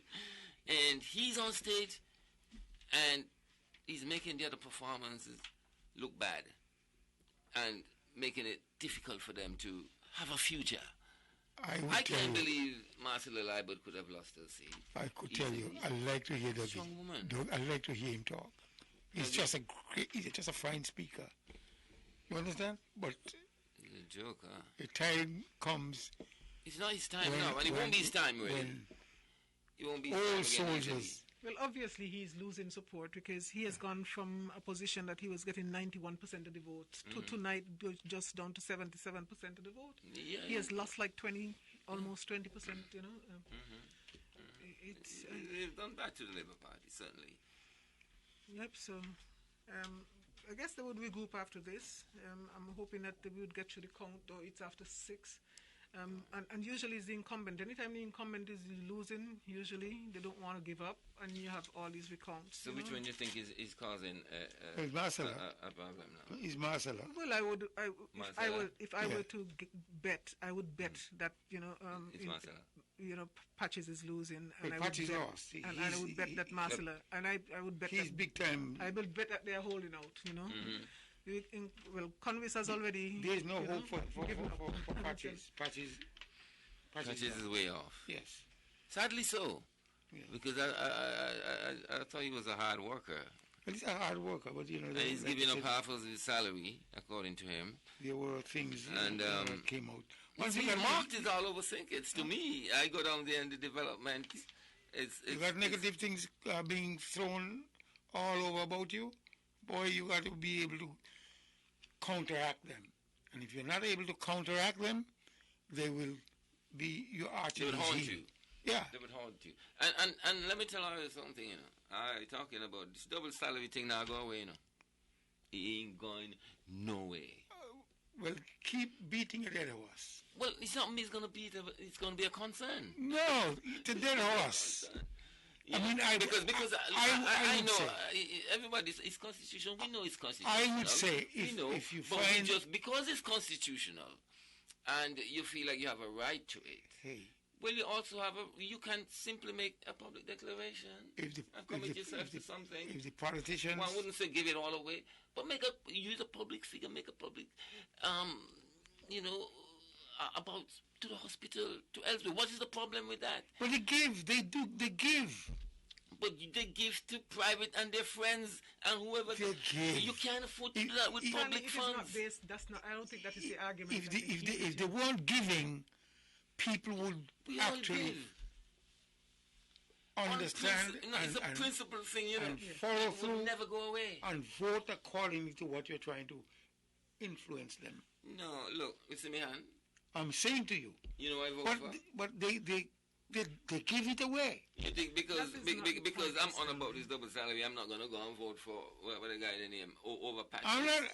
No. For me, to me, the double salary, to me, it's something between the people and them. The people and them say, yo, we understand it's constitutional, but can you just make a public declaration so some of it come back towards us? That is what you want. Issue. It's a very simple issue, and it will do them good. It will do them good. You understand? Because the issue would never, ever go away. There's no bearing. I will keep it alive. No one will keep it alive. I'm telling you. The conditions that Nevis people and St. Kitts people endure might remind them of that as we go forward. You see this COVID thing? Yeah, all black people are dead in America because we're poor or we're poverty. We got to be careful. We got to be careful. That issue would be there. You know why? Because it's unusual. It's to the default of the Constitution. But I don't want to put too much more energy because people are reading me wrong. People even say me graduate. You know what I mean? I'm talking about the public concern. 4, 6, 8, and 2 are 10. Where is the 11th? Oh, Hamilton seat. Hamilton seat is a clear conclusion too. Let me put it here on the list. Yeah, this is a landslide. It's quite an upset. It's only those two holding out. Patches shouldn't even be holding out. Holding out for what? He lost. Yeah, but it's not easy for people to to let go. He lost. I already told you about the ego that is associated with it. It's inherent in the whole scheme of things. It's not easy to... 6 to a 9. Especially when you see everybody else in your party winning. You say like, what? Why me? And I think he's happy. I think he's at that point. He knew he just breezed through the last time. Yes. Yeah. And therefore he should be thankful that Dougie's flight didn't come in. And that his party still have a hold. Yeah. Yeah, but politicians, boy, it's unfortunate. Still have a hold, you can make money somehow. It's unfortunate. No, but beyond that, though, it has a lot to do with one's self-esteem and how one... Listen, nobody likes to lose. No one, right, and especially men. Nobody likes to lose. And especially politicians, it's inherent. There's a clear link, I think, there's some, collaboration between... maybe I shouldn't make that statement because I don't have any evidence of it. You gotta be careful because... I had a little friend. I wouldn't feel badly if I see them cry publicly for having lost. The little girl that don't want to lose, she cries. She cries every time, and I always tell her, "You're just playing. Oh, Daddy, you're just playing." People are like that, And she don't like to lose. She don't like to lose. Who likes to lose? She used to complain and say she's too small. Nobody likes to lose because her brothers were bigger than her. You know what I mean? And I do understand that, but no one likes to lose, but politics is a principled thing. Is a public person you are. What are you gonna do? Don't leave the office because you lose. You gotta lose. Well, let me tell you. The quicker you get your bag and get out, maybe the better for you. It's easier said than done. Yeah, but that doesn't explain though. Based on what we've been seeing as it relates to the trend in St. Christopher 8. I don't understand what is the holdout in all those other boxes coming down here because we're not even halfway through in getting through St. Christopher 8, which is Hamilton and Terence Drew. No, Hamilton... Well, we don't come back that's gone. Hamilton... Drew cannot come close. Yeah. Yeah, but I'm just asking why the delay? Oh, okay. We're pontificating on to what we think the delay, the reasons for the delay, I think when they come back, they should run one right through one time. We should have been out here from 11 o'clock last night. Yes, Stanley. Yes, I'll be honest. And it's after 6 now. With technology now? Technology? I'm saying... Pen and paper is the best technology when it comes to voting. It is more trustworthy, but... Wow. Yeah, maybe it's time that we move to electronic voting. But this was a very interesting night in terms of this election. And like I said, based on what has occurred, I never thought it would have gone so smoothly. And I was so concerned because I'll tell you, I enjoy this game of politics. I mean, I'm not in it as a candidate, but I like to be a participant. Whether it is to tell people how I feel about the issues, find out from them how they feel about the issues, how they feel about the candidate, how they feel about the country, as the case might be, what has happened, what's been happening, what intends to happen. It's just a good conversation. Yeah. I like the game. And I felt taken aback when this COVID thing kept us in lockdown, kept us in abeyance, it is my favorite game, honestly. Politics. I wonder though, because we know that people are being transferring from one constituency to another. In St. Kitts, I think they're famous for doing that. I'm wondering if any of those, took place and been overbalancing on any side. And what we're seeing in terms of the dynamics, in terms of who is losing and who is winning. It's very likely because even probably hear more about that in the next 24 hours. Yes, we might hear more about that in the next 24 hours in terms of court cases and all kind of thing. Don't be surprised. But I think this was a relatively clean election. It appears that way. Next 24 hours we'll hear. Remember, Roberto Hector went and had a court case, and then he challenged and he lost. They sometimes search to find reasons to. Don't misunderstand me. It's a game of not wanting to lose. And then again, nobody wants to lose. And then again, what about the implication that this would have now? I know we were saying that we would go down with 3 and that would strengthen, and I think that was the argument that was presented to Nevis people. Give us 3 and we'll go down and we'll be in a better position to negotiate. But if you're now going to go down and negotiate, but you're not really that high in terms of your numbers, relatively speaking, because we were assuming that in St. Kitts, that Team Unity would probably just deliver 4, whereas now it seems as if they're delivering much more than that, and so the Nevis factor likely to be any stronger? Even though you have 3, it still might not be effectively, in terms of negotiating. And so people who were saying, if we have 3 from Nevis, we can ask for prime ministership. That is not anyway in the cards 6. now. They got 6. That's not a consideration, right? They got 6. They don't really need us. They don't need right, us. There you go. So you see that argument in itself. But listen, politics make strange bedfellows. They don't need us, but they would want us. Politics make strange bedfellows. No, but I'm just talking about the demands now. We understand that. Cycle, we can demand more because we are more in numbers, because we will be 3. It will take 5 years, but don't kid yourself.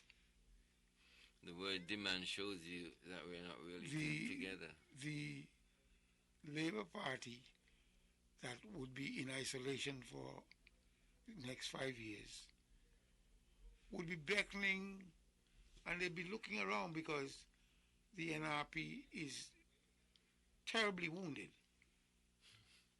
And because of that massive wound, which would be prolonged, it is very likely that they might be looking to the CCM if the Team Unity construct does not follow through in terms of the cohesion, the togetherness. And as I've said, politics makes strange bedfellows, and who knows? They might just decide, well, if you're not getting what you want from this side, let us begin to work together and see how. I'm just should I be saying this now? I shouldn't. Because... Well, it seems very far-fetched, really. Yeah, it does. It's a little far-fetched. I'm just saying, but politics makes strange bedfellows. But I always thought it was a strange position to take, though. It is my personal opinion that no politician in Nevis should seek to go it on any losing side. I think he should remain neutral and join with the party that is in power. I think we should always seek to. And I don't see any reason why NRP and CCM could not have been in team unity. Because Nevis would be better served. That is the way it was supposed to be. Nevis would be better served that way. But I believe Dougie may have reached out to the Honorable Parry and Patrice. Because that's what happened, The former Prime Minister reached out to get the strength of the one seat that we had up here. And it worked for a while. But eventually time became an element, a factor, a dynamic, which was like an ill wind that blew them no good. So as time passes now, they got to go back and regroup. As a matter of fact, they got to go and find decent candidates. Maybe, just maybe, this is what Sam Connor may have seen, why he decided that he's going to jump ship. But I think he jumped in from the frying pan into the fire. Right, because he in fact had something good going, and time is not on his side. As an old parliamentarian, he's getting up there in numbers. And therefore, for the Labour Party that would be in isolation, would be looking for young, vibrant candidates. And of course, since Dr. Jeffrey what? What's his last name? Jeffrey William? Hanley. Jeffrey Hanley. Since he has won his seat, it was just like when Sean Richards picked up the only seat for Heiliger. Sean was a very young man at the time, and when the Labour Party swept out Pam, Heiliger was the only man that left standing. So they have to now go and find some young, articulate, bright, attractive candidates to rebuild the Labour Party. Because Conrich lost his seat. Has it been declared yet? Yes. No. Yes. Akila Byron got it. Yeah. So therefore, he is history. So they now got to go and look for young candidates. And I'll tell you, a candidate like Conris really was brought down by... He's a big lick. By the Prime Minister, the former Prime Minister. Oh, yeah. Congress he could have been in there for a long time if he had that good house to go into. He go into a leaky house, a bad house. I got no flow. Yes, he doesn't have a future, in politics anymore, because he got beaten. Well, the way we recycle politicians around here, you can't count him out. No, you can't count him out because the next cycle he could very well come back. He's got time on his side. But, a young, bright fellow, he might decide to do something else and forget politics as a career. But there are quite a number of people in St. Kitts. St. Kitts has a lot of young people. And the Labour Party roots run deep, just like those of NRP. You can't dig them out easily. It will take time for them to rebuild, but they sure will rebuild. And again, when you look at the unity construct, a fellow called me and asked me, do you think Mark Brantley wants to become Prime Minister? So I said, sure, it's not a bad idea. But then I said, there are people like John L. Powell. I mentioned John L. Powell. He go on prime ministership in front of Mark. But Mark has been a tactician. He's been tactical. And he is a factor in the victory of tonight's results. He's been a factor. Oh, Mark? Oh, yes. Well, of course, he's been a candidate in the election. He must have been a factor. Well, not and also beyond that, I must say. Not only as a candidate, but what I'm saying. Beyond that, I must say, Mark is a player. Yeah, on the stage. When it's a player, not in a bad way. Yeah. He's fundamentally so. On the national scene, he is a major player. At the same time, you got Sean is still looking for the premiership. Yeah, but he got no quality with him. Well, I'm just saying he's still looking for the premiership. No, isn't it? I just need to remind you guys, this politics is very transactional. Yes? And it depends on the value that you bring to the table. You can only call the shots if you're in a position to do so. Because I just remind you and point you to the fact that now we are going to St. Kitts with 3, but we're not any stronger than when we had 2. Mm-hmm. If you look at, I hear you. You look at it now. Yes. So you have to be careful with that. Well, true. Quite true. So we probably might need, but it is needed, might not be needed. Is sometimes when it swings in St. Kitts, it's not. Sometimes it goes all 8 one way. The pendulum swings in St. Kitts. The big fear up here was that, and sometimes it goes back to 4-4-4, and then it goes swings back the other way. Swings. Yeah, that's how this pendulum works. The big fear up here was that the Prime Minister did not want the planes to come in St. Kitts, but we wanted the planes to come in Nevis to guarantee Mark that extra vote. Yeah, but when you're in a coalition, you have to look for a balance. I told people, Mark is strong enough to. I mean, his votes, his numbers are going to be down. Right, but he'll still win. But he will still win. Right, so he really doesn't need the planes. But a lot. You can't chance it. And only now we know. Denzil Douglas doesn't need the planes either. Only now we know. Only now we know. No, I wouldn't agree with you. I got up this morning, and I promised to take somebody to the polls very early. I went to the polls very early. When I realized time was running out, I actually went back home. Went back to pick up that person without even voting, because I just want to ensure that we got the votes for Mark, because votes were scant, man. Yeah. No, from a position when you had 56. The last time he only got 56% of the vote. Now he got 59%. Yeah, but you never know. You do not know when a person goes to the poll and what that person does. You just need one. Actually, you just need one individual. Well, we know that we can't be satisfied with one. I'm just saying to you, I didn't know you guys were so scared.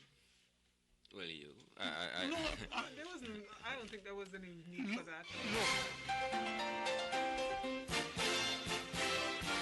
Election results.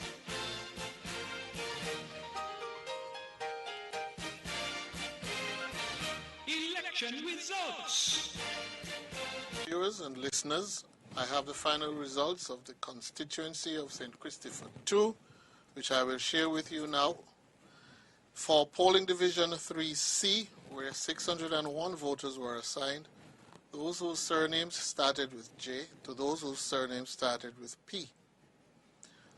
Marcella Liebert of the St. Kitts Nevis Labour Party received 154 votes. That's 154.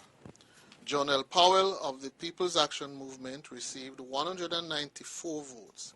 194. There were no spoiled ballots. There were 2 rejected ballots for a total of 348 votes cast. For polling division 3D, where 502 voters were assigned, those whose surnames started with Q to those whose surnames started with Z. Marcella Liebert of the St. Kitts Nevis Labour Party received 124 votes, 124. Jonelle Powell of the People's Action Movement received 157, 157, 3 spoiled ballots, 2 rejected ballots for a total of 283 votes cast. For polling division 4B, where 436 voters were assigned, those whose surnames started with K to those whose surnames started with Y. Marcella Liebert of the St. Kitts Nevis Labour Party received 110 votes, 110. Jonelle Powell of the People's Action Movement received 135 votes, 135. There was no spoiled ballot. There was one rejected ballot for 246 votes cast. And for polling division 5B, which is the CFBC, where 307 voters were assigned, those whose surnames started with K to those whose surnames started with Y.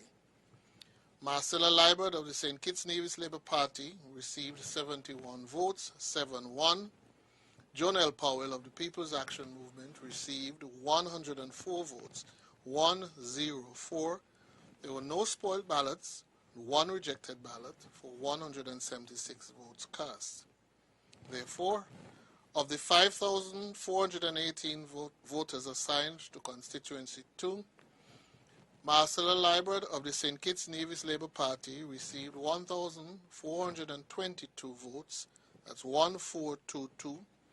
Jonelle Powell of PAM received 1,654 votes, 1,654. There were 3 spoiled ballots and 13 rejected ballots for a total of 3,089 ballots cast. Therefore, the member elected for the constituency of St. Christopher II is Jonelle Powell of the People's Action Movement. Back over to Master Control. Back over to Master Control.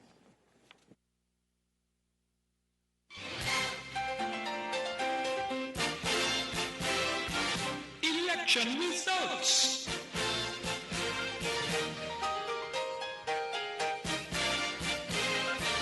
Election results.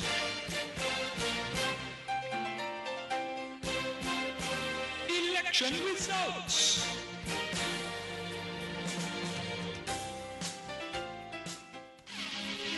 When VON vibrates, the whole Caribbean must shake.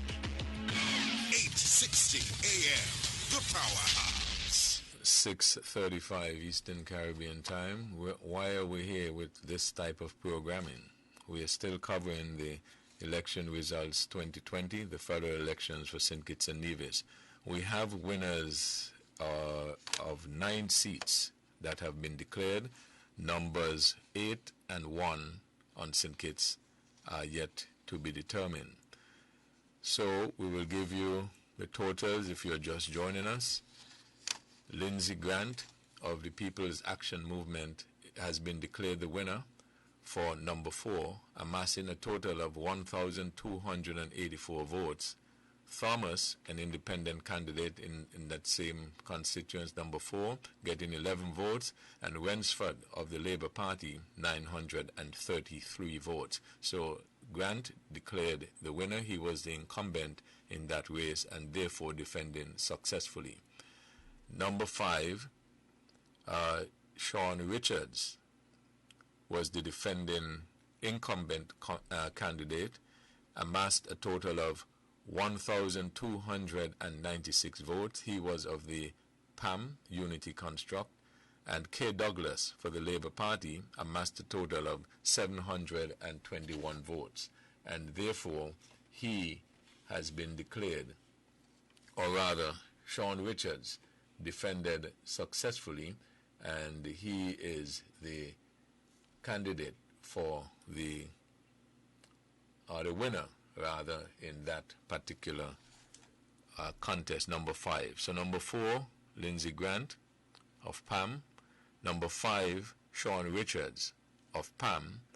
Number 6, Denzel Douglas amassed a total of 1,563 votes. He was the incumbent in that race on the Labour Party ticket.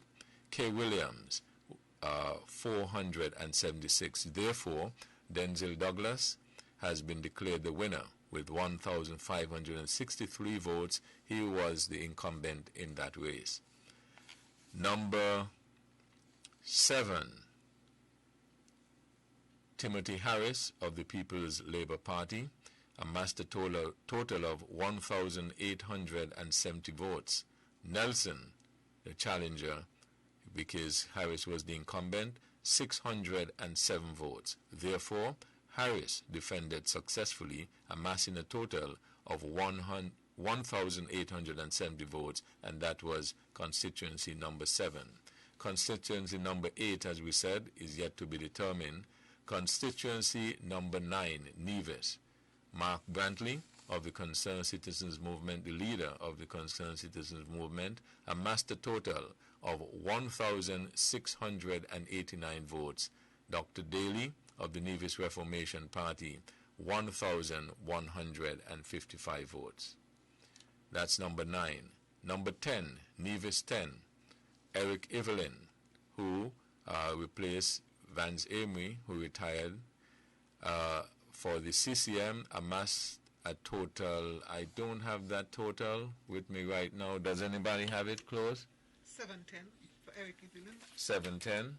And 167 for Mr. Hanley. Okay, thank you very much. So, Eric Evelyn, 710 votes for the Concerned Citizens Movement and the Unity Construct, and Bjorn Hanley for the NRP, 167. Eric Evelyn declared the winner for Nevis 10.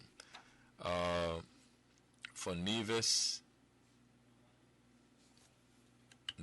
11, we have declared also number 3. Number 3 for St. Kitts, Maynard, Conway Maynard of the Labour Party. He was the incumbent, 1,253 votes. The challenger, Akila Byron Liebert of the PLP, 1,342 votes. So she has been declared the winner of that seat. Akila Byron Nisbet. Thank you very much. It's minutes to 6. I usually have a different content. Minutes to 7. Yeah. Okay, so Byron Nisbet, thank you very much, has been declared, and she was the challenger in that seat. And then what else we have? Number 11, Alexis Jeffers of the Concerned Citizens Movement. He is the Deputy Premier of Nevis. He amassed a total of 1,107. Patrice Nisbet, he was the incumbent, amassed a total of 910. So Alexis Jeffers has been declared the winner of Nevis number 11. As I said, we are waiting the results for number 2. Number 1, any projections? Looks as if Marcella Liebert might lose that seat.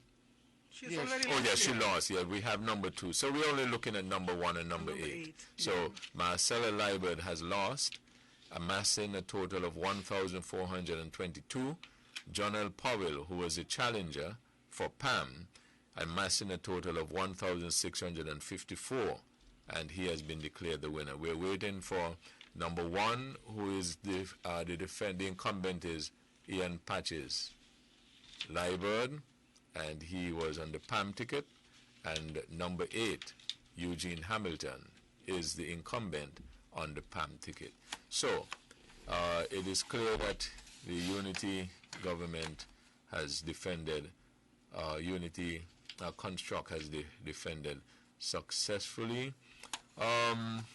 Dr. Denzil Douglas, anybody would like to predict what he's going to do? Will he serve his full term? Yes. Well, he has to stay there. Do a transition, yeah. He has to stay. He has to stay there. Why does he have to stay there? By election, He has to stay there in order to rebuild the ship. I mean, even though he's an old captain, he might find enough timber to rebuild the ship.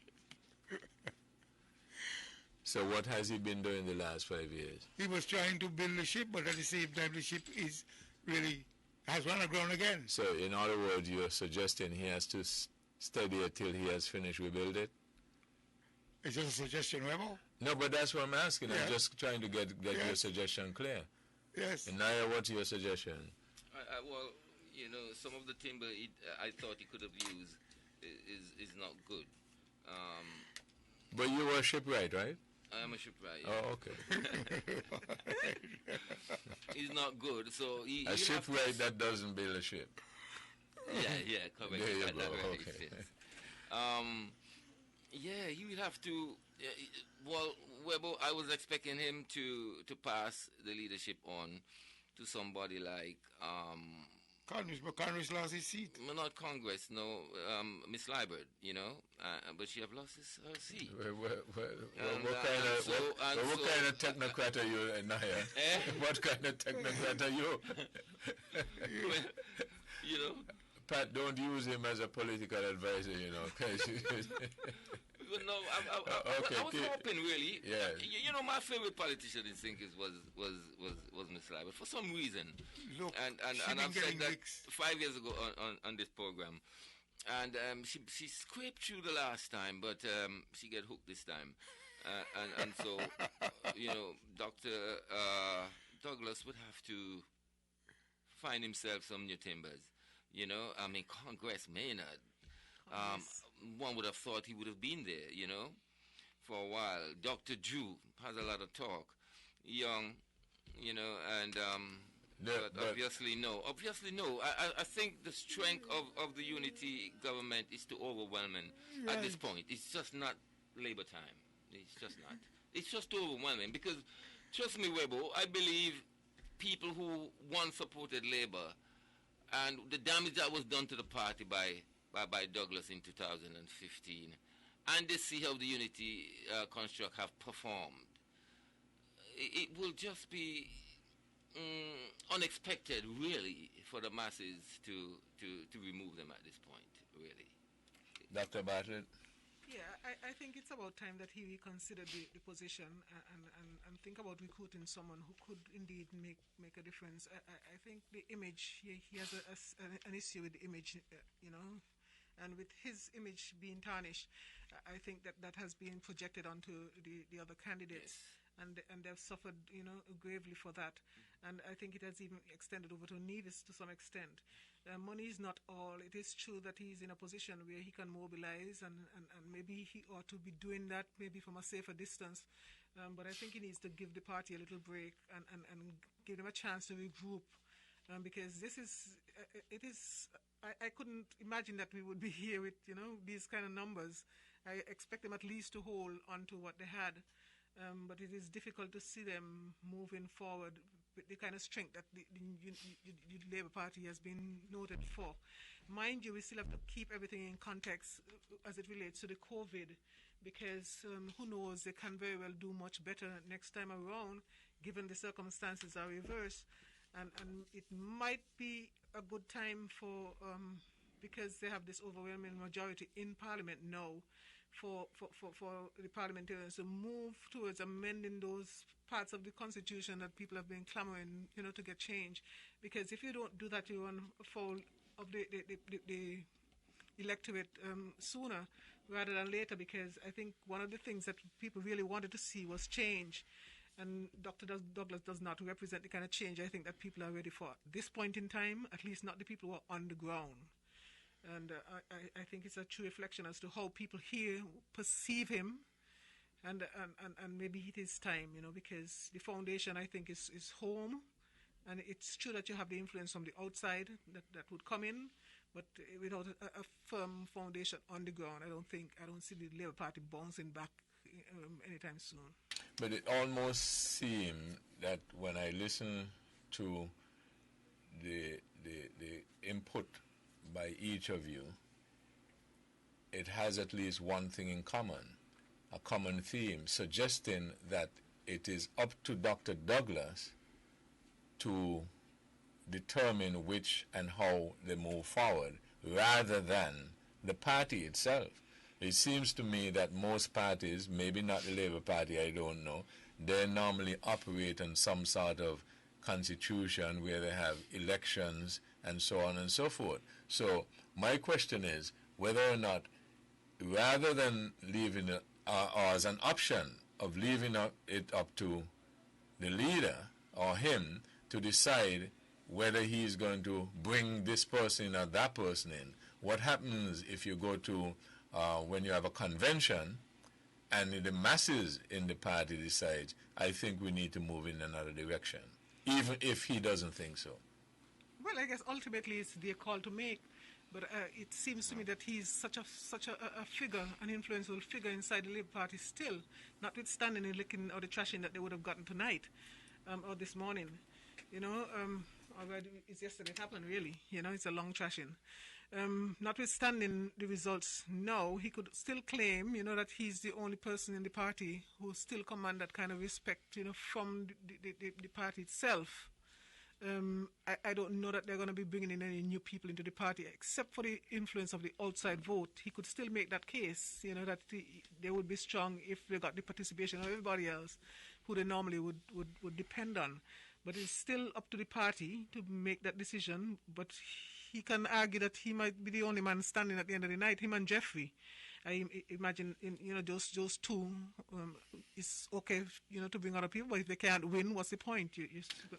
Notwithstanding, but you know, in other instances, Hector did not win a seat, but he became the leader.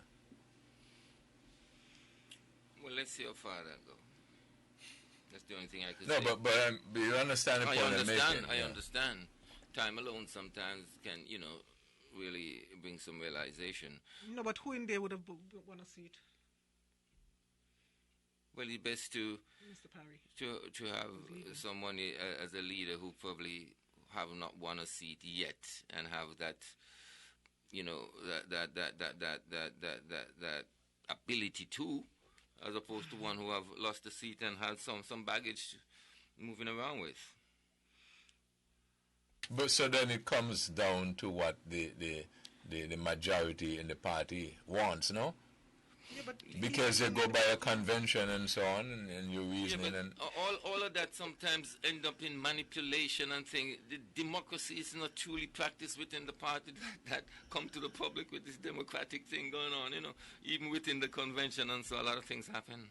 But that's, in other words, life. It's life. But Bebo, you know, even though he might have lost, you know, he's still popular in the Labour Party, you know. He's still a popular guy in the Labour Party. Right, but then what I'm saying is, if that is the way the party goes and they make that choice, then they must live with the consequences. Yeah. Okay. All right. If you're just joining us, we're still waiting for the results from numbers 8, is it, and number 1? 8 and 1. 8 and 1. Do we have the partial numbers, the partial totals? Jovan, Carl, can assist us. Do we have the partial numbers of those? If we have the partial numbers, we can give it out. In the meantime, let me just quickly update you. We have results for number 2. John L. Powell has been declared the winner for number 2. Akila Byron Nisbet has been declared the winner for number 3. By the way, John L. Powell is of PAM, Unity. Akila Byron, winning number 3, is of PLP/Unity. Number 4, Grant declared the winner. He's of PAM/Unity. Number 5, Richards declared the winner. He's of PAM/Unity. Number 6, Denzel Douglas declared the winner. Is of Labour Party. Number 7, Harris, Prime Minister Harris, declared the winner of number 7. He's of the PLP Unity. Number 8 is not declared as yet. Number 1 is not declared of it. Number 9, Nevis Brantley, the Premier, has been declared the winner. He is of CCM Unity. Number 10, Evelyn, has been declared the winner. He is of CCM Unity. And number 11, Jeffers, has been declared the winner. He is of CCM Unity. Let's go on this number 11 seat. Historical win, because I think that seat has never been held by the CCM, correct? That number 11. For the federal. Never been held. by the Concerned Citizens Movement. And in fact, whereas the NRP in the early days used to have those 3 seats, this would be the first time that the Concerned Citizens Movement would have held those 3 seats. So that's a very interesting situation. So, Jervin, you had the numbers I was asking for? Yes, Webo. I think you wanted to know the numbers to date as to where we are. Okay. Yes, so with 8 and what it was, 1? Okay. 1. All right, and in number 1, there is a total of 6,002 voters. So far, we have had results for 2,095. Of that, 1,084 has gone to the Labour Party, and 965 has gone to the PAM candidate. In terms of number 8, that's number 1. That's number 1. Okay. Yeah, in terms of number 8, let me just get that quickly. In terms of number 8, there were. Just give me 1 minute. So number 1, the Labour candidate is leading. Yes. That's Hanley leading Patches Liburd. Right. In number 8, there are 6,948 registered voters. We have had results for 1,516. 476 of those has gone to Labour, and 1,031 to PAM, to CIGIC. That's CIGIC. Hamilton. Eugene Hamilton. So, if that trend continues, it tells you that Labour in Hanley will pick up number 1. It's very likely. And if that trend continues in number 8, Hamilton will retain that seat. Very likely. And projection-wise, therefore, it will give Unity a total of 9, and the Labour Party. So if that holds, they would have been weakened. Yes, we would have seen that, Webon. We spoke about that earlier, where we would have seen in the last election, whereas the candidate that ran against Denzel Douglas, for example, would have got some 200 votes. This time we see that this particular candidate got 476. Exactly. Yeah, 476. So it has seen some weakening in the labor camp. Mm-hmm. Okay, so very interesting situations. As I said, we are still waiting to get the final results. I suspect that by the time we get back the supervisor of elections, he'll probably have the last results for us. So we are asking you, we thank you very much. Some of you held on with us all through the night and into the morning. Those of you who had the luxury of taking a nap and getting up and so on. And we're very pleased to stay with you and keep the updates going. Now, overall, it doesn't seem, well, certainly on Nevis, it doesn't seem to have had any undue incidents. I was remarking earlier in the day when I gave a report that 1 or 2 folks met me and said, well, Weber, it doesn't seem as if there's an election going on. It seems like just a normal day. And I said to them, that's how it used to be a long time ago in Nevis.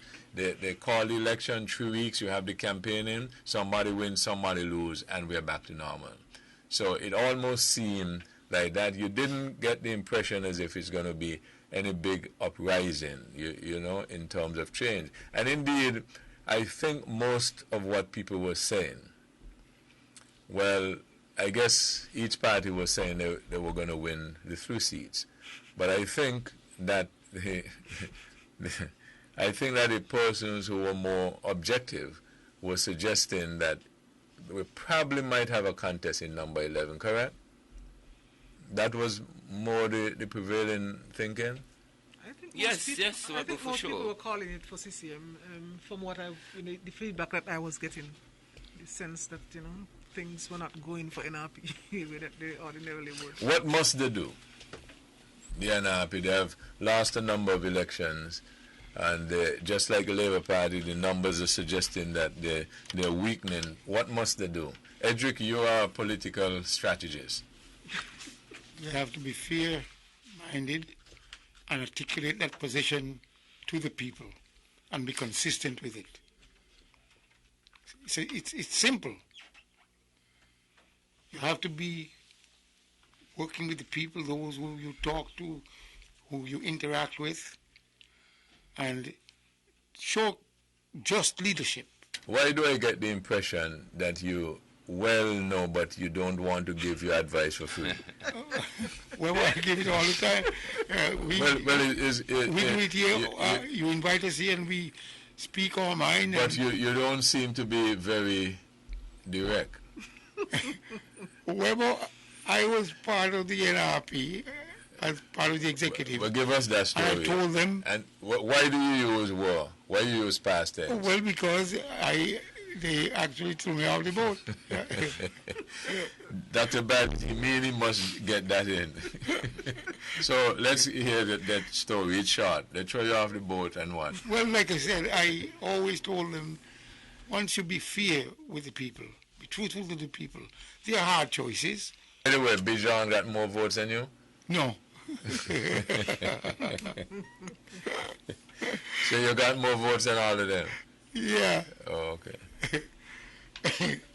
So what now, but on a more, coming off a lighter note, but what must they do? They have, well, it's a game of people interaction, people communication, dealing with people. And anytime you start misguiding people, you're going to lose it. Anytime you begin to tell people falsehoods, you're going to lose it. You can't mislead people and expect them to follow you. So tell the people the truth. And like I said... That's not politics. At least not as we know it around here. Well, no, but at the same time, the chickens will come home to roost like they came home to roost tonight. Naya, what must they do? Well, they must be consistent, Webo, and that consistency might take a good 10 years before it really means something to the people. The question is, where did they go wrong? Webo, they're taking off the names, off the people, off the voters list. These things hang around for a long time, Webo. And to be in a public office and seems to have yourself and yourself and yourself alone as priority. These things stay around so long in these little islands, man, There was severe damage being done. And now they got to go back through, and we all got to think about when exactly the damage being done. Dr. Bartlett had to write something once upon a time and put it in the air. And that hit hard too. And it's within the same era of trying to disenfranchise people. They have done real bad to the people, and they have to bear the consequence.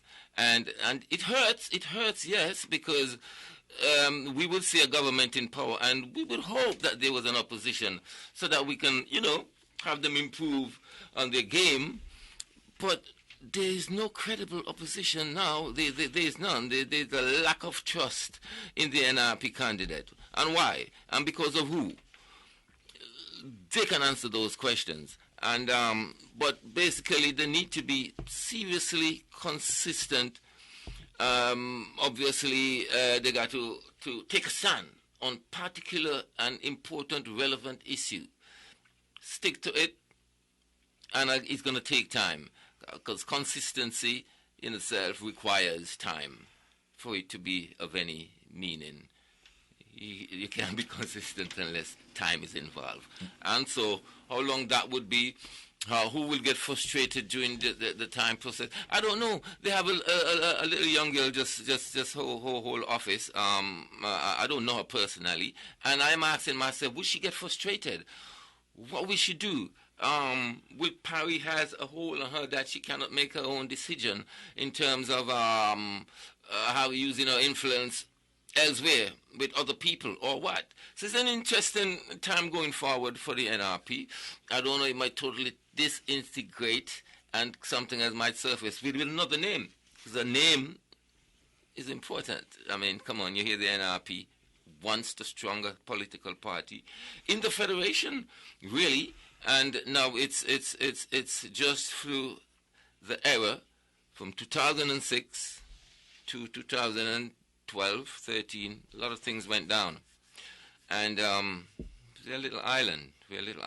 And then there was Mark Brantley, who was one of the sharpest opposition we have seen, and he wasted no time, in exposing these sloppy and weaknesses, and basically wrongdoing. I'm embarrassed because I grew up around the NRP people, And I never thought that a country, a political party that was the savior for Nevis and get 100% votes in Nevis throughout my little, youthful days coming up, have lost it all to the fullness. And it's a bad thing. They really have to, and we need an opposition, It's very important. I believe democracy cannot function unless there is an opposition. And a good opposition too, because it only will optimize everything else, and we want that badly. We're not finding it in the NRP right now, and we got to find it soon. So I'm encouraged in few faces. But a few months ago, maybe about a year ago, we were offered an alternative. Remember that? Yeah, and what happened? Well, maybe at least you can look to that. Because you said, well, I was just trying to... Where must look to that? Where are they? Well, I was just offering, as you were saying, you have to look... And we're talking about consistency again. Commitment. The people's struggle remains all the time. How come I'm always so involved and excited about what's going on in politics? I don't make no money out of politics. It never make a sense. But to me, it's something is going on here. Because it involves people, and I'm a humanitarian, And that is what a lot of them is lacking. They're into manipulation, control, money, stamping the feet on you when they want. So you don't have no confidence in the new construct that came up a year ago? They would have been around. Dr. Bradley, if they was serious in any way. Dr. Bradley, what they got to do? I think a lot of introspection on the part of the persons who are now serving in leadership position. I think some hard choices going to have to be made. They're going to have to dispense with anything that they consider to be baggage, because baggage is not going to advance the party. They're going to have to sacrifice some key figures in order to be able to reconcile with the voters out there, because I think Naya would have made reference to some of the things that would have happened in the past. And Nevis people are not very forgiving people. Well, they would forgive, I would imagine, if you were to ask for forgiveness, but it's not going to just be offered to you. And I think that people need to humble themselves and understand that, when you make mistakes, you're human, and it's okay to come back and say, look, we thought, we are now ready to make amends. We are now ready to change. And if you don't insert change in your rhetoric going forward, and people would not gravitate towards you, because they're going to be expecting, basically the same thing that they left you. The reason why they left you, they're not going to come back just because, they want to do damage to Mark Brantley, I would imagine. So they must include other persons? Of course, they'll have to open up to other persons. You think the pool is there? Nevis is we have a lot of people in Nevis who, they probably can go out and invite into the party. If they don't have it resident in the party at the moment, I'm not trying to suggest that they don't have it. Maybe it's right there. But what we know from the workings of politics around here is that sometimes when people get in leadership position, they don't want to relinquish, those positions, even at the expense sometimes at the party. And if they don't start doing things differently, and they have to start listening to people as well, because I've heard comments made, and you can't take everything personal. It's not, you can't personalize everything and think that people want to destroy you. It's a concept sometimes, people are attacking sometimes the principles on which you stand. And you have to recognize that and be open to criticism and constructive criticism. And if sometimes you have to stand down for the good of the party. With regards to, I think Naya and yourself, I'm not sure if, and Edric as well, but certainly Naya basically said that you need an opposition because it lends itself to good democracy, correct? Correct. Right. Now, how about another option if you cannot find it in that particular party? Because based on some of the baggages or some of the issues they may have, Naya says it's going to take a while. How about something new? Of course, that is a likely possibility coming out of this if they don't reform. As the name suggests that they should be reforming. But if they don't reform, it is likely that you'll have something else that springs up to replace them, because there would be a void that is created. And anytime you have if they stay there and self-destruct and don't regroup, and they'll have to do it soon enough, because we have another election coming up in the next 2 years' time. And if they can't get that momentum back, and be able to get people engaged, because I think a lot of the problems that they have encountered within recent times is that their own party supporters have not been engaged. So they have to try and recoup that, and I think it's time that they had a heart-to-heart, From a practical standpoint, Edric, which approach you think will be more practical and more likely? That the NRP, as Dr. Balde said, reforms, or a new party emerges? It's difficult for a new party to emerge. I mentioned to them that my purpose to be among them is to reform the Nevis Reformation Party. And they told me, you can't say that. I said, no. You're not going to tell me what to say, because this is what I see you need. And they didn't. And like I said, the chickens are coming home to roost. You got to be truthful to people. Well, but there are a lot of them out there with the knives in the back of everybody else. And they're trying to tell you, no, it's not me. And they're trying to hide their hand. And they got the knife in your back to bring you down. You got to communicate with people, and you got to tell them the truth. And you got to be there night and day. So can based on the content of what you're saying, can one logically and reasonably assume that you think that is an easier pathway to go with a new party? Well, no? You don't get a new party easily, because politics requires money. I bet Dr. Balde disagree with you. Dr. Balde, do you disagree with him with getting a new party? Well, the thing is, I think the atmosphere, the environment is being created, once you create a vacuum, I think it is easy, for a new party, at this time, you get some nascent, young, budding, respectable people in the community who could very well form a party and peel off from the NRP those people who are disgruntled, who have left because of, personality conflicts or whatever is brewing within the party at the moment. It is not, inconceivable that you can have a new party that could flourish. But from a practical standpoint, I think it can happen. You think it is likely? I think it is. I think it is likely. Well, how would you answer the argument or the comment that Naya made earlier when I made reference to the newest party, and Naya said, well, you see, that's the problem, the consistency. Well, maybe not that party, maybe some other party. But if a void is created, I'm sure that, the visions are going to step up, because you need a robust opposition. You don't want. But isn't it true that there are a lot of people who probably want to enter but don't? Well, maybe this would be an opportune time, because if there's a reorganization within NRP itself and they're willing to reach out and embrace other people, who knows? They already have the infrastructure.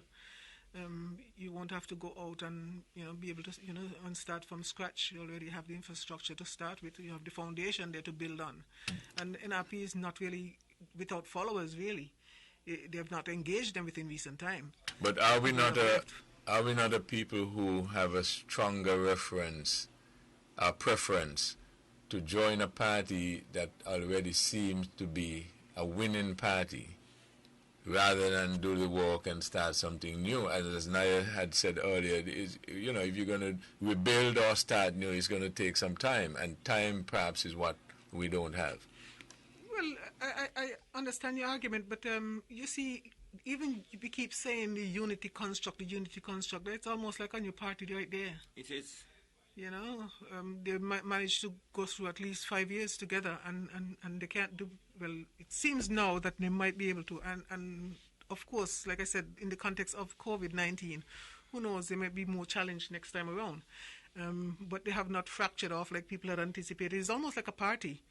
I don't see CCM and Nevis going by themselves, well, it makes no sense, They have to append themselves to, to be an appendage to some party in St. Kitts. And it is likely that they may need us in time to come when the swing occurs again in St. Kitts, which is likely because it's a cycle.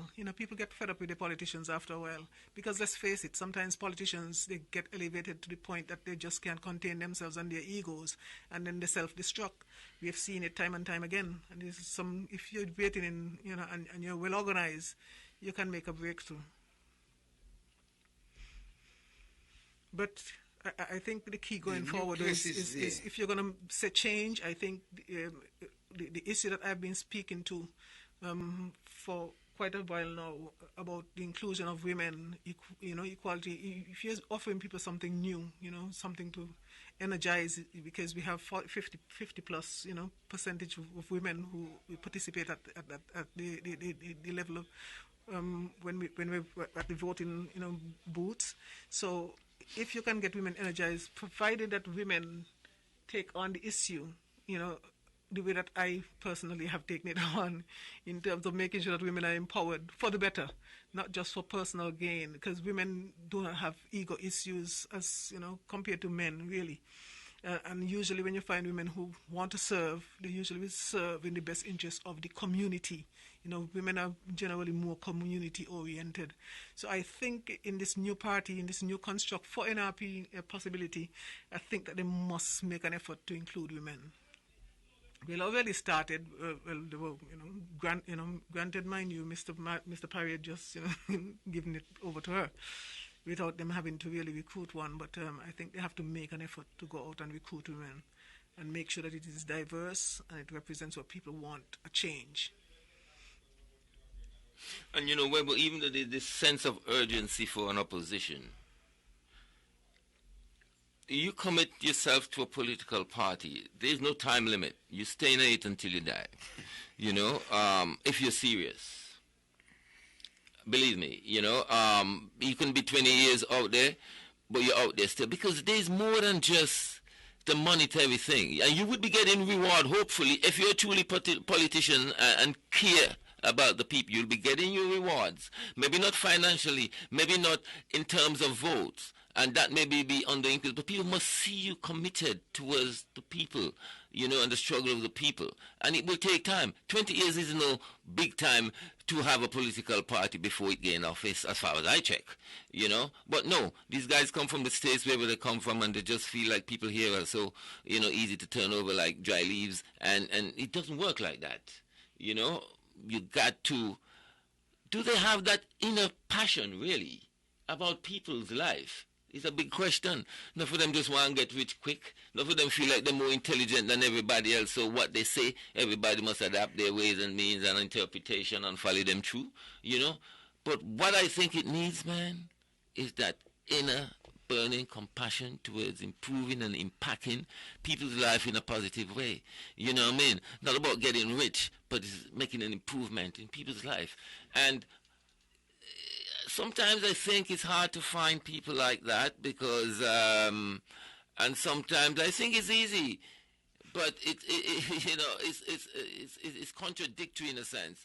But you need to find that inner something that puts you on the path to work for the people and remain there. It's very important. It's very, very important. I mean, Nelson Mandela went to jail for 27 years, really and truly, But he was an exceptional person. He was an exceptional person in what sense? Politics, where we find in politics, he's not as selfish as most. He was a humanitarian. Right. And concern about the struggle of the people. Yes, so he was extraordinary compared to the politicians who we seem to be recruiting around here. But that's what I'm saying. Really self-centered, That's what I'm saying. And self-serving. That's what I'm saying. And so, and there are a lot of people out there, a lot of perfect examples, a lot of females, out there, perfect example. But here in these little places, it's not about this thing, get rich quick, and drive the best car and the best everything around, and feel elevated. More so, I'm a politician, I lead you. You don't lead me. I don't really want to hear too much from you. You know, I'm not in a position to lead you on. That attitude not going to go nowhere. And I think that also the detriment of one of the one of the candidates who are now losing in St. Kitts. I think, you know, what I've heard from the feedback that I've gotten, you know, that might have been his downfall. This attitude as if, you know, you're above, you know, report and you don't think that you should be accountable to the people. You know, you see, Mr. Vance, I admire Vance a lot, to be quite honest. You know, of course, we don't agree all the time on political policies and political issues. But I admire his humbleness, his commitment. I admire his... I don't see him too much materially orientated. A lot of people say he got money, that's his business, that's not my concern. He deserves it because he works for a long time in these whatever. But I don't see him as materially driven and steady hand, you know. He got good qualities. Honestly, he does. More than others who feels like it looks like they want to have a royal family, different to the everyday people here in Nevis and so forth. You know what I mean? And I kind of accentuate the class distinction thing. You know what I mean? Man, we need people who feels it for the people. You know what I mean? And it looks like we're getting it in Akila Byron. She seems like someone who, you know, can live on that. Yes. You know, it's a good youth that. I've heard her. From the passion that she... Yeah, I've heard her, and I've heard testimonies, really, you know. And so, I mean, look at Janet Powell. Janet Powell is a young man. Janet Powell was doing work in his community. I mean, he lost in the first election. But I was told when he returned to St. Kitts from where we went in college or wherever, he knit with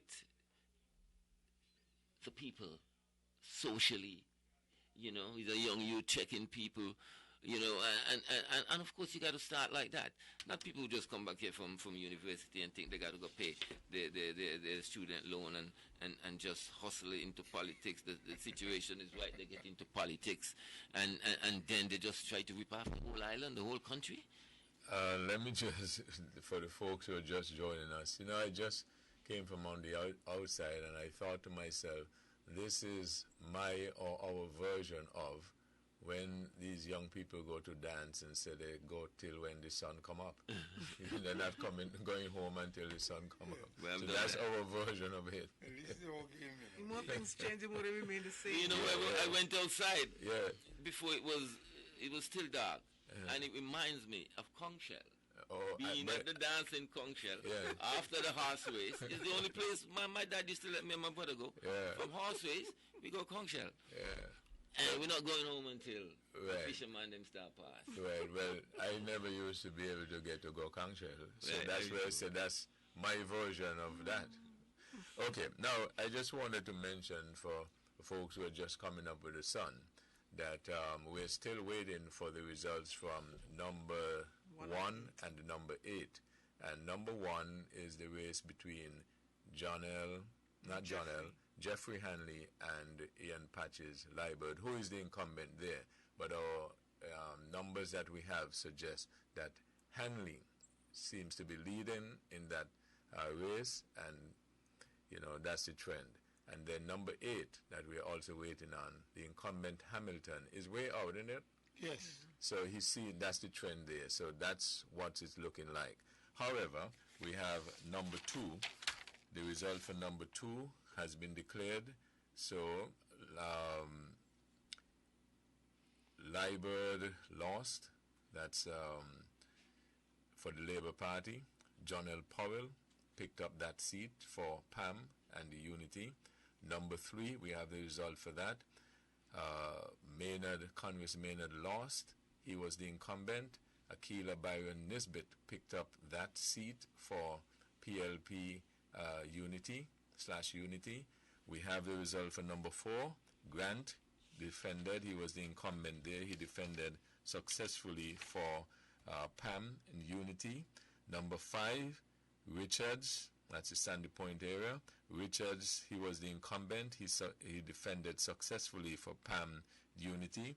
Number 6, Dr. Douglas. He was the incumbent for the St. Kitts Nevis Labour Party, the leader, and he defended successfully and declared the winner in number 6.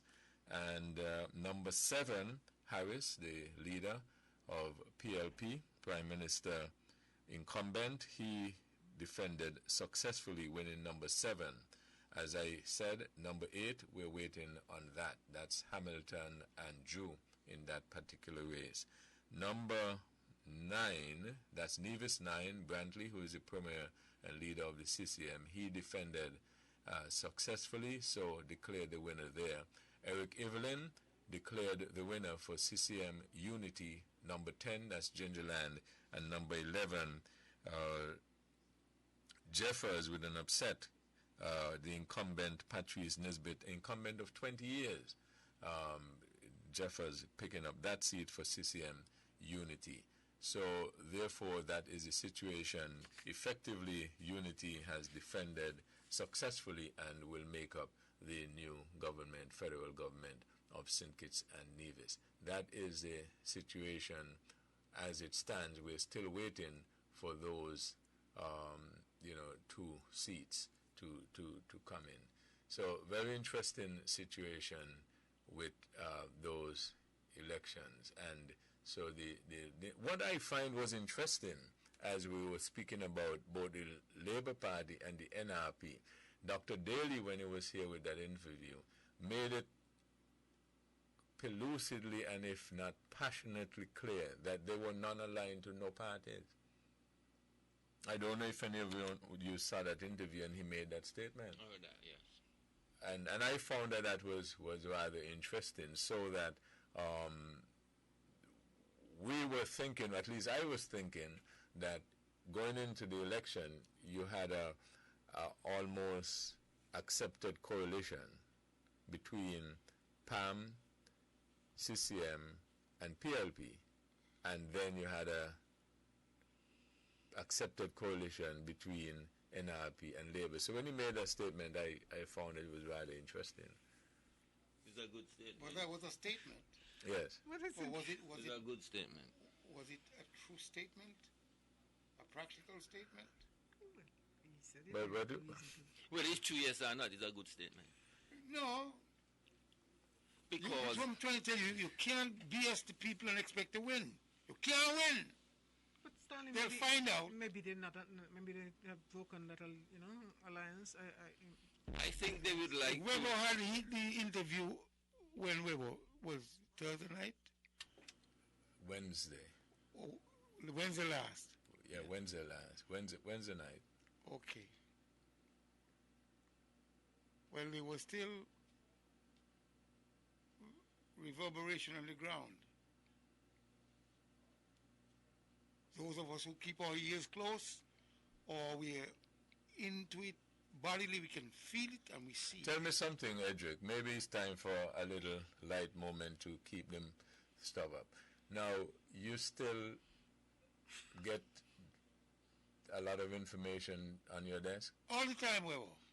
I was making, it's not plagiarism, I give you full credit for it. I mean, I advertise all the time, you're the inventor of it. And, but I keep a desk too, as you know. And I was saying the other day, I think I'm getting more information than you. You think that's possible? It's possible. Well, you control you control an institution. You understand me? Through which you receive and you disseminate right away when you can. You understand? Oh, okay. Walk with me. This is one of your... And that's working. You understand? So that's why, yeah. And people will call and give you information just to work with you. Yes. You understand? Yeah. But the information comes. So working with me is working. Oh, yes. And people will come and they'll give me. By the way, I think we can claim another victory by asking the people to go out and vote and, don't get into much argument and so on and so forth. Because I think, at least in Nevis, it was a good, peaceful election, right? Mm-hmm. It was a very unique election under the circumstances. Peacefully, it was short and effective. because the results are here. Effective for you? Effective for the people, for the country. No, you had two sides, though. Yes, but at the same time, you would have a victor and a vanquished. And what has happened is that those people who, however they coined their phrases and disseminated their information, the people bought it, they acted upon it last night or yesterday, and the results, we are still waiting for the end of it. But for practical reasons, the die is cast, Team Unity is returned to government. You got several of the participants won, several lost. But what I'm attempting to say is that once you coin your phrases, well thought out phrases, people will buy it or not buy it. Because I'm almost certain when I told those people, hey, look, we want $100 million per seat, but the seats are for Nevis. And I guarantee you it worked. That wasn't only what I said. I don't know who took you seriously with that one, but you do recognize that you can't negotiate. But here, you do recognize that you're not in a position now, A fellow called me and told me that there is 4.2 million per month earmarked for Nevis. And he did the math incorrectly by saying that what I said was less in terms of receipt. So that if you get 4.4 million monthly, and we did it right there, 4 12s are 48, that's 48 million. 12 to the 24, that's 2.2 million. So it's 50.2 million. You multiply 50.2 million. You just like numbers, eh? You multiply 50.2 million by 5. 5 5s are 25. That's only 525 million. 5 5s are 25. 250 million. So the 300 million is still more. I'm just saying to you that you say things and good ring to it. Because you must be able to stop people in the tracks, because there was reverberation on the ground. There are two major players that were over here. Two major players. And those people who saw, knew, calculated, but it was ineffective because the results just spoke. But to the statement, though, Bebo, that you said that Dr. Daly would have made as it related to the relationship between the NRP and the St. Nevis Labour Party, I don't know if maybe that was tactical on their part. Maybe they recognized that this ship was sinking and decided to jump off. The only unfortunate thing about that is that it would not have been conveyed to the people convincingly enough, and in a timely enough manner. So maybe that in itself did not really work in his advantage in any way, except that he may now have alienated Dr. Douglas's support. But to the extent that breaking away could have benefited them, I think if I were in that party, I would just ask for us to be associated with the Team Unity. I don't see any. They have to change course. I don't see any advantage at all. That's interesting. Go over that again, Dr. Badley. No, well, those of us. No, Stanley, no, I'm not. Is a novel suggestion. Go over it again. Let's hear Dr. Badley. I think that division politicians, as it relates to the federal, election, should always try to be apart at the table. Not just be in parliament, to be in opposition, but try to be in it. There's nothing wrong with all of us being aligned with Team Unity. Team Unity is a wide enough umbrella that could take all of us, and just for the federal election, that is what strategically I would think that we could benefit from. It may have even secured this spot for them, and then they could have made the argument, well, don't bother to send Alexis because we're all on the same team, and then he wouldn't get the salary, and then somebody else would get so in other words, you were thinking aloud and you didn't really quite frame it up yet. No. I'm just saying that I think that is a possibility. I mean, I got you. But they lost all. You play with all your marbles and you lose everything. There's nothing there. And it's the first time, that NRP is not represented at the federal level. But NRP is aware of what is happening with them, and they're aware of one or two reasons that may have brought that on. So that statement he made to you is in diagnosis of them own self, realized that that was one of the things that wasn't handled well by the electorate here in Nevis.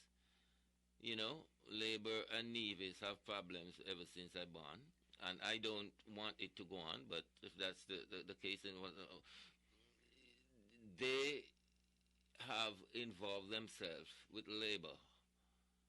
And at the time, Dougie himself was destructing his own party.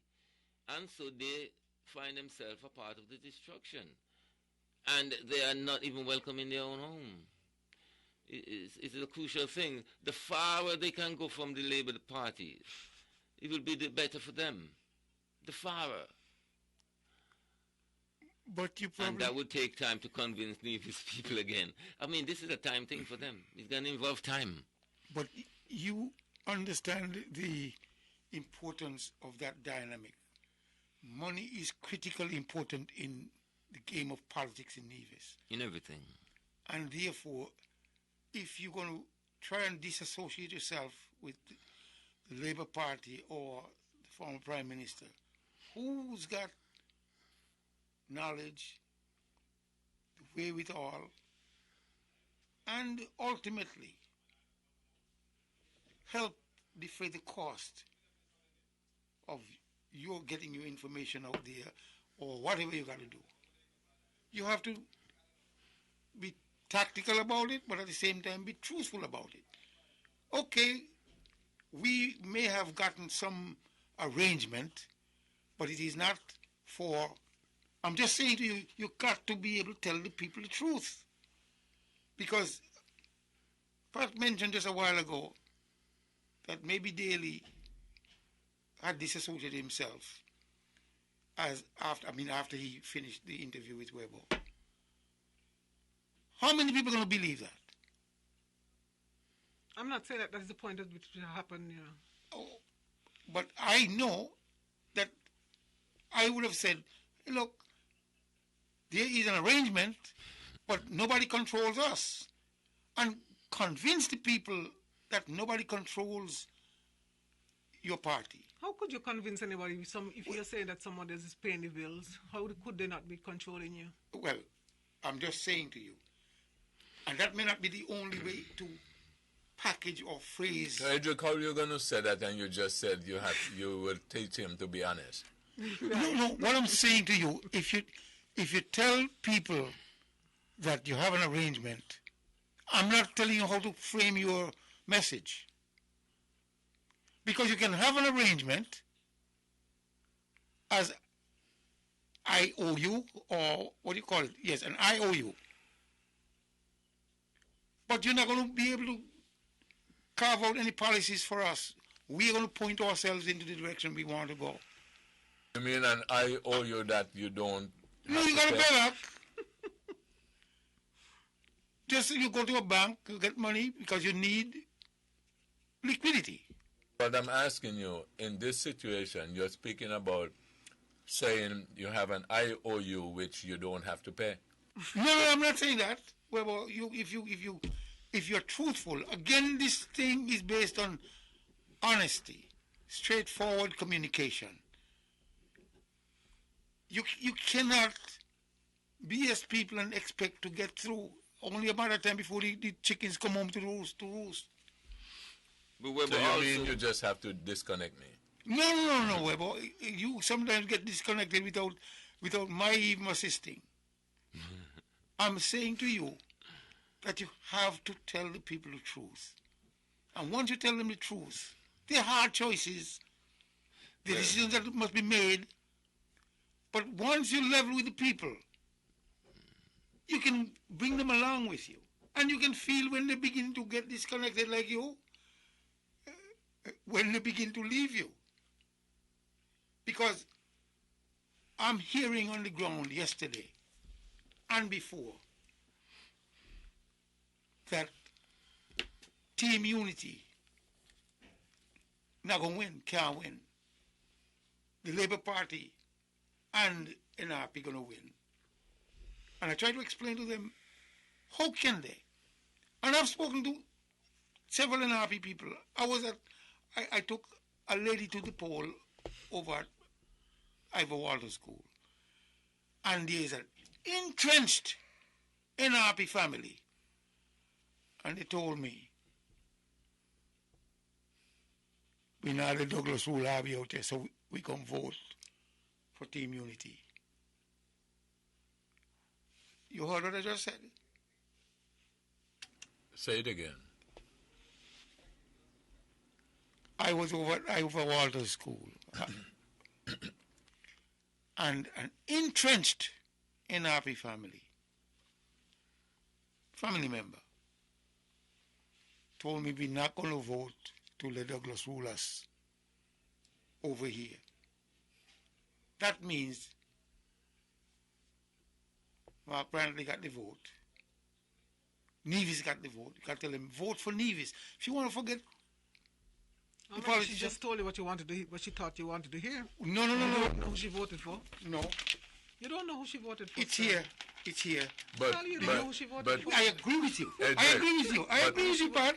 She was I agree with you, Pat. She wanted to get the ride. I agree with you, Pat. No, that's not the person I took to the poll. I agree with you. But at the same time, how many people voted this way to give us the tallies we got? That just came about. We're still waiting on the last two. But, Edric, isn't it true that people have a history of telling you... Oh, yes, what you want to hear. Quite so. Why do people don't allow me to speak? Go ahead, Webo. It's okay. But the numbers don't lie. The numbers are here.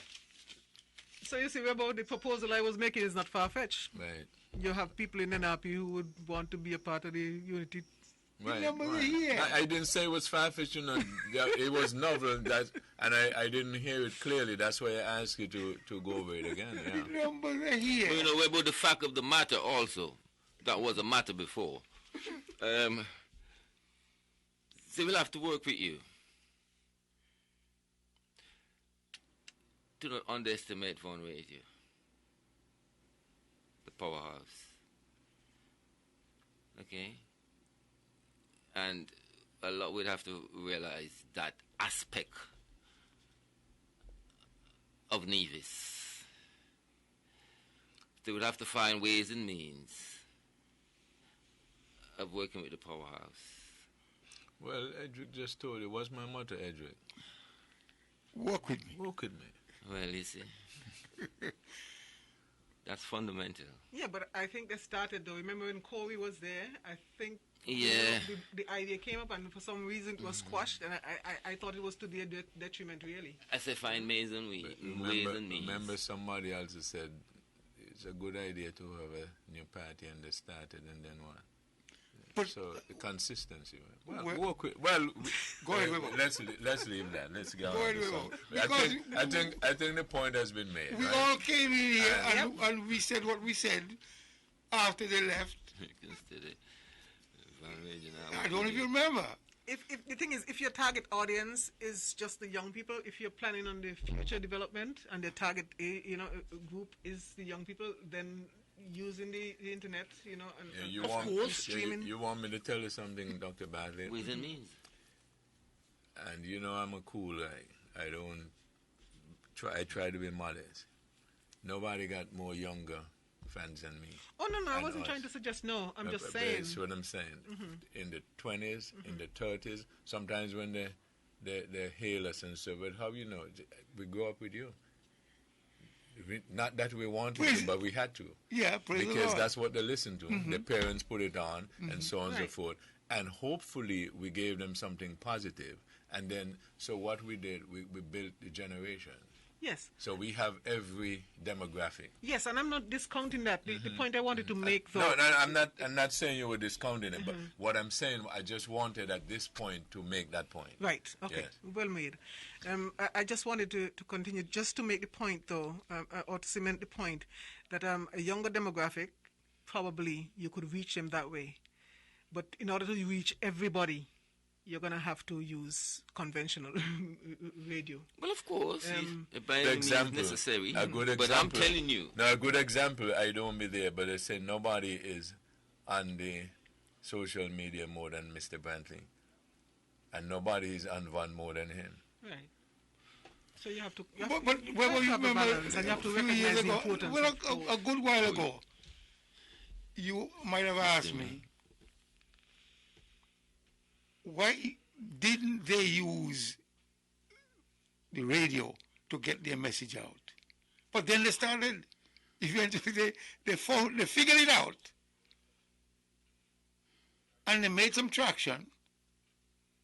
But based on what's happening currently, they lost it. Based on information reaching your desk, I find that maybe I might. Because I use that too often now. Maybe because I'm seemingly getting more information than you. I already concurred. Yes. But I just wanted to rub it in. That's all right, well. Don't mind. But like I said... Okay, I'm wondering if there's anything gone awry or anything. In St. Kitts, yeah. Well, we have to... I remember, this time 2015, we probably went till 8 o'clock in there and realized that somebody has run away in St. Kitts. The supervisor have run away. But I don't think this will happen. Maybe it may not be anything sinister. Maybe it's a count and a recount and so on. Okay, sometimes we do have delays when you have those sort of things going on. So maybe we can make an appeal to the supervisor to at least reassure us that we're still progressing. We're still okay, serving the people. Keep going the load. Let me see if I can go through a back channel. Keep carrying the load. Yes. Yes. Yeah. So if the supervisor of election listening, please just reassure us that everything is going fine. We have patience. We can wait, but we just don't want we want to be kept abreast as to what is going on. So. Just even to come back and just to recap what is going on or what has happened before and the declarations of the seats that have happened and as kind of calm our nerves over here because we don't know what's going on in St. Kitts and we don't want to start thinking the worst. So it's please. Bubbling down there, I believe.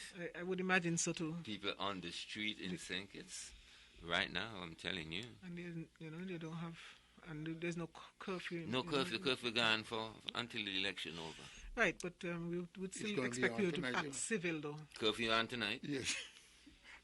It was not last night, No, because of what's happening with the election. Well, here's the weekend. People here for the whole weekend, probably. Anyway, it doesn't matter. But that is what I understood. I might be wrong. Yeah, but it's likely that it is possible. We don't want to think the worst. We're hoping for the best, but sometimes when people lose, they do things that are not very becoming. Sometimes got the reputation and they promote it too that they're bad people that when these things happen they can start destructing the place. Right, because I've heard, the former Prime Minister always believed that he's that kind of a person that can cause these things. Instigator. Yeah, be careful. Look, when the coalition swing him up in a tree and he still feel like he can. When the ill-fated government was formed, with Joseph Parry with his one vote amalgamated with the PAM, we all went on the Coast Guard and eventually wound up at Government House. And then we heard this big commotion coming up. And one of the army men asked me if I'm afraid. I said, no, I'm a soldier. I think like a soldier. But Dougie had his troops marching up to. By the time Parry and Prime Minister Kennedy Simmons already, and the fellows worked it as such that when they asked, I don't remember the full story, but the GG was supposed to have called back Douglas and them to tell them, hold on a minute, and so on and so on. But they all played their games, but they knew. Yes, well, yes. They all played their games, but they knew exactly what outcome they wanted. Because Dougie thought he was going to get the nod to form the government, but then those fellows just brought in the other players, and eventually by the time they sent them on a wild goose chase, those fellows sealed the deal. They were out, you understand? But it's a game of politics. It's a game of politics, allegedly. We put in that qualifier just to keep them on my back. But you will get people to come along with you if you tell them the truth. And sometimes it is difficult to tell them the truth, but if you were to make an in-depth analysis and you realized what it would cost you for not telling them the truth, you would realize, man, it is better to tell them the truth than to tell them a falsehood or a lie. Oh, yes. And I am saying to you, they can rebuild, but they've got to get certain people from certain positions so that a core of people who are believable and credible to emerge and save the core and build from that core. Because we need opposition. We need people who are going to challenge what those people who are governing us. Better, Because you would hear things out there as to how certain people are thinking and how some people are operating. Because in every good person, you could find some ill or badness. You understand? It's a very thin line. Very, very thin line. Oh, yeah. But basically what we have to do, in as much as what has transpired last night in terms of the vote count, people got to remain civil, calm, and be forthcoming. We have a country to run, and if we all have our role to play and all hands on deck, things are going to happen. I told people, look, whatever happens, I'm going to get my little dribble. It might be a drop, but all we got to do is to continue making our contributions. And in making our contribution to our country and our peoples, things are going to work out positively. I mean, look what happened with COVID-19. We had no deaths. And based on what we now know, those people who were in quarantine are out. And all we got to do is to follow the protocol. And I know that when the news goes out, that people realize that St. Kitts and Nevis came through this with flying colors. I think people are going to come to our shores. And bring COVID. Well, listen, we have to do what we have to do in order to minimize the effects of COVID. Of course, we have to put mitigating measures in place so Right. that we don't, but it is, it's going to be a challenge. A if we real want to challenge, stay a big competitive. challenge. But So you mean we need people to come in because we need money to spend. Yes, but we're going to have to, undertake some stiff measures. Right. And then, those cruise ships that are coming in and those planes that are coming in, we have to ensure that not because we are small and we may not have the resources to look in every nook and cranny to ensure that you're doing what you're supposed to do. We have to maybe get into Parliament right away and pass legislation that any time they try to humbug us or crook us with misinformation, the fine would be severe. I'm not reading you. Meaning, the tourist ships are coming. Polluting the place, spreading the COVID. You have strong airplanes are coming. No, but it's for us to put those mitigating measures in place. Exactly. And say these are the standards you must meet in order to be able to visit us. But the challenge we're going to have is that other people may be willing to compromise the health of their community and not instigate the same kind of measures or stricter measures as we are. And therein, we may lose, Well, we're going to lose some. Yeah. We're not going to gain all.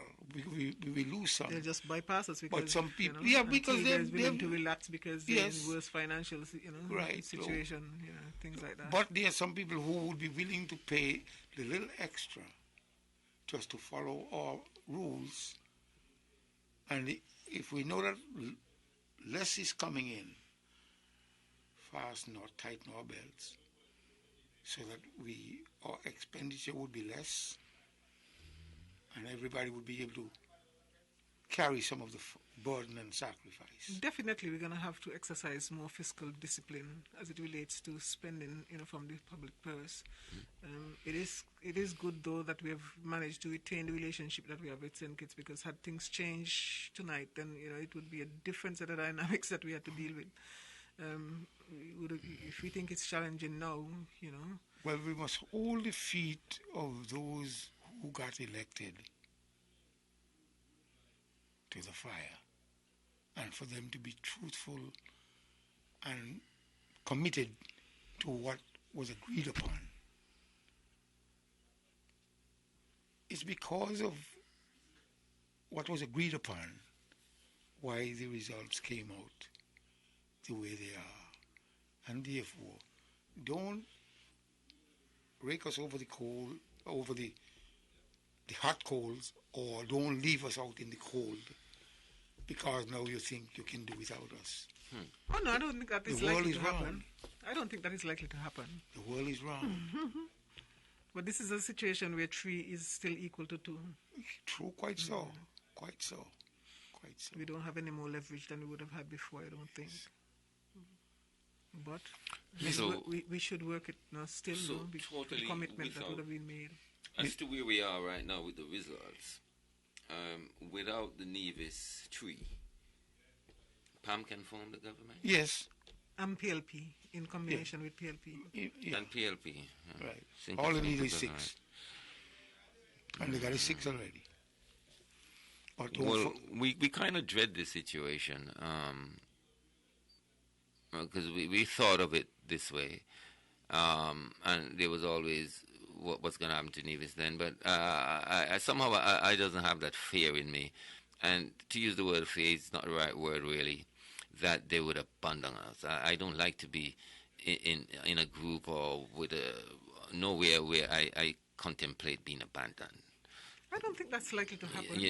And I don't think that's likely to happen. And if even the thought of that make us think that probably we shouldn't put ourselves in a position where we're thinking that way. But no, I don't think that would happen. If that would happen, then we would learn a great lesson. And Mr. Stanley, I would be all over you and those who don't want to speak of Nevis being on its own. But it won't happen, so I probably wouldn't extend my thoughts to all that. We all say it won't happen, and because we don't expect it to happen. Neither now, Monday, or even 3 years from now. So we are expecting no falling out, basically.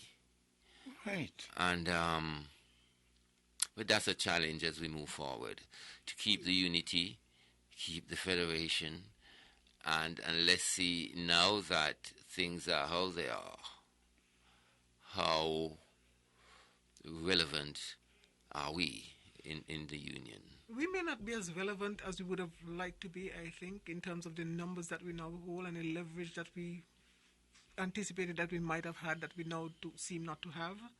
But I think we're dealing with people who we have a history with, and I think that they're conscientious people, and I don't think that these are people who are likely, to breach the trust, that we've brought to, I don't expect under the that. umbrella of Team Unity. And it could have been one, not even two or three. It could have been one.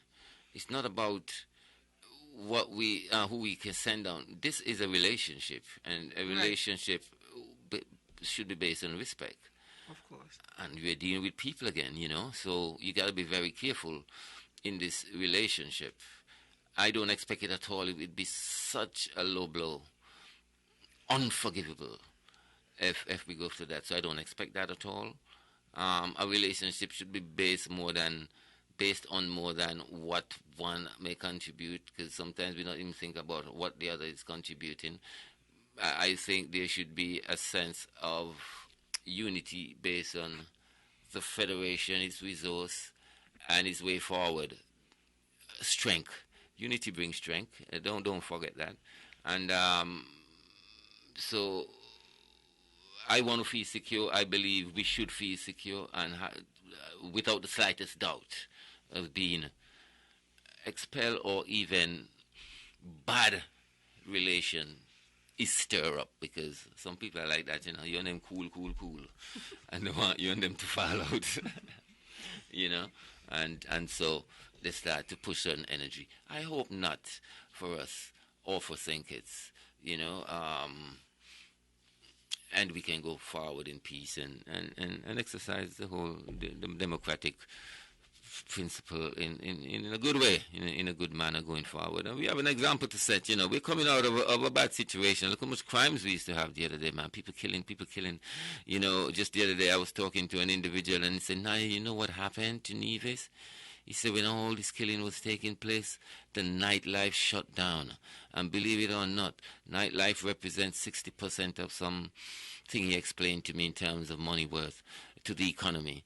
And I find that was so true. So we got something to defend, not to go back to those places. And so our economy can get the attention, and our people can flex in a way, night or day. So we can see growth in the economy, you know what I mean? And the question of the fabrication of the unity should not even come up in any way at all. Any of that happen is a vex situation is going to exist. I don't see who could stand to gain, from really disrupting what we have had. And in talking about the relationship, it must be that we take into consideration what we had before, what we have now, and what we project that we could have. The potential for us to go closer together rather than, apart. And I think that the individuals who are here are more likely to work together. Of course, they're going to have differences. I don't know of any relationship that doesn't have, issues. But it's just for them to be able to, work through the differences with mutual respect, of course. Because if it is that we're not being respected now just because we do not have a pivotal role to play as it relates to the numbers, in terms of making up the Team Unity government, then it could fracture future, collaboration, on the part of, people who may want to reach out at some point in time, because that is just how politics, evolves around here. 1 minute you have, you're at the top of your game, and the next minute, look at Denzel Douglas. Who would have thought that they would have gone from all 8 a couple cycles ago to now just scrambling to hold on to 2, and actually losing, 2 seats tonight. Because when Denzel Douglas said, look, you're giving all I think is money to Nevis people, does he really want to say that? Or he's thinking, saying that he would gravitate more St. people towards him? Because that's damaging for him to say in this circumstance of a federation. But it seems like he's willing to sacrifice Nevis to get the support. I never thought he had that much respect for in St. Kitts. And that is very bad. I find Denzel Douglas have damaged the Labour Party from 5 years up to this point. And I wish that it could have been different. But he have damaged the Labour Party. I mean, Congress. That's a guy who's supposed to lose his seat at all. Mm-hmm. Sorry, I can't pronounce his name. I'm not good with names. Guy not supposed to lose his seat. Very popular. And it's a Labour stronghold for decades and decades and decades. But I think that... Don't forget that Aquila is Labour as well. Right, yeah, all Labour. So what you've done essentially... Yeah, it's the People's Labour Party. People, yeah. Well, I don't know how they differentiate all this. You know? Understand, they just transfer it to... Okay, I hear you. From a young male, popular young male, to a young, popular, good-looking female. You understand? They're all Labour people. Well, I never forget. I didn't even know. That she's Labour too. Mr. Supervisor, could you please, Honorable Supervisor, let us know what's going on. Mind. It is now 2 minutes after 8 o'clock, and we are just waiting for the last two. Beat the elbow and get the information in so we can disseminate the information to our listeners. And they're waiting for it. We thank you in advance. I just don't understand why it always has to be some drama when it comes to federal election. You realize that? There's always some drama. Look at how it's too. Not like this. You remember the cocks in the fox box? You wasn't here, no? No. I'm not saying that occasionally. I'm just saying always consistently so. Yeah. It's consistent. You can't ever have a federal election without drama. I do believe St. Kitts and the atmosphere in St. Kitts is as such, where certain energies are being pushed down there. There are those who are celebrating, and there are those who want to scare those who are celebrating. I believe. I don't think Labour is handling this thing pretty well. Right. But they have no reason to do otherwise. Dougie know they do is some kind of trick, man. Yeah, they have no reason to be upset. I mean, it's not even like Nevis come down and farm the government when they could have whatever. They are totally out of the...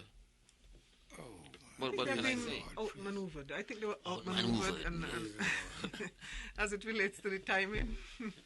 As it relates to the fact that their strength is not, or seemingly is not on the ground, and I think a level of frustration maybe, but that does not explain though the reason why we have not had a declaration on St. Christopher I, because Team Unity is a team, and Team Unity, from the results that have been returned, obviously is going to be the next government in St. Kitts Nevis, federal government. So why is it, if you had one individual, is it just ego at that level that we can't let it go? Because it's not going to make any difference to who is going to form the party. Game over. I mean, it's just one individual who may be holding out. Why are we still at this level when we can proceed? I mean, if you don't concede, how you expect someone on the other side who has lost everything, to be able to, work in an amicable way at this point in time? People behave sometimes as if the government belonged to them, it was will to them. I mean, it's about time that, we step back and recognize that this is not about self, or it ought not to be about self. It's about representation. And if people decide that they do not want you to represent them, you step aside. You step aside. That is what democracy is all about. That's and what destroyed the NRP. Sorry. It's not like your party has lost. Your party has not lost. And just to hold out for individual gain just does not bode well for me. But in constituency 1, Hamilton is in 8, and Hamilton is way ahead of the other fellow. So is it parties liable? Losers don't generally like to give in. Men with ego issues. Okay, so I'm not going to call any name. So I would imagine that it's for the same reason that in number 1 Patches is not giving in. That is just my interpretation of what is going on. I could be wrong, but I'm almost willing to bet on it. And for the same reason, I think that Dr. Jew somehow think that he's entitled to that seat as badly as he has done up to this point, and will not relinquish either. You mean in 8? I'm sorry, in 8. No, but he's way behind. Yes, but usually the person in the front is not going to be asking for no recount. Be practical. So what really? It's not logical that the holdout is about Hamilton. And it's not logical that the holdout is about Jeffrey, because Jeffrey is way ahead. So I guess it's... So what had really caused the supervisor to run off in 2015? He just didn't want to announce the defeat.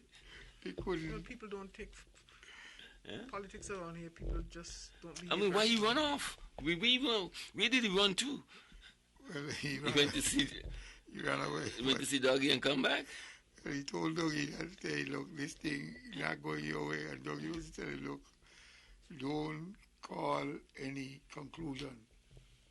Leave it as that. And the leaders, some regional leaders from other islands, had to call in and say, man, go and do the people work. That's so bad. It's not going to be like that this time, though, but obviously there is a bundle up down there. There's some sort of discontent, I believe. Yeah, but as it is now, it's not going to change the outcome. The outcome is going to be that we have a team unity government in position. So whether Dr. Drew gives in now or 10 years from now, it's not going to change anything. And likewise, whether Patches Ian Liber gives in now or he gives in 2 hours from now, is not going to change the outcome. Yeah, but it's 2 terms you have to go to get before you get pension, 2 terms. Yeah, but and when a man don't do one, You see, and that's it. Is it about people or is it about you? Well, I may tell you. I'm just thinking in terms of the kind of people we have dealing with in this political thing. Yeah, but it damages... It's like some of them can't go work.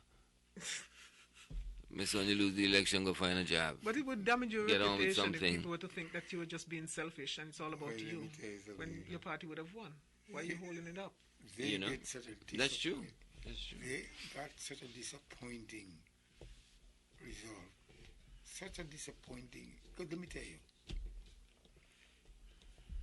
those people over here, they thought, but them boys take their money. Yeah.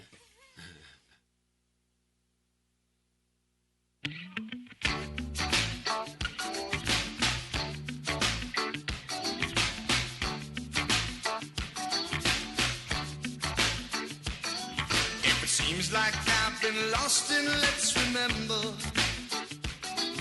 you think I'm feeling older and missing my younger days. Oh, then you should have known me much better, 'cause my past is something that never got in my way. Oh no, still I would not be here now if I never had the hunger. And I'm not ashamed to say the Wild Boys were my friends. Oh, 'cause I never felt the desire to let music set me on fire. And I was saved, yeah. That's why I'm keeping the faith. Yeah, yeah, yeah, yeah, keeping the faith.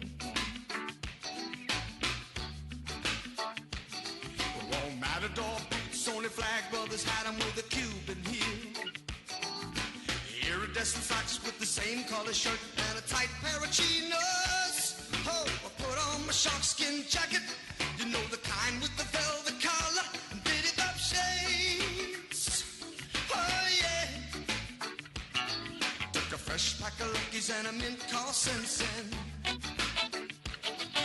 My old man's Trojans and his old Spice aftershave.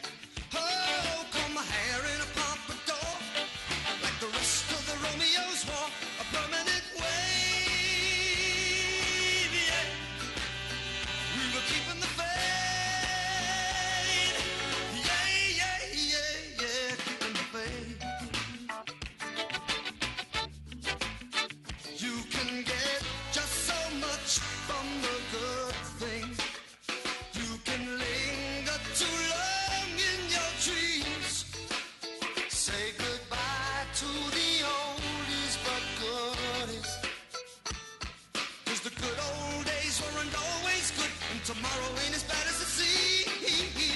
stickball as a formal education.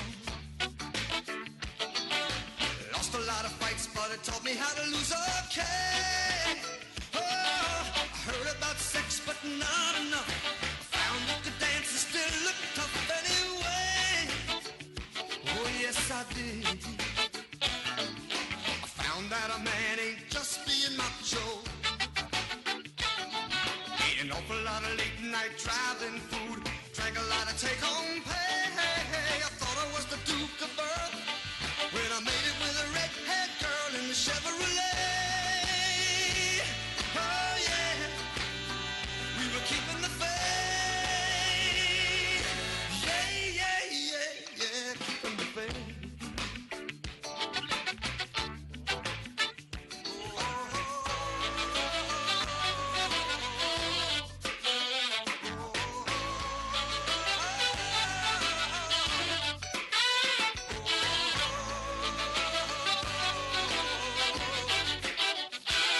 You know the good old days weren't always good. Tomorrow ain't as bad as it seems. I told you my reasons for the whole revival. Now I'm going outside to have an ice cold beer in the shade. Oh, I'm gonna listen to my 45s. Ain't it wonderful to be alive when the rock and roll plays? Yeah, when the memories stay. I'm keeping the faith. Yeah, yeah, yeah, yeah, keeping the faith. I'm keeping the faith. Yes, you know I'm keeping the faith. Oh, yes, I am. You know I'm keeping the faith. Hello, it's Pearl. Oh, you know I'm keeping the faith.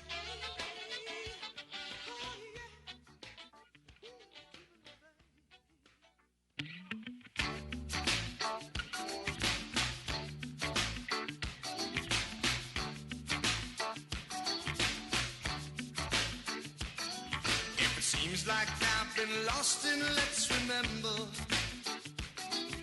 You think I'm feeling older and missing my younger days. Oh, then you should have known me much better. 'Cause my past is something that never got in my way. Oh no, still I would not be here now if I never had the hunger.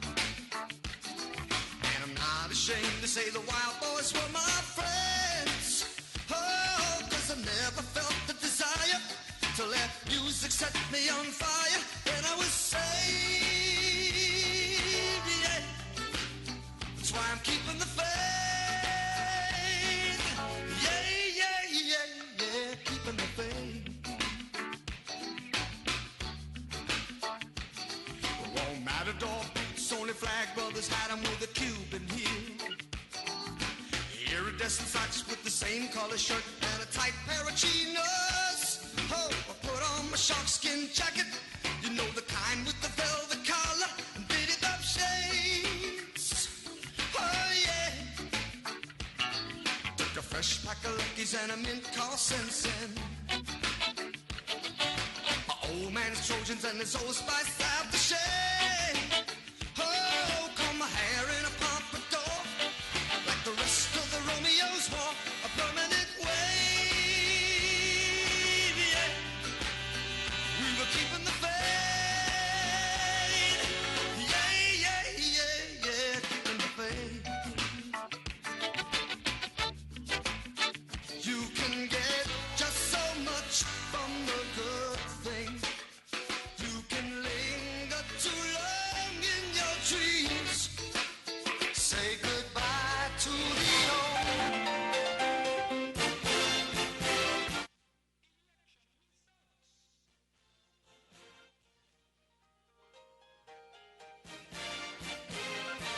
Election results.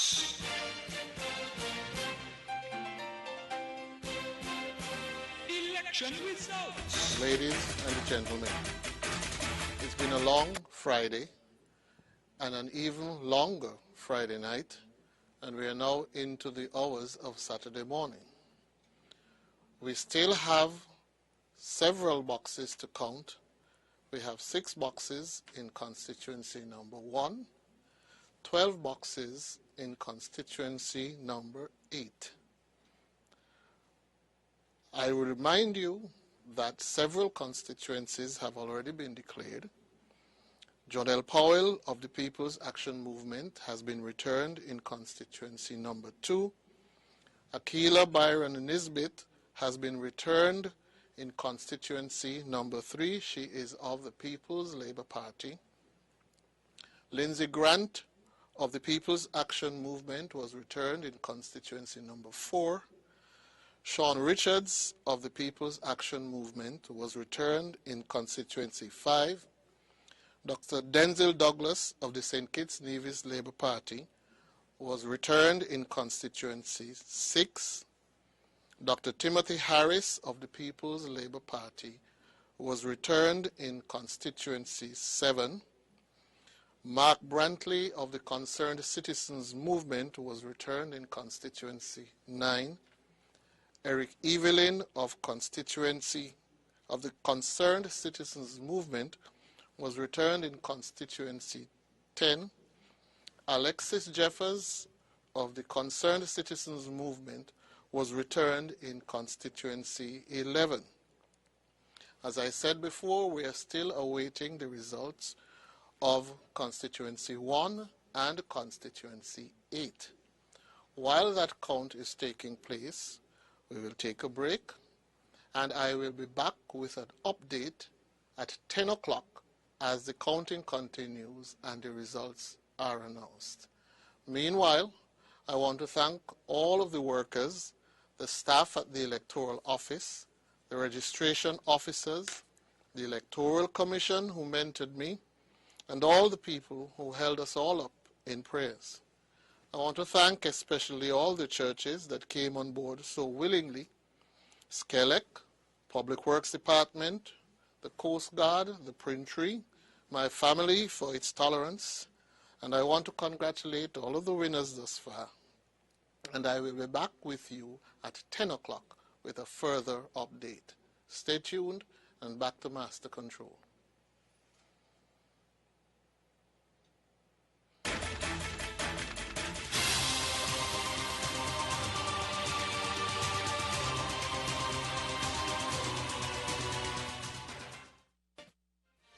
Election results.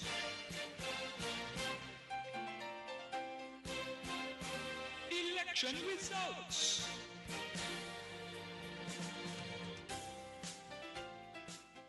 Well, you just heard the statement from the Supervisor of Election, Mr. Elvin Bailey. So we will be cutting away from here as well. We'll continue with our regular programming, and we will join the Supervisor of Election then at 10 o'clock to get the further update for the elections. We thank all of our sponsors. We thank our heavyweights here, Edric W. Stanley, Conrad Nye Leiber, Dr. Patricia Bartlett, and though Ted and Brand were not with us, we thank them as well. We thank all of our listeners. We thank you for staying with us. The folks who contributed here, which I'll pay some tribute to at another point in time. But we've got to go. We thank you all very much.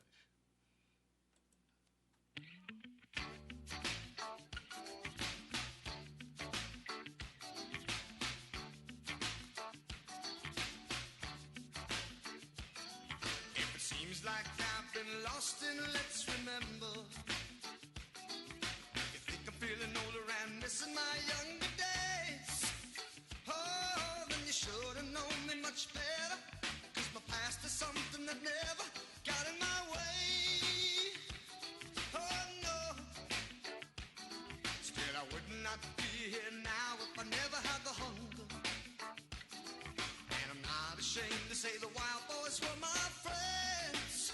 Oh, 'cause I never felt the desire to let music set me on fire. Then I was saved, yeah. That's why I'm keeping the faith. Yeah, yeah, yeah, yeah, keeping the faith. It won't matter Matador boots, only flag brothers had them with a Cuban heel. Iridescent socks with the same color shirt and a tight pair of chinos. Oh, I put on my sharkskin jacket, you know the kind with the velvet collar and bitty up shades. Oh yeah. Took a fresh pack of Luckies and a mint called Sensen. Old man's Trojans and his old spice aftershave. Oh, comb my hair in a pompadour, like the rest of the Romeos wore a permanent wave. Yeah, we were keeping the faith. Yeah, yeah, yeah, yeah, keeping the faith. You can get just so much from the good thing. You can linger too long in your dreams. Say goodbye to the oldies but goodies. 'Cause the good old days weren't always good, and tomorrow ain't as bad as it seems. Learn stickball as a formal education. Lost a lot of fights, but it taught me how to lose okay. Oh, I heard about sex, but not enough. I found you could dance and still look tough anyway. Oh, yes, I did. I found that a man ain't just being macho. Ate an awful lot of late night driving food. Drank a lot of take-home